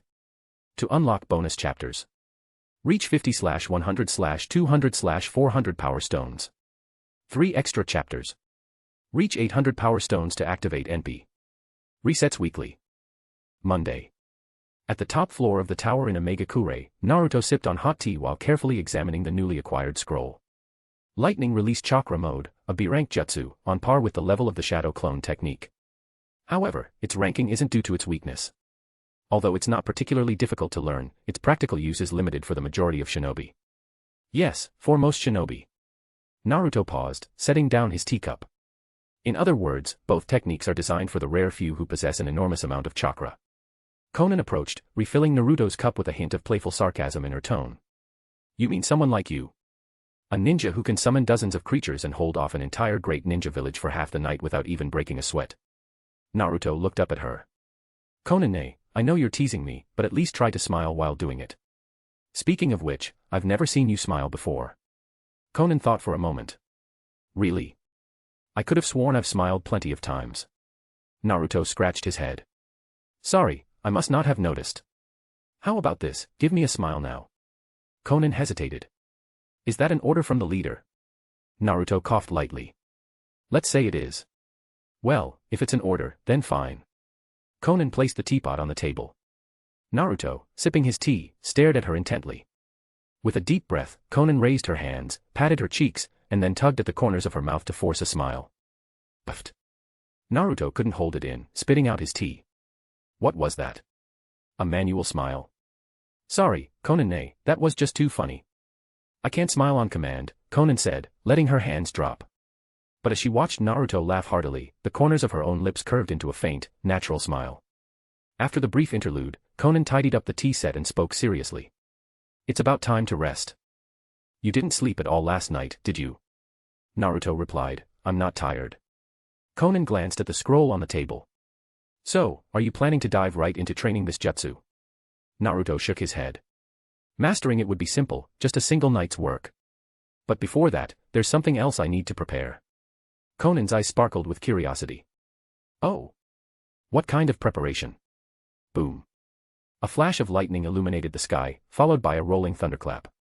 Naruto gazed deeply at the rain-soaked world outside the tower. I need to master purple lightning first.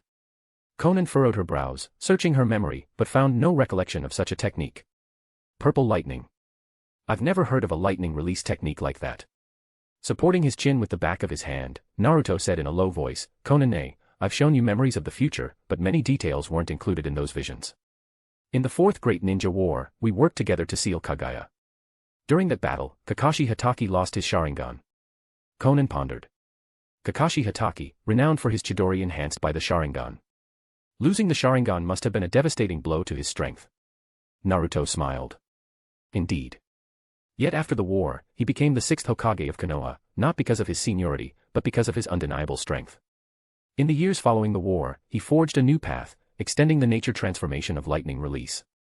That's how purple lightning was born. The power of purple lightning is extraordinary.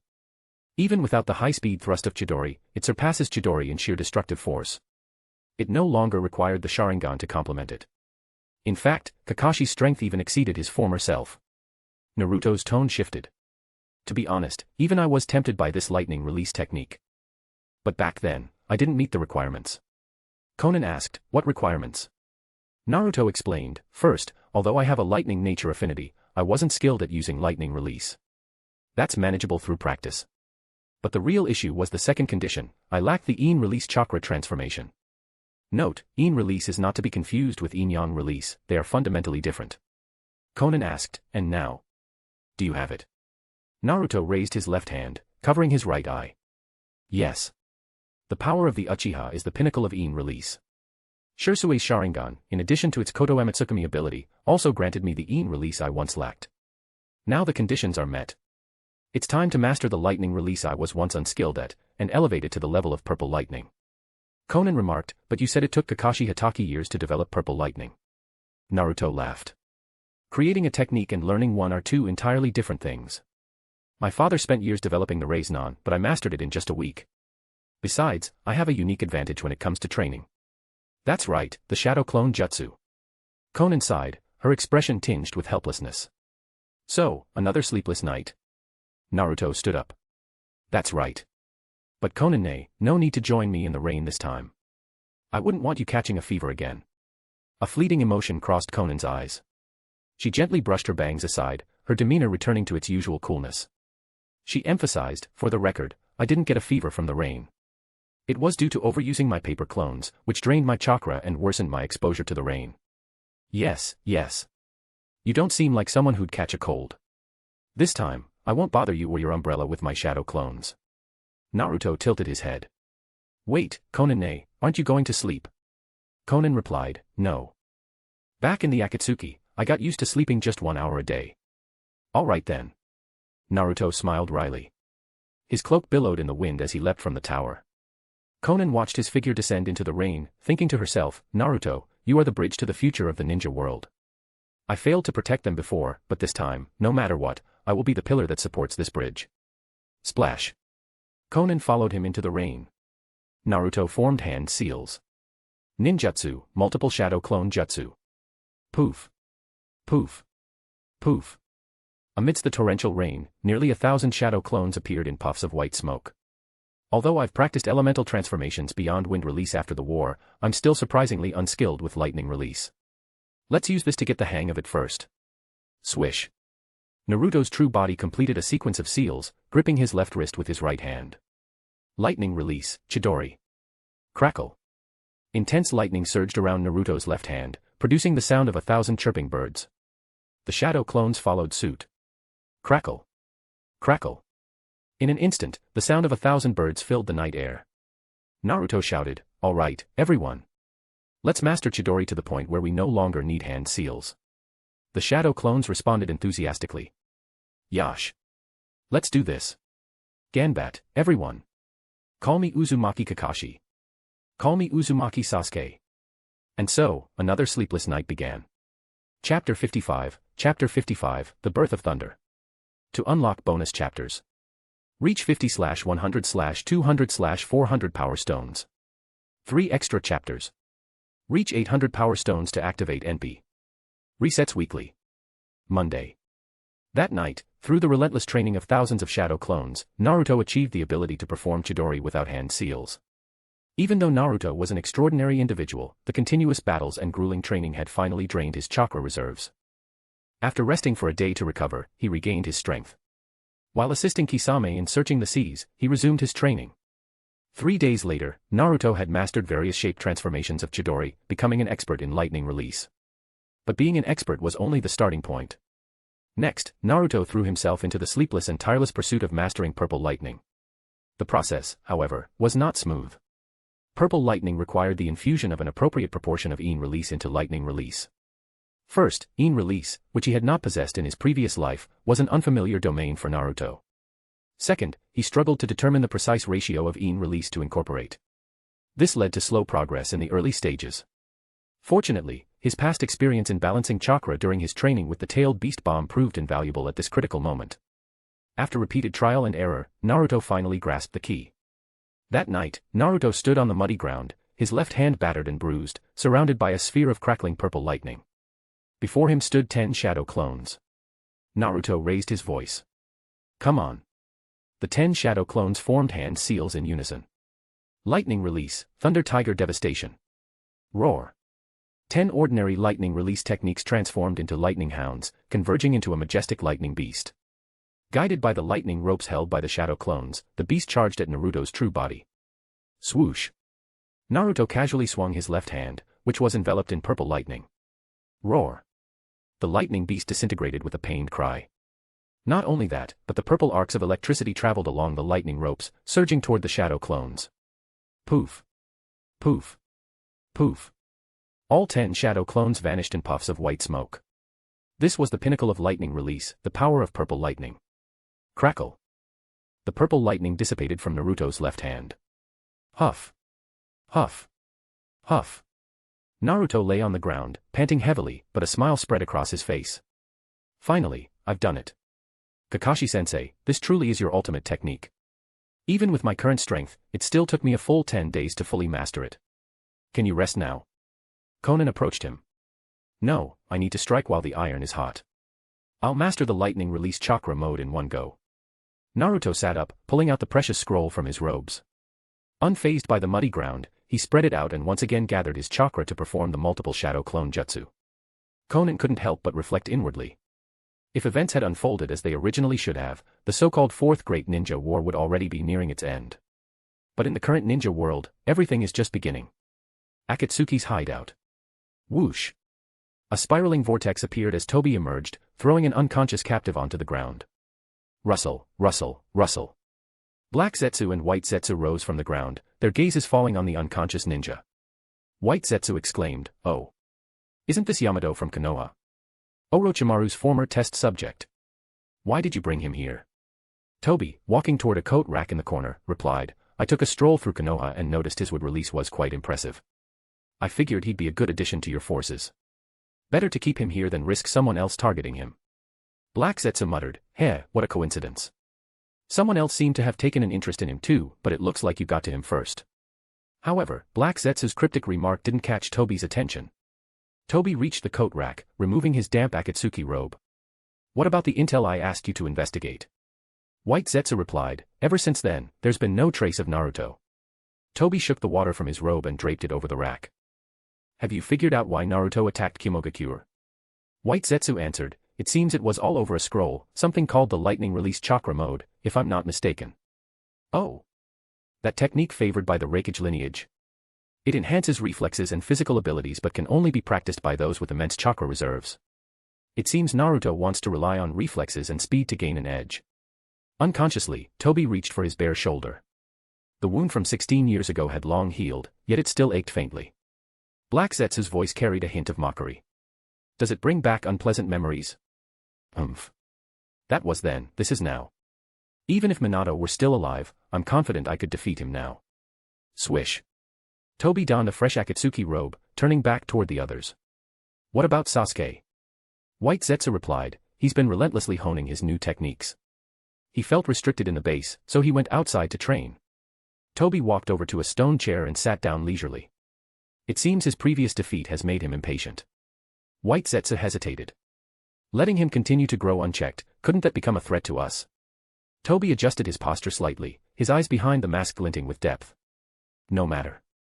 Even if his ocular powers reach Madara's level, the gap in combat experience will cap his potential below Madara's. A thought flickered through Toby's mind, one he didn't voice aloud. Besides, even in the worst-case scenario, if we fail to reclaim the Rinnegan from Naruto, Sasuke awakening the Rinnegan would still ensure the Moon's Eye plan can proceed. White Zetsu asked, "Should I send my clones to scout Omega-kure?" Toby pondered briefly. No need. Sending White Zetsu into Omega-kure might allow us to track Naruto's movements, but it also risks leaking information. Under the power of the Rinnegan's human path, even the safeguards I've placed using the Sharingan would be rendered useless. White Zetsu shook his head. What a shame. This looming war, and yet we lack sufficient intelligence on our enemy. It's unsettling. Toby's gaze grew resolute. No rush. Time is on our side. When Konoha's reconstruction is complete, that will be the moment we launch a full-scale assault with Dark Akatsuki. After all, nothing embodies despair like the emptiness of something newly built, only to be reduced to zero. Having acknowledged the existence of Bright Akatsuki, Toby now saw himself as the leader of Dark Akatsuki, viewing Naruto as his equal, a rival he was determined to surpass. Omega-kure, at dawn. Poof. Poof. Poof. All the shadow clones disappeared, returning their chakra and accumulated knowledge to the original body. In the clearing, amidst the pouring rain, Naruto, bare-chested, clenched his fists and closed his eyes. Crackle. Explosive lightning released chakra enveloped his entire body, forming a layer of purple lightning that resembled a cloak. Purple lightning chakra mode. Conan's beautiful eyes trembled with awe. What incredible chakra! Naruto clenched his fists, feeling the immense power coursing through him.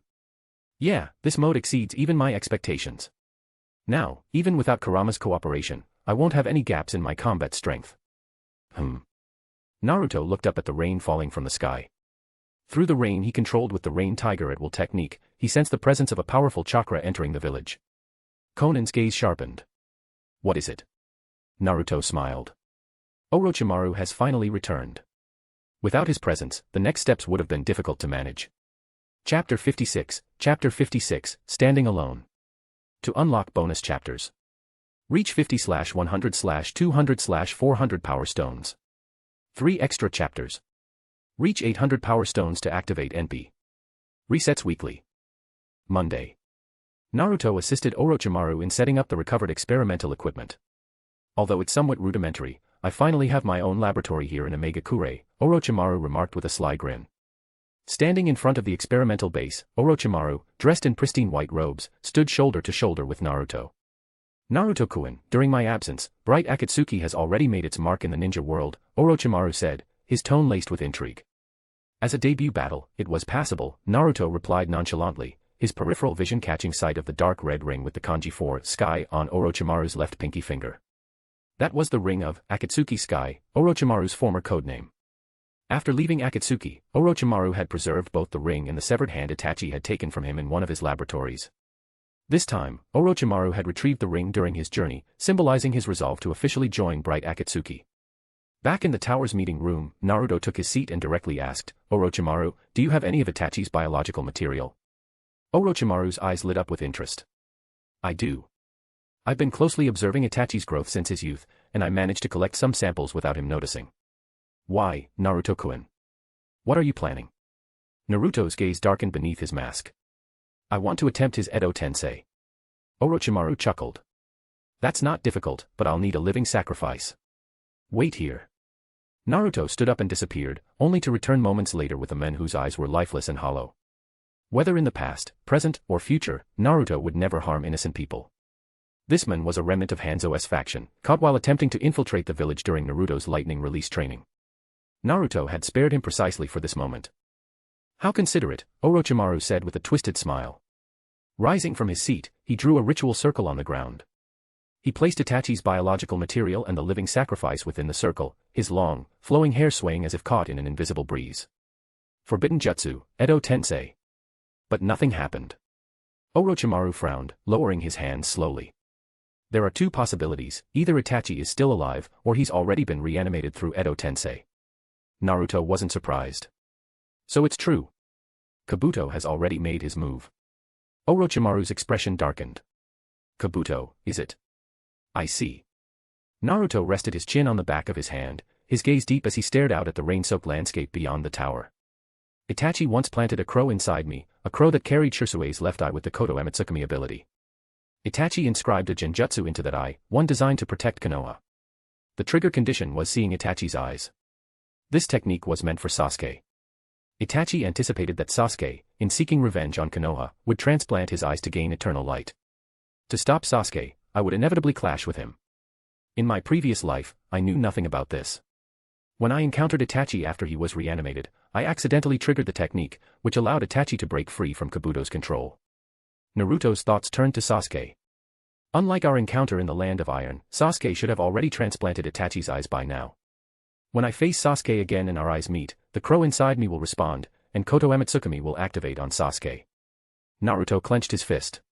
But Sasuke is someone I refuse to control with Genjutsu, no matter what. I want to remove this obstacle as soon as possible. He sighed inwardly. But it seems the road ahead is still fraught with challenges. No matter.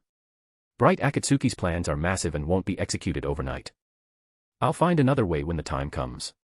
Orochimaru observed Naruto's contemplative expression and thought to himself, Naruto-kun's thoughts are truly unfathomable. But for him to be so troubled, it must involve Sasuke. The entanglement between these 2 forces is something I find deeply intriguing as well. Naruto's voice pulled Orochimaru from his musings. Let's put Itachi's matter aside for now. Rustle, rustle, rustle. Conan wrapped the living sacrifice in paper and carried it away. Orochimaru carefully stored Itachi's biological material once more. Naruto then pushed a wooden box toward Orochimaru. Thump, thump, thump. The box shook incessantly. Orochimaru opened it to reveal Haiden's severed head, his eyes wide with fury, glaring at the face before him as if he wanted to bite it. Naruto said, Orochimaru, can you create a new body for him? One that retains his original abilities. Haiden snarled, I'll kill you all. Orochimaru smiled. That's simple. Although his body is reduced to a head, his soul is intact. I've long studied the death-controlling possessed blood technique. That curse touches upon the realm of the soul, the body is merely a medium for its execution. Haiden shouted, I hate the soil and the darkness. Get me out of here. Naruto said, then I'll leave it to you. How long will it take? Haiden screamed, Kakuzu. Where are you, Kakuzu? Orochimaru pondered for a moment. About half a month.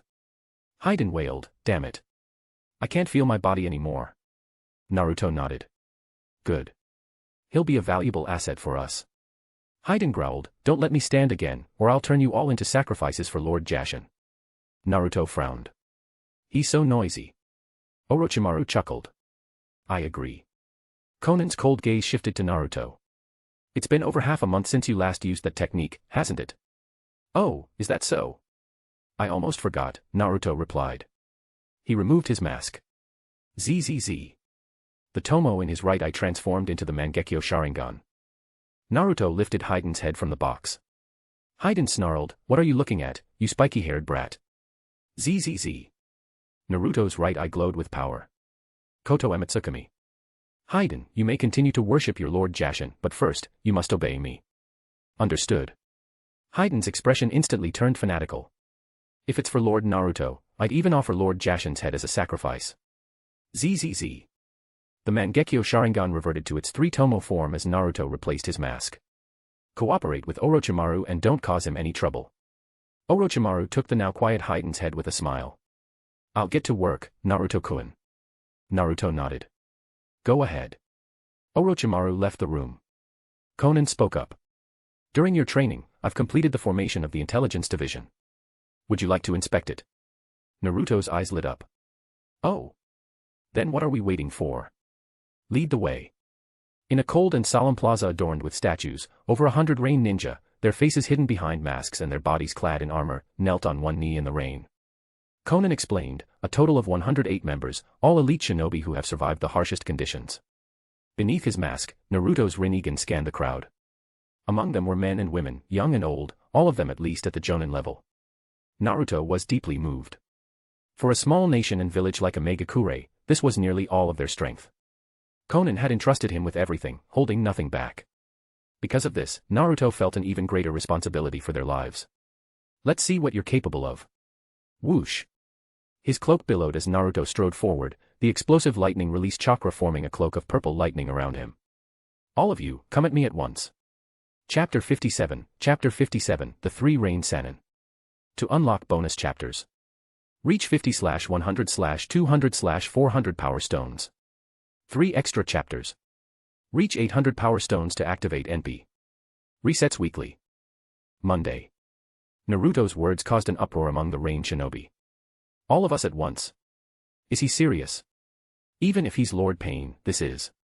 What, didn't you hear what I said? Naruto interrupted, quickening his pace and moving toward the Rain Shinobi. Scatter, one of the Rain Ninja shouted. Whoosh. The formation broke apart as kunai and shuriken, accompanied by explosive tags, were hurled toward Naruto. Boom. Boom. Boom. The explosions erupted into massive curtains of water, but Naruto emerged unscathed. The Rain Shinobi were stunned. What? Not a scratch. Is it because of that chakra layer around him? Naruto's voice deepened. The missions you will undertake and the enemies you'll face, teamwork will be the key to survival and success. Can you do it? If not, you might as well be crab food. Does he think so little of us? Is he really Lord Pain? His voice sounds too young. Then let's test him ourselves. A dozen Rain Shinobi stepped forward, forming hand seals in unison. Water release, wild water wave. From their mouths, torrents of water surged forward like waterfalls, converging into a massive flood that engulfed Naruto. A sensing ninja from the rain whispered, I can feel his chakra, it's definitely in the water. Alright, let me handle this, a burly Rain Ninja shouted. After forming hand seals, he slammed his hands onto the ground. Earth release, Earth Mausoleum Dumpling. Using Earth Chakra to enhance his strength, he unearthed a massive boulder and hurled it directly into the flood. Boom. The boulder crashed into the water, sending waves and debris flying. Whoosh.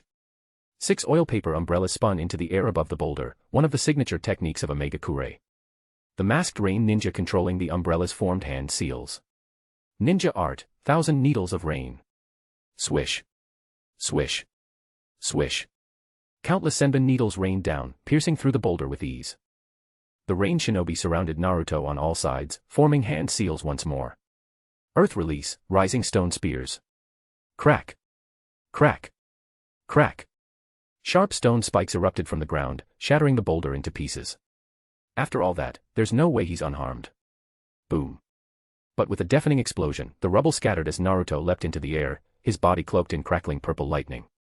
With a flick of his sleeve, he unleashed a barrage of purple lightning senbon, striking down the surrounding rain shinobi. One of the fallen rain ninjas stared at the tiny lightning senbon embedded in his shoulder, trembling. What kind of lightning release is this? Just one of these needles completely paralyzed me. I avoided your vital points, Naruto said as he landed. Your teamwork isn't bad, but it's still far from enough. He crouched slightly. Whoosh. A gust of wind swept over his head. What? A rain ninja hidden behind him was shocked. Camouflage jutsu, huh? Perfect for reconnaissance and ambushes, Naruto said with a smile, turning around and striking with a hand chop. Splash. The camouflaged figure revealed itself, dissolving into water. And using a water clone to perform the camouflage jutsu, that's even more impressive, Naruto remarked. Rustle. Rustle.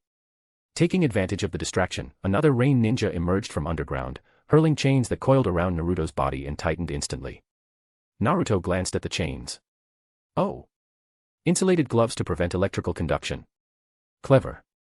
A group of rain shinobi wielding swords charged toward him. Naruto muttered, unfortunately, purple lightning can easily penetrate insulation. Sizzle. The purple lightning traveled through the chains, bypassing the insulated gloves and electrocuting the rain shinobi holding them. They collapsed with cries of pain. Whoosh. Before the sword-wielding rain shinobi could reach him, Naruto vanished. It's not the flying Raijin, it's just a simple body flicker technique. He's gone. So fast. The sensing ninja was horrified. How is this possible? His chakra completely disappeared. Could it be that his body flicker technique exceeds my sensory abilities? Correct. Thud. The ninja's eyes widened as Naruto retracted his fist from the man's abdomen, catching his collapsing body and gently laying him on the ground. Boom. Boom. As Naruto stood, 2 rain shinobi burst from the ground on either side, wielding oversized swords. We knew you'd prioritize taking out the sensory ninja. Sorry, Rainryo, but this is our teamwork. Lightning released chakra blade. Wind released chakra blade. As they charged, their swords were enveloped in lightning and wind chakra, enhancing their cutting power. They attacked from both sides with all their might. Rain style, twin blades of wind and thunder. Using a comrade as bait, this is also a form of teamwork. While I personally dislike it, I can't deny that sacrifices are sometimes necessary. Naruto didn't dodge. Instead, he reached out with both hands and caught the descending blades, gripping them tightly. Crack. The twin blades of wind and thunder shattered simultaneously. Impossible, the 2 rain shinobi exclaimed in shock. Whoosh. Naruto withdrew, causing the 2 to lose their balance and crash into each other before falling to the ground. That should be enough. Glancing around, Naruto muttered to himself. He kicked up a fallen sword with his heel, caught it, and infused it with purple lightning before stabbing it into the ground. Purple lightning, 8 extremes ground surge. Sizzle. Lightning spread in all directions, striking down every rain shinobi. Naruto looked at the sword in his hand, now reduced to fragments along with its hilt. He muttered, the only drawback of purple lightning is its excessive power, which makes it difficult to channel through weapons. I'll need to find a weapon strong enough to withstand it in the future, something like Sasuke's Kusanagi sword. Pant, pant, pant. At that moment, 3 rain shinobi, using their weapons for support, struggled to stand. Naruto's voice deepened. To be able to stand in this situation proves that among these people, your strength is exceptional. Remove your masks and tell me your names. The 3 removed their masks, 2 men and 1 woman. The rugged man spoke first. Ryuko. The refined man followed. Setsuna. The cold and elegant woman was last. Violet. Naruto nodded. Good. Ryuko, Setsuna, Violet. From now on, you will be known as the 3 Rain Sannin. The new Rain ANBU is officially established today. The 108 Rain Shinobi will be divided into 3 squads based on their abilities and specialties. You 3 will serve as the squad captains and report directly to me. The three Rain Sannin bowed respectfully. Yes, Lord Pain. Naruto was silent for a moment but said nothing in response. With a flourish of his cloak, he turned and walked into the rain. Konan addressed the three. Take them for treatment and rest. Once you've recovered, you'll officially begin your missions. On the way back, Konan said, Pain holds immense significance to the Rain Shinobi and civilians. He's practically a symbol of faith. For now, we'll need to continue using his name. Naruto replied, I understand. That's why I didn't remove my mask in front of those three. Konan said, I believe that one day, you'll be able to openly lead this village under the name Uzumaki Naruto. Naruto smiled faintly and asked, by the way, that female ninja named Violet, why does she seem familiar? Konan explained, she's the elder sister of Xianghua. Naruto was puzzled. Xianghua. Konan nodded. She was once a Rain ninja. She died during an S-rank mission, and her body later became the animal path of pain. Naruto murmured thoughtfully, Violet, Xianghua. I see. Chapter 58, Steady Progress. To unlock bonus chapters. Reach 50/100/200/400 Power Stones. 3 extra chapters. Reach 800 Power Stones to activate NP. Resets weekly. Monday. The next day, after a full night of rest, the 108 Rain Shinobi gathered once again. They had been divided into 3 squads based on their abilities, with Ryuko, Setsuna, and Violet serving as captains, each leading 36 members. Facing the blonde, masked boy before them, their respect was genuine and heartfelt. After all, hearing legends was one thing, witnessing them firsthand was another. Naruto distributed specially crafted kunai to each shinobi, taking the opportunity to memorize their faces and chakra signatures. When he finished, Naruto turned his back to the group and said, the kunai you're holding bears my spacetime jutsu formula. If you encounter danger, channel your chakra into the kunai. I will sense it and come to your rescue immediately. There was a little-known fact about the Flying Raijin jutsu. After Rin's death, Minato, filled with guilt for not arriving in time, made a modification to the Flying Raijin's formula. By actively channeling chakra into the marked kunai, the recognition of the signal could be enhanced. While not foolproof, it significantly increased the chances of a successful rescue. Naruto continued, however, as shinobi, you will inevitably face life and death crises. I want you to treat this kunai as your absolute last resort. Do not rely on it excessively, neglecting teamwork and the improvement of your own skills. Do you understand? Yes, Lord Pain. The Rain Shinobi solemnly stowed away their kunai. Violet stared at the kunai, her thoughts racing. This technique. I've heard of it before. It's the Flying Raijin jutsu of Konoha's 4th Hokage. How does he know it? Who is he really? Is he truly Pain? Setsuna, one of the squad captains, stepped forward and asked, Lord Pain, what mission do you have for us? At that moment, Konan approached. Rustle, rustle, rustle. With a wave of her hand, sheets of paper flew through the air, automatically binding themselves into booklets. The shinobi took the booklets, puzzled. Lady Angel, what are these? Konan replied coldly, these are rosters containing the names, appearances, and abilities of the shinobi you may encounter in your missions. Use them to evaluate your own strength and determine which opponents you can engage and which you must flee from on sight. The rosters were compiled by Naruto overnight, covering almost every notable shinobi in the current ninja world. To ensure maximum accuracy, the portraits in the rosters were hand-drawn by Konan herself. The original roster was kept by Naruto, while the ones distributed to the shinobi were duplicates created using Konan's paper ninjutsu. Yes, Konan could duplicate anything related to paper, including explosive tags. By creating an original explosive tag with her own paper, she could produce infinite copies using her abilities, though this required a corresponding amount of chakra. The infamous 600 billion explosive tags were the result of her years of meticulous preparation. After uncovering Obito's abilities, she had worked tirelessly, day and night, to create them. 600 billion tags, if given more time, she could have made even more.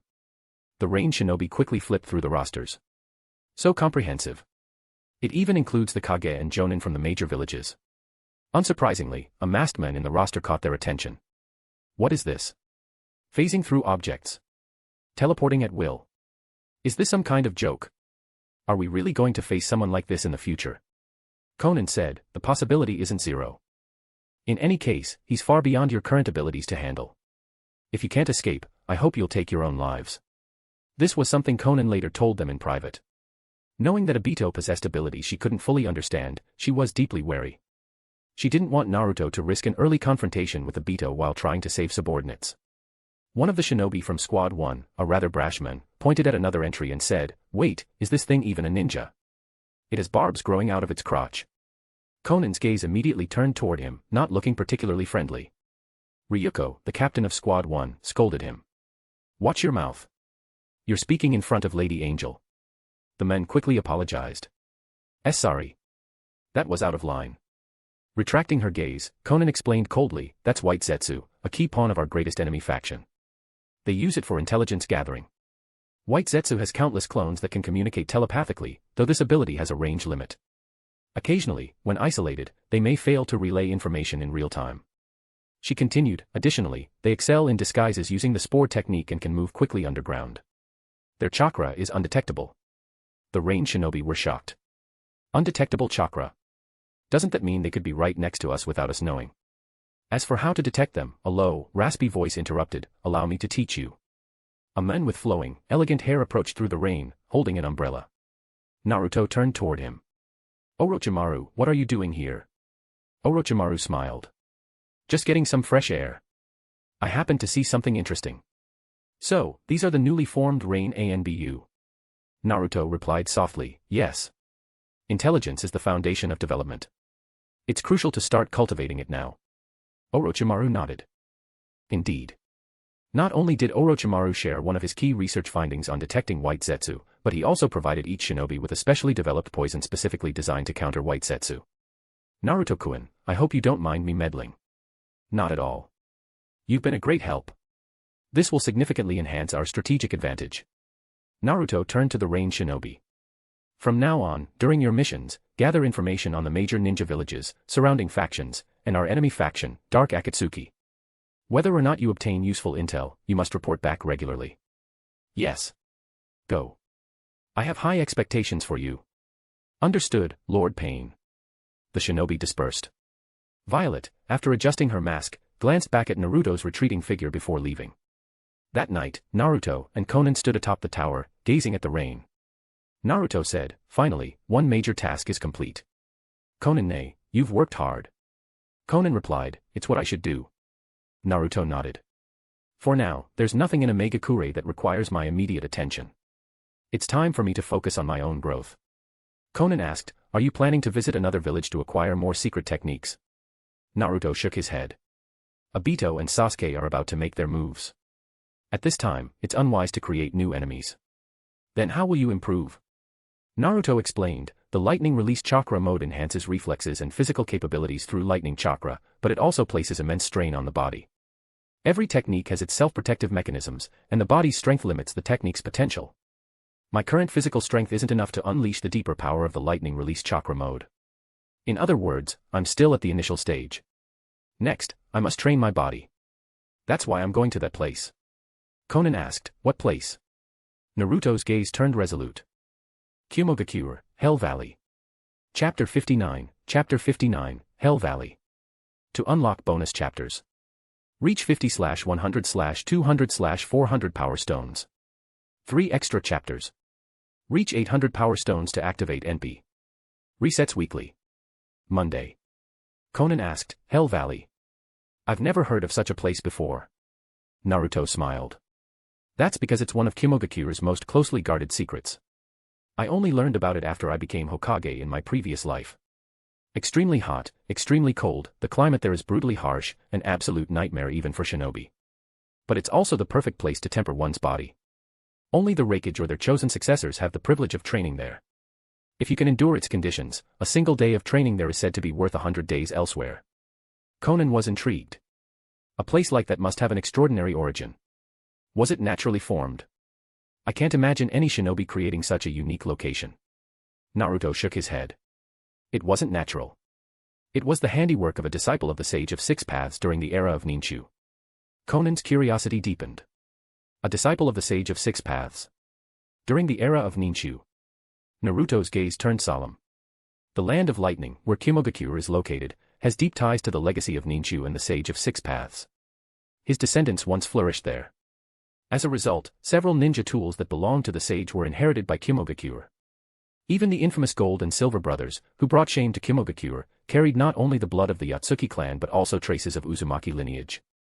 I discovered this truth while researching the Uzumaki family tree. It's not just Hell Valley.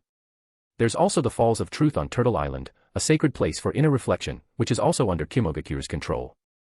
I once trained there to master Kurama's power. Konan looked worried. So, does this mean you'll have to clash with Kimogakure again? Let me accompany you. Naruto shook his head with a smile. There's no need. Hell Valley isn't located within Kimogakure but rather in the Land of Lightning. I know its location. In my previous life as Hokage, I was invited there once. The environment there is so extreme that even I could only endure it by activating Kurama's chakra mode. It's not a place suitable for you, Konan. Let me handle this alone. Of course, to prevent any unexpected situations, I'll leave a shadow clone behind to stay in Omegakure. It'll be just like I'm still in the village. Hearing this, Konan finally felt somewhat reassured. She reminded him, all right, but be careful in everything you do. Land of Lightning. Using the flying Raijin Jutsu, Naruto arrived in the Land of Lightning. After a night of trekking, he reached the forest outside Hell Valley at dawn. As a critical location for Kimogakure, Hell Valley was naturally heavily guarded. Naruto didn't act rashly. Instead, he activated Sage Mode to scout and assess the positions of the Kimogakure guards. Among the guards were, of course, sensory ninja, but Naruto's current position was outside their sensory range. Huff. Naruto stood up, his body enveloped in purple lightning. Taking a deep breath, he transformed into a streak of purple light and shot toward the valley's depths. Swish. A flash of purple light zipped past the Kimogakure guards. Did something just pass by? No way. It must have been your imagination. I checked with my sensory abilities, there's no one here. See. Who else besides Lord Reikage could move that fast? And our Reikage is currently training in Hell Valley. Let's keep patrolling. Passing through a dense fog, Naruto's surroundings changed. He had entered Hell Valley. The valley was surrounded by towering mountains, with only a narrow path leading further in. The sky appeared as if shrouded in volcanic ash, casting a chaotic and oppressive atmosphere. The intense heat distorted the air, making everything appear blurry. Recalling his previous visit, Naruto couldn't help but smile. It's just like when I came here last time. Except back then, I was invited. Now, I'm here uninvited. He began walking along the only path. The deeper he ventured into Hell Valley, the harsher the environment became. After about half an hour, he arrived at a large training platform built into the mountainside. One step at a time. I'll start by adapting here. Swish. Naruto leapt onto the platform and slightly reduced the intensity of the lightning covering his body. The effects were immediate. Beads of sweat began pouring from his pores as he clenched his eyes shut, forcing himself to endure. An hour later, the climate abruptly changed. The scorching heat was replaced by bone-chilling cold. The sudden shifts between extreme heat and cold were unpredictable and could cause an ordinary shinobi's heart to rupture. Naruto surveyed his surroundings and created multiple shadow clones. To avoid overexertion, he limited himself to 100 clones this time. Thus began a grueling day and night of training. When the shadow clones were dispelled, Naruto took a deep breath and attempted to completely deactivate the lightning surrounding his body. Without the protection of the purple lightning chakra, Naruto found that he could now adapt to the valley's environment. Satisfied, he smiled. Good. Time to go deeper. Leaving a flying Raijin mark on the training platform, he leapt forward and continued. Whenever he felt his body reaching its limit, he reactivated the lightning release chakra mode for protection. Upon reaching the next training platform, he repeated the process. Step by step, Naruto steadily advanced deeper into Hell Valley. He knew that the true essence of Hell Valley lay in its innermost forbidden zone. His goal was to train in that forbidden zone. It took Naruto 10 full days to reach the edge of the forbidden zone. That night, within the forbidden zone of Hell Valley, the fourth Reikage, was shirtless, vigorously striking a wooden pillar. This wooden pillar, known as the Heavenly Thunder Pillar, was one of the sacred training tools of the forbidden zone. It was said to be indestructible, capable of withstanding any blow. Moreover, with each strike, depending on the force, a corresponding bolt of lightning would descend from the heavens, striking the trainee. Boom. Boom. Boom. Each punch and kick was accompanied by thunderous roars. Such an intense and brutal training method was monstrous, to say the least. Uzumaki Naruto. I'll crush you into pulp. Sweating profusely, the Reikage delivered a devastating punch. Rumble. Rumble. A massive lightning bolt descended, creating a crater where the Reikage stood. After the lightning strike, the damaged ground automatically repaired itself. Huff, huff, huff. Catching his breath, the Reikage grabbed a towel to wipe his sweat-drenched muscles. Tossing the towel aside, he prepared to continue his training. As he turned, his eyes widened in shock. A familiar figure was sitting on the steps behind him, gazing at him calmly. Naruto smiled. Yo, we meet again, Rakage. The Rakage's hair bristled in fury. How are you here? Naruto said, why not? Hell Valley isn't part of Kimogakure. The Rakage roared, that's not what I mean. How did you make it here unscathed? Well, that's a long story. Naruto stood up leisurely. But I'm not here to pick a fight. How about this, you train in the northern area, and I'll stay out of your way. Deal. Crackle. Lightning enveloped the Rakage's entire body. Are you kidding me? I'll send you straight to hell. Boom. The Rakage charged forward like a thunderbolt. Naruto didn't dodge or use Rinne Tensei. Thud. He blocked the Rakage's strike with his arm. Crack. Crack. The sheer force of the blow caused the ground beneath Naruto's feet to fracture. The Rakage was momentarily surprised by Naruto's physical resilience but pressed on, grabbing Naruto's shoulders with both hands. Gotcha. You're finished now. Crackle. Crackle. Lightning surged from the Rakage's body as he roared, lifting Naruto overhead and slamming him down with all his might. Raiten, Liger Bomb. Boom. Lightning exploded, shattering the stone steps and sending cracks rippling outward. No shinobi had ever survived the Liger Bomb. The Rakage assumed Naruto would be no exception. Crackle. Crackle. But suddenly, a surge of purple lightning erupted from the crater. What? The Rakage was stunned as Naruto, now cloaked in purple lightning, grabbed his shoulders and lifted him overhead. This move is pretty good. Packs quite a punch. Crackle. Crackle. With a triumphant shout, Naruto increased his purple lightning and slammed the Rakage into the ground. Raiten, Thundering Impact. Chapter 60, The Thunder's Final Crescendo. To unlock bonus chapters. Reach 50/100/200/400 Power Stones. 3 extra chapters. Reach 800 Power Stones to activate NP. Resets weekly. Monday. Rumble. Rumble. Rumble. The thunderous impact detonated, shattering the ground even further.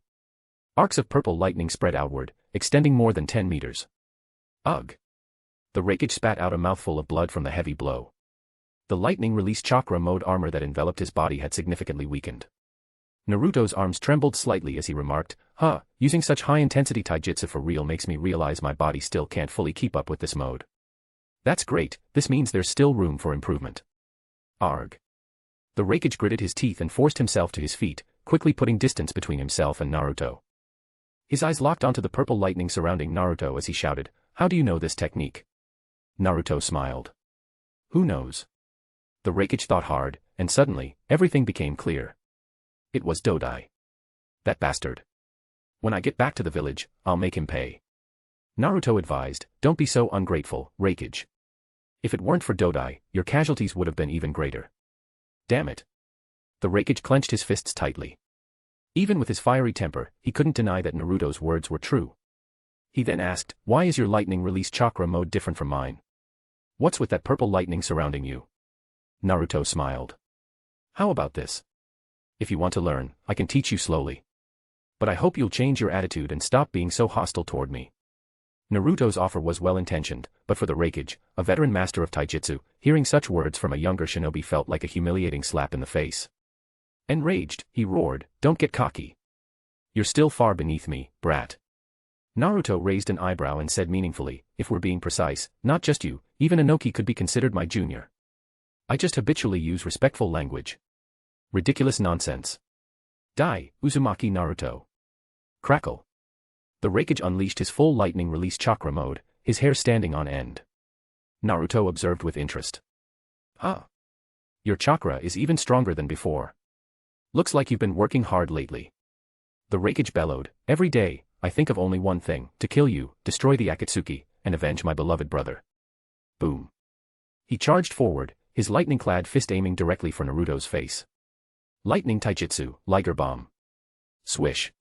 A flash of purple lightning, Naruto sidestepped the attack. What? The Rakage was stunned. In the past, only your father could dodge this move, relying on his reflexes and the flying Raijin Jutsu. But you're the first to evade it purely with speed. Clang. The Rakage halted abruptly, pivoting in place and transforming his punch into an elbow strike. Heavy stream burst. Naruto crossed his arms in front of his chest to block. Boom. The Rakage was once again shocked. He withstood it. This was a move that once required the Rinne Tensei to counter. Naruto said calmly, now it's my turn to strike back. Crack. Crack. Bolts of lightning erupted from both sides. Naruto's shadow clones appeared suddenly, kicking the Raikage into the air in succession. As he ascended, the Raikage's eyes widened. Lightning shadow clones. To be precise, they're purple lightning shadow clones. Crackle. The clones vanished, and Naruto, cloaked in purple lightning, leapt into the air, grabbing the Raikage mid-flight. Crackle. Crackle. The purple lightning surrounding Naruto's body morphed into ropes, binding the Raikage. Then, Naruto spun rapidly, turning them into a whirling top of lightning that smashed into the ground. Thunder Lotus. Boom. The spinning lightning drill bored 10 meters into the earth. As the final burst of lightning propelled Naruto into the air, he twisted his body mid-flight. His right leg, glowing with explosive purple lightning, came down like a battle axe, striking the Raikage squarely in the chest. Thunderous barrage. Thud. The lightning strike pierced through the Raikage's lightning release chakra mode, leaving a deep wound on his chest that reached the bone. Don't underestimate the Raikage. With a fierce expression, the Raikage endured the pain, grabbed Naruto's ankle, and counterattacked by slamming him into the ground. Nani. Naruto was momentarily caught off guard as his back hit the ground with a loud crash.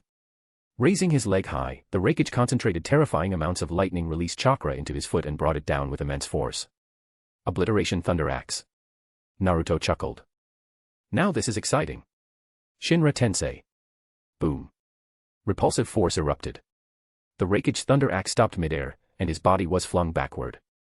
The uneven force caused him to spin like a pendulum before he landed, stumbling 10 steps before regaining his balance. He glared with wide eyes. That damned repulsive force again. Swish. Naruto used the flying Raijin jutsu to return to the ground from the crater. With a flick of his cloak, he said, I have far more options than you. The Raikage wasn't foolish. He realized that with Naruto's current mode, combined with the Rinnegan's abilities and the flying Raijin jutsu, it was nearly impossible for him to land a decisive blow. His expression darkened. Uzumaki Naruto, you've already mastered our Kimogakure's ultimate technique. But do you dare to fight me like a man, using only taijutsu, one-on-one? Naruto tilted his head. Oh. Is this a provocation? The Raikage growled, do you dare or not? Naruto stroked his chin thoughtfully. I have conditions. The Raikage's eyes lit up. Name them. Naruto lowered his hand. If I face you head-on in a taijutsu duel and win, you and Kimogakure must promise never to trouble Sasuke again. The Raikage scoffed. I'd almost forgotten about him. Fine. If you face me fairly without using any of your flashy abilities, even if you die by my hand, I swear on my name as Raikage and the honor of the Otsutsuki clan that I won't go after Sasuke, so long as he doesn't provoke Kimogakure first. Naruto grinned. Deal. Inwardly, he thought, good. After all, we were comrades in my past life. I don't want to kill you, prepare to die. Crackle. Crackle. The Raikage extended his right index finger, channeling immense lightning release chakra to form a lightning spear. Naruto's eyes narrowed. That's the third Raikage's strongest spear, the one-finger Nukite. So he's mastered it. No wonder he's so confident. It's too late for regrets now. Boom. The Raikage charged forward. Here it comes. Zap. Purple lightning surged around Naruto's left hand as he dashed to meet the Raikage head-on. Facing me head-on instead of standing still. You've got guts, but... Die, Uzumaki Naruto. Swish. The lightning spear thrust forward, but Naruto subtly shifted his position. Scratch. The spear grazed Naruto's mask, leaving a mark. Thunder, Chidori. Slash. At the same time, Naruto's purple lightning-covered left hand pierced through the Raikage's shoulder. The Raikage's eyes widened in disbelief. Impossible. Slash. Naruto said coldly, you've lost, Raikage. Slash. Supporting the Raikage's left shoulder with his right hand, Naruto withdrew his left hand from the Raikage's right shoulder. Crackle. I won't accept this. The Raikage's lightning dissipated as he collapsed face-first onto the ground. Thud. The taijutsu duel ended with the Raikage's defeat. Chapter 61, The Storm is Brewing. To unlock bonus chapters. Reach 50/100/200/400 Power Stones. 3 extra chapters. Reach 800 Power Stones to activate NP. Resets weekly. Monday. Ugh. In the stone chamber of the forbidden area within Hell Valley, the Raikage, opened his eyes. His body and hands were bound by chains, his chakra completely drained, leaving him utterly powerless. He found himself trapped within the shadow of a monstrous creature. Before him stood a 5-meter-tall black gorilla, its body pierced with black rods, bearing its fangs. Its large Rinnegan eyes stared directly at the men before it. There was no doubt, this gorilla was one of the Animal Path summoned creatures, controlled by Naruto. Yo, you're awake. The speaker was a parrot perched on the gorilla's shoulder. The parrot, about a meter long, also had black rods embedded in its wings and back, and its eyes, too, were Rinnegan. The Raikage's gaze was filled with shock and suspicion as the parrot spoke. Don't be so surprised. This is my summoned beast, Mighty Kong, and brother Sakura. The Raikage asked, your summoned beast can even speak for you. The parrot replied, speaking is brother Sakura's specialty. As for Mighty Kong, in terms of brute strength, he might even surpass you. The Raikage roared, are you saying I can't even defeat this gorilla? The parrot said, I never said that. Don't overinterpret. The Raikage was furious. He looked at his bandaged shoulder and demanded, why haven't you killed me? The parrot explained, unless someone blocks my path or touches my reverse scale, I generally don't take lives. The Raikage retorted, so you're saying I'm no threat to you? The parrot sighed, if that's how you choose to interpret it, I can't stop you. The Raikage bellowed, I see now. You're deliberately trying to humiliate me. A warrior can be killed but not humiliated. Just kill me already. The parrot replied, I'm very busy. There's a wall behind you. Feel free to bash your head against it. On the training platform in the forbidden area, Naruto, clad in his purple lightning cloak, was striking the heavenly thunder pillar with all his might. With each punch and kick, bolts of lightning descended, tempering his body.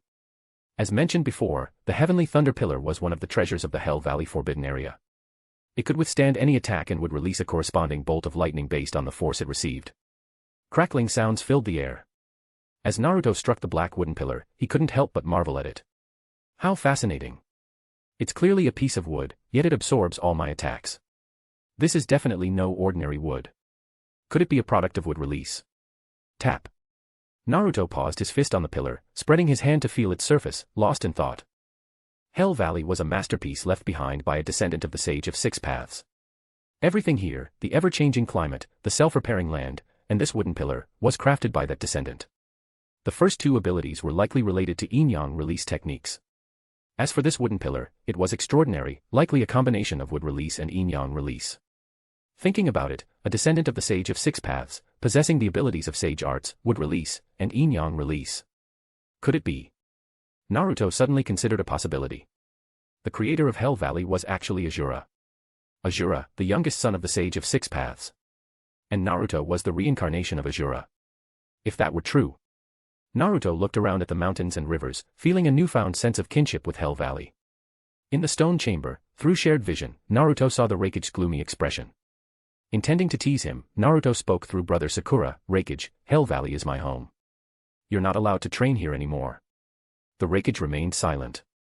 Naruto continued through brother Sakura, how about this, Raikage? I'll allow you to train here if Kimobukuro provides a Megakure with an annual construction fund of 100 million ryo. The Raikage stayed silent, the chains clinking softly. Soon, Naruto finished a phase of his training and, with a towel draped over his shoulders, entered the stone chamber. He took out a bento prepared by Konan and handed a portion to the Raikage. Here, eat. Snap.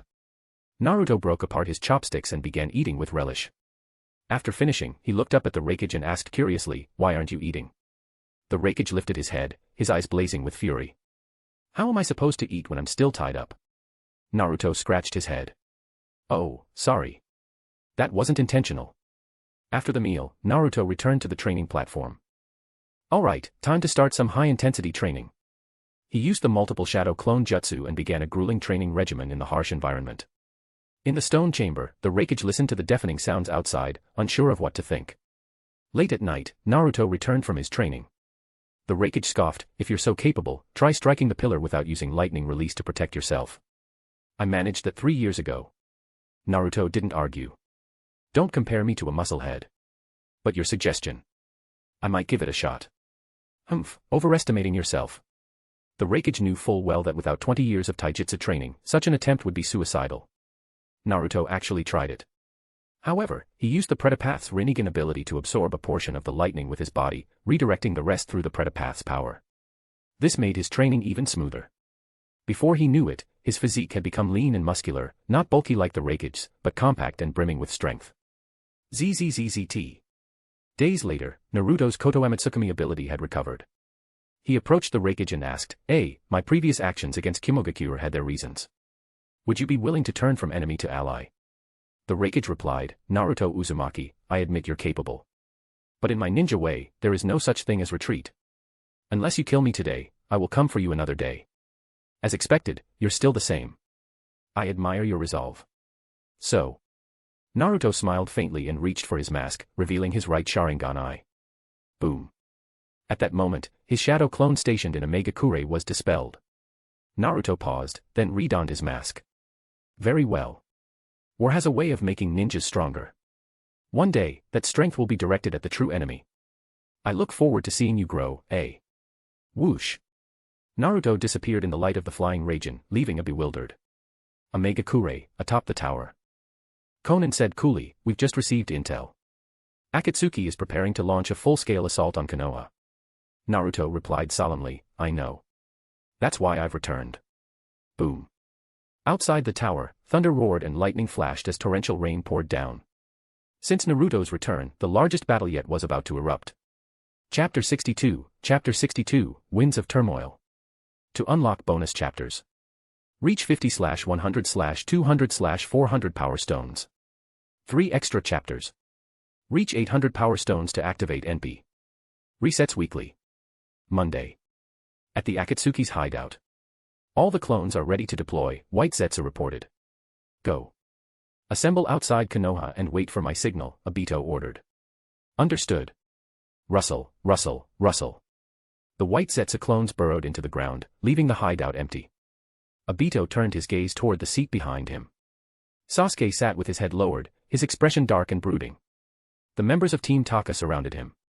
Notably, Yugo's previously broken arms had been replaced by White Zetsu prosthetics. Are you ready? Obito asked. Sasuke remained silent. Kairin's expression was tense. Deep down, she hoped Sasuke would turn back and not sink deeper into the abyss. Sasuke looked at the three of them and said, "This is my revenge. As for the rest of you, follow me if you wish." Kairin's eyes dimmed, but she replied resolutely, "I'll go with you, Sasuke. My abilities will be useful." Yugo added, "I'll go too. You are the embodiment of Kimamaro's will. Your actions are his will." Can I not go? Honestly, attacking a major shinobi village like Konoha, whether I'm there or not won't make much difference. Suigetsu wanted to say this, but in the end, he didn't. Instead, he slung the executioner's blade over his shoulder and said, "I'll go too. Clearing out Konoha's grunts or charging the front lines, I'll leave that to you guys." And so, Team Taka decided to move out as a whole. Sasuke stood up slowly, his eyes filled with murderous intent. "Let's go. Ignite the flames of Uchiha's vengeance." Whoosh. Through the swirling vortex of spacetime, Obito transported Sasuke and Team Taka to the forest outside Konoha. Rustle, rustle, rustle. The White Zetsu clones emerged one after another from the ground. Black Zetsu, leading the group, reported, "There are no Konoha patrols in the area. Something feels off." "No patrols outside the village means all their forces are concentrated within," Obito said, his eyes narrowing. Speaking of which, many White Zetsu units have gone missing recently.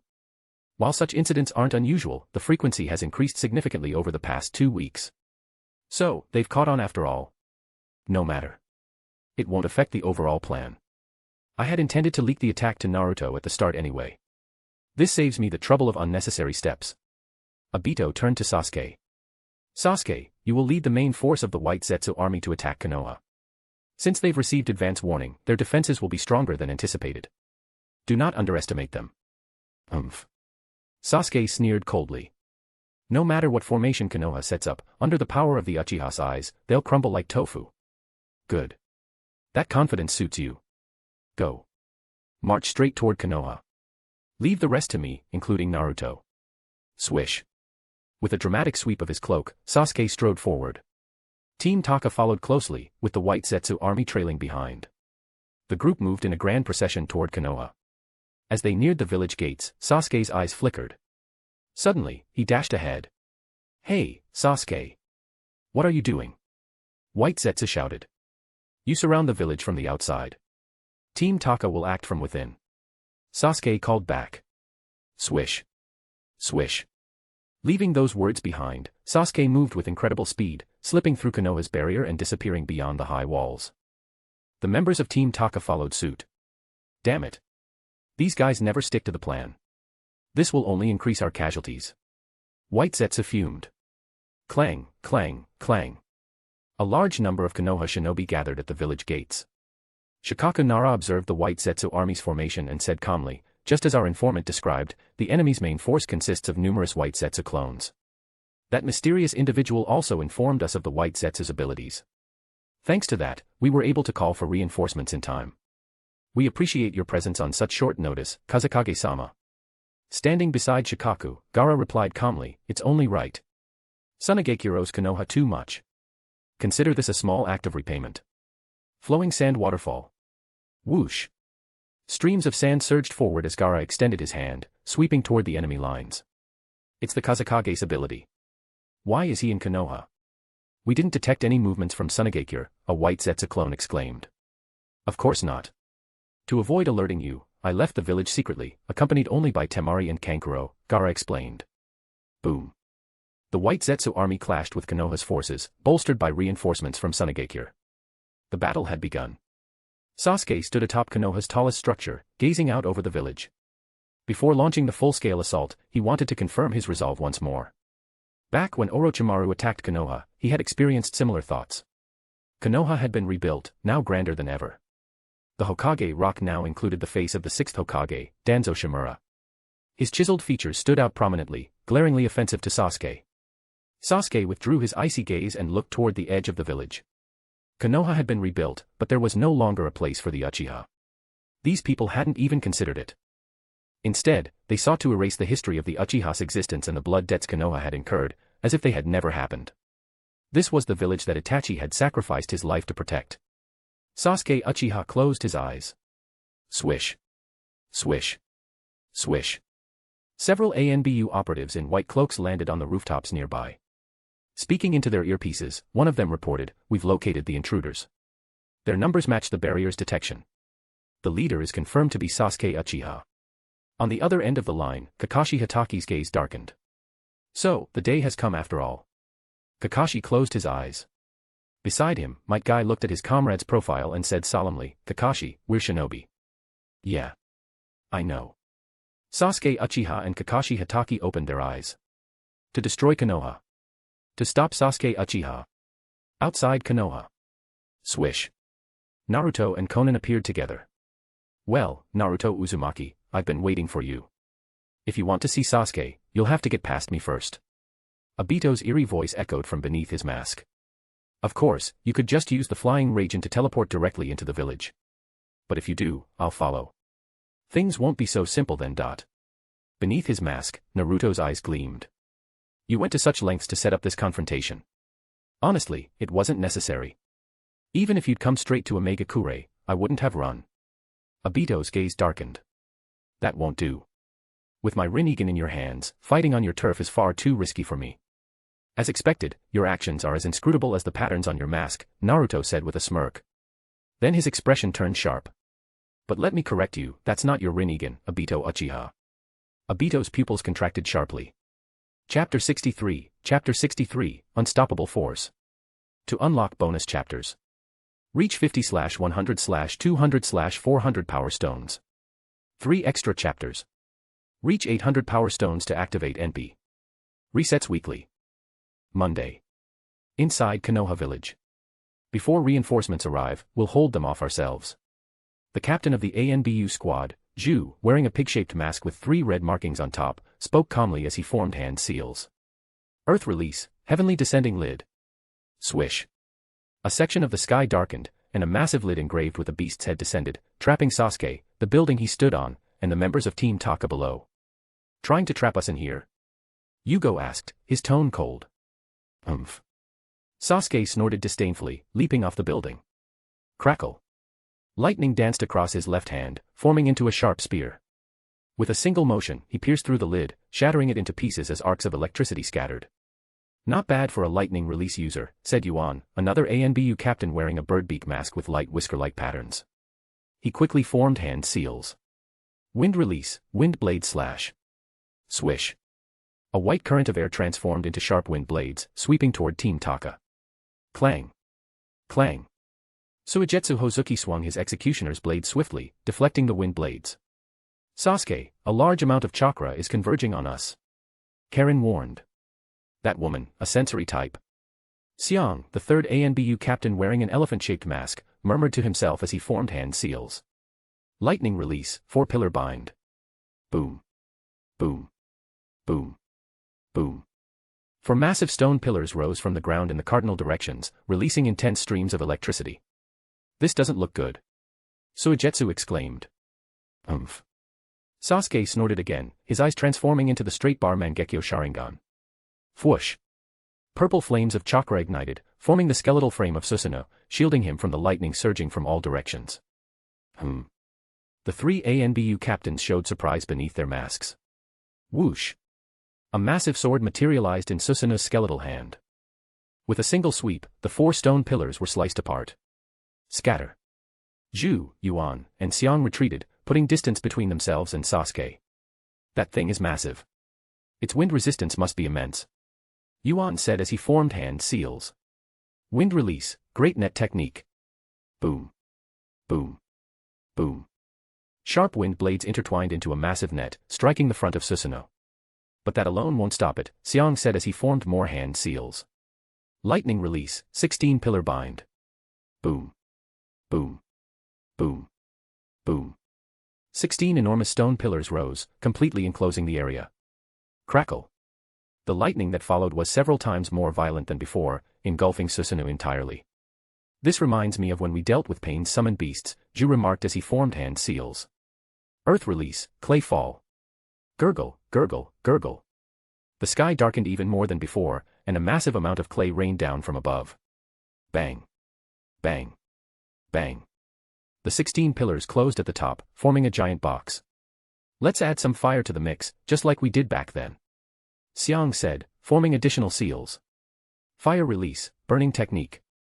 Whoosh. Whoosh. Whoosh. Intense flames ignited within the box, turning the clay into a solid, fortress-like structure around Susanoo. That should keep him quiet for a while, Yuan said. Crack. Crack. Crack. But cracks quickly appeared on the fortress, and it shattered moments later. Your strength is nothing more than this. Surrounded by a dark purple aura, Sasuke's cold gaze pierced through the smoke. Fully armored Susanoo stood tall, its Tengu-like form now perfected with the eternal Mangekyo Sharingan. Boom. Boom. Boom. Susanoo swung its massive blade, leveling the surrounding buildings and clearing an open space. From a distance, the 3 ANBU captains watched in awe. So, that's the power of the Uchiha's eyes, Zhu muttered. There's no way the 3 of us can stop that thing, Yuan admitted. Our mission is complete, Xiang said calmly. From all directions, Konoha shinobi began to converge on the area. At the forefront of the crowd, Kakashi Hatake stared at Sasuke, who was burning with murderous intent inside Susanoo. His voice carried both pain and regret. You've fallen, Sasuke. Not far behind Kakashi, Sakura Haruno called out desperately, Sasuke-kun. Please, stop. Sakura. Kakashi. Sasuke murmured. Do you know them? Yugo asked. Yeah, they were my former comrades. But now, they're irrelevant. They're all on my kill list for this raid, Naruto included. Sasuke's voice was cold and detached as he scanned the faces around him, some familiar, some unfamiliar. Ah, there are so many people I want to kill, I don't even know where to start. Suddenly, his gaze shifted upward. Above him hovered an ink-painted hawk, carrying a young man who bore a striking resemblance to Sasuke. It was Sai, the replacement for Sasuke in Team 7 after his defection. So, it's you, Sasuke said, recognizing Sai from their brief encounter at Orochimaru's hideout. That's the current Uchiha Sasuke. Sai thought to himself before speaking loudly. You've come to avenge Lord Danzo, haven't you? But he's not in the village right now. How does Sai know about Lord Danzo's absence? That information was classified. The root members on the outskirts of the battlefield were shocked by Sai's words. One of them muttered, Sai's reconnaissance skills are among the best in Root, but leaking this to the enemy. As Lord Danzo suspected, he harbors disloyalty toward Root. After this, he'll need to be dealt with. Sai, however, had his own thoughts. I'm sorry, Lord Danzo.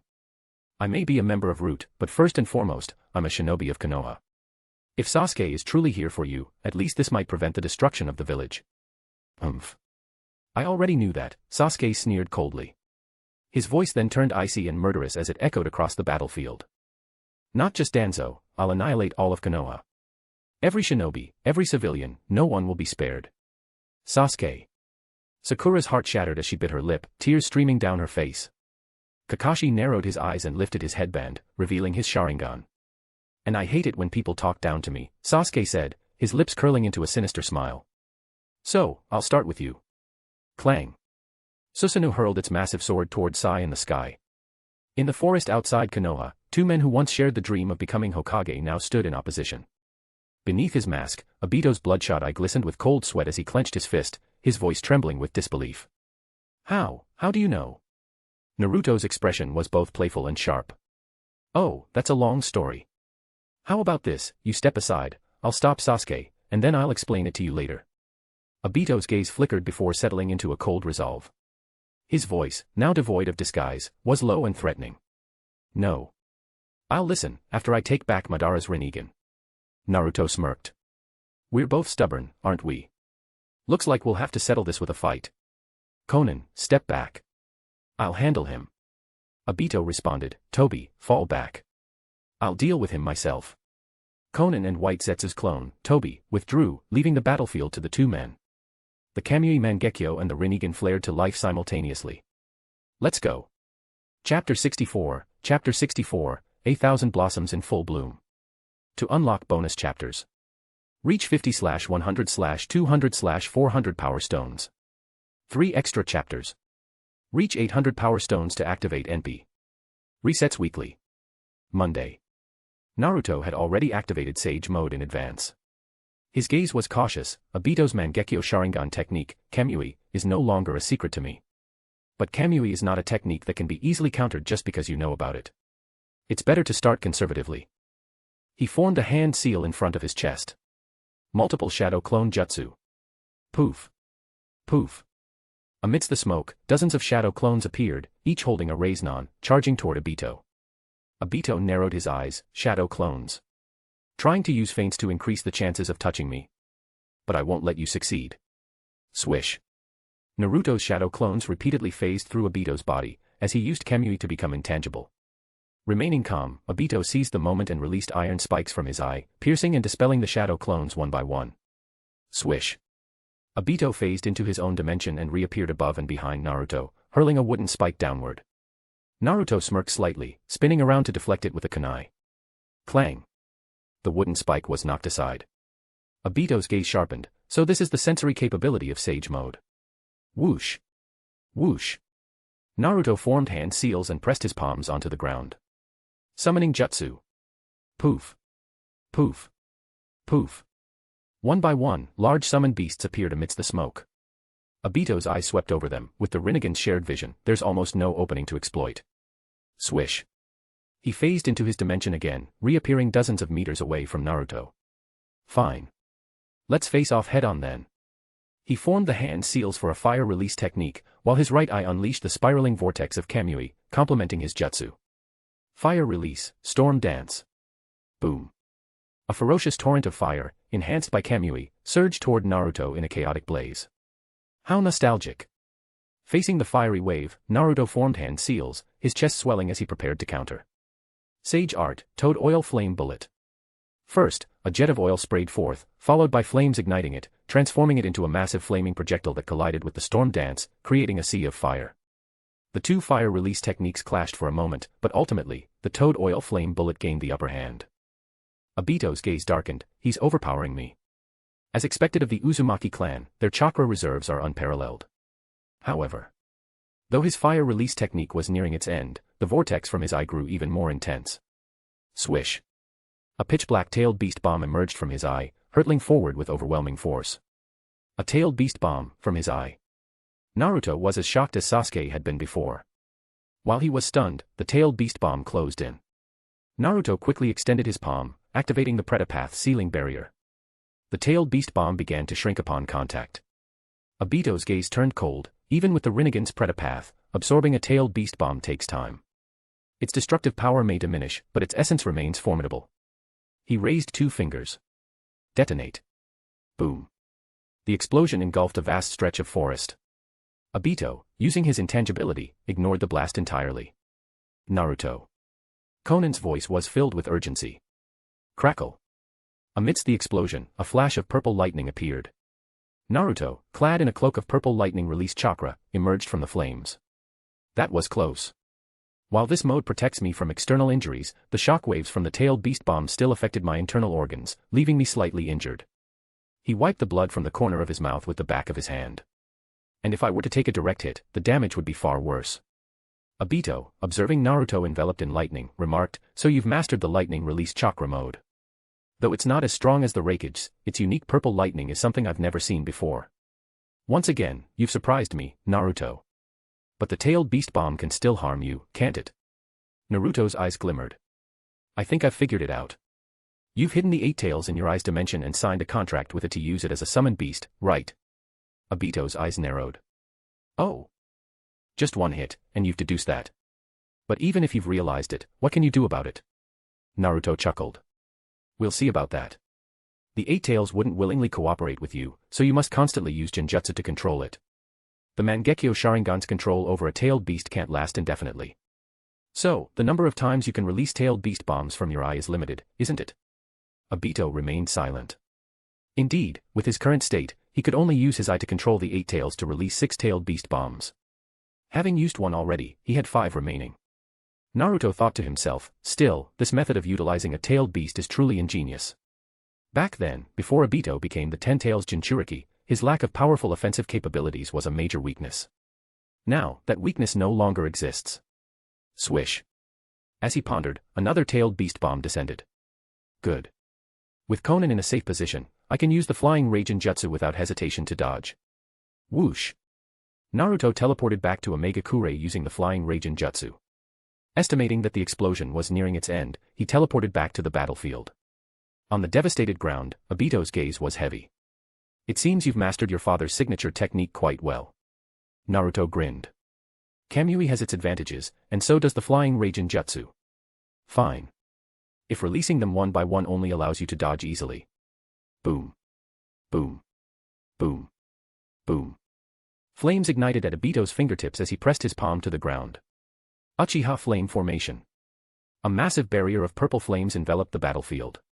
Sizzle. Unlike previous uses of the Uchiha Flame Formation, this time, the patterns from Obito's palm extended to the barrier walls. Naruto immediately noticed that his connection to the flying Raijin markings outside the barrier had been severed. Obito spoke menacingly, "Over the years, I haven't been idle.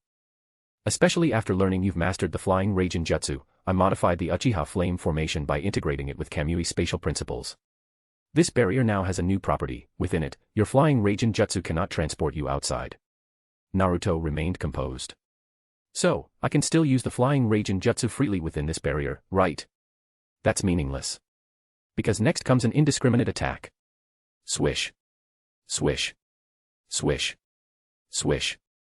4 tailed beast bombs were hurled from Obito's eye in quick succession. Obito immediately activated his intangibility. Tailed beast bomb resonance. Boom. Boom. Boom. Boom. The engulfing flames filled the entire barrier. "Obito, you truly are formidable." Naruto sighed inwardly. At the moment of the explosion, his left Rinnegan eye snapped wide open. Choshinra Tensei. Chapter 65, Chapter 65, A Flash of Lightning. To unlock bonus chapters, reach 50/100/200/400 Power Stones. 3 extra chapters. Reach 800 Power Stones to activate NP. Resets weekly. Monday. Boom. The force field of Super, Almighty Push repelled the resonance of 4 tailed beast bombs. The barrier, unable to withstand the strain, shattered. The explosion column pierced the heavens, spreading out under the repulsive force into a flattened shockwave. When the dust settled, the once flat plain had transformed into a massive basin. At the edge of the basin, hovering in midair, Conan's sharp eyes were filled with concern. "Naruto, he used that technique." Obito murmured to himself, "Well, what comes next will be quite the struggle." Tap. Naruto descended from the sky, landing in the center of the basin. Obito remained intangible throughout, conserving his energy and biding his time. Obito's gaze was calm but deep. The technique Pain used to destroy Konoha, it's truly terrifying in power, and its timing was impeccable. But I know this, after using it, the Deva Path's abilities are temporarily exhausted. Naruto's expression remained steady. "Aren't you in the same boat?" You just unleashed all the tailed beast bombs in one go. That means you can't control the tailed beasts for a while, right? So now, it's the moment of truth. You should know that the instant my hand touches you, it'll all be over. Clang, clang, clang. As his words fell, chains slid out from Obito's sleeves. The same goes for you. Once I mark you with the flying Raijin, you'll never sleep soundly again. Crackle. As he finished speaking, a purple cloak reappeared, draping over Naruto's body. At the same time, a Rasengan began to form in his left hand. Swish. The two charged at each other. In the instant their short weapons clashed, Naruto threw a kunai. Whoosh. The kunai zipped past Obito's mask. Obito thought to himself, how familiar. Next, it'll be the same as back then, teleporting out from the kunai, right? Swish. Obito swiftly spun around, reaching for the kunai behind him. Naruto's lips curled slightly. He didn't teleport to the kunai but instead aimed a Rasengan directly at Obito's back. Whoosh. But there was no sensation of impact. Naruto's body overlapped with Obito's intangible form. Obito's gaze darkened. Tell a lie enough times, and even you'll believe it. I've used tricks like this far too many times over the years. Slash. In the instant they passed each other, Naruto was caught midsection by the chain sliding out from Obito's sleeves. Truth and lies, reality and illusion, there are no fixed patterns in battle. It's all about waiting for the enemy to reveal an opening. The chains tightened as Obito reached for Naruto's back. Swish.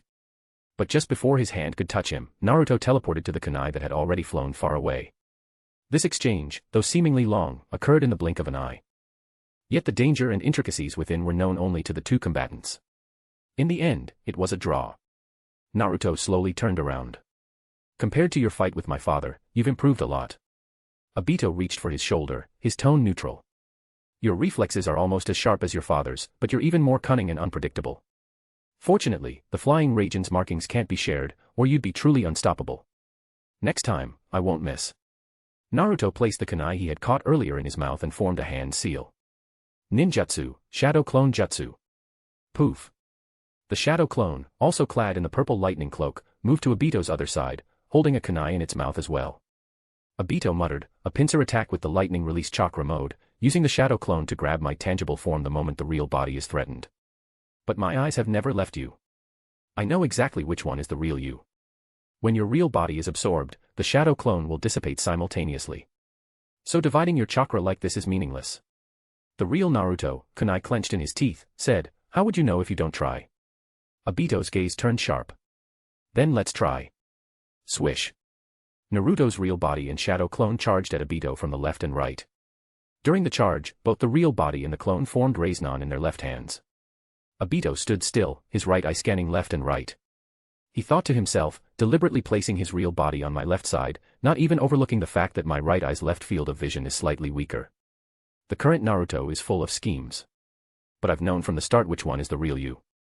In the instant their short weapons clashed, Obito stepped to the left, reaching for Naruto's real body. Obito thought, no kunai thrown this time. Honestly, that would have made me hesitate for a moment. You've prepared all these tricks but overlooked the crucial point. What a fatal flaw. Once you're absorbed into my space-time, even the flying Raijin can't help you escape across dimensions. I've won. Obito's hand reached for Naruto's face. Poof. But just as he touched him, the Naruto before him vanished in a puff of white smoke. Obito's pupils constricted. A clone. How is this possible? I confirmed with my Sharingan, this was definitely the real body. Could it be that, in that instant, his real body and the clone teleported into the kunai they were biting, swapping places with each other? This is the flying Raijin version of the heavenly hand power. Behind Obito, Naruto's real body launched a Rasengan in a fierce assault. Obito's inner voice screamed, damn it. Boom. Obito was slammed into the ground. The Rasengan tore into his back, leaving it a bloody mess. Blood splattered onto the kunai Naruto held in his mouth. Slash. As the Rasengan's energy dissipated, Naruto successfully marked Obito's back with the flying Raijin seal. Whoosh. Enduring the pain, Obito immediately activated his intangibility and distanced himself from Naruto. Huff, huff, huff. He panted heavily, his bloodshot right eye glaring at Naruto from beneath his mask. I underestimated you. I realized your reflexes rival Minato's, but I didn't expect your mastery of the flying Raijin to surpass even his. SSSS. At that moment, a small snake slithered out from Naruto's sleeve. Its tongue flicked out, tasting the blood on the kunai, before retreating back into his sleeve. Poof. Naruto threw a smoke bomb at his feet. Rustle, rustle.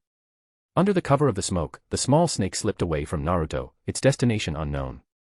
Naruto spoke calmly, "You're wrong, Obito. What you underestimated wasn't me, it was my father. Even now, I don't think I've surpassed him in either of those aspects."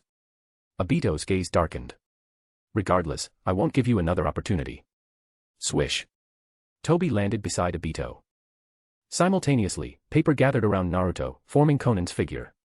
Naruto asked, "How's it going?" Conan replied, "Everything's ready on our side." "Good." Naruto nodded, his gaze locking onto Toby. "That guy, he's got something extraordinary inside of him." Obito said, "Toby, Naruto knows my abilities too well. I'll need you to distract him. I'll find an opening to absorb him. Leave it to me. I've been wanting to test what's inside me anyway." Clap. Toby clasped his hands together in front of his chest. Mokutan, Advent of a World of Flowering Trees. Chapter 66, The Impregnable Defense. To unlock bonus chapters, reach 50/100/200/400 Power Stones. 3 extra chapters. Reach 800 Power Stones to activate NP. Resets weekly. Monday. The perspective shifts back to the battlefield within the Hidden Leaf Village. Smack. The massive blade of Susanoo sliced through the air, shattering the ink bird Sai was riding into a splash of scattered ink. Sai plummeted from the sky. Kakashi Hatake swiftly formed hand seals. Earth release, mud wall technique. Gurgle, gurgle, the earth beneath softened, turning into a fluid that cushioned Sai's fall, allowing him to land unharmed. Kakashi's expression darkened. That attack just now, it was clearly aimed to take Sai's life. Ruthless. "Very well, Sasuke. You're next, Kakashi," Sasuke replied coldly.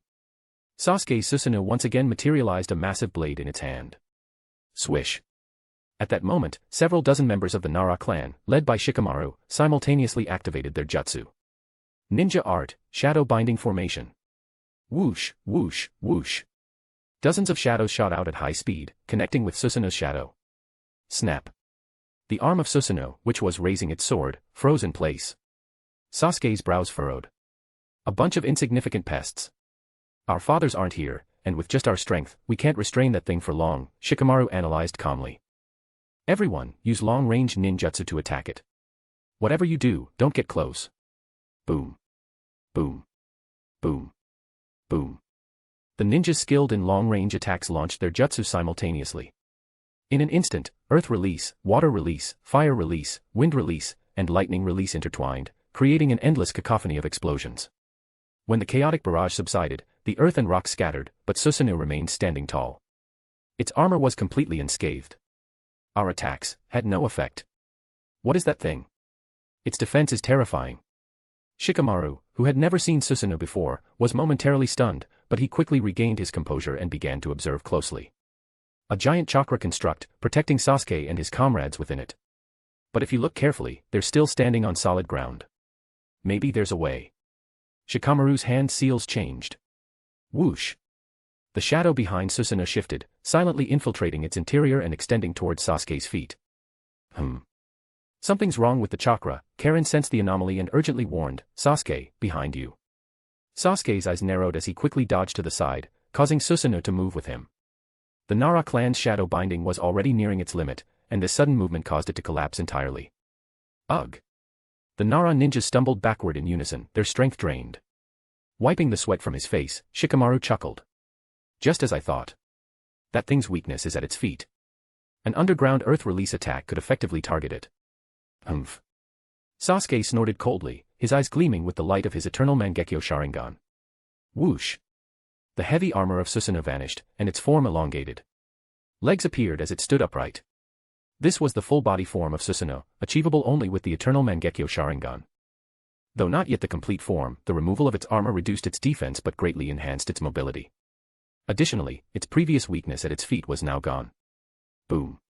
With the heavenly bow of Indra in hand, Sasuke drew the bowstring, locking onto a target. Hyuga Niji Spyakugan observed the scene and shouted, "Not good. That arrow is aimed at Shikamaru. Die." Sasuke's hand clenched coldly. Snap. The arrow tore through the air. Damn it. In the face of such a sudden attack, Shikamaru had no time to react. He could only close his eyes and brace for death. Whoosh! Suddenly, flowing sand gathered, forming a barrier in front of Shikamaru. Boom! The arrow pierced through the sand wall but was significantly slowed. Wind release, great sickle weasel technique. Temari swung her giant 3-star fan, unleashing a powerful gust that further hindered the arrow's progress. Puppet technique, human body shield. Whoosh! Kankuro's chakra strings wrapped around the arrow's tip, forcefully yanking it to the side. Clang! The arrow finally veered off course, embedding itself into the ground beside Shikamaru. Huff! Shikamaru exhaled deeply, looking at Gaara and his siblings. The enemies outside the village, have you stopped them? Gaara stood with his arms crossed, replying without turning his head, they're troublesome. What you see here is just my sand clone. I see. Thanks. You saved my life, Shikamaru said. Temari scolded, didn't I tell you not to stand out too much on the battlefield? Now you've been targeted. Shikamaru shook his head with a wry smile. What a drag. Inside Susanoo, Sasuke sneered coldly. Gaara of the desert, your so-called absolute defense is a joke. Daytime tiger. Boom. Before Sasuke could finish his sentence, Might Guy, who had opened the 7th gate, unleashed a devastating attack. Roar. The shockwave, shaped like a ferocious tiger, slammed into the back of Susanoo, sending it hurtling hundreds of meters away. Witnessing this, Sakura screamed, Sasuke-kun. Rumble. As the daytime tiger subsided, Susanoo lay sprawled on the ground. Inside, the members of Team Taka were shaken to their cores. What just happened? Did we just get knocked back that far? Is it that man? Sasuke couldn't help but recall the Chunin exams years ago, when he first encountered the men stronger than Kakashi. So, the taijutsu Lee used against Gaara back then wasn't even the limit of that technique. Fine. Uchiha Sasuke closed his eyes. This was supposed to be my trump card for killing Naruto. But now, let it baptize Konoha in destruction. Susanoo, complete form. Meanwhile, on Naruto's battlefield. Wood release, advent of a world of flowering trees. As Obito clasped his hands together, the earth split open, and lush vegetation surged forth, rolling forward like an unstoppable tide. Rustle, rustle, rustle. Buds sprouted from the tree trunks, blooming into flowers that released toxic pollen. Naruto's expression turned grim. No doubt about it. That's the real advent of a world of flowering trees. The pollen is poisonous, don't inhale it. Konan held her breath, thinking, Naruto just used a large-scale almighty push, so the Deva Path's abilities shouldn't have recovered yet. Naruto's mind raced. I can't use almighty push right now to disperse the pollen. A wind release technique would be best, but the scale of this pollen is too vast for an ordinary wind jutsu. Got it. An idea struck him. Naruto formed hand seals. Summoning jutsu. Poof. Amid a cloud of white smoke, Danzo's former summon, the Baku, appeared. But this time, its body was pierced with black rods, and its eyes had transformed into the Rinnegan. Roar. The Baku opened its massive maw, unleashing a suction force amplified by the Rinnegan, far stronger than ever before. Whoosh. The spreading pollen was sucked entirely into the Baku's mouth. Poof. The Baku disappeared in another cloud of smoke. The pollen crisis was resolved, but the advancing forest continued to surge forward. Poof. Naruto formed hand seals again, creating 2 shadow clones. The original coated himself in oil, while the clones prepared fire release and wind release techniques. Sage Art, Scorching Oil Flame Technique. Chapter 67, Reversal of the Tide. To unlock bonus chapters. Reach 50/100/200/400 Power Stones. 3 extra chapters. Reach 800 Power Stones to activate NP. Resets weekly. Monday. Sage Art, 5 Right Guard Formation. Originally a collaborative sage technique performed by Jiraiya and the 2 great sages. Jiraiya provided the oil, Fukasaku utilized wind release, and Shima unleashed fire release. Together, the combination created an immensely destructive force capable of incinerating everything in its path, theoretically devouring all tangible matter. But Naruto, with his exceptional chakra control and the aid of his shadow clones, could execute this technique all on his own. Whoosh! A sea of flames, fueled by oil and empowered by wind, surged forth as an overwhelming inferno, rivaling the world of flowering trees. Its sheer intensity surpassed even the fire release, majestic destroyer flame once unleashed by Madara Uchiha. Boom. For a long moment, the forest and the fire clashed, neither yielding. Eventually, both were consumed in mutual annihilation.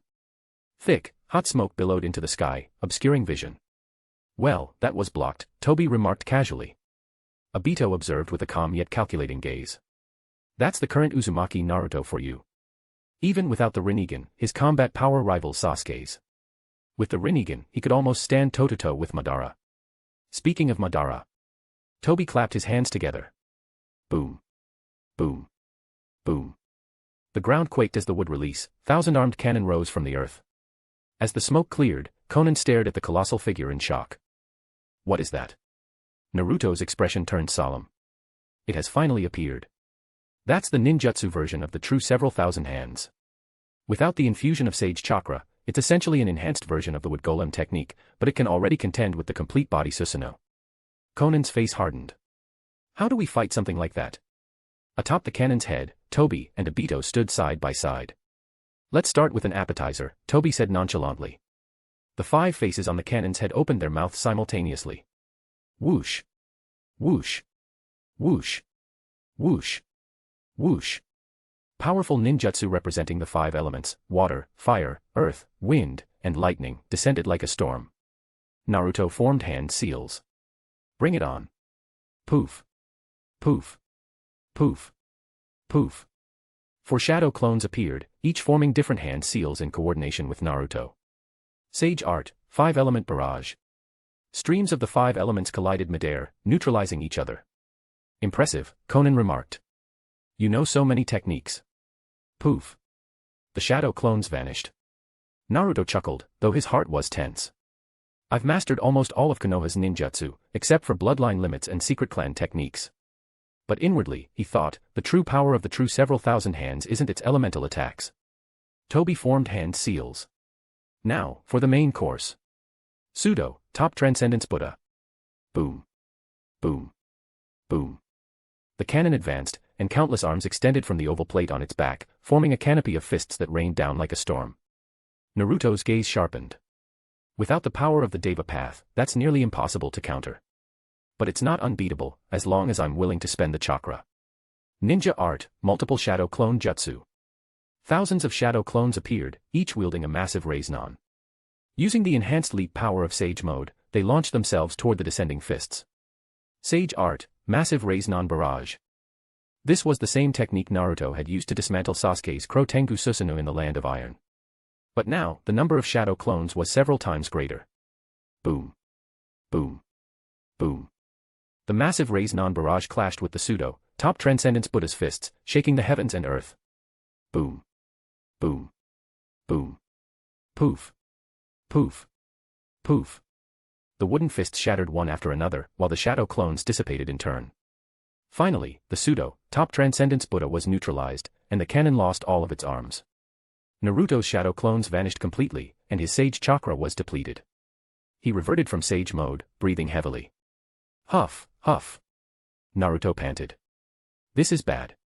To conserve chakra for the battle against Obito, I didn't prepare any clones to store Sage Chakra. Clang. The oval plate detached from the cannon's body as the true several thousand hands shed its excess weight and advanced toward Naruto. Swish. Konan stepped in front of Naruto, shielding him. Atop the cannon, Toby crossed his arms and asked mockingly, "Hey, lady over there. Can I ask you a question?" Konan's voice was icy. "What is it?" Toby scratched his head in a carefree manner. "What does it feel like to, poop?" Konan's expression remained stoic. "Who knows?" Huh. Toby's tone turned sly. "That's strange. Even if you're beautiful, you still have to poop, right? Or do you not? Where does all the food you eat go?" Konan's face turned frosty. Naruto quickly interjected, "Sister Konan, don't stoop to his level. He's a natural-born provocateur." "Oh, I won't stoop to his level," Konan replied calmly. But her hand seals told a different story. Summoning Jutsu, Explosive Tag Grand Formation. Whoosh. Countless explosive tags emerged from the ground, flowing up from beneath the cannon. Within seconds, they covered its entire body. Boom. Boom. Boom. An earth-shattering series of explosions followed. "What did you just do?" Naruto asked, stunned. Konan lowered her hands. "I summoned 1/6 of the explosive tags I had stored in a Megakure. No prior setup was needed. This is the limit of what I can deploy." Naruto shivered, thinking, note to self, never anger Sister Konan. She'll blow me to pieces. Clang. As the explosions subsided, the cannon collapsed into a pile of splintered wood. Toby muttered, "What an unreasonable woman. I was hoping to see her poop someday. Oh well, I'm done playing." "Uzumaki Naruto," Obito said, observing Naruto's chakra flow. "He's no longer in sage mode. Now's the time to strike." Whoosh! Obito teleported behind Naruto. 10 kilometers away, in a hidden location. Orochimaru extracted a drop of blood from a small snake's fang. "Your turn, Haiden." Slurp. Haiden licked the blood, his body turning a metallic black. He opened his shirt, exposing his chest, and used his foot to draw the curse technique, death-controlling possessed blood circle with his own blood. "I dedicate everything to the great Lord Jashin. Let the heretic face divine punishment." Haiden shouted fanatically, raising his iron spike and plunging it into his chest. Slash. The sudden, searing pain froze Obito in place. His eyes widened, and cold sweat dripped from his face. Drip, drip. Blood stained the chest of Obito's Akatsuki cloak. His Sharingan, bloodshot and filled with disbelief, darted around. "This is curse technique, death-controlling possessed blood. Akatsuki once used this to kill Chiriku, the high monk of the Fire Temple, and Asuma Sarutobi of the Leaf. The latter was a respected elder of mine. Now, I return the favor." Naruto turned to face Obito, reaching for his mask. Not good, he's going to use his hidden right eye. Obito's pupils contracted as he quickly raised his hand. With a sharp crack, he broke off the left side of his own mask, revealing another Sharingan underneath. ZZZ. ZZZ. Naruto's right eye and Obito's left eye glowed simultaneously. Koto Ematsukami. Izanagi. Chapter 68, Chapter 68, A Clash That Shakes the Earth. To unlock bonus chapters, reach 50/100/200/400 Power Stones. 3 extra chapters. Reach 800 Power Stones to activate NP. Resets weekly. Monday. ZZZ. Izanagi, a forbidden ocular technique that turns unfavorable outcomes, including death itself, into mere illusions. Naturally, this extends to the effects of genjutsu as well. Obito managed to evade Koto Ematsukami, but the curse inflicted by the curse technique, death-controlling possessed blood, remained unresolved prior to activating Izanagi. Naruto adjusted his mask and said calmly, "So, you managed to escape. For the next 10 minutes, you're invincible. Now, what's your move? Are you going to fight me to the death? But that wound on your chest doesn't look good." While you might not feel the pain or bleeding during Izanagi's duration, once the 10 minutes are up, the accumulated damage could very well be fatal. Your best option is to return to your hideout immediately and treat that wound. Bang. Toby landed beside Obito. Obito glared at Naruto with a mix of frustration and disbelief. "You calculated everything, didn't you? Even predicting that I'd use Izanagi. I don't understand, why didn't you just have Haiden go for a fatal strike and kill me outright? Wouldn't that have been simpler?" Naruto replied with a faint smile, "I see you as an opponent, not an enemy.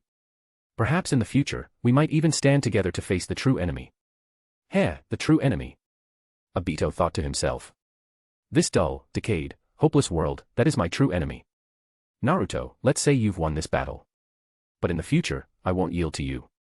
With that, Obito placed a hand on Toby's shoulder. As he activated Kamui to teleport away, his gaze froze momentarily when he caught Naruto mouthing 4 silent words. After Obito left, Konan approached and asked, "In the memories you showed me, was it through that ocular technique that he evaded my paper person of God technique?" Naruto nodded. "Yes, Izanagi. It's a forbidden ocular jutsu requiring the powers of both Senju and Uchiha. It comes at the cost of blindness in the eye used. Obito is a cautious man, his left Sharingan was prepared specifically for Izanagi. For 10 whole minutes, he cannot be killed, no matter what." "I see. 10 minutes, that's also the limit of my paper person of God technique," Konan thought to herself. "Then I'll just have to prepare more. If 6 billion tags aren't enough, 10 billion should do the trick."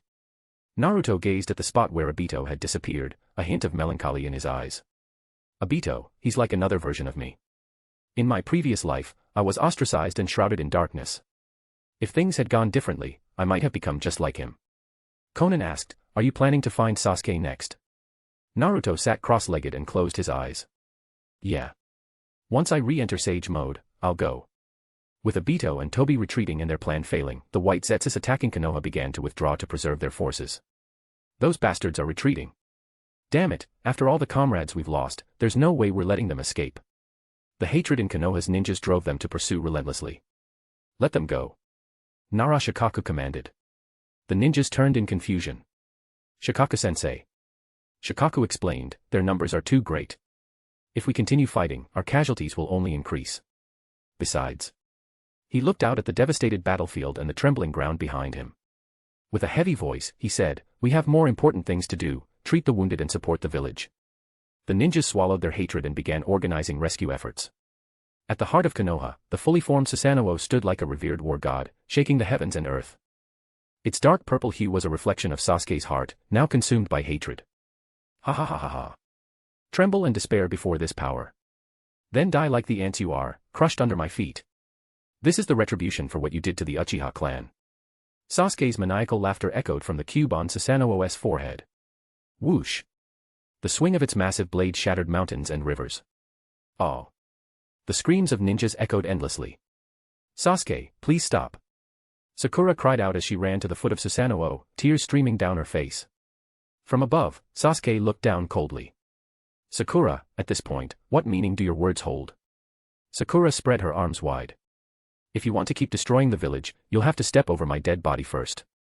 Then so be it, Sasuke said decisively. Susanoo raised its foot, ready to crush Sakura. Under the looming shadow, Sakura closed her eyes in despair. Sasuke-kun is no longer the Sasuke-kun I knew. Naruto is no longer the Naruto I remember. I've had enough, let it all end here. Whoosh. A figure darted in and pulled Sakura away. Boom. Susanoo's foot came crashing down. Sakura opened her eyes. Kakashi-sensei, why did you save me? Don't do something so foolish, Sakura, Kakashi replied. But I have no reason to keep living anymore. Sakura cried. Don't say such childish things. Look at your comrades. Kakashi said firmly. Sakura looked around. Even the Genin and Chunin were shouting and throwing kunai with explosive tags, unleashing their meager jutsu against Susanoo. Shikamaru, Niji, Hinata, Shino, Kiba, Tenten, Lee, and even Ino, who once admired Sasuke, all of them were fighting in their own way. Even Chozo Akimichi and his son Choji had transformed into towering giants using their clan's butterfly mode, engaging in a desperate battle against Susanoo's full form. Sakura came to her senses. What have I been doing? Until now, all I've done is cry. I've relied on Naruto so much that I've forgotten I'm a ninja too. Go, Sakura. Do what you must, Kakashi urged. Wiping away her tears, Sakura stood up. Yes. I, Sakura Haruno, am a disciple of Lady Tsunade. Kakashi looked at the battlefield dominated by Susanoo's overwhelming power. Even the Nine-Tails rampage 16 years ago wasn't this devastating. Sasuke truly has gained an incredible power. This chakra giant possessed unparalleled offensive and defensive capabilities. To withstand its onslaught and destroy it with brute force would require a ninja like the first Hokage. But now, the village no longer has such a powerhouse. Kakashi's gaze shifted upward, his mind racing. However, if it's just about targeting the spot where Sasuke is. Boom. Choza, in his butterfly mode, was sent flying, crashing through buildings. His bloodied fist slammed into the ground. Damn it. That thing is impossible to break with sheer force. Kakashi approached him. Choza, I have an idea. Will you help me? Choza hesitated. Are you serious, Kakashi? If this fails, you might not come back. Kakashi nodded. But it's one of our few options. I understand. Choza grabbed Kakashi with his massive hand and, with all his strength, hurled him toward the top of Susanoo. Karen, for a clock direction in the sky. Sasuke's ally warned. Sasuke turned to see Kakashi hurtling toward him, lightning crackling in his hand. How foolish, Sasuke sneered. Even now, he dares to challenge me with a lightning cutter. I thought his intelligence made up for his lack of strength. I see I overestimated him. ZZZ. Kakashi's left eye transformed into a Mangekyo Sharingan. In the split second before impact, his gaze locked onto the cube on Susanoo's forehead. Kamui. Crack. A breach appeared in the cube. What? Sasuke's eyes widened in shock. And in that instant, Kakashi's lightning cutter closed in. Chapter 69, A Clash of Two Heroes. Crackle. The lightning cutter pierced toward Sasuke, and the protective cube of Susanoo, meant to shield its wielder, left no room for evasion. Damn it, Sasuke is in danger. Karen realized, immediately stepping forward to shield him. But before she could act, a hand grabbed her shoulder and yanked her back. Huh. Karen froze in shock. Sasuke's side profile appeared before her, cold, cruel, and utterly unfamiliar. Without hesitation, Sasuke pulled Karin in front of him, using her as a human shield. Crack! The lightning cutter mercilessly pierced through Karin's chest. Karin. Kakashi's face hardened, but his resolve didn't waver as he pushed forward with his attack. Thud. Yugo, in his cursed seal form, leapt forward and wrapped his arms around Kakashi's waist, trying to hold him back. Kakashi's killing intent remained resolute as he continued to force his way forward. Yugo, struggling to hold him, shouted, "Suigetsu." Suigetsu sighed and shook his head. "Sasuke, all of us, something must be broken in us." Splash. Suigetsu's arms transformed into massive water appendages as he pushed Kakashi back with all his strength. The combined effort of Yugo and Suigetsu finally halted Kakashi's momentum. Together, they dragged him down from Susanoo's towering form. "Sasuke, you." Kakashi's gaze was heavy with sorrow as he looked at his former student during the fall. Karin's chest wound gaped open, the cold wind whistling through it. Tears streamed down her face, tears of despair, helplessness, and heartbreak. Her body trembled as if plunged into an icy abyss. "Sasuke, I." She tried to speak, but a mouthful of blood spilled out instead. Sasuke's voice was low and merciless. "Karin, you're useless to me now. Die as a stepping stone on my path of vengeance." With a cold push of his hand, Sasuke sent Karin's limp body tumbling down. "Sasuke. Even if you hadn't done this, I would have stood in your way to protect you." Precious memories buried deep in Karin's heart flashed before her eyes like a fleeting lantern. The first time they met during the Chunin exams in the Forest of Death, when that boy saved her life. In the end, he had pushed her into the abyss. If only time had stopped back then. She thought. Thud. Karin's body hit the ground, motionless. Choza Akimichi's massive hand caught Kakashi mid-fall. "Kakashi, I'm sorry," Choza said. "I couldn't stop it." Kakashi clenched his fist. "It's my failure, Choza." "There was nothing else we could do," Choza replied gravely. Creak, creak, creak. The breach on Susanoo's protective cube began to regenerate. Sasuke narrowed his eyes. To damage Susanoo so effectively. Kakashi also possesses a Mangekyo Sharingan. I can't let him live. Snap. Susanoo drew its bow and knocked an arrow, aiming directly at Choza and Kakashi. The arrow flew, splitting the air with terrifying speed. Choza's pupils shrank. Not good. Daytime tiger. Boom. A massive shockwave in the shape of a tiger intercepted the arrow mid-flight, swallowing it in a whirlwind of force. Thud. Might Guy, cloaked in the blue flames of the seventh gate, landed in front of Choza. Kakashi, exhausted, looked at his comrade's back and muttered, "Guy." Elsewhere, Suigetsu landed on the ground and drew his executioner's blade. Flashing a toothy grin, he said, "Well, if we're all going to die anyway, might as well go out with a bang."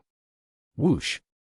Before Suigetsu could act, Konoha's ANBU squad leader, Xiang, appeared with a flash step, slashing at him with a sword. Slash. However, Suigetsu's liquefied body rendered the attack useless. Huh. Xiang's expression beneath his mask tightened in surprise. "So, you're from the Hozuki clan. Too bad for you, physical attacks don't work on me." Suigetsu grinned as his water arms lifted the executioner's blade, swinging it toward Xiang's back. But Xiang's reflexes were sharp. He twisted his sword behind him just in time to block the strike with a loud clang. Suigetsu's face twisted in shock. What the hell? How is this guy so strong? He blocked my attack with barely any preparation. Clang. "Young man," Xiang said without turning, "don't underestimate Konoha's strength." His fingers formed a seal in front of his chest. Lightning release, surrounding thunder. Crackle. A surge of lightning erupted from Xiang's sword, coursing through Suigetsu's liquefied body. Suigetsu grimaced. Damn it. Of all things, it had to be lightning, my worst matchup. Ninja art, super beast imitating drawing. Sai's ink tiger leapt forward, sinking its fangs into Suigetsu. Ha ha ha ha. Kill them all. Kill them all. Yugo, consumed by bloodlust, prepared to unleash chaos after landing. Unfortunately for him, his opponent was none other than Hayashi Hyuga. Hayashi's Byakugan locked onto Yugo. I see. Such incredible chakra. Die. Yugo roared as he charged at Hayashi. Ha. Hayashi shouted as his palms struck forward. 8 trigrams, air palm. Boom. A massive shockwave sent Yugo flying. Whoosh. Hayashi dashed forward, his Byakugan pinpointing Yugo's chakra points. With a precise strike to Yugo's chest, he exclaimed. Gentle fist, chakra point strike. Pop. With that single blow, Yugo's chakra flow was sealed off. The curse seal receded, and Yugo collapsed to the ground, where Konoha's ninjas quickly restrained him. Hayashi declared firmly, the Hyuga are Konoha's strongest. Remember that. Rustle, rustle, rustle. A slug crawled to Karen's side. Lady Tsunade, what should we do? This girl's injuries are severe. I can't heal her with just this clone. Tsunade, seated cross-legged as she performed the slug technique, frowned. Sakura should be nearby. Have her handle it. Sakura arrived and knelt beside Karen. Lady Slug, leave her to me. Thank you, Lady Sakura, the slug replied. Sakura placed her hands over Karen's wound, green healing chakra glowing from her palms. Karen murmured Sasuke's name faintly. Sakura paused, her eyes softening. I see. You care about Sasuke too. Boom. Boom. Boom. Susanoo-OS full form continued its rampage. At this rate, it was only a matter of time before the village was completely destroyed. Guy clenched his fists beside Kakashi. Daytime Tiger won't work on that thing anymore. To stop him, I'll have to open the 8th gate. Kakashi's eyes widened. Guy, think this through. Sasuke is an enemy we all have to face together. There's no need for you to sacrifice yourself. Guy began unbuttoning his shirt. No. If we drag this out, more lives will be lost. Opening the gate of death is the fastest solution. I wasn't here when Pain attacked the village, and Naruto saved us all. But now, Naruto isn't here. So, it's my turn. Kakashi clenched his fists in frustration. Guy. I'm sorry. I always. Guy grinned. Don't look so down, Kakashi. Youth is all about charging forward. Thunk. Just as Guy was about to activate the 8th gate, a kunai landed in front of him. What? Guy and Kakashi turned toward the source of the kunai. It's Naruto. Hinata exclaimed, her Byakugan spotting the figure standing atop the Hokage rock, his cloak billowing in the wind. From within Susanoo, Sasuke's gaze locked onto Naruto. So, you finally come, Naruto. Susanoo-OS bow drew again, black flames forming into an arrow. Blaze release, Kagetsuchi. A familiar scene, but this time, they weren't allies. Buzz. Naruto raised his hand, forming an enormous Rasen Shuriken. Sage Art, massive Rasen Shuriken. Boom. Wind and fire collided in midair, erupting into a black-flamed tornado that tore through the skies above Konoha. Whoosh. Whoosh. The scorching winds roared, their force shaking the village to its core. Crack. Crack. A fine crack appeared on the Hokage rock's engraving of Danzo. As the dust settled. At the Valley of the End. Naruto stood on the head of the Hashirama statue, his cloak fluttering as he stared into the distance. Finally, he turned and walked away. Sasuke knew that Naruto's presence here meant he had defeated Tobi. If Sasuke didn't defeat Naruto first, his path of vengeance would go nowhere. Just as I wanted. Susanoo spread its wings and soared into the sky. After leaving Konoha, it dissipated, and Sasuke sprinted, chasing Naruto's shadow all the way to the Valley of the End. Whoosh. Sasuke landed atop the Madara statue, where Naruto was already waiting on the Hashirama statue. Sasuke stood and said coldly, as you wished, I'm here, Naruto. Naruto slowly turned to face him. He had removed his mask, and his eyes were covered with a black cloth. Yes, Naruto had blinded himself to prevent the crow Itachi had implanted in him from interfering. But Sasuke didn't know this. To him, it was an act of arrogance. What's the meaning of this, Naruto? Sasuke shouted, furious. Naruto smirked slightly. Right now, you're not worth looking at, Sasuke. Sasuke's anger boiled over, and he laughed coldly. Good. Very good, Naruto. You'll pay for underestimating me. I've never underestimated you, Sasuke, Naruto said solemnly, raising two fingers to form the traditional shinobi seal of confrontation. Sasuke stared at him silently. After a moment, he returned the gesture with his own seal of confrontation. Come, Sasuke. Come, Naruto. The wind howled, clouds churned, and at the Valley of the End, the two fated rivals prepared for their ultimate battle. Chapter 70, The Valley of the End. Fire Release, Great Fireball Technique. On the heads of the statues of Hashirama and Madara, Naruto and Sasuke simultaneously unleashed the iconic Uchiha fire technique. Boom. The fireballs collided, pushing against each other in a fierce struggle before Naruto's fireball ultimately overpowered Sasuke's. Sasuke's eyes reflected the raging flames, his clothes fluttering wildly in the heat wave.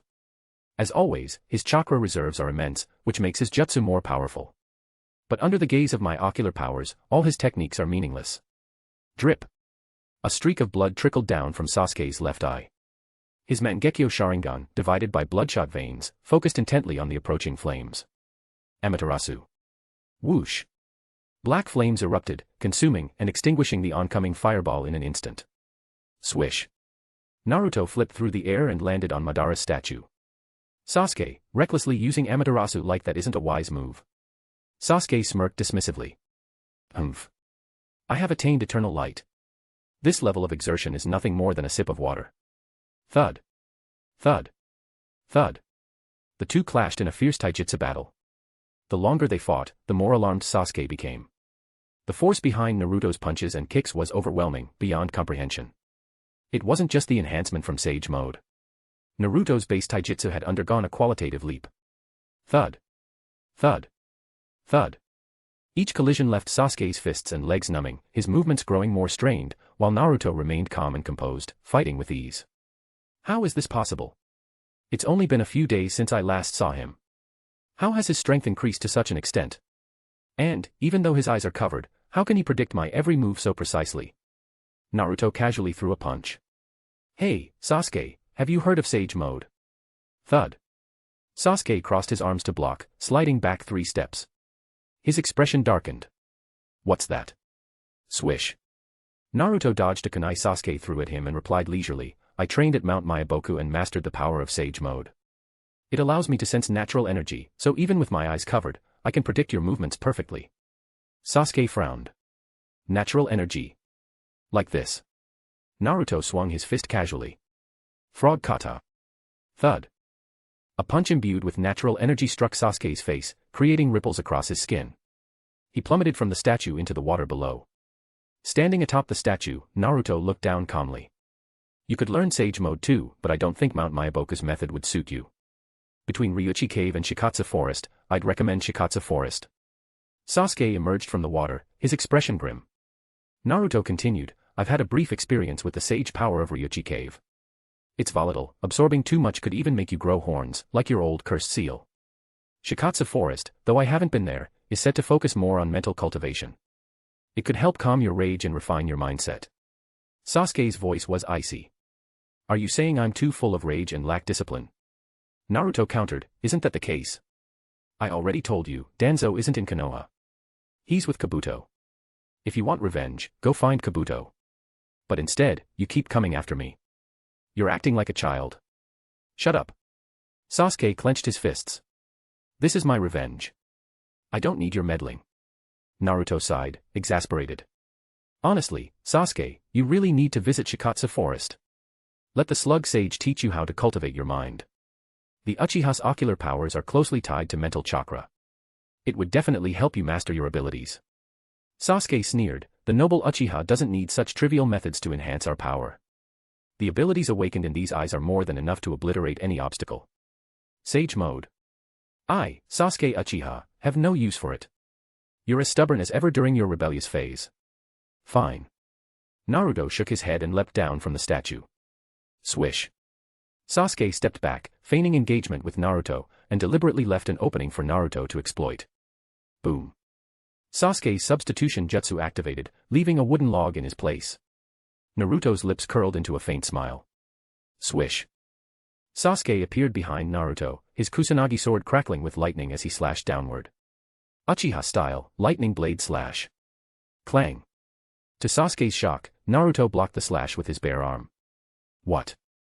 Sasuke stared in disbelief at Naruto's body, now cloaked in a layer of lightning armor. Slash. Slash. Slash. Sasuke launched a flurry of strikes, but Naruto either dodged them effortlessly or caught the blade with his hands. Sasuke growled, when did you learn this kind of lightning release? Naruto replied, probably while you were busy reveling in your new ocular powers. Don't mock me. Sasuke roared. Crackle. Chidori. Lightning surged in Sasuke's left hand as he thrust it toward Naruto's chest. ZZZZT. Sparks flew, but Sasuke's vaunted Chidori couldn't penetrate the protective layer of Naruto's lightning armor. Snap. Naruto grabbed Sasuke's wrist and delivered a crushing knee strike to his abdomen. Ugh. Sasuke's eyes widened as he spat out saliva. Naruto swung Sasuke by the arm and hurled him toward the waterfall. Boom. Sasuke crashed into the rocks behind the waterfall, causing them to cave in before being swept into the river below. This is ridiculous. I refuse to accept this. Sasuke roared in fury. His left eye locked onto Naruto's figure. Amaterasu. Swish. A flash of purple light, and Naruto vanished. The black flames burned empty air. Swish. Naruto reappeared in front of Sasuke, landing a punch squarely on his cheek. Thud. Sasuke was sent flying, a bloody tooth falling into the water. Ha ha ha ha ha. Sasuke laughed maniacally as his Susanoo ignited, transforming into its second form. Blaze release, Kagetsuchi. Whoosh. A volley of Amaterasu arrows rained down, but none hit their mark. Boom. The first arrow shot skyward, exploding into a stream of black flames that scorched the atmosphere. The rising heat created thunderclouds, and the skies darkened with storm clouds. Swish. Cloaked in Susanoo, Sasuke leapt onto Madara's statue, holding a sphere of lightning as he summoned the storm. No matter how fast you are, you can't outrun a lightning strike. Lightning release, Kirin. Roar. The wrathful thunder took the form of a beast, descending with a deafening roar. Boom. The Valley of the End was engulfed in a violent thunderstorm. As the waters finally calmed, Naruto crouched on the river's surface, his head bowed. Sasuke's voice boomed.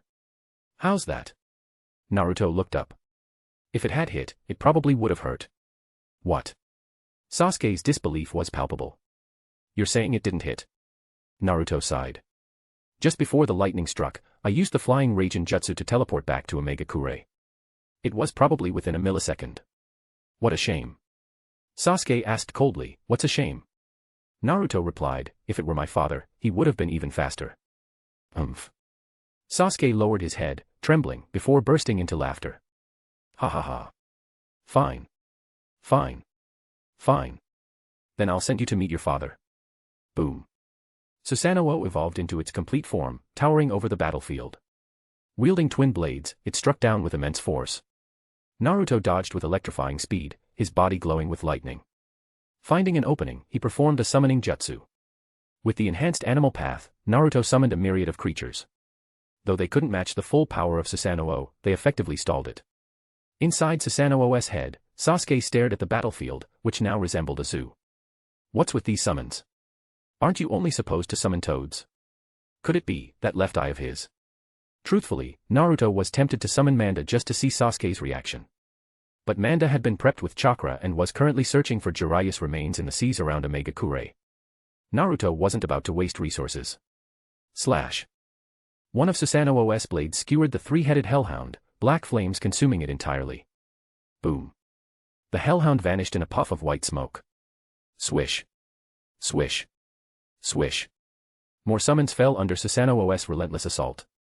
Growing impatient, Sasuke shouted, Naruto. Where's that confidence you had earlier? All you're doing is running around and summoning beasts to stall me. Boom. A horizontal slash from Susanoo cleaved a mountainside. Swish. Naruto flipped gracefully, landing atop Hashirama's statue. He murmured, the power of the Deva path has finally returned. Poof. Poof. Poof. All the summoned creatures vanished in puffs of smoke. Clap. Naruto pressed his hands together, the black cloth over his eyes concealing the glow of his left eye. Chibaku Tensei. Chapter 71, The Decisive Victory. Whoosh. A gravitational sphere ascended into the heavens, dimming the sky and cracking the earth. Thousands of massive boulders surged upward in unison. Even the perfect Susanoo couldn't escape, swept away by the overwhelming force. As he was pulled into the air, Sasuke's eyes widened in shock. What is this? Gravity. Boom. Boom. Boom. The leading boulders had already enveloped the gravitational core, forming the beginnings of a celestial body. Damn it. This is bad. Seeing himself nearing the edge of the celestial body, Sasuke scrambled to respond. First, he commanded the Susanoo to flap its wings in an attempt to escape, but it was futile. He then turned his attention to the caster. Screech. An enormous arrow materialized, aimed directly at Naruto below. Boom. The arrow struck 20 meters behind Naruto. Damn it. Sasuke growled in frustration. That gravitational interference threw off the arrow's trajectory. Screech. A second arrow hastily formed. Sasuke, covering his left eye, tried to adjust the angle to compensate for the gravity, but the task proved too difficult. Boom. Boom. Boom. Before the second arrow could be released, the back of the Susanoo slammed into the celestial body and was quickly buried by the cascading avalanche of boulders. Whoosh! Naruto, maintaining the seal with his hands, leapt backward from the summit of Hashirama's statue, flipping gracefully through the air to land on the water below. He separated his hands and raised them high above his head. Boom! Boom! The statues of Hashirama Senju and Madara Uchiha uprooted themselves from the ground, disintegrating mid-air into rubble that smashed into the Chibaka Tensei, planetary devastation, making it even more colossal. Crash! When the dust settled, the Valley of the End had transformed into a basin, with an enormous celestial body suspended high above, and scattered stones still falling. Naruto lowered his eye patch slightly, gazing at the celestial marvel in the sky. He murmured, "This scale, it's about the same as when pain trapped me. Back then, if it hadn't been for Kurama's power, releasing up to the 8th tail, I might have been stuck for good." Boom. And so, about a minute passed. Naruto's expression shifted slightly. Screech. Cracks began to appear on the surface of the Chibaka Tensei. The tip of the Susanoo's sword broke through the fissure, slicing upward and tearing open a gaping hole. Boom. The upper half of the perfect Susanoo burst through the opening, while the other half struggled to free itself. The entire Chibaka Tensei began to show signs of collapse. Naruto sighed. Even a Chibaka Tensei of this scale can't hold Sasuke at this point. His growth in power is astonishing. Should I make it bigger? Naruto glanced around but quickly dismissed the idea. Doing so would cause too much destruction to the terrain. This land, this valley, is the legacy of Konoha's predecessors. I can't act recklessly. Boom. Boom. Boom. The Chibaka Tensei disintegrated, and the perfect Susanoo stood tall once more. The fragments of armor stripped away by the falling debris regenerated rapidly, restoring it to its full form. Sasuke roared with bloodshot eyes, "Naruto! Whatever tricks you have left, bring them on. I'll crush them all." Whoosh! Whoosh! Whoosh! The perfect Susanoo, fueled by Sasuke's fury, swung its twin blades in the air. The blade slashes engulfed the sky. Naruto, covering his eyes once more, donned his purple lightning cloak, weaving and dodging amidst the falling rocks and blade slashes. No choice now. Realizing that this stalemate was unsustainable, Naruto stepped onto a falling rock and unleashed even greater power. Purple Lightning Chakra Mode, Level 2. Crackle. The intensity of the purple lightning armor around Naruto skyrocketed, his golden hair standing on end, turning into sharp spikes. This is the result of my hellish training in the Valley of Demons. But my training time was too short. This mode can't last long, I need to finish this quickly. Whoosh! Using the gravitational power of the Rinnegan's Deva path, Naruto flew into the sky, confronting the perfect Susanoo head-on. Sasuke's gaze sharpened. The lightning chakra surrounding Naruto was far stronger than before, but the perfect Susanoo was not something human strength could break. Sasuke shouted, "Naruto, no matter what you do, it's futile." Naruto replied meaningfully, "Don't speak too soon, Sasuke." Crackle. Lightning exploded as Naruto charged toward the Susanoo. Naruto thought to himself, Itachi once said that every jutsu has a weakness. No matter how massive or indestructible the perfect Susanoo is, the space that houses the caster is just a small area on the forehead. Breaking that is far easier than breaking the whole thing. Sasuke narrowed his eyes. Just like Kakashi's plan. Too bad. He relied on Uchiha techniques to barely succeed. But you think you can do it with your own power? Foolish. Whoosh! Whoosh! Whoosh! Despite his words, Sasuke fired a barrage of arrows from the Susanoo to intercept Naruto. Naruto weaved through the arrows as he sped forward. TCH. Sasuke sneered. Is that Sage Mode's sensory ability? And his left eye manipulating gravitational fields for flight. The lightning around him grants him high-speed mobility. But it's all meaningless, you can't touch me, let alone hurt me. Naruto's target was clear, the small compartment on the Susanoo's forehead housing Sasuke. Whoosh! As he charged, a Reisnon formed in Naruto's left hand, infused with massive amounts of purple lightning chakra. Crackle! Crackle! The Reisnon, transformed by the purple lightning, changed in both nature and form, becoming a 4-foot-long spiral lightning blade in Naruto's left hand. This is my strongest taijutsu technique yet, surpassing the third Raikage Hell Stab. With all his momentum, Naruto thrust the blade forward. Thunder Spiral Blade. Crack! The tip of the lightning blade pierced the compartment, and the spiraling energy expanded the breach until it was large enough for a person to enter. What? Sasuke's expression changed drastically. Sizzle. The lightning blade dissipated in Naruto's hand as he reached for Sasuke. Having learned from Kakashi's previous attempt, Sasuke, though unwilling to believe Naruto could succeed, remained cautious. Amaterasu. Blaze release, Kagetsuchi. Sasuke's eyes focused, summoning a sharp wall of black flames in front of him to block Naruto's approach. But Naruto charged through the wall of black flames, gripping Sasuke by the throat with his left hand. Boom. Naruto carried Sasuke out through the back of the Susanoo-OS head. The left eye beneath Naruto's eye patch glowed sharply. Pretapath. Whoosh. The Amaterasu flames on Naruto's body were absorbed, and Sasuke's chakra flowed continuously into Naruto through his left hand. Depleted of chakra, Sasuke's body went limp, even his Sharingan deactivating. Behind Naruto, the perfect Susanoo collapsed with a thunderous crash. Uchiha Sasuke, defeated. Why is the gap between us still so vast? As he fell, Sasuke gazed blankly at Naruto, who grew farther and farther away above him, murmuring in confusion. Chapter 72, A Promising Future. Here's a bonus chapter for you all. Thank you so much for waiting. I'd love to hear your thoughts in the comments, and I hope you have a wonderful time reading. The battle had concluded. Naruto rested on a rock, catching his breath. Sasuke was carried off by the arriving white Zetsu. Naruto made no move to stop him. Crash. Sheets of paper swirled together, forming Conan's figure. As she surveyed the ruins, she sighed, "That was even more intense than I imagined." Naruto chuckled, "Yeah, Sasuke has grown stronger. If it weren't for my trip to Kimogakure, defeating him would have taken a lot more effort." Conan asked, puzzled, "You're just letting him go. Why not bring him back and show him what lies ahead?" Naruto had his reasons. The timing isn't right yet. Everyone's experiences and perceptions shape their thoughts and actions. Even if Sasuke were to see those memories now, he'd just think I fabricated them. Naruto's gaze darkened. Besides, I need Sasuke to channel his hatred to unlock his full potential. Such words were something Naruto would never have uttered 30 years ago. But his perspective had broadened.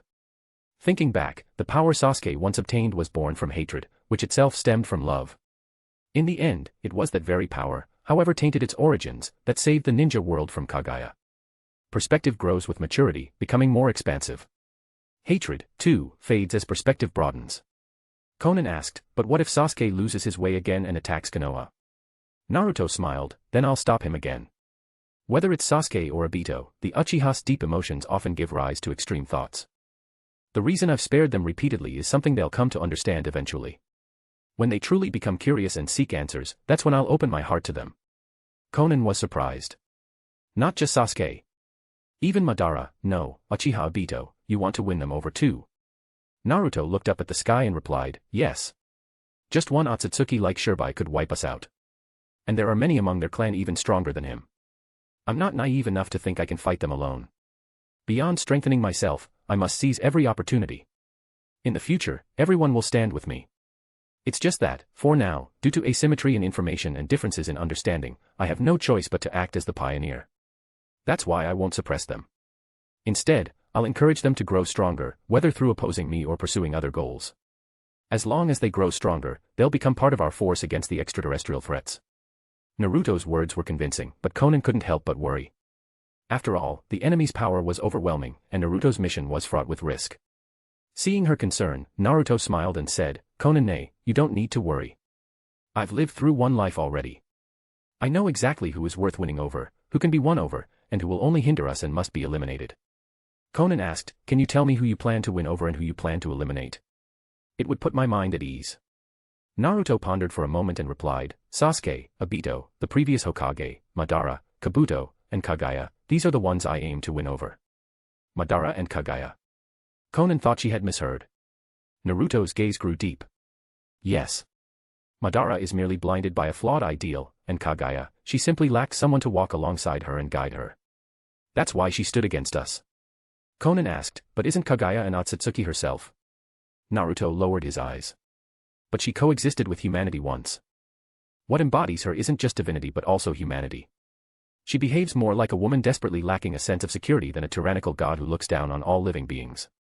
I know it's risky, but I believe that if it's me, there's a chance to win both of them over." Naruto looked up at the moon. "One day, I'll resurrect Kaguya and have a conversation with her. Of course, by the time that day comes, I'll need to have the power to be worthy of speaking with her." Naruto's decision was both visionary and risky. But as time would prove, he was right. Kaguya truly became their ally. Of course, that's a story for another time. Because I plan to resurrect Kaguya, I tolerate Black Zetsu's existence. But to resurrect her, a new Ten-Tails Jinchuriki must be born, and that Jinchuriki will inevitably become a sacrifice. In the previous life, Madara was the sacrifice. This time, since I plan to win him over, someone else will take his place. Naruto's eyes shimmered with an unreadable light. Additionally, in Naruto's plan, he himself would also become a Ten-Tails Jinchuriki. That was a necessary step to confront the Otsutsuki. But he planned to do so only after resurrecting Kaguya and winning her over. Naruto shifted the conversation. As for those I plan to eliminate, Ishiki Otsutsuki and his Kara organization are at the top of the list. They must be destroyed. Even now, they're lurking in the shadows, waiting for their chance. Those people are like bloodthirsty parasites who devour everything without mercy. Naruto's eyes gleamed with unmistakable killing intent. Once he deemed the time right, he would launch a devastating assault on Ishiki and Kara. Once, the ninja world was brought to the brink of ruin by Ishiki and his Kara organization.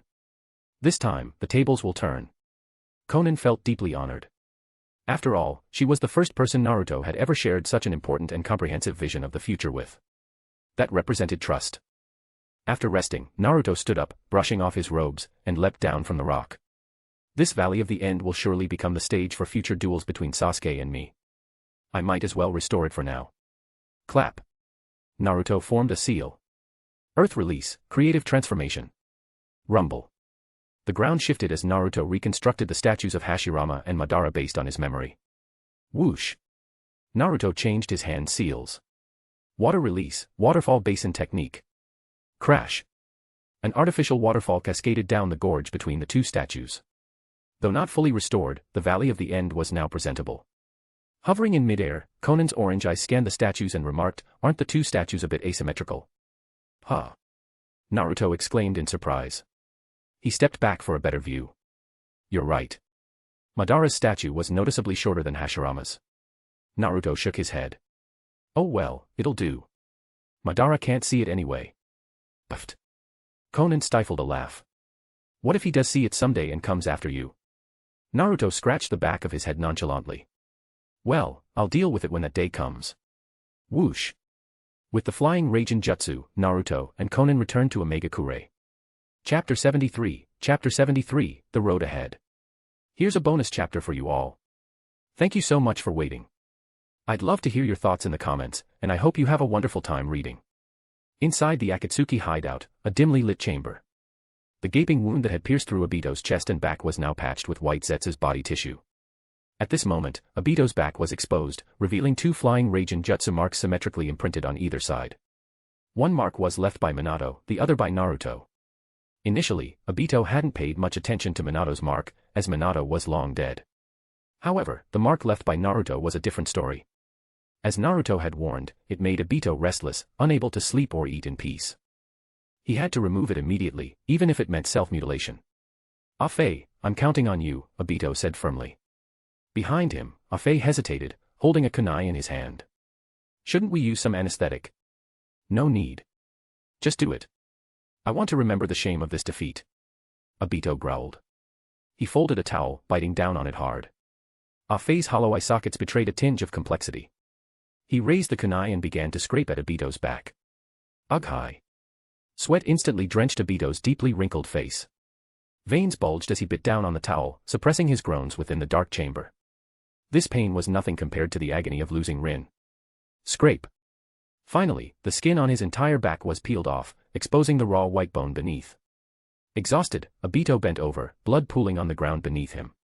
Afe worked quickly, disinfecting the wound, applying medicine, and bandaging the exposed flesh. Then, he disposed of the discarded skin and bloodied tissue. Huff, huff. Obito removed the towel from his mouth, breathing heavily. His gaze fixed on the wall in front of him as he sank into deep thought. There was no mistake. Naruto's lip movements back then had said, "Beware of Black Zetsu." Covering the bandages on his back with his clothes, Obito asked, Afe, aside from being Madara's pawn to monitor me, what else do you know about Black Zetsu? Afe, who had also noticed Naruto's lip movements, hesitated before replying, "It's better not to discuss such secrets with me. Like all white Zetsu, I'm a product of the Ghetto statue. Ultimately, we all obey the will of the Ghetto statue, which is the will of the Rinnegan's original owner." Obito chuckled. Ah, so if Madara and I were both here, you'd prioritize obeying Madara, right? After a moment of silence, Afei replied, I'm your friend, so I don't want to lie to you. Likewise, you are my friend, so I willingly accept the uncertainties of the future, Obito said. Afei hesitated again. Black Zetsu doesn't feel as simple as just being Madara's will. If the Nine-Tails Jinchuriki warned you, it's not baseless. I see. Obito's eyes darkened as he put his mask back on. What about Sasuke? Has he been brought back? Yes, but he's been reduced to his former self again, Afei replied. Humph. Obito chuckled as he stood up. We're both Uchiha traitors and failures. It should make future interactions a little less awkward. Are you heading out? Afei asked. Yeah. As much as I loathe it, it's time to reclaim what's rightfully mine for the future, Obito replied. In another room, Sasuke sat in a daze, his eyes vacant as he absent-mindedly scratched his neck. The flying Raijin Jutsu mark on him had been left on his throat, making it impossible to remove his skin like Obito had. The fused black and white Zetsu stood at the doorway of the room. White Zetsu, go check on Obito. I'll comfort our defeated warrior, Black Zetsu instructed. All right, but don't overstep your boundaries. He's quite suspicious of us, White Zetsu replied. Don't worry. I only serve the Eye of the Moon plan. We're on the same side, Black Zetsu said. Rip. Black and White Zetsu split apart. Black Zetsu approached Sasuke. You seem troubled. That mark on your neck, I can remove it. Gurgle. Black Zetsu placed his hand on the mark, activating the power of Yin-Yang release to erase the flying Raijin Jutsu mark. Sasuke looked up at the black entity before him. Who are you? What? Don't we see each other every day? Can't you recognize me when I'm separated from White Zetsu? Black Zetsu replied. Oh, it's you, the black half of that Yin-Yang face, Sasuke said. Humph. We're usually together, but we occasionally act separately. Speaking of which, how do you feel about losing to Naruto this time? Black Zetsu asked. Sasuke frowned. Are you here to mock me? Don't misunderstand. Naruto's strength comes from having obtained Madara's Rinnegan.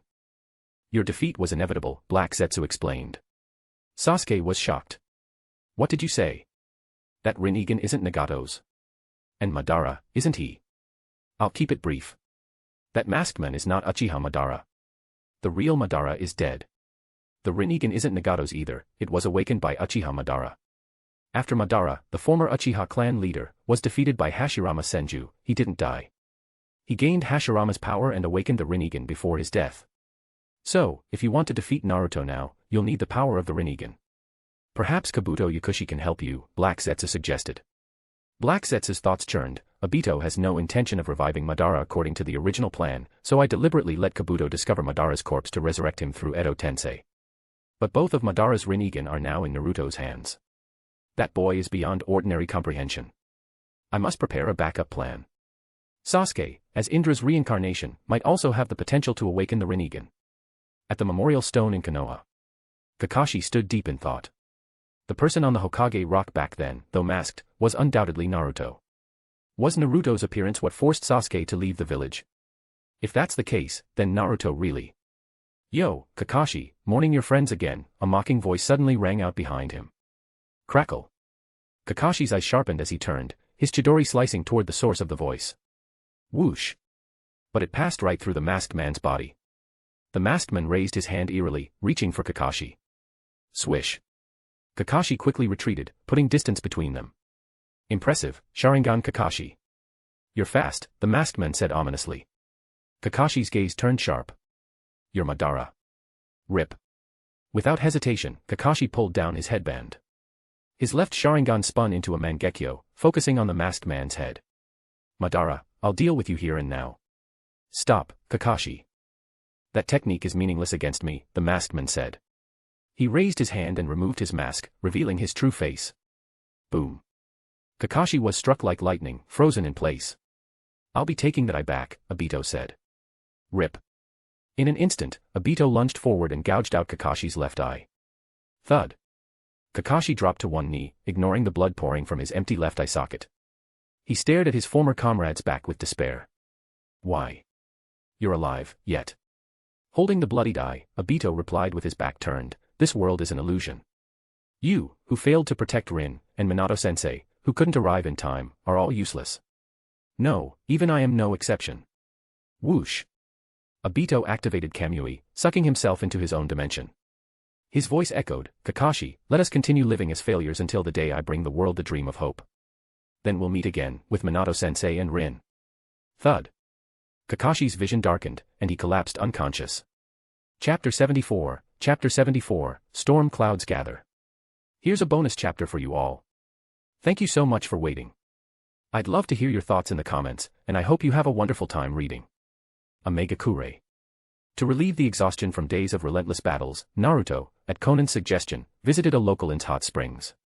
Due to the constant rain in Omega-kure, the hot springs were all indoors. At this hour, most people were busy with their tasks, leaving the large hot spring pool empty and quiet. Naruto leaned against the stone edge of the pool, a towel draped over his face, enjoying the rare moment of peace and relaxation. How long has it been since I've been able to fully relax like this? Don't push yourself too hard. There's still plenty of time. A gentle voice floated over from the other side of the pool's stone divider. There, Konan was cleansing herself. Through the misty steam, her pale purple eyeshadow flickered faintly. It was worth noting that even in the hot spring, she wore a signature paper flower on her head.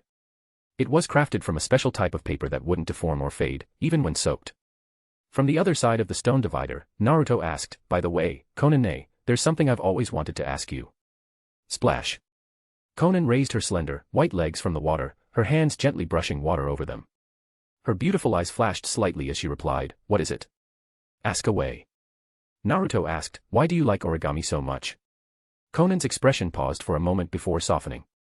I was born during Omega-kure's war-torn era. Resources were scarce, and folding paper allowed me to indulge in my imagination. Of course, that's the deeper reason. Honestly, it's just a girl's hobby. Just like how I love ramen simply because it tastes good. No other reason, Naruto said with a grin.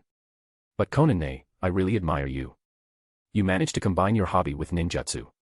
He joked, as for me, I can't exactly combine ramen with ninjutsu to create some kind of ramen release, date bayo. Konan chuckled softly, it's not as exaggerated as you make it sound. Applying it to ninjutsu was out of necessity. Back then, kunai and shuriken weren't easy to come by, and ninja pouch capacity was limited. So I came up with the idea of making shuriken out of paper to save costs. Jiraiya-sensei had a sharp eye. He approved of my approach and encouraged me to forge my own path. That's how the dance of the Shikigami was born. As she reminisced, a trace of guilt flickered in Konan's eyes. It took me many years to realize that perhaps Sensei's intention in having me use paper in my techniques was also to remind me not to forget my original aspirations. In the end, I disappointed him. Naruto sighed, staying true to one's original aspirations is easy to say but hard to do. That's why Pervy Sage was truly great. Konan said, as his successor, you're just as remarkable. It's incredible that after experiencing that future, you haven't been consumed by hatred. Naruto replied, revenge only leads to a chain of hatred. That's a lesson I learned early on from my senior. So, in this second chance at life, I chose not revenge, but protection, date bayo. Konan nodded and murmured, yes. This time, I'll choose protection too. To protect Jiraiya-sensei's most outstanding student, Naruto Uzumaki. Konan's heart echoed her resolve. Naruto said, Konan-ne, when we get back, I'll teach you the tandem explosive tag technique. It was created by a senior in Konoha. While that senior wasn't exactly a great person, the technique's power is incredible. It might help you take your strength to the next level, date bayo. The hot spring session ended, and it was already evening. Naruto and Konan walked together toward the tower. On the way, Konan asked, Naruto, what do you think Sasuke's next move will be? Naruto pondered, given Sasuke's personality, giving up on revenge is impossible. After this defeat, he has two options. First, attack Konoha again. Second, settle for targeting Danzo. He should know that the first option isn't realistic in the short term, so going after Danzo is more likely. Naruto's eyes carried a hint of concern as he added, but too much time has passed. Who knows what Kabuto might have done to Danzo? While it's unlikely Sasuke will fail again, it's not entirely impossible. Konan asked, and if Sasuke fails to take down Danzo? Naruto's eyes flashed with determination. If Sasuke doesn't succeed this time, I'll deal with Danzo myself. I won't let him return to Konoha and stir up trouble again. The Akatsuki's hideout. Sasuke lay awake, replaying his conversation with Black Zetsu earlier that day. Black Zetsu, to defeat Naruto, you must awaken the Rinnegan. To awaken the Rinnegan, you can seek out Kabuto. He's currently at an abandoned base in the Land of Sound. Sasuke Uchiha, will grow stronger in my own way. I won't let anyone dictate my path.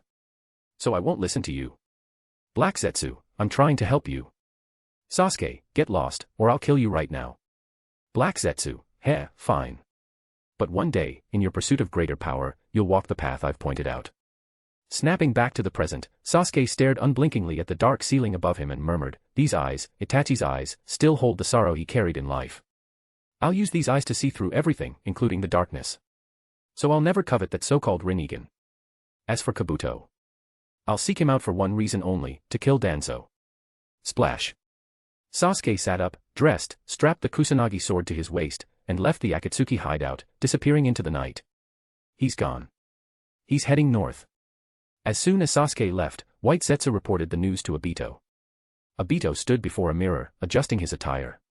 North. That's toward the land of sound. After failing to take revenge on Konoha, he's turning his sights on Danzo. Obito murmured. Very well, let him go. His hatred needs an outlet, and Danzo is undoubtedly the most fitting target. But make sure to send some White Zetsu clones to follow him. I can't afford for anything to happen to him. Most importantly, I can't let him come into contact with Kabuto. White Zetsu replied, understood. I've already sent clones to shadow him. But it's strange, Black Zetsu seemed to have said something to him earlier. Obito pondered, Black Zetsu, huh? Whether or not he's a problem, I can't take any chances. Eliminate him. White Zetsu was startled. Are you sure? He's supposed to be Madara's will. Madara's will or anyone else's will, it doesn't matter anymore. Because. Obito turned around, now wearing a brand new white mask. The mask's black patterns formed ripples, with openings for both eyes and the top of his head, each adorned with tomo markings. Through the eye holes, his Kamui Mangekyo Sharingan gleamed brilliantly. My eyes, they hunger for the arrival of war. Chapter 75, Racing Through the Night. Join us for exclusive content. Thank you for your support. Within the borders of the Land of Fields, Sasuke raced through the darkness, heading toward Kabuto Yakushi's hideout. His goal for this trip was clear, to kill Danzo and vent the hatred festering in his heart. Kabuto, ever meticulous and calculating, had already scattered white snakes as surveillance across the land. The moment Sasuke stepped into the Land of Fields, Kabuto was immediately alerted to his movements. At this very moment, within Kabuto's hideout. So he's finally here. Kabuto's glasses reflected a cold gleam under the dim light. After failing in Konoha and suffering defeat at the Valley of the End, the once proud boy has finally bowed his head, settling for second best, to seek revenge on Danzo, the very man I once spared. What a pity. He's too late. Danzo is no longer the Danzo he once was. Creak. Kabuto pushed open a hidden door.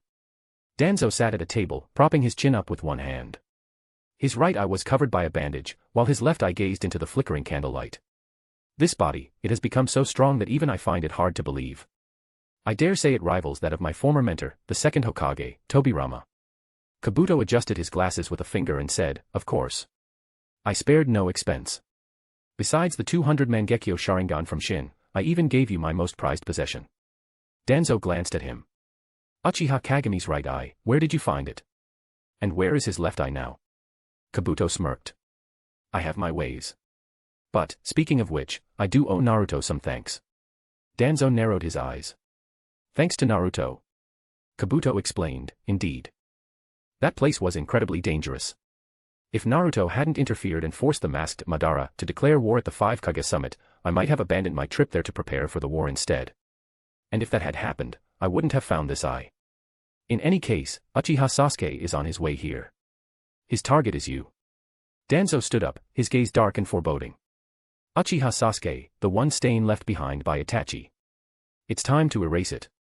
Kabuto's tone was laced with intrigue. Then what are you waiting for? Go. The two of them walked down the dimly lit, winding corridor, heading toward the hideout's exit. Danzo walked ahead, his eyes flickering with thought. Kabuto knows too much. The knowledge and methods he possesses are far too dangerous. Moreover, it's clear he's hiding things from me. In the future, he might pose a threat to Konoha, and to my position as Hokage. Perhaps it would be best to eliminate him here and now. Tap. Danzo suddenly stopped in his tracks. Kabuto also halted, speaking in an unhurried tone. What's wrong, Danzo? Do you have any questions? Well. Danzo removed the bandage over his right eye, revealing a Mangekyo Sharingan with an unusual pattern. With a sinister grin, he abruptly turned around. Only to see Kabuto calmly pressing his hands together. Ninja art, Edo Tensei. Boom. A coffin rose between Kabuto and Danzo.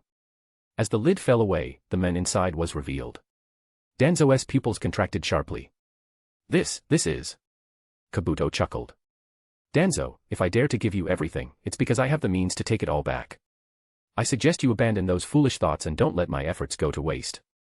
Danzo suppressed all traces of killing intent, replacing it with a genial expression.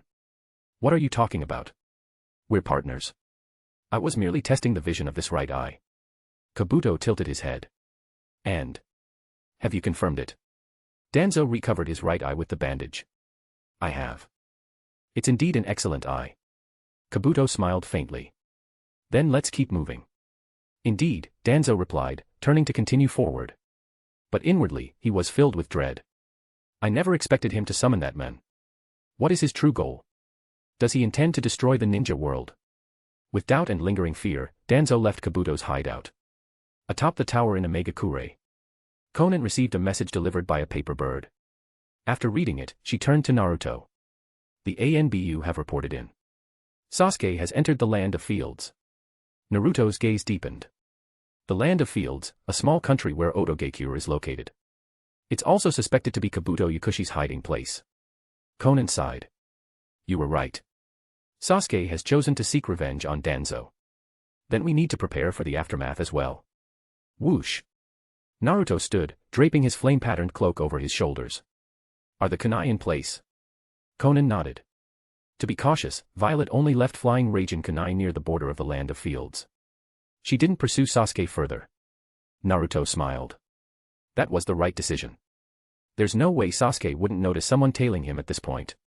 He's simply too focused on his revenge to care. If she had followed him deeper, it might have provoked Sasuke and caused unnecessary casualties. Naruto stepped forward, placing a hand on Konan's shoulder. Let's go. We'll witness Sasuke and Danzo's battle, and then I'll ensure Danzo's death. In the Land of Fields. As Sasuke sped through the night, he glanced over his shoulder before quickly looking forward again.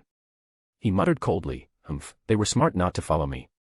Otherwise, shedding blood before killing Danzo would tarnish the purity of my revenge. Swish. Swish. He dashed into a dense forest, where branches and thorns blocked his path. Slash. Slash. Slash. Drawing his kusanagi blade, he swiftly slashed through the obstacles. In just half an hour, he had cut through dozens of miles of forest. After traveling another 10 miles. Under the cold light of the moon, an open field came into view. A man stood with his back to the approaching Sasuke, a Hokage cloak tied around his waist. Sasuke stopped in his tracks, narrowing his eyes. The sight of Danzo's retreating figure from the Land of Iron had been burned into Sasuke's memory. He immediately recognized the men before him as his target. Sasuke strode forward, sword in hand, and spoke coldly. Danzo, you've come to die on your own. Saves me the trouble of finding you. Hehehe. Danzo chuckled, his laughter eerie and chilling. Sasuke frowned and instinctively stopped walking. Those words. I'll return them to you exactly as they are. Danzo turned around, his robe falling open to reveal a torso covered in faces resembling the first Hokage. Each face had a Sharingan embedded in its eye socket. And these weren't ordinary Sharingan, they were Mangekyo Sharingan, mass-produced through the cloning of Uchiha Shin. A wave of cold dread washed over Sasuke, sending a shiver down his spine. The sight was horrifying. But Sasuke had already been forewarned by Naruto that Danzo had undergone modifications. This was within his expectations. Sasuke thought to himself, those eyes, they aren't ordinary Sharingan. They're Mangekyo. But how could there be so many, and all identical? Having spent nearly 3 years with Orochimaru, Sasuke quickly pieced it together. Kabuto must have mastered cloning techniques similar to Orochimaru's. But eyes created through such methods are nothing more than counterfeits. Compared to the real thing, they're worthless. Uchiha Sasuke closed his eyes. Zzz. When he reopened them, his eternal Mangekyo Sharingan glowed with brilliance. Danzo's gaze darkened. So those are eternal Mangekyo Sharingan, the same eyes as Uchiha Madara's. But having the same eyes doesn't mean you have the same strength. Compared to Madara back then, you're nothing more than an arrogant fledgling. Sasuke sneered, his voice icy. Your death is imminent. Go ahead and boast while you still can. No matter how much you flaunt those counterfeit eyes, the flames of my vengeance will reduce you to ashes. Danzo silently formed hand seals, his tone chilling. Then let's see you try. Try. Fine, I will. Sasuke's left eye locked onto Danzo. Amaterasu. The battle of revenge between Uchiha Sasuke and Shimura Danzo had begun. Chapter 76, The Battle of Vengeance. To unlock bonus chapters, reach 50/100/200/400 Power Stones. 3 extra chapters. Reach 800 Power Stones to activate NP. Resets weekly. Monday. Boom. Amaterasu engulfed Danzo, consuming him in black flames. Yet, under the effects of Izanagi, his death dissolved into an illusion. Whoosh. Danzo reappeared unharmed several meters away. Clang. Clang. Clang. Countless blades spilled from his sleeves, floating midair.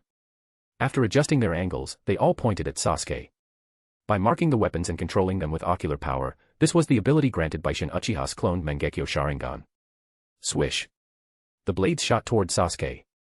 Sasuke's eyes narrowed as he dodged with body flicker technique. A smirk appeared on Danzo's face. The blades turned midair, relentlessly pursuing Sasuke like shadows. Swish. Sasuke's hands flew through hand seals. Fire release, great fireball technique. Boom. The roaring flames incinerated the leading blades, but the sheer number of weapons overwhelmed the fire. The remaining blades, now heated and glowing, became even deadlier. Humph. Sasuke snorted coldly. His Susanoo emerged in its skeletal form, shielding him from the onslaught, keeping the blades 3 feet away. Clang. Clang. Clang. The blades repeatedly struck the skeletal defense. Until the Susanoo's skeletal hand formed a massive sword. With a sweeping motion, it obliterated the remaining blades. Boom. Sasuke's Susanoo evolved into its second form. The bow of Indra materialized, using the sword as an arrow. Sasuke fired it straight at Danzo. Whoosh. Once again, Danzo's death dissolved into an illusion, his body reappearing unscathed. It's useless, he taunted. None of your attacks can harm me. Whoosh. One of the Sharingan embedded in Danzo's shoulder closed. 200 remained. The theoretical duration of Izanagi still had 199 minutes left. Sasuke recalled Naruto's warning back in the Land of Iron. So that's it, Sasuke sneered. This is the so-called Izanagi. Sacrificing the light of a Sharingan to gain an invincible state. That's why you've implanted counterfeit Sharingan all over your body, even at the cost of becoming this grotesque, isn't it, Danzo? Danzo replied calmly, grotesque. No. The true grotesque sight is that of a failure, lying dead and defeated. Like you will be soon. Sasuke Uchiha, I wonder how many of these eyes you can withstand before you fall.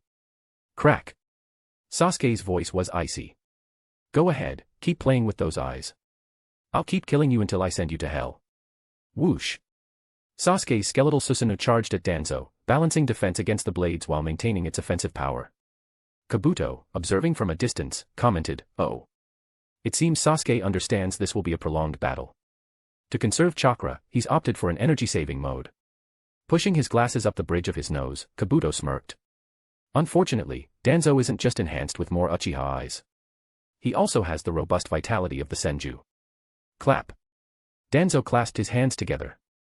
Would release, advent of a world of flowering trees. Rumble. Rumble. Rumble. Saplings burst from the ground, growing into towering trees. They intertwined, forming a forest that surged toward Sasuke. Boom. Boom. Boom. The skeletal Susanoo was ensnared by the advancing trees. Under the force of the larger trees crashing against it, the skeletal structure began to crack. Kabuto chuckled. So, Sasuke, your energy-saving mode isn't just ineffective against Danzo. It's putting you in danger. You have only one choice. Sasuke's eyes burned with fury. Don't underestimate me. Boom. Muscles and tendons wrapped around the Susanoo's skeletal frame, forming armor. The crow-headed Susanoo broke free with sheer brute force. Blaze release, Kagetsuchi. Boom. The black flames of Amaterasu formed a massive sword, slashing and burning through the forest, halting its advance. Kabuto smirked. Impressive, but during the time you've spent dealing with the forest, Danzo has reverted to his energy-saving mode by reactivating Izanagi. An advent of a world of flowering trees isn't even a high-level wood release. He can use it repeatedly without issue. Clap. Danzo clasped his hands together once more. Wood release, advent of a world of flowering trees. Boom. The forest surged forward again. The Amaterasu sword swung fiercely. Sasuke gritted his teeth. Damn it. At this rate, it'll never end. Whoosh. Sasuke's Susanoo shed its armored form.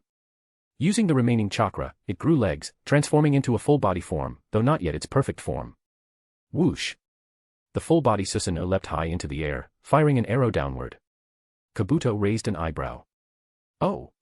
Quick to adapt. He's using this form to bypass the forest and launch a surprise attack. Slash!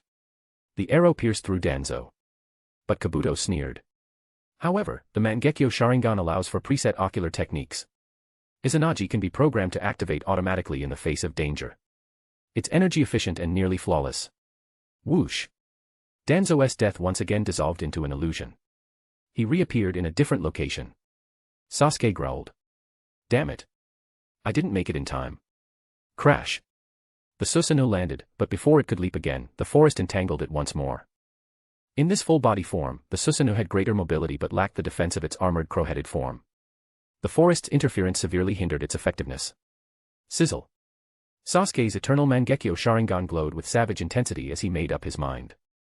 Susanoo, perfect form. Boom. A surge of purple chakra erupted, obliterating the forest. As the dust settled, the Susanoo stood tall, a divine warrior towering over the battlefield. Kabuto smirked.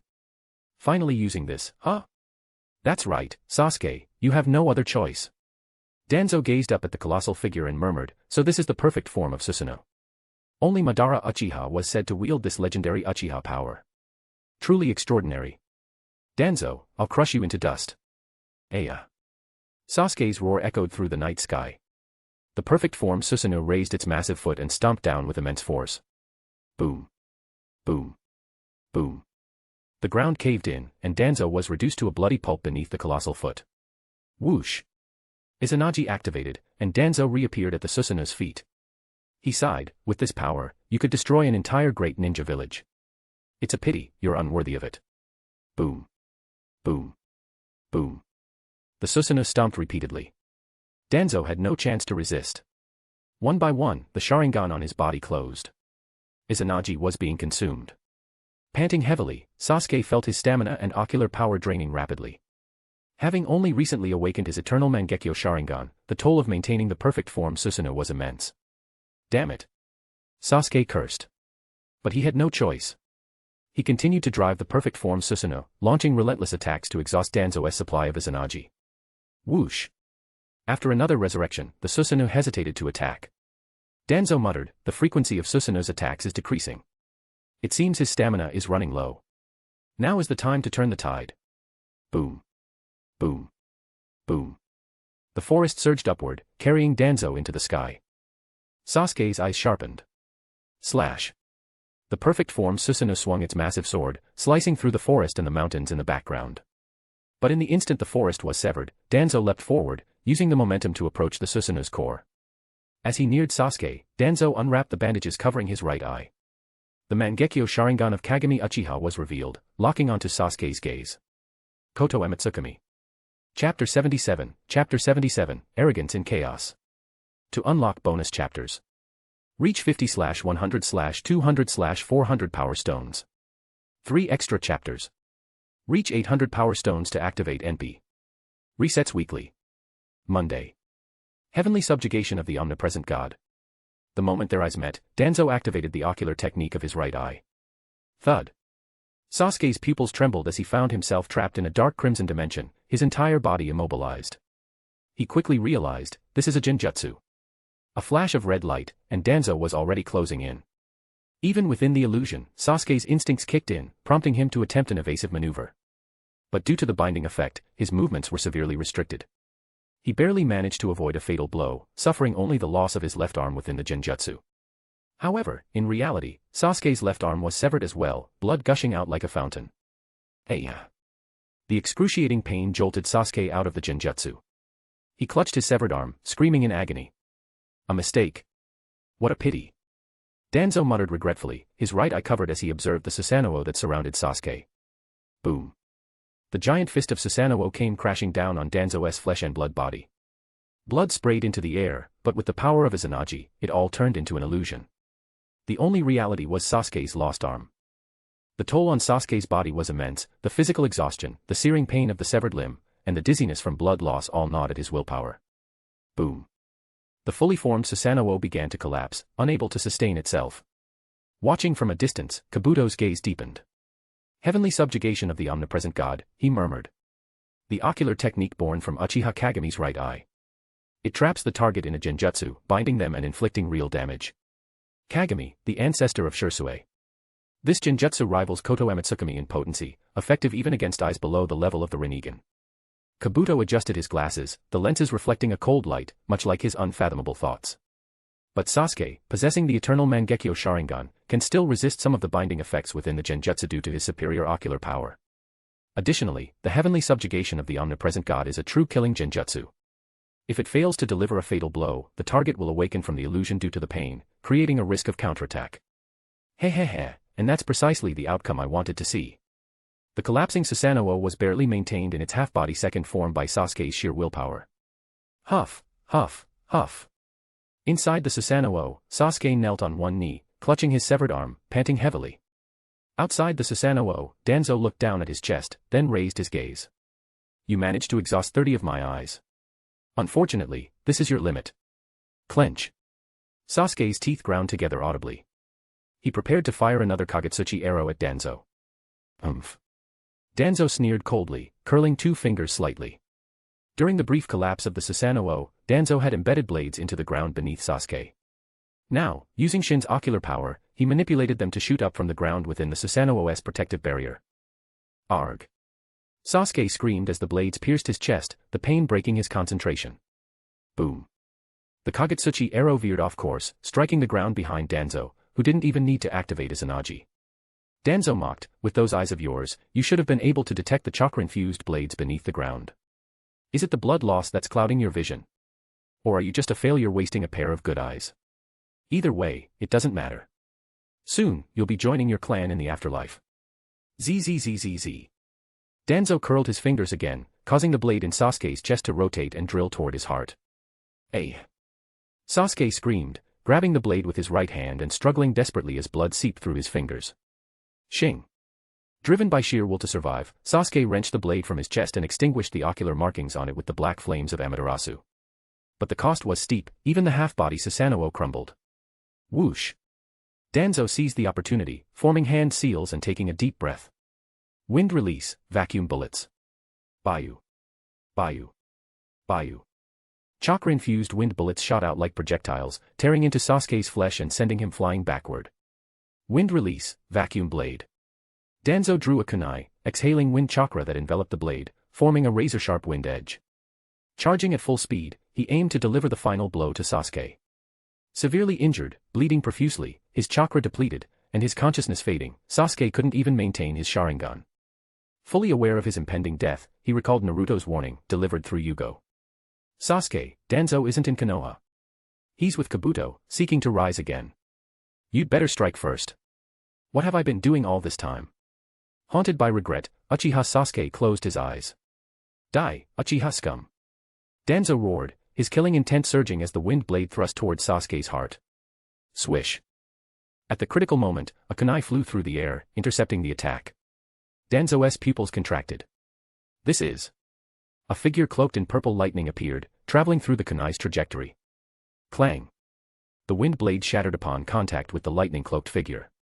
A lightning release powerful enough to overpower wind chakra, a feat only achievable by Uzumaki Naruto's purple lightning chakra mode.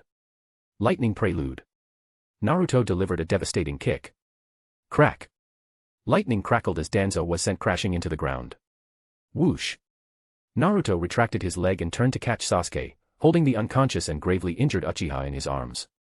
His Rinnegan glowed with fury beneath his mask. The delay caused by the flying Raijin kunai being left only at the land of Field's border had cost precious time. If not for that, Naruto wouldn't have allowed Sasuke to suffer such injuries. Landing softly, Naruto glanced to the side. Come out. Rustle, rustle, rustle. A group of white Zetsu emerged, their expressions tense. Naruto extended a hand, using gravitational force to retrieve Sasuke's severed arm from 100 meters away. Gently laying Sasuke on the ground, he placed the severed arm on the Uchiha's chest. Naruto stood and addressed the white Zetsu. Take Sasuke back and heal him immediately. The white Zetsu hurried forward, lifting Sasuke onto their shoulders. One of them seemed about to speak, but another interrupted, don't say anything. Let's go. If he changes his mind, we're dead. Rustle, rustle, rustle.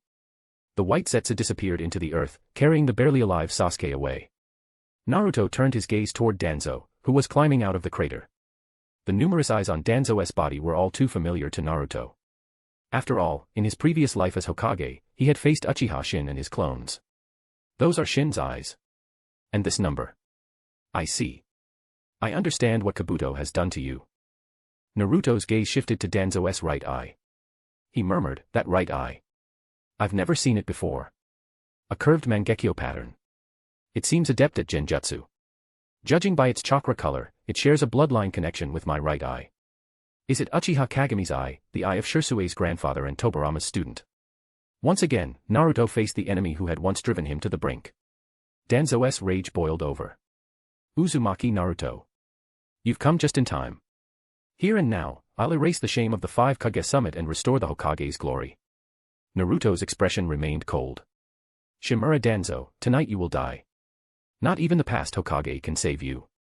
I swear it in the name of the Hokage. Chapter 78, The Hunting Hour. Danzo lowered his gaze to his own body. 169 eyes remaining, he muttered to himself. Far more than during the battle at the Land of Iron. And it's not just the number of eyes, I've become a completely different being in every sense. As long as neither the first Hokage nor Uchiha Madara returns, I am invincible in this era. He raised his head to look at Naruto. That's a lightning release chakra mode similar to the Rage's, but it's on an entirely different level. Earlier, it nullified my wind release, clearly, it's that power. Combined with his Rinnegan, conventional ninjutsu is useless against him. But I, too, have a trump card you won't expect. Clap. Danzo clasped his hands together in front of his chest. Wood release, deep forest emergence. Boom. The forest erupted from the ground, trees surging upward in chaotic waves. This time, my deep forest emergence is slightly more presentable than during the Land of Iron battle, Danzo thought. But it still pales in comparison to the true master of this technique. Naruto remained calm. After forming hand seals, 2 shadow clones appeared beside him. With their hands joined, a purple lightning arc stretched between their palms as they charged forward at high speed. Lightning Prelude, Thunder Current. Slash. Slash. Slash. The thunder current severed swathes of the forest, cutting through the trees before slicing Danzo in half at the waist. Whoosh. Izanagi activated, and Danzo reappeared some distance away, fully restored. Lightning Prelude, Thunder Current, Second Strike. The 2 shadow clones turned and unleashed a second attack, slicing Danzo in half once more. Damn it. Danzo cursed under his breath as he resurrected again. Poof. Poof. The shadow clones vanished. Naruto smirked, darting through the gaps in the shattered trees to close in on Danzo. This time, Danzo was prepared. The moment Naruto got close, his right eye locked onto Naruto's gaze, activating its ocular power. Heavenly Subjugation of the Omnipresent God. Slash. Naruto's left hand, cloaked in purple lightning, mercilessly pierced through Danzo. Danzo's face twisted in disbelief. Why doesn't the Heavenly Subjugation of the Omnipresent God work on him? From a distance, Kabuto observed the scene, adjusting his glasses as he murmured, of course it doesn't. The Rinnegan is unique. It is immune to all Mangekyo Sharingan-based visual genjutsu, including Koto Amatsukami. Additionally, someone with the complete Senju body and mastery of Sage Mode, like Hashirama Senju, can also fully resist Mangekyo genjutsu. This is a conclusion I've reached after years of research. At that moment, Naruto's gaze shifted to the edge of the night. Kabuto's heart skipped a beat. Did Sage Mode's sensory ability detect my presence? As expected of the Myobokuzen Sage techniques. Their grasp of external natural energy surpasses that of Ryuchi Cave and Shikatsu Forest, making their sensory capabilities the most refined among the 3 great Sage techniques. Well, no matter, Kabuto mused. I've already achieved my goal of using Danzo to provoke Sasuke. Whether Danzo lives or dies is irrelevant now. It's time to abandon this base in the Land of Fields. The moment he realized he'd been detected, Kabuto swiftly retreated. Naruto withdrew his gaze. Curse you. Danzo resurrected once more. After forming hand seals, he took a deep breath. Wind release, vacuum great sphere. Boom. A high-pressure wind sphere shot toward Naruto like a rocket. Rinne Tensei. Boom. The repulsive force deflected the wind sphere. Naruto extended his hand. Bansho Tenin. Whoosh. The gravitational pull dragged Danzo toward Naruto. Forming hand seals, Naruto pressed his left hand against Danzo's chest. Summoning technique. A summoning seal spread across Danzo's chest. Arg. Danzo let out a blood-curdling scream. Screech! The beak of a monstrous bomb bird burst through Danzo's back, followed by its head and body, forcing its way out in a grotesque display. Naruto leapt onto the bird's back as it spread its wings, ascending hundreds of meters into the sky. Danzo's expression darkened as he looked up at the nearly invisible figure above him. Even with his Izanagi to escape death, his techniques couldn't reach such heights. Standing on the bird's back, Naruto gazed down. Rustle, rustle, rustle. Paper sheets gathered, forming Conan's figure. Having sensed Sasuke's danger earlier, Naruto had rushed at full speed, which explained why Conan arrived only now. Did I make it in time? Conan asked. Of course, Naruto replied. I won't let anything happen to Sasuke. Crackle. Naruto deactivated his purple lightning chakra mode and sat on the bird's back. Now, let's take our time, he said. I'll exhaust every last one of those eyes on his body, one by one, and then finish him off. It's that simple. The bomb bird began dropping egg-shaped explosives from high above. Each one packed immense power. Boom. Boom. Boom. Boom. Boom. The bombardment blanketed the area below, requiring no precise aim. Damn it. I can't let this continue. Danzo resurrected outside the blast zone and unfurled a scroll, summoning a large number of blades pre-marked with ocular power. Clang, clang, clang. The blades combined into a flying contraption that carried Danzo into the sky. Once within range, some of the blades detached, adjusting their angles before shooting toward Naruto's bomb bird. Naruto raised an eyebrow. Oh. So Shin's ocular power for manipulating tools can be used for aerial combat as well. That's quite innovative. But those marked blades are consumables, aren't they? How many can you afford to lose? Sage Art, Fire Release, Great Fire Annihilation. Whoosh. A roaring inferno descended, burning the blades and spreading toward Danzo. Danzo hastily maneuvered his flying contraption to evade. While he wasn't afraid of being burned thanks to his Izanagi, those precious blades were not so fortunate. Adjusting his position, Danzo continued launching blades. Naruto countered with more fire techniques, and the two engaged in a prolonged aerial duel that lasted over 10 minutes. Though Danzo's blades were being depleted, he still had enough to last at least another hour. Conan observed intently. To evade effectively, he's deliberately keeping his distance from us. The blades he uses for attacks are carefully calculated to minimize waste. At this rate, the chakra expenditure between both sides is uneven. This could work against us. Naruto chuckled. Ah, but that's only temporary. I think it's about time. Rumble. Conan looked up, sensing something. The moon above had become shrouded in dark clouds, and the sound of thunder cracked through the sky like tearing fabric. Her eyes widened in astonishment. Could it be, all that fire you've been using was for this purpose? Exactly, Naruto replied. This is Sasuke's specialty, using intense fire release to heat the atmosphere. Standing on the bird's back, Naruto slowly rose to his feet. Then, by creating updrafts, we generate cumulonimbus clouds, resulting in a natural thunderstorm. Rumble. Rumble. Rumble. Wild lightning raged through the high skies, forming the shape of a mighty Kirin. This is. Under the overwhelming force of nature, Danzo trembled in fear. Crackle. A lightning sphere formed in Naruto's left palm as he raised it above his head. And all I have to do, he said, is guide this natural lightning to you. There's no escaping it, Danzo. As his words fell, Naruto brought his hand down. Lightning release, Kirin. Roar.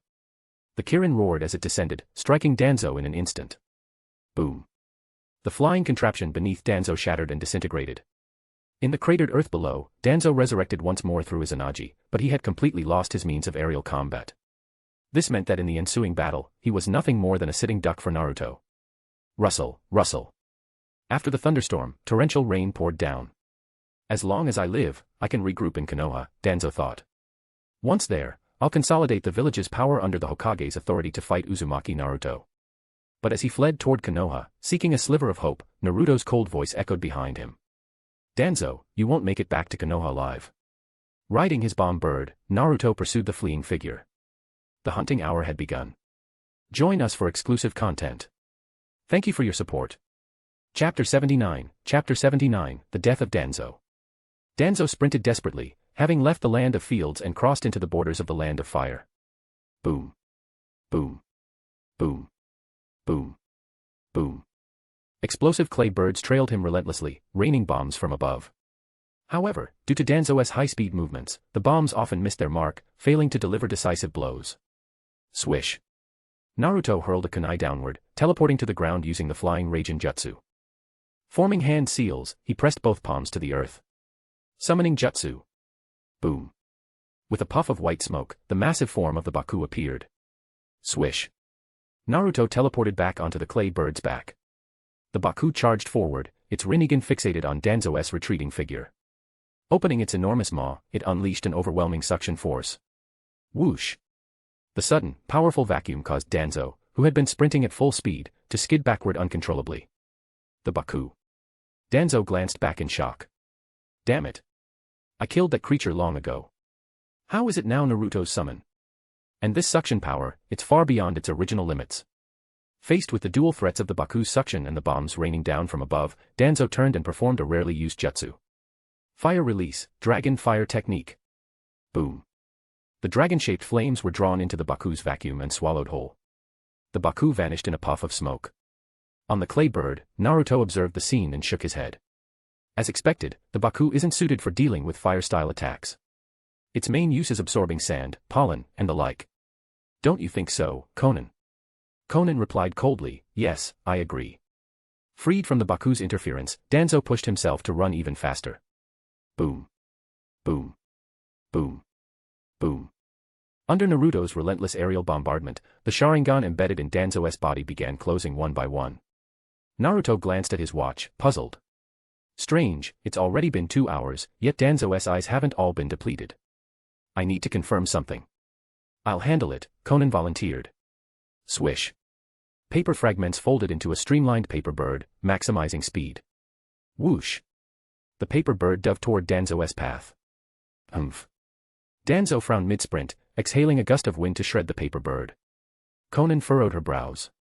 Danzo still has around 120 Sharingan left on his body. Naruto's expression darkened. That's impossible. Did he deactivate Izanagi midway? That would be too risky, one mistake and he'd be finished. Could it be? Naruto's mind raced as he pieced together the truth. Those eyes, they're all Mangekyo Sharingan from Shin Uchiha's clones. Mangekyo Sharingan can preset ocular techniques. If Izanagi is pre-programmed to activate only in the face of danger, then any gaps in our attacks won't count toward its duration. He clenched his fists.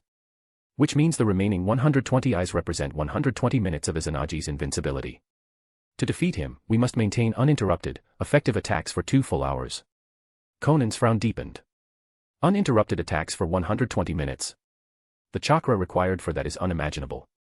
Most ninja battles don't even last 10 minutes. Naruto closed his eyes briefly.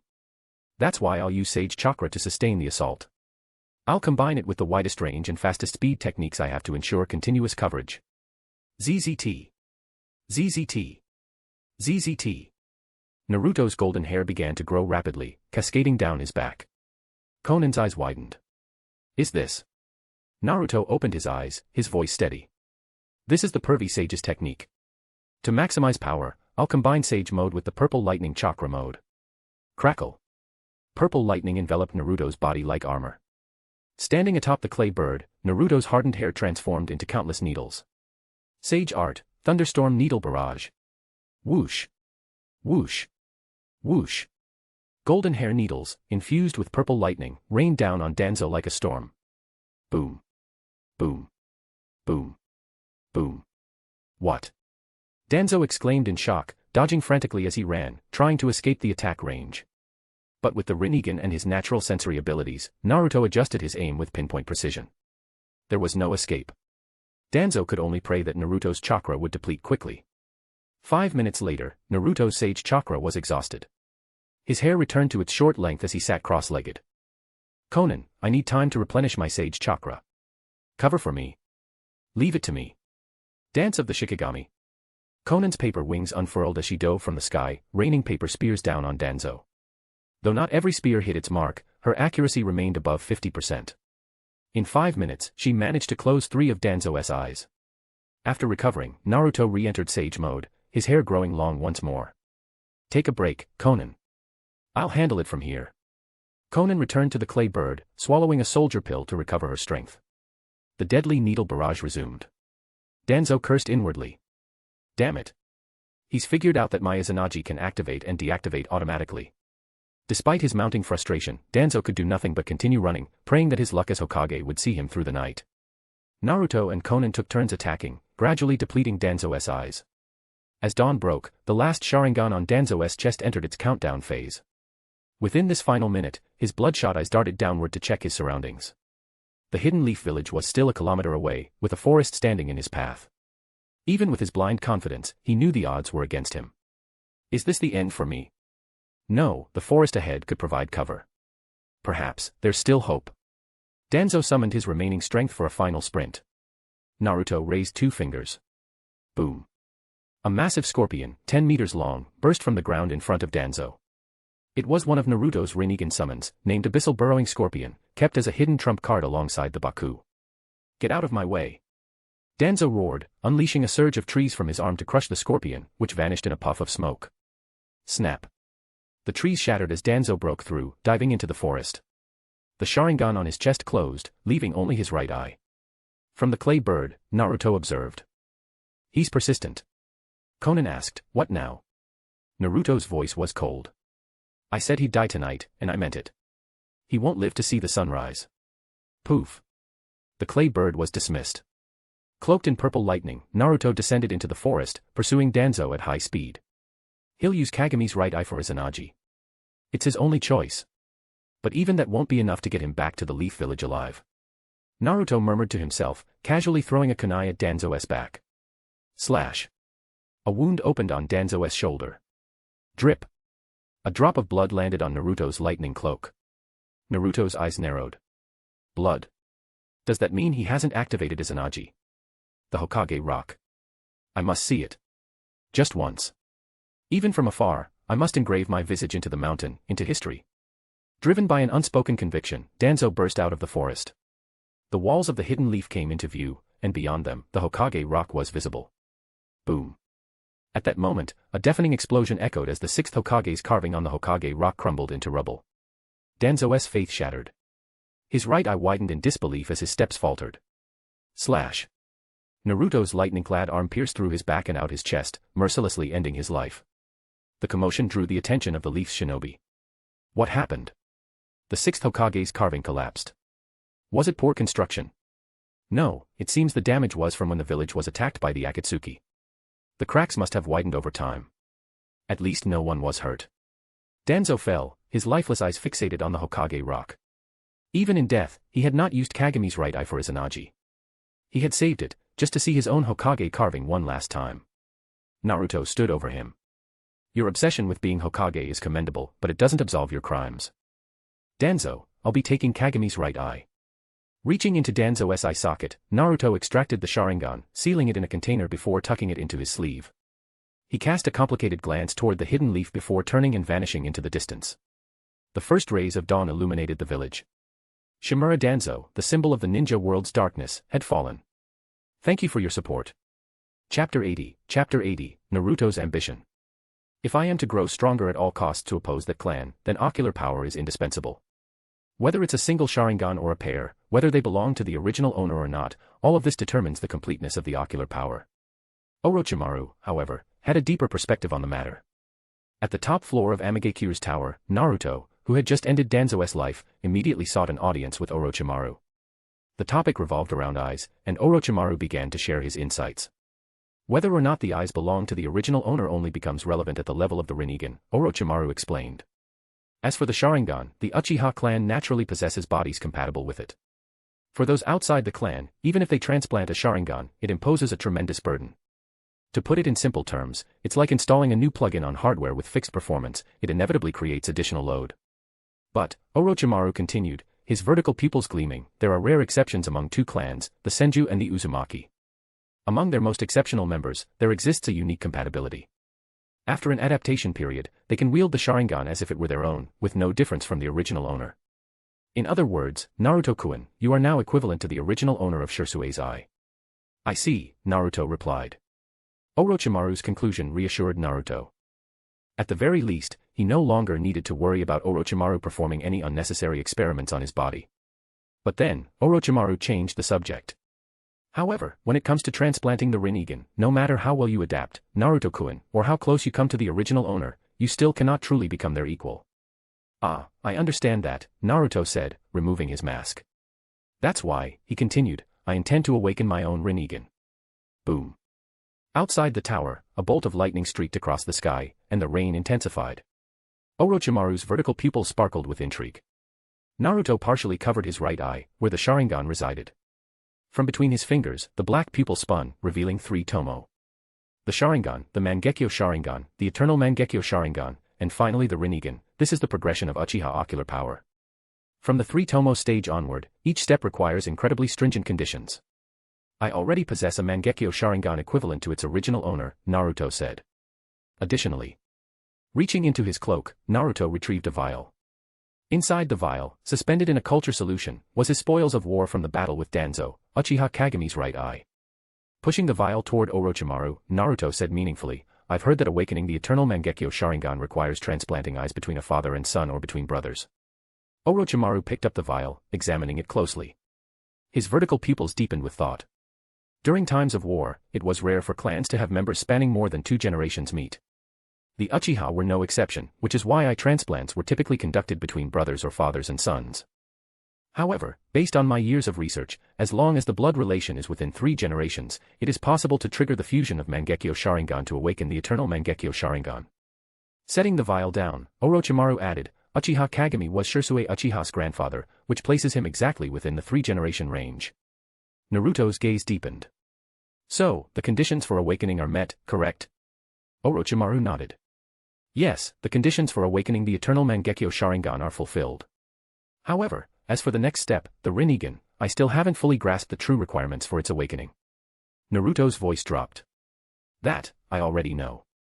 Orochimaru's face lit up with astonishment. Naruto shifted his posture in his chair.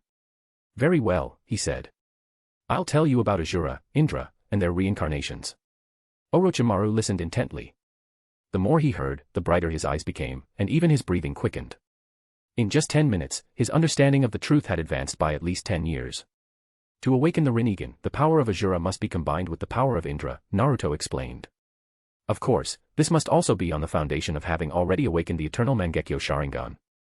Orochimaru connected the dots. I see. Hashirama Senju and Madara Uchiha were the previous generations Asura and Indra. That's why Madara, after obtaining Hashirama's power, was able to awaken those eyes. And you, Naruto-kun, and Sasuke-kun, are this generation's Asura and Indra. Once your respective powers awaken and merge, theoretically, both of you could awaken those eyes. Naruto nodded. That's correct. Orochimaru's gaze turned sly. Then, when Naruto-kun awakens the Rinnegan, will it require eliminating Sasuke-kun? Understanding Orochimaru's implication, Naruto fell into deep thought. Because this matter involved his past life, Naruto withheld some details from Orochimaru. In his previous life, when he was gravely injured and near death, Sasuke had obtained Hashirama's cells from Kabuto and received a portion of Hashirama's chakra. With this, Sasuke successfully awakened the Rinnegan. As for the Een power granted to Sasuke by the Sage of Six Paths, it wasn't the key to awakening the Rinnegan. It merely expedited the process. Without it, Sasuke might have awakened the Rinnegan only at the brink of death, like Madara. This proved one thing, the power of the previous generation's Asura could aid the current generation's Indra. So, could the reverse also be true? Could Naruto, as the current generation's Asura, bypass Sasuke and instead borrow the power of the previous generation's Indra to awaken the Rinnegan? The previous generation's Indra was none other than Madara Uchiha. Or perhaps, through some means, he could meet Indra himself. The reason for such roundabout thinking was simple, Naruto would never harm Sasuke, no matter what. Returning from his thoughts, Naruto said firmly, we'll cross that bridge when we come to it. Orochimaru chuckled. Shall we proceed with transplanting Kageme's right eye immediately? Transplanting just one eye is meaningless, Naruto replied. I'll wait until I have both. Shirsue's eyes, Kageme's eyes. As he spoke, Naruto replaced his mask over his face. By the way, Orochimaru, can you implant eyes into hands? Orochimaru grinned. That technique is already quite advanced. By opening slots in the palms and connecting them to the optic nerves through the arms, it's entirely possible. Is that so? Naruto said calmly. Then once I've gathered both eyes, let's transfer Madara's Rinnegan into my palms. Orochimaru's grin widened. Not just your hands, other parts of your body could work too. Too grotesque, Naruto replied, shaking his head. It doesn't align with my aesthetic. Naruto stored Kageme's eye back in his cloak and stood up. Orochimaru, thank you for helping rebuild Haiden's body. Without Haiden's abilities, taking down Obito wouldn't have been so simple. Naruto stepped forward, gazing at the rain outside the tower, his expression heavy. Obito won't stop. If I were in his position, I'd gather both eyes. Together, their power would be unimaginable, on par with the Rinnegan in some ways. Additionally, Kabuto holds another trump card of SSR-level significance. Boom. Thunder roared, and rain poured down. Naruto turned back, his gaze sweeping over the map of the ninja world. It's time to continue advancing my plans. This time, I'll aim to acquire the secret techniques of Iwagakure and Kirigakure in one decisive move. Thank you for your support. Chapter 81, Madara Uchiha. The Akatsuki's Lair, Inner Chamber. Sasuke Uchiha slowly regained consciousness. His body, riddled with injuries, had been carefully treated. It was worth noting that the Akatsuki lacked a dedicated medical ninja. However, to honor someone from his past, Obito Uchiha had specially mastered medical ninjutsu. As a result, he personally handled the transplantation of both his own and Sasuke's eyes. My left arm, there's no feeling in it. Upon waking, Sasuke noticed that his left arm was encased in a cast, wrapped tightly in thick bandages, and suspended in a sling around his neck. He tried to move it, but there was no sensation at all. Panic surged within him. Sitting nearby, Obito spoke in a low tone. Don't move. Your left arm suffered severe trauma. The bones, blood vessels, and even nerves were severed. I used white Zetsu cells to attach to the wound and barely managed to stabilize it. You'll need to take it easy for a while. Sasuke, now humbled, recalled his battle with Danzo Shimura. His confidence had been shattered repeatedly, and in the final moments, he had even closed his eyes, resigning himself to his fate. Frowning, Sasuke turned to Obito. Was it you who saved me? Before Obito could respond, a white Zetsu emerged from the wall, bringing shocking news. It's confirmed. Danzo is dead. Naruto chased him all the way from the land of fields to the gates of Konoha and killed him there. Naruto. Sasuke was stunned. Obito remained silent for a moment before muttering. I expected as much. Sasuke, impatient, demanded. Naruto. Hey, what the hell is going on? Obito admitted frankly. Naruto saved you from Danzo, then had white Zetsu bring you back here. A mix of frustration, anger, and humiliation churned within Sasuke, leaving him unable to calm down. Obito added. That's the reality of it. For what it's worth, I never lie to you or keep things from you. Sasuke's gaze dropped as he clenched his right fist tightly. Obito, with a serious expression, asked. Now that your greatest enemy, Danzo, is dead, will you continue seeking revenge against Konoha, or will you choose another path? Sasuke looked lost. How should I know something like that? Obito said. It seems your desire for revenge has subsided. In that case, there are only two paths before you: follow Itachi's will and protect Konoha, or adhere to Akatsuki's ideals and sever the chain of hatred completely, ensuring that Itachi's tragedy never repeats itself. Sasuke glanced at Obito. Are you Madara? After a moment of silence, Obito replied. No. I see. Sasuke withdrew his gaze. Leave me alone for now. All right. Take your time to think. I won't force you with violence anymore. With that, Obito left the room with white Zetsu. Sasuke lay on the bed, looking like a withered plant. Memories of the past played over and over in his mind. I'm tired. Power, it doesn't matter anymore. Itachi, Naruto, is this the outcome you both wanted? Exhausted, Sasuke closed his eyes. Before falling asleep, the final images in his mind were of Itachi and Naruto. The Akatsuki's lair, outer chamber. White Zetsu asked. Are you really going to let Sasuke make his own choice? Obito replied. After facing consecutive defeats, Sasuke needs time to recover. This is the key moment to reach into his heart and make him truly join us, not out of coercion, but willingly. White Zetsu commented. I see. I thought your encounter with Naruto had shaken your resolve. Obito shot White Zetsu a glance before looking away. Shaken? Impossible. The Eye of the Moon plan is my lifelong pursuit. Nothing and no one can override it. He added. Besides, it's about time to deal with the internal threats within Akatsuki. Half an hour later. Boom. Ugh. Outside the lair, Black Zetsu was slammed against a cliff wall by a fire release attack. Glaring at the advancing darkness, he shouted. Obito. What are you doing? Within the pitch-black skeletal frame of Susanoo, Obito advanced coldly. Black Zetsu, you said things to Sasuke that you shouldn't have. Did you think I wouldn't find out? Realizing his exposure, Black Zetsu still remained defiant. You're attacking me for this. Ever since Lord Madara's death, you've grown arrogant. I am Madara's will, created by him using Yin-Yang release. With your abilities, you can't kill me. Oh. Is that so? Beneath his mask, Obito's eyes glimmered darkly. Whoosh. Pure black chakra formed into heavy armor outside the skeletal frame. Clang. A pitch-black sword materialized instantly, piercing Black Zetsu's body. This is the 10 Directions Divine Void Sword, the weapon of my Susanoo, imbued with Kamui's power. Anyone pierced by it will be banished to a dimension of nothingness, a void without space or time, a prison of absolute emptiness. It's as good as death. Whoosh. A swirling vortex of Kamui erupted from the blade, mercilessly engulfing Black Zetsu. Black Zetsu let out a piercing scream. Aya. Damn you, Obito. You will regret this.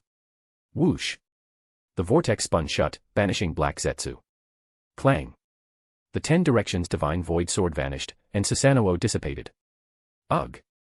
Obito clutched his eyes. White Zetsu, concerned, asked. Are you all right? Lowering his hand, Obito's eyes shone even brighter. I'm fine. My eyes are breaking through their limits. This feeling of metamorphosis, it makes the Uchiha blood in me surge with excitement. White Zetsu thought to himself. As expected, the Uchiha are a battle-hungry clan. Especially with the awakening of Susanoo, it's a turning point in one's mindset. Obito now craves battle more than ever. Elsewhere. Days passed, and Kabuto Yakushi still hadn't seen Sasuke take the path he had anticipated.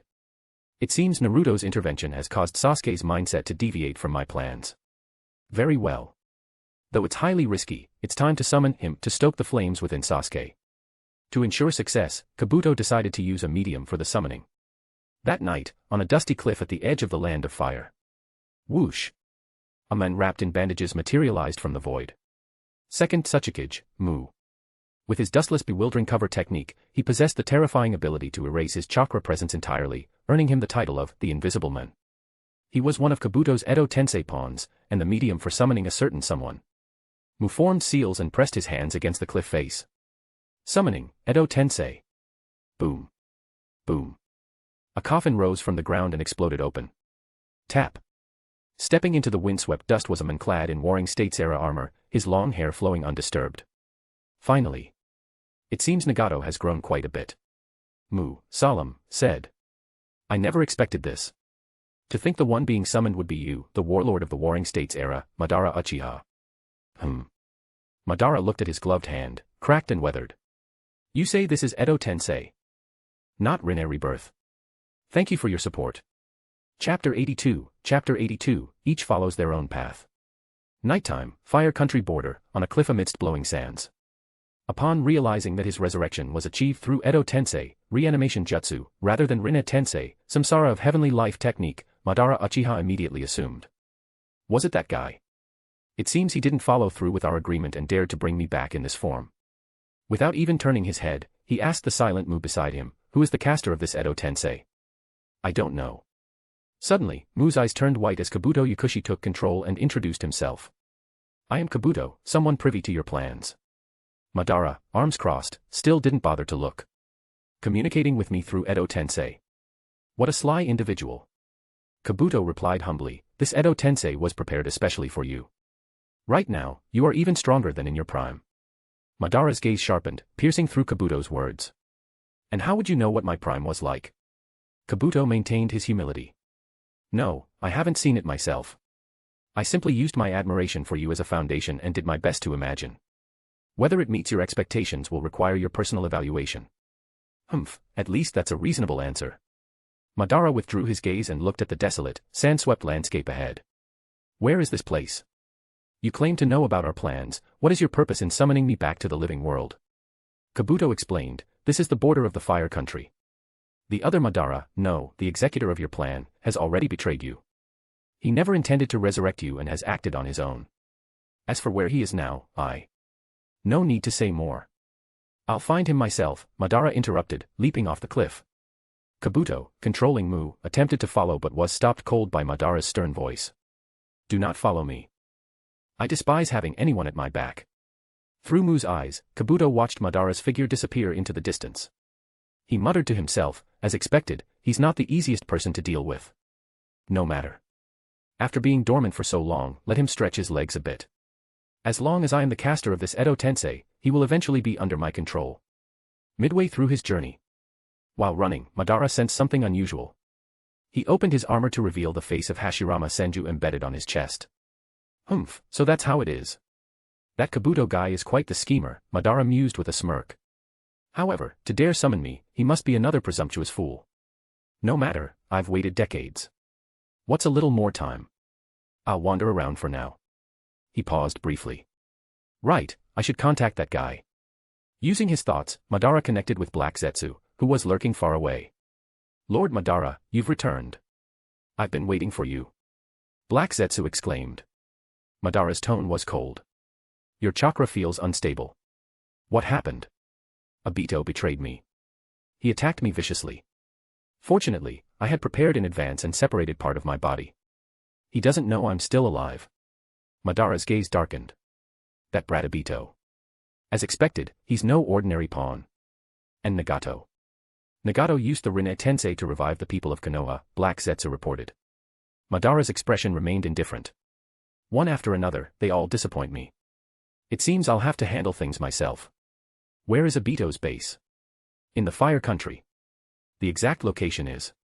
After Black Zetsu provided the coordinates, he added, but Obito seems to be away, along with Toby. Madara frowned. So the base is empty. There are some white Zetsu clones, Black Zetsu replied. Humph, then there's no point in going there. I'll go directly after Obito, Madara declared. Black Zetsu interjected, not necessarily. Aside from the white Zetsu clones, there's someone else there who might interest you. Madara's curiosity was piqued. Oh. And who might that be? His name is Sasuke Uchiha. Madara's interest waned. Oh, a surviving Uchiha. I thought it would be someone significant. Black Zetsu continued, he has awakened the eternal Mangekyo Sharingan. Madara froze momentarily before a bold smile spread across his face. Excellent. I didn't expect such a surprise right after my resurrection. I'll head there immediately. With that, Madara unleashed his Susanoo in its complete form. The colossal blue figure spread its wings and soared toward the horizon. Below, the sheer force of his launch split a lake into two. Elsewhere. Naruto Uzumaki and Konan had arrived at the borders of the Earth Country, near Iwagakure, hidden stone village, after a long journey. Using her dance of the Shikigami technique, Konan dispersed into paper to scout the village's defenses. The defenses are tight, with almost no openings, she reported upon returning. Naruto nodded. That old man Inoki isn't to be underestimated. He must have strengthened security after what happened with Kimobakure. I have a feeling that if we attack head-on, this battle will be even tougher than the one at the Hidden Cloud. Konan asked, then how should we proceed? Naruto closed his eyes in thought. Iwagakure has an aerial combat unit capable of flight through the super lightweight rock technique. Attacking from the air is unwise. Additionally, their earth release techniques are unparalleled. Underground infiltration is nearly impossible. Konan suggested, if the air is out and the underground is out, does that mean we'll have to fight our way through the front? Naruto opened his eyes and smiled. Unlike the first time at Kimogakure, when the Raikage wasn't present, I usually prefer negotiation before battle. Inoki is a senior figure in the ninja world, he might have some foresight. Konan-ne, please deliver a letter for me. Naruto wrote a letter, earnestly requesting to borrow Iwagakure's secret technique scrolls. He promised not to disseminate their contents and expressed his intentions with utmost sincerity. Inoki read the letter and fell into deep thought. His son, Kitsuchi, was furious. What insolence! Does he not know his place? But Inoki calmly replied, not necessarily. I think this boy has the makings of a great leader. Kitsuchi scoffed. A mere rogue ninja dares to negotiate with our village? Where does he get the audacity? Inoki explained, he indeed has the leverage to negotiate. At the 5 Kage summit, he absorbed my dust release technique. This means my strongest trump card might not work against him. If we truly fought, the village would suffer heavy losses. Kimogakure is a prime example. It's not worth sacrificing so many lives for a scroll. Kitsuchi argued, so we just hand over our scrolls. Inoki smirked cunningly. Of course not. Draft a reply for me. In his reply, Inoki agreed to lend the secret technique scrolls but demanded an exchange. Naruto must provide the secret scrolls he obtained from Kimogakure. Additionally, Naruto was forbidden from sharing the contents of the scrolls he received. The wisdom of age truly prevails. After reading Inoki's reply, Naruto chuckled. Deal. But in return, Iwagakure must include an additional technique, the dustless bewildering cover of the second Utsutsuki. Chapter 83, Reciprocity. This is outrageous. Absolutely over the line. Hearing that Naruto Uzumaki demanded the secret technique dustless bewildering cover from the second Utsutsuki, Kitsuchi couldn't help but curse out loud. Swish. The small-framed Inoki floated up, retrieving a box from the top of a cabinet. It was a treasure chest specifically designed to store Iwagakure's secret technique scrolls, which could only be opened by recognizing the chakra of the Utsutsuki. Any attempt to forcefully break it would trigger a mechanism releasing strong acid, destroying the scrolls inside. This was Iwagakure's safeguard against the leakage of their secret techniques. Inoki opened the chest and pulled out 2 scrolls. In his left hand was a scroll containing the weighted rock and lightened rock series of techniques, while in his right hand was the scroll for dustless bewildering cover. Looking at the fiery-tempered Kitsuchi, Inoki spoke calmly, "Don't get so worked up. Negotiation is about maximizing benefits. At least he didn't demand our dust release. That would have been crossing the line." It was worth noting that dust release was not an innate ability. It was created by Mu, the second Utsutsuki and a genius inventor of Iwagakure, surpassing the limits of Kekkai Genkai to achieve the Kekkai Tota. Dust release could be learned postnatally. Even Inoki's mastery of dust release was taught to him by Mu. Inoki's gaze deepened as he looked at the scroll in his right hand. Dustless bewildering cover, known as the strongest anti-sensory ninjutsu in the ninja world, was far more advanced than simple concealment techniques like camouflage concealment. While the latter could hide one's form, it was useless against sensory ninja. But dustless bewildering cover not only made the user's form vanish but also completely erased their chakra signature and scent. This rendered them undetectable even by Konoha's Inuzuka clan, the Uchiha's Sharingan, or the Hyuga's Byakugan. The only way to locate someone using this technique was through physical detection methods, such as the Kazekage sand or the Aburame clan's insects. However, the technique was exceedingly difficult to master, even more so than dust release. Since its creation, only Mu had successfully learned it. Inoki sighed, "Even though I mastered dust release, I was never able to grasp dustless bewildering cover. It's one of my life's greatest regrets. But at this point, it doesn't matter anymore." Even the battle-hardened Inoki had his youthful days of ambition and dreams. He walked to the window, holding the scroll behind his back. It was said that dustless bewildering cover was the ultimate technique for stealth and reconnaissance. While tools like crystal balls or telescopes were safer, they lacked the immersive experience of being on site. In any case, even if Naruto obtained dustless bewildering cover, mastering it would be another story entirely. Inoki returned to the desk, placing the scroll down. Then, he retrieved 2 more scrolls from the treasure chest. Since we're already giving away dustless bewildering cover, we might as well include rigid boulder jutsu and mountain sand technique.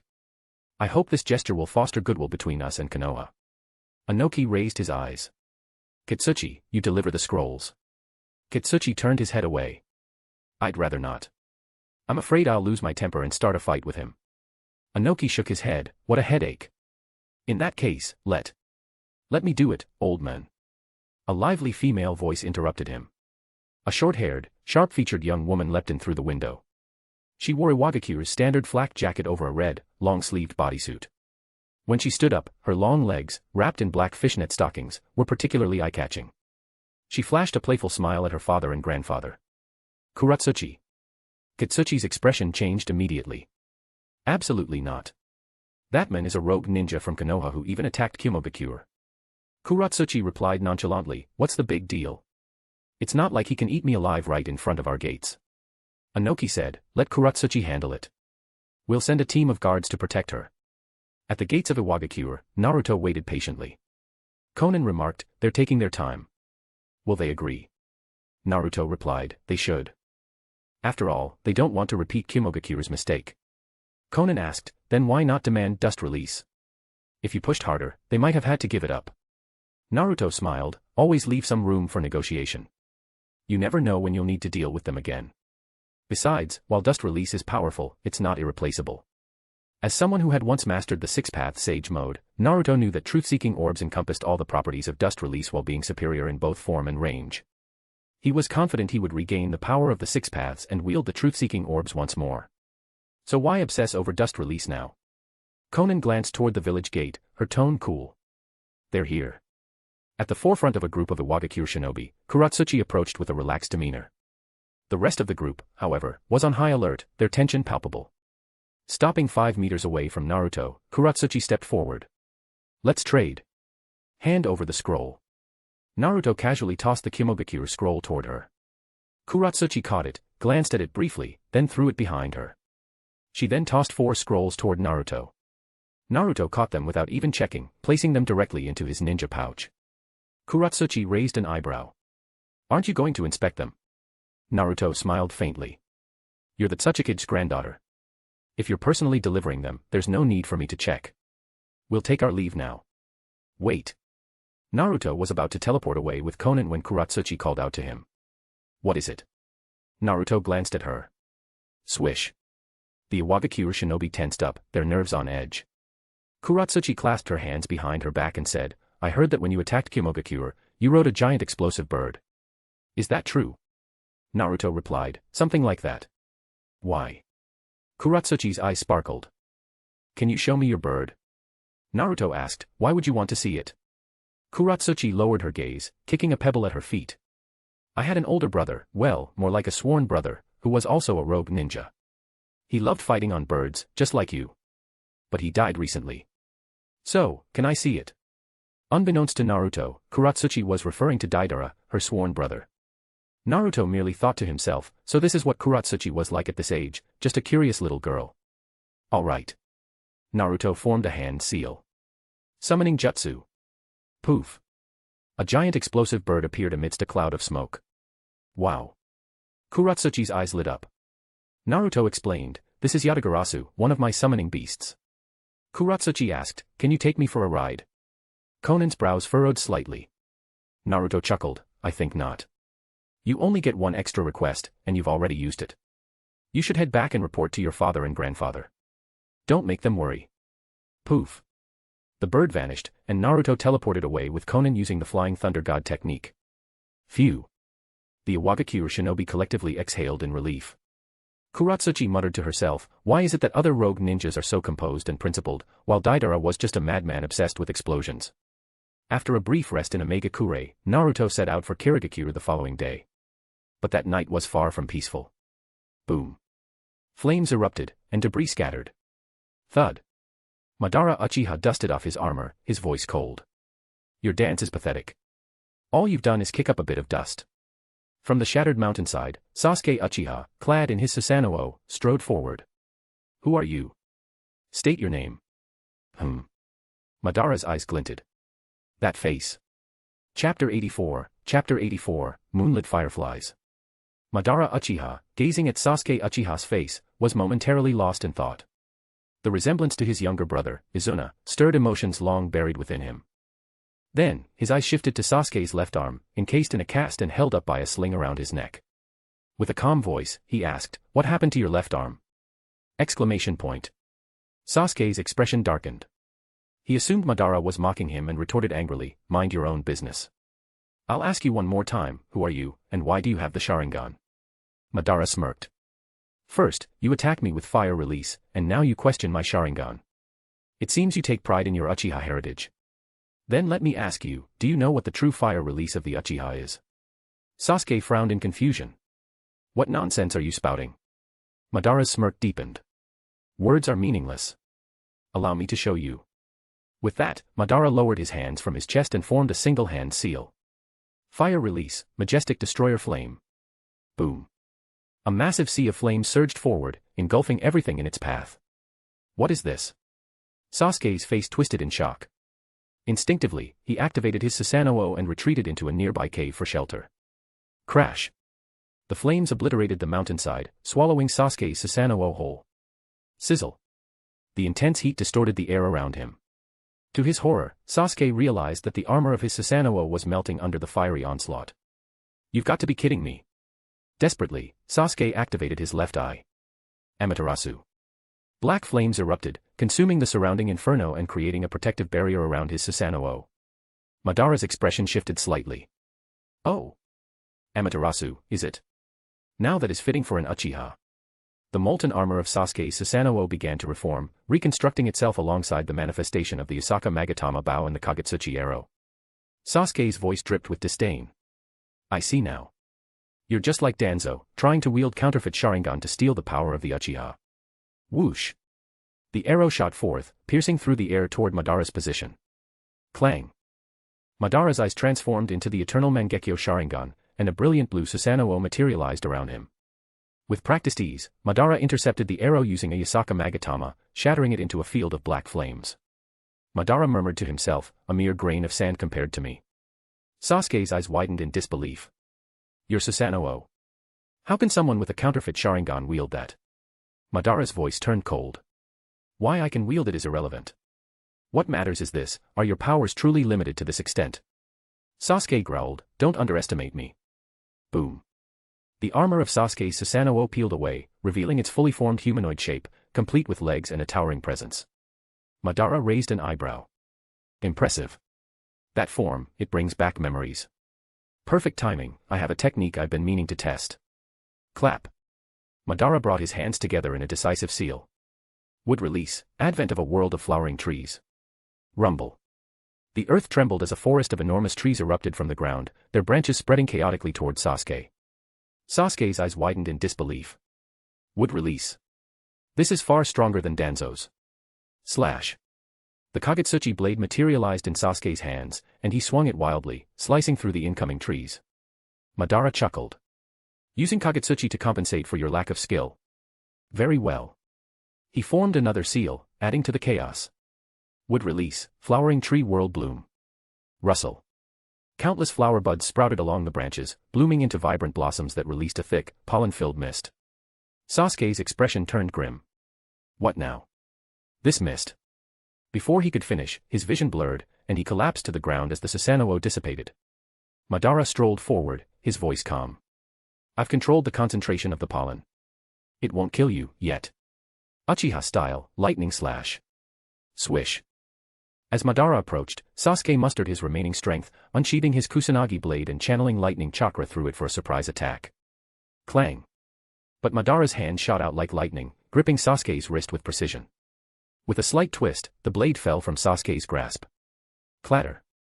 The sword skidded across the ground, and Madara followed up with a swift knee strike to Sasuke's abdomen. Ugh. Sasuke crumpled to the ground, clutching his stomach in agony. Madara observed him with a critical eye.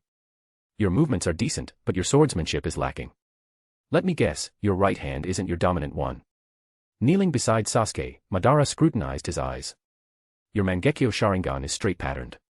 From your Susanoo, I sense the presence of other artifacts, Yata Mirror, Tatsuka Blade, and Yasaka Magatama. These must come from the original owner of your eyes, yet you can't use them, can you? Madara's tone shifted as he proposed, how about it? As fellow survivors of the Uchiha, why not join forces? I can teach you how to fully utilize those eyes. Sasuke let out a bitter laugh. You think you can lecture me? These eyes came from my brother, my elder brother, Itachi. I don't need an outsider like you to tell me how to use them. Ayaha. Boom. Dark purple Susanoo chakra erupted around Sasuke, shaking the earth beneath them. Madara stepped back, his gaze lifting. From within the towering Susanoo, Sasuke glared down at him. How about now? This is the true power of Susanoo. Can you still look down on me? Madara chuckled softly, closing his eyes. My mistake. I shouldn't have treated you like a child. It seems you're already a man. In that case, I suppose I can stop holding back. Boom. Brilliant blue chakra surged skyward as Madara's Susanoo reached its full, colossal form. Its sheer size dwarfed Sasuke's, forcing him to look up in awe. Madara's voice resonated with authority. The eternal Mangekyo Sharingan doesn't just combine the powers of its original and transplanted owners. It births new abilities, latent and untapped. Mine awakened the power of Kamui Dojin, allowing me to surpass all limits, whether ninjutsu, taijutsu, or genjutsu. Sasuke gritted his teeth. Who are you? Madara's voice boomed like thunder. I am Madara Uchiha. Boom. Boom. Boom. The ensuing battle was a one-sided clash. Sasuke, overwhelmed by the disparity in power, was left battered and broken amidst the rubble. Madara approached him once more, his voice cold. Stand up. Sasuke remained motionless. Madara's tone grew harsher. I said, stand up. With trembling hands, Sasuke clawed at the dirt, attempting to lift himself. Madara sneered. Pathetic. You can't even stand properly. You're a disgrace. Sasuke muttered weakly, enough. I've had enough of fighting. Madara raised an eyebrow. Oh. It seems you've already suffered defeat before I found you. You said you're tired of fighting. Sasuke's voice was filled with despair. I've hit my limit. Madara's expression darkened. Limit? No. You're simply weak. Crack. With a swift motion, Madara grabbed Sasuke's injured left arm and tore it off without hesitation. Ah! Sasuke's screams echoed across the battlefield. Madara tossed the severed arm aside. I intended to take your eyes as a spare, but I've changed my mind. I'll give you a choice. Don't disappoint me again. With that, Madara turned and walked away, leaving behind the ruins of their battlefield and the shattered figure of Sasuke. As he departed, Madara glanced toward the horizon, his expression contemplative. Looking in the direction of the land of fire, he murmured, "It's not far. I might as well pay a visit." Chapter 85, Exposed in the Shadows. Konoha's Morgue. In the dimly lit morgue of Konoha's Umbu headquarters, Shizune emerged from the examination room, her face pale and solemn. She took a deep breath before delivering the confirmation. The body has been identified. It is indeed the sixth Hokage. The grim announcement sent a wave of silence through the room. Konoha's senior advisors, Hamura Mitokado and Koharu Yutatane, exchanged heavy sighs before quietly leaving, their expressions clouded with sorrow and unease. The death of a Hokage was no trivial matter. The news quickly spread, prompting an emergency meeting of Konoha's department heads and elite jonin. The emergency council meeting. At the center of the council chamber, Ibiki Marino stood with a grim expression. According to testimony from a root member, Danzo left the village over a month ago to meet with Kabuto Yakushi. The Danzo who remained in the village was merely a body double. The room buzzed with murmurs of disbelief. Ibiki continued, furthermore, the analysis of Danzo's body revealed significant traces of Hashirama Senju's cells, corroborating the claim of his contact with Kabuto. Inoichi Yamanaka frowned deeply. A Hokage consorting with a known rogue ninja and dangerous criminal like Kabuto, especially during a time when the village was under attack by the Akatsuki, is a serious breach of trust. If this becomes public knowledge, it will severely damage the credibility of the Hokage's office. Not to mention his disgraceful performance at the Five Kage Summit. At that moment, Shikaku Nara entered the room, his expression unusually serious. He carried with him news that would shake the council to its core. Just now, the daimyo of the Land of Fire has officially revoked Danzo Shimura's title as the sixth Hokage. What? The room erupted into chaos. A Hokage being stripped of their title, especially posthumously, was unprecedented in Konoha's history. Shikaku raised a hand to quiet the room. This decision is not without precedent. The daimyo has always been a man of compassion.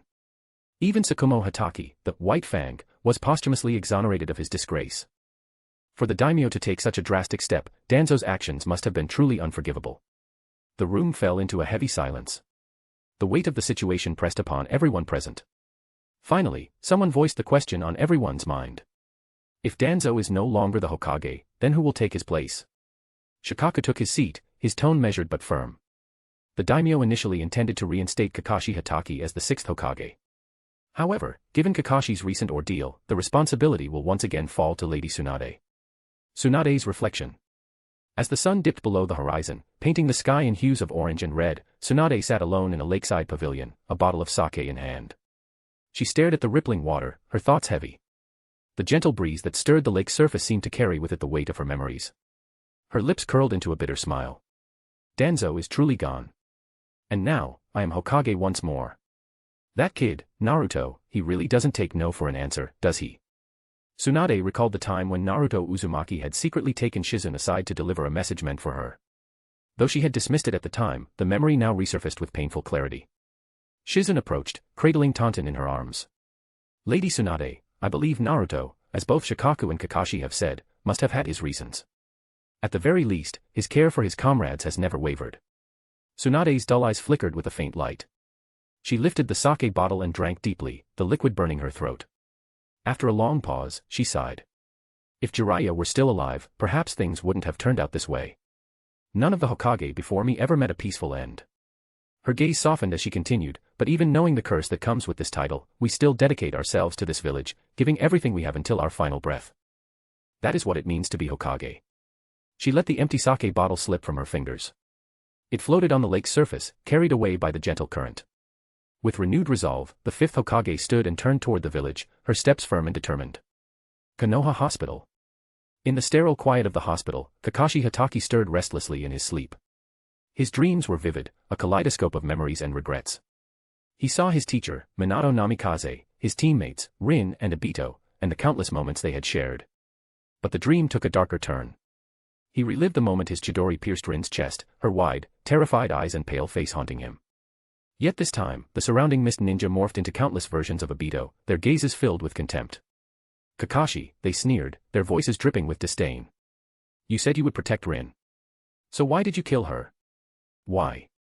In the dream, Rin's bloodied hand reached for his left eye, her voice twisting into Obito's. Kakashi, you don't deserve this eye.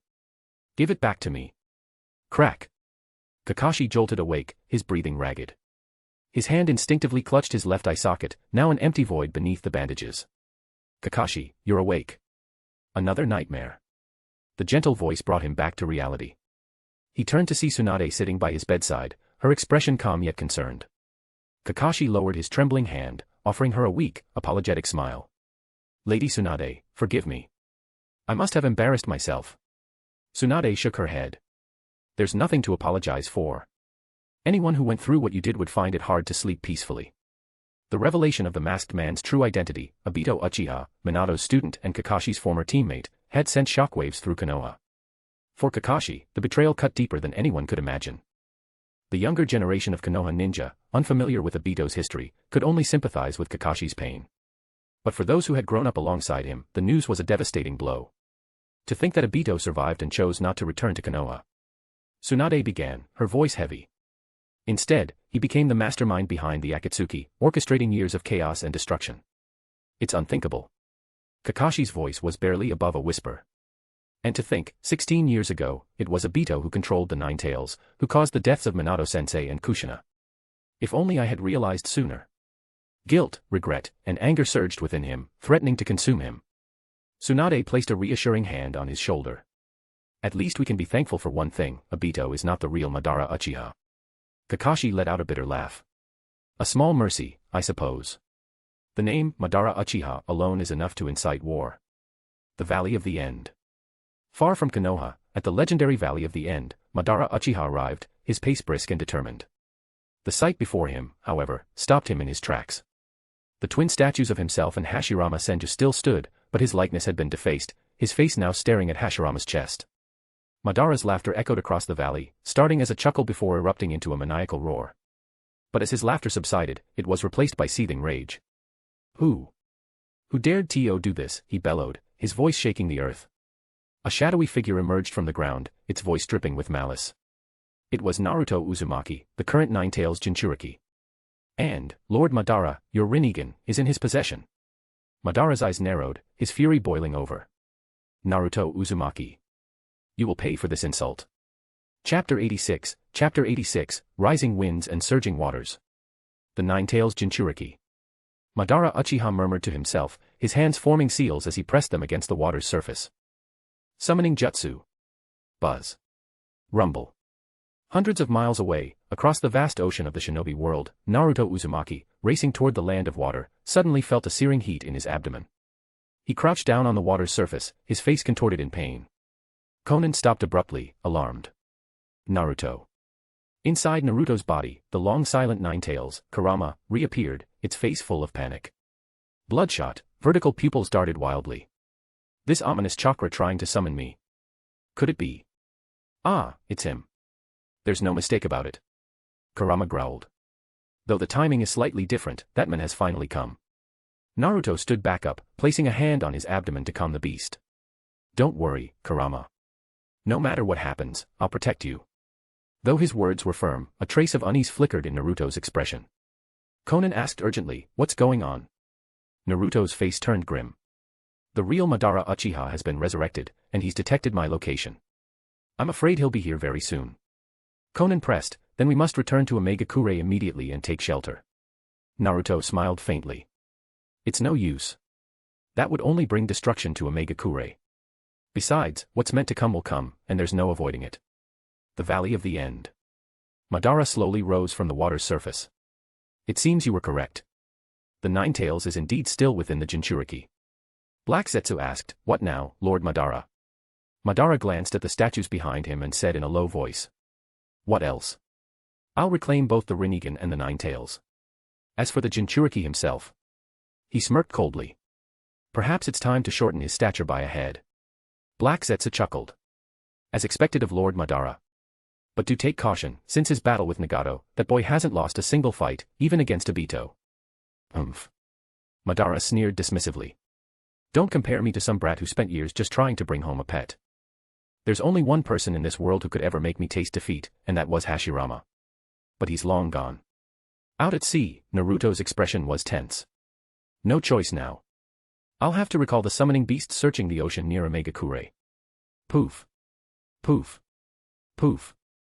In a burst of white smoke, the summoning beast stationed underwater near Omegakure disappeared and reappeared on the ocean's surface before Naruto. Alongside them, other powerful summoned creatures materialized.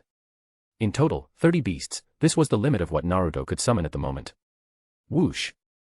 Naruto leapt onto the head of the three-headed hellhound, sitting cross-legged. Konan, I'm entering sage mode. Konan's gaze darkened, sweat trickling down her temple. In all the time I've known Naruto, this is the first time I've seen him so on edge. As Naruto entered sage mode, his sensory abilities expanded to their fullest, meticulously monitoring every disturbance across the ocean. Half an hour later, a sinister wind of calamity breached his sensory range. Naruto's eyelids twitched. He's here, and fast. Crash. The ocean's surface erupted in waves. Whoosh. A gust of air sliced through the atmosphere. Boom. The instant the figure landed on the water, a towering tsunami rose in its wake. The three-headed hellhound stood firm on the churning waves. Naruto exhaled slowly and rose from the hellhound's head. Beneath his mask, his eyes had regained their calm, unwavering focus. The ocean stilled. Madara, arms crossed over his chest, glanced at the surrounding summoning beasts before turning his gaze to Naruto. His tone was mocking. Quite the spectacle. You must be Naruto Uzumaki. You've been playing with my eyes rather well, haven't you? Naruto's expression remained unchanged. I don't know what you're talking about. These are the eyes of my mentor, Nagato, and I've inherited both his will and his Rinnegan. Madara lowered his gaze, chuckling coldly. Feigning ignorance, are we? Black Zetsu has already told me everything about your little escapades. Naruto glanced around. Black Zetsu. Where is it? Let it come out and face me directly. Madara scoffed, shaking his head. You've got some nerve. But let me ask you this, was the defacement of the statues at the Valley of the End you're doing? High above, Konan's eyes narrowed. So it's true. Naruto's tone was indifferent. There might have been a tiny mishap during the restoration process. Madara's voice deepened. So, knowing full well the disrespect it entailed, you chose to turn a blind eye. Is that correct? Naruto shrugged. And if it is? They're just statues, aren't they? It's not like your actual body was shortened. For someone as grand as Madara Uchiha, your pettiness is rather unbecoming. Consider yourself lucky I even bothered to fix them. Madara's arms lowered, his voice unreadable. Naruto Uzumaki, a clansman of Mito. Show me what you're capable of. Fire style, majestic destroyer flame. Whoosh. A massive inferno surged forward, consuming the ocean ahead. Konan gasped. What terrifying power. Naruto, however, simply smiled as two shadow clones appeared beside him. Sage Art, Gomen. Whoosh. An ocean of oil-fueled flames surged forth, bolstered by the wind, transforming into a towering inferno that clashed with Madara's flames. The resulting firestorm painted the sky in chaotic hues of red and orange. He's holding his own against my enhanced fire style. Madara mused. This boy's chakra reserves are impressive. And like Hashirama, he can use Sage Mode. Very well, let's raise the stakes. Maintaining his fire jutsu, Madara's hands formed new seals. Wind style, vacuum dance. Boom. Boom. Boom. Dozens of massive whirlwinds erupted from the flames, merging into fiery tornadoes that churned the ocean into a maelstrom. Konan exclaimed, such reckless techniques, doesn't he fear harming himself? Naruto's gaze sharpened. He's using an Edo Tensei body. He doesn't have to worry about self-inflicted damage. As always, he's adept at exploiting every advantage. Amid the chaos, Naruto's hands moved steadily through seals. Sage Art, three-way water formation. Crash. With the roar of the tides, colossal waves rose, their crests towering over the fiery tornadoes before crashing down toward Madara's position. Madara raised an eyebrow. Oh. A water jutsu that combines natural energy with the ocean's terrain. Interesting. Splash. As the waves fell, the Susanoo emerged from the waters, its form towering and unyielding. The summoned beasts encircled Madara, preparing to strike. Heh. Things are heating up. Madara, piloting his Susanoo, wielded twin blades and unleashed powerful jutsu, battling over a dozen massive summoning beasts without faltering. Boom. Boom. Boom. The battlefield became a whirlwind of chaos, with wind, water, and fire intertwining in a symphony of destruction. Suddenly, a tentacle coiled around Madara's ankle, dragging him underwater. A tentacle? Could it be a mantis shrimp? Beneath the waves, Madara followed the tentacle to its source. Upon seeing the creature's true form, he chuckled. Ah, it's just a crab. Snap. Snap. The Susanoo formed seals with its hands. Fire style, Susanoo majestic destroyer flame. Underwater, Madara unleashed an enhanced version of his fire jutsu, evaporating the surrounding water and turning the crab's shell red-hot before it vanished in a puff of white smoke. After dispatching the crab, Madara noticed numerous shadows lurking beneath the ocean's surface. So many ambushes lying in wait. Very well. Splash. Madara resurfaced, his eyes transforming into the Rinnegan. Whoosh. The Susanoo ignited, its dual heads emanating an ominous glow. Madara's hands formed seals for a devastating technique. Let's end this in one fell swoop. Heavenly Obstacle Quaking Star. Join for exclusive content. Thank you for your support. Chapter 87, Turning the Tide. Heavenly Obstacle Quaking Star. Heavenly Obstacle Quaking Star. A colossal shadow engulfed the ocean below. High above the clouds, a massive meteorite, its front ablaze from atmospheric friction, plummeted toward the sea with an ear-splitting roar. Konan gasped in horror. A meteorite. Is this also a Rinnegan ability? Naruto Uzumaki's expression remained calm. Yeah, it's a technique that combines the Rinnegan with the power of the Susanoo. During the Fourth Great Ninja War, he used this move to nearly annihilate an entire division of the allied shinobi forces. And this time, it's a double strike. Konan looked up, her face heavy with dread. Are we going to stop it? Naruto chuckled. Why bother? Resources should be spent wisely. Even with abundant chakra, wastefulness is never an option. Let's sit this one out for now. Flying Thunder God Technique. Whoosh.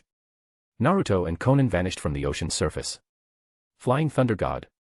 Madara was momentarily surprised, then smirked knowingly. I see now how Obito lost to him. No matter, this technique was meant to wipe out the summoned beasts he had prepared in advance. Boom. Boom. Boom. Boom. The meteorite struck the ocean, triggering a cataclysmic upheaval of water. As the first meteorite settled, the second followed close behind, smashing into the sea. Torrents of seawater, weighing tens of thousands of tons, surged outward, creating small-scale tsunamis. It took 10 minutes for the ocean to calm. When it did, lifeless fish floated to the surface, and the battlefield was eerily silent. Above the water, Madara, standing amidst the destruction, regenerated from his Edo Tensei body. He gazed at the desolation with a hint of dissatisfaction. The immortal body of Edo Tensei allows me to fight without fear of death, to unleash large-scale jutsu without worrying about chakra depletion. But without pain or blood, this doesn't even feel like combat. I despise this sensation. Whoosh. A streak of light flashed, and Naruto reappeared on the ocean's surface. Oh. Madara raised an eyebrow, intrigued. You didn't flee using the Flying Thunder God technique but returned to the battlefield instead. I must admit, you've earned a bit of my respect. Naruto's voice was low and steady. This ninja world is vast, yet small at the same time. Once you've set your sights on someone, running to the ends of the earth wouldn't make a difference, would it? Humph, you seem to know me well. Madara smirked. By the way, that paper woman, why didn't she return with you? Naruto chuckled. Facing the legendary Madara Uchiha, I can't afford to protect a weak woman. If you were to take her hostage and demand the return of the Rinnegan, I'd be at a disadvantage. Madara's expression darkened. Do I look like someone who would resort to such tactics? Naruto smiled. Whether you would or wouldn't is irrelevant. I simply consider all unfavorable possibilities and eliminate them. After all, I understand better than anyone the consequences of a single misstep. Madara's tone carried a hint of admiration. Young as you are, you act with the caution of a seasoned warrior. Compared to that reckless brat, you're more like a battle-hardened veteran. Madara's gaze sharpened, and he continued. How about this? Become my right-hand man, and I'll overlook the matter of the statues. Of course, you'll have to return the Rinnegan to me. As for the Nine Tails, when I revive the Ten Tails, I'll leave a portion of its chakra in your body so you won't die. It's a better deal than losing everything, isn't it? Puffed. A stifled laugh escaped from beneath Naruto's mask. Madara frowned. What's so funny? Naruto waved dismissively. Nothing, really. I'm just surprised that you'd extend an olive branch to me. But I must decline. His tone grew firm. The Rinnegan can be returned to you when the time is right. But not now. And as for the Nine Tails, Kurama, you can forget about it. You'll never lay a finger on him. And lastly, the one who should be worrying about losing everything isn't me, it's you.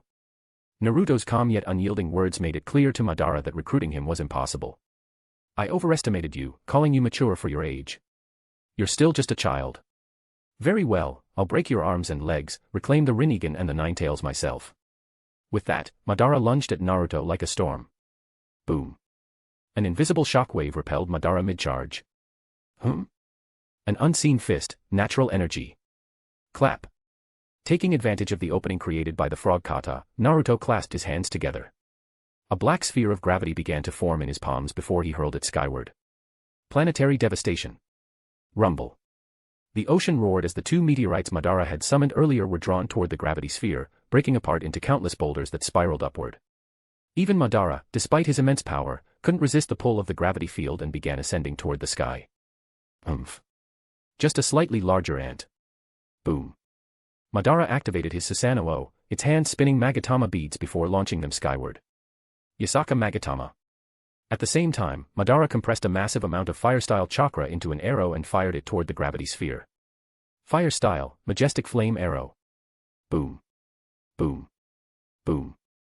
The Magatama and the flame arrow struck the gravity sphere in quick succession, shattering it with a deafening explosion. The planetary devastation crumbled before it could fully form, and the boulders fell back into the ocean. Naruto's eyes narrowed. Oh! He destroyed the gravity sphere. Madara's voice was cold. Your tricks are finished. Now it's my turn. Boom. Madara unleashed the complete body Susanoo, its twin swords slicing through the air with devastating force. Wherever the blades fell, the ocean split in two. Crackle. Naruto entered his purple lightning chakra mode, weaving through the onslaught of sword strikes. Madara's complete body Susanoo is far larger than Sasuke's. Using the same tactics I used against Sasuke won't work here. Madara observed the streak of purple lightning darting around him and muttered. That purple lightning in its derived chakra mode, troublesome. If only my Edo Tensei Rinnegan could use limbo, this would be much simpler. His voice grew louder. But Naruto Uzumaki, you are not the original wielder of the Rinnegan. Using planetary devastation is your limit. Naruto smirked. Planetary devastation. You think that's all I've got? Clap. Naruto clasped his hands again. This time, the planetary devastation was different. Rumble. The boulders that had fallen earlier rose once more, converging on Madara's complete body Susanoo. What? Madara was taken aback. Naruto's eyes burned with determination. This is an advanced version of planetary devastation. Instead of creating a gravity sphere, I use the target itself as the gravitational core. Of course, the target must possess massive chakra reserves, like a tailed beast, or in this case, your complete body Susanoo. Rumble. The massive boulders completely enveloped Madara's Susanoo, forming an enormous sphere. The remnants of the two meteorites added to its mass, completing the planetary devastation. Crack. Crack. Suddenly, cracks began to appear on the surface of the sphere. It was clear that Madara was on the verge of breaking free. Whoosh. Naruto shot into the sky, placing his hands on the base of the sphere. Earth-style, super-weighted boulder jutsu. Buzz. The entire planetary devastation grew thousands of times heavier, increasing its density, mass, and hardness exponentially. The cracks vanished, and the sphere became as solid as steel. The super-weighted planetary devastation plummeted toward the ocean. Naruto declared firmly. If you can break free from this, I'll admit defeat. Boom. The sphere crashed into the ocean, causing the entire sea to tremble. Splash. Tidal waves radiated outward in all directions. The planetary devastation, with Madara sealed inside, sank into the dark depths of the ocean. The battle had come to a temporary halt. Join for exclusive content. Thank you for your support. Chapter 88, The Night of Tremors. Whoosh. Naruto Uzumaki teleported back to Omegakure using the Flying Thunder God technique, and then, with Konan, he returned to the eastern seas of the Land of Fire. Konan gazed at the vast ocean. Despite her composed demeanor, her beautiful eyes betrayed her lingering worry.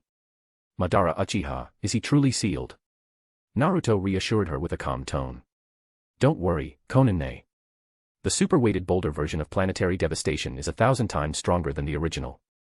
Unless he can use something like super lightweighted boulder jutsu to counteract it or has spacetime techniques like Flying Thunder God or Kamui, there's no way he can escape. Though Naruto spoke confidently, his mind was filled with caution. Madara's Rinnegan ability, Limbo, Border Jail, allows him to swap places with his shadow. If Madara weren't in an Edo Tensei body but fully resurrected and had even one Rinnegan, no matter how strong my planetary devastation is, it wouldn't be enough to hold him.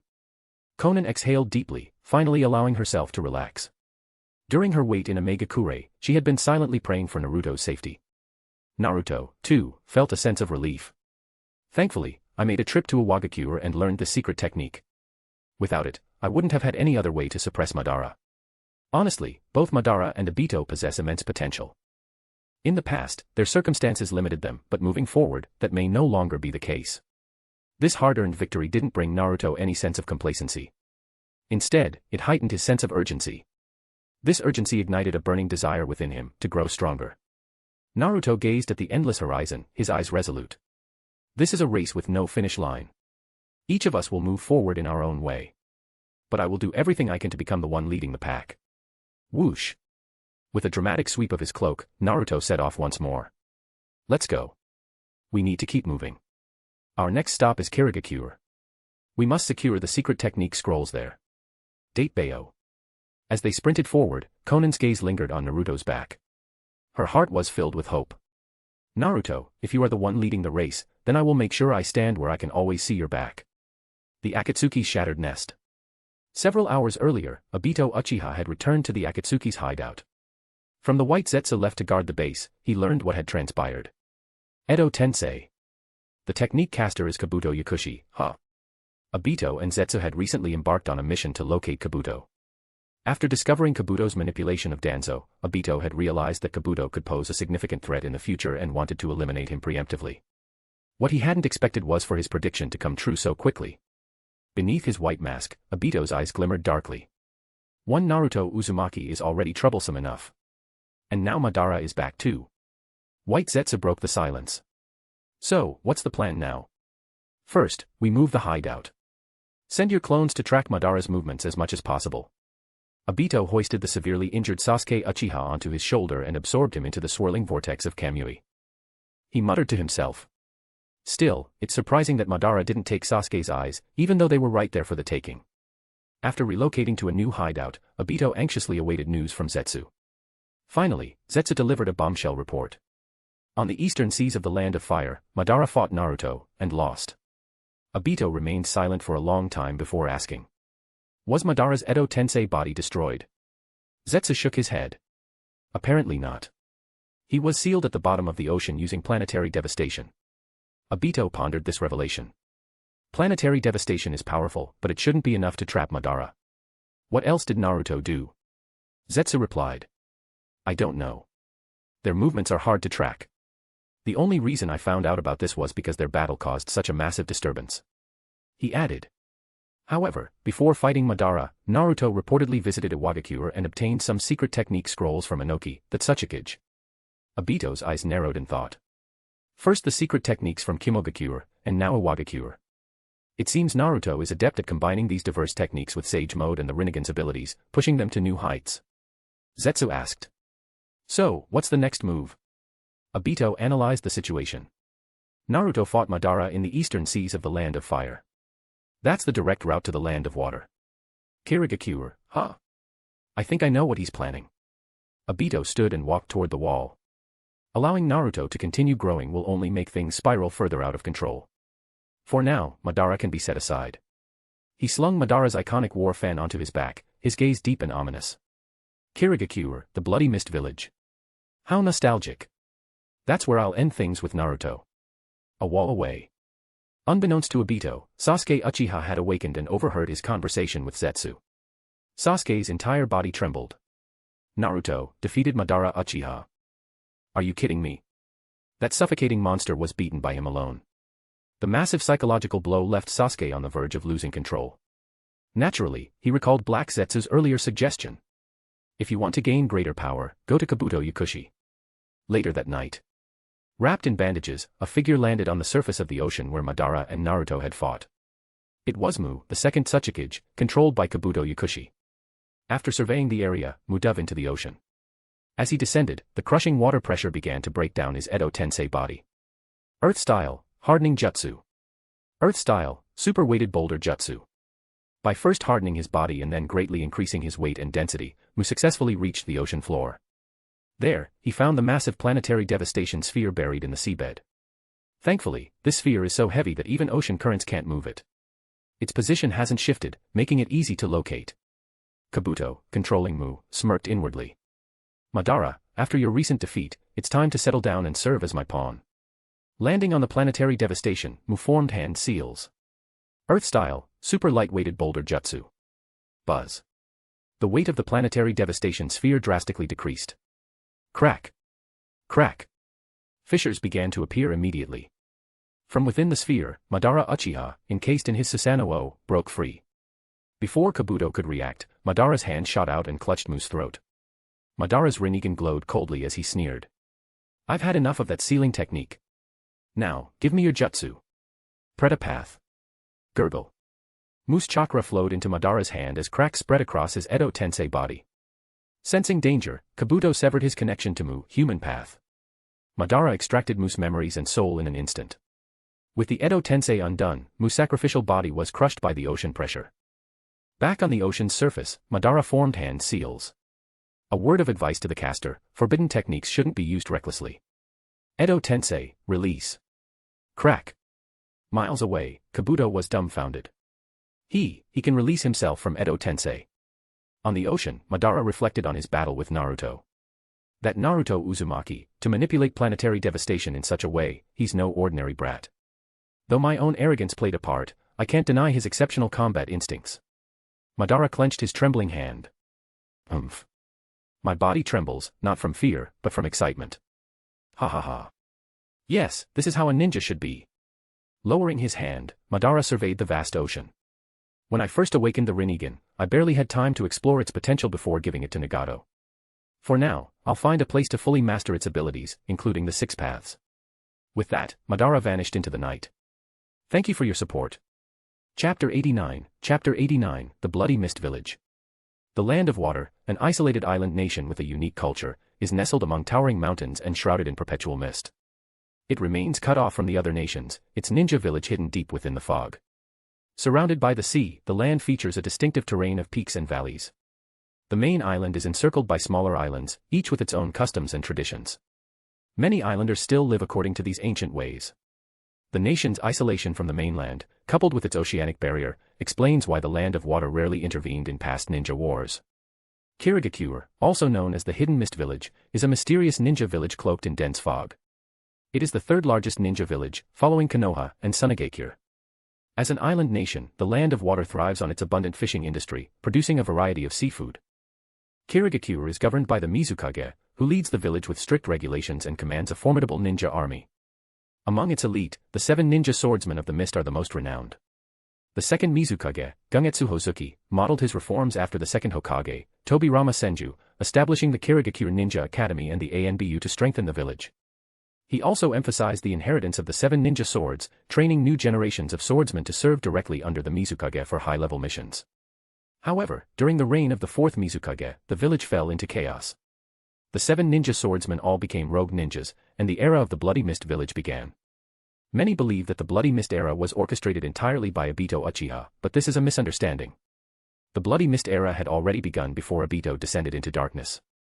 Evidence of this lies in the words of Kakashi Hatake during the mission where he and Rin were surrounded by Kirigakure ANBU. Don't underestimate the Bloody Mist Village. Later, Obito used Jinjutsu to control the 4th Mizukage, Yagura Karatachi, pushing the Bloody Mist era to its peak. It wasn't until the rise of the 5th Mizukage, Mei Terumi, that Kirigakure emerged from the shadows and entered a new era of peace. Even so, the combat style forged during the Bloody Mist era and the assassination techniques developed during that time remain a hallmark of Kirigakure. Now, in pursuit of Kirigakure's secret techniques, Naruto Uzumaki and Konan have journeyed to the Land of Water. The misty forest outside Kirigakure. The forest was veiled in a thick mist. Naruto rested beside a narrow path, eating a ninja bento. Konan had excused herself to the woods, as even ninjas have basic human needs. After finishing his meal, Naruto used a jutsu to dispose of the bento box and food scraps. As a seasoned ninja, he knew the importance of leaving no trace. Naruto glanced at his watch and muttered. Konan-ne is taking a while. Could it be? His pupils contracted as a sudden thought struck him. Don't tell me. Konoha went to the bathroom but forgot to bring paper. The absurd thought triggered a memory from Naruto's past life. After the battle against Tonari Otsutsuki, Naruto and Hinata Hyuga officially became a couple and soon married. However, Naruto's insensitivity toward romantic matters and Hinata's traditional shyness made their early married life a topic of great interest in Konoha. To address this, the sixth Hokage, Kakashi Hatake, devised a special mission for the newlyweds. A quest to retrieve the scrolls of ninja love scattered across the ninja world. In truth, the mission was merely an excuse to give Naruto and Hinata a chance to enjoy their honeymoon, with support from the other villages. During one of their camping trips, Naruto found himself in a predicament. While relieving himself in the wilderness, he realized he hadn't brought any paper. Just as he was considering using fallen leaves, Hinata appeared with a roll of toilet paper, her face flushed with embarrassment. That night, under the open sky in their tent, they consummated their marriage for the first time. From that moment on, their passion knew no bounds. The forest, the grasslands, the lotus ponds, the mountain springs, even the benches at outdoor campsites became witnesses to their love. By the time they collected all the scrolls of ninja love, Naruto carried Hinata back to Konoha in his arms. Reflecting on those memories, Naruto sighed with a mix of nostalgia and determination. Those days were wild. After that, Hinata really opened up, and it was hard to keep up with her. But that peaceful and warm life, that's what I want. It's what all ninjas, all people, strive for. If only there were no threats from beyond the stars, how wonderful that would be. Returning to the present, Naruto muttered to himself. For the sake of that peaceful future, I must bear the weight of the present and keep moving forward. Then, he shook his head and chuckled. Konoha can turn into paper herself. How could she possibly forget to bring any? Maybe she's run into trouble. I should go check. Naruto donned his mask and dashed into the misty forest. The trees on either side blurred past him as he sprinted, the earthy scent of grass and soil mingling with a faint metallic tang in the air. Naruto sniffed the air and immediately recognized the source of the smell. Blood. Could it be? Swish. Following the scent, Naruto pushed through a thicket and performed a series of hand seals. Wind style, gale palm. The mist dispersed, revealing a gruesome scene. Several Kirigakure Anbu lay dead in pools of blood. Standing among the bodies was Konan, clad in her Akatsuki cloak. Her expression was calm yet tinged with confusion. Naruto halted and surveyed the scene. This. Konan's cold eyes shifted to the corpses. I just passed by and found them like this. Naruto crouched to examine the bodies and concluded. These were likely Jonin-level shinobi from Kirigakure. Konan nodded. And there's no sign of a struggle. They were killed in a single blow. Naruto removed the mask from one of the corpses, revealing the weathered face of a middle-aged ninja. The man's eyes were wide open, frozen in an expression of sheer terror. Naruto analyzed the situation. Kirigakure Anbu are known for their stealth and secrecy. This man's age suggests he survived the Bloody Mist era. For someone like him to be killed without any resistance. Naruto gently replaced the mask on the corpse, preserving the man's dignity, and stood up slowly. Only a handful of people in the ninja world could pull off something like this. It seems Kirigakure was targeted by someone even before we arrived. He turned to Konan, his tone serious. The real enemy we'll face on this mission might not be the Mizukage or Kirigakure, but someone else entirely. Konan asked. What should we do next? Naruto swept his cloak dramatically and declared. We press on. The journey to Kirigakure had barely begun, yet it was already shrouded in a foreboding veil of blood. Thank you for your support.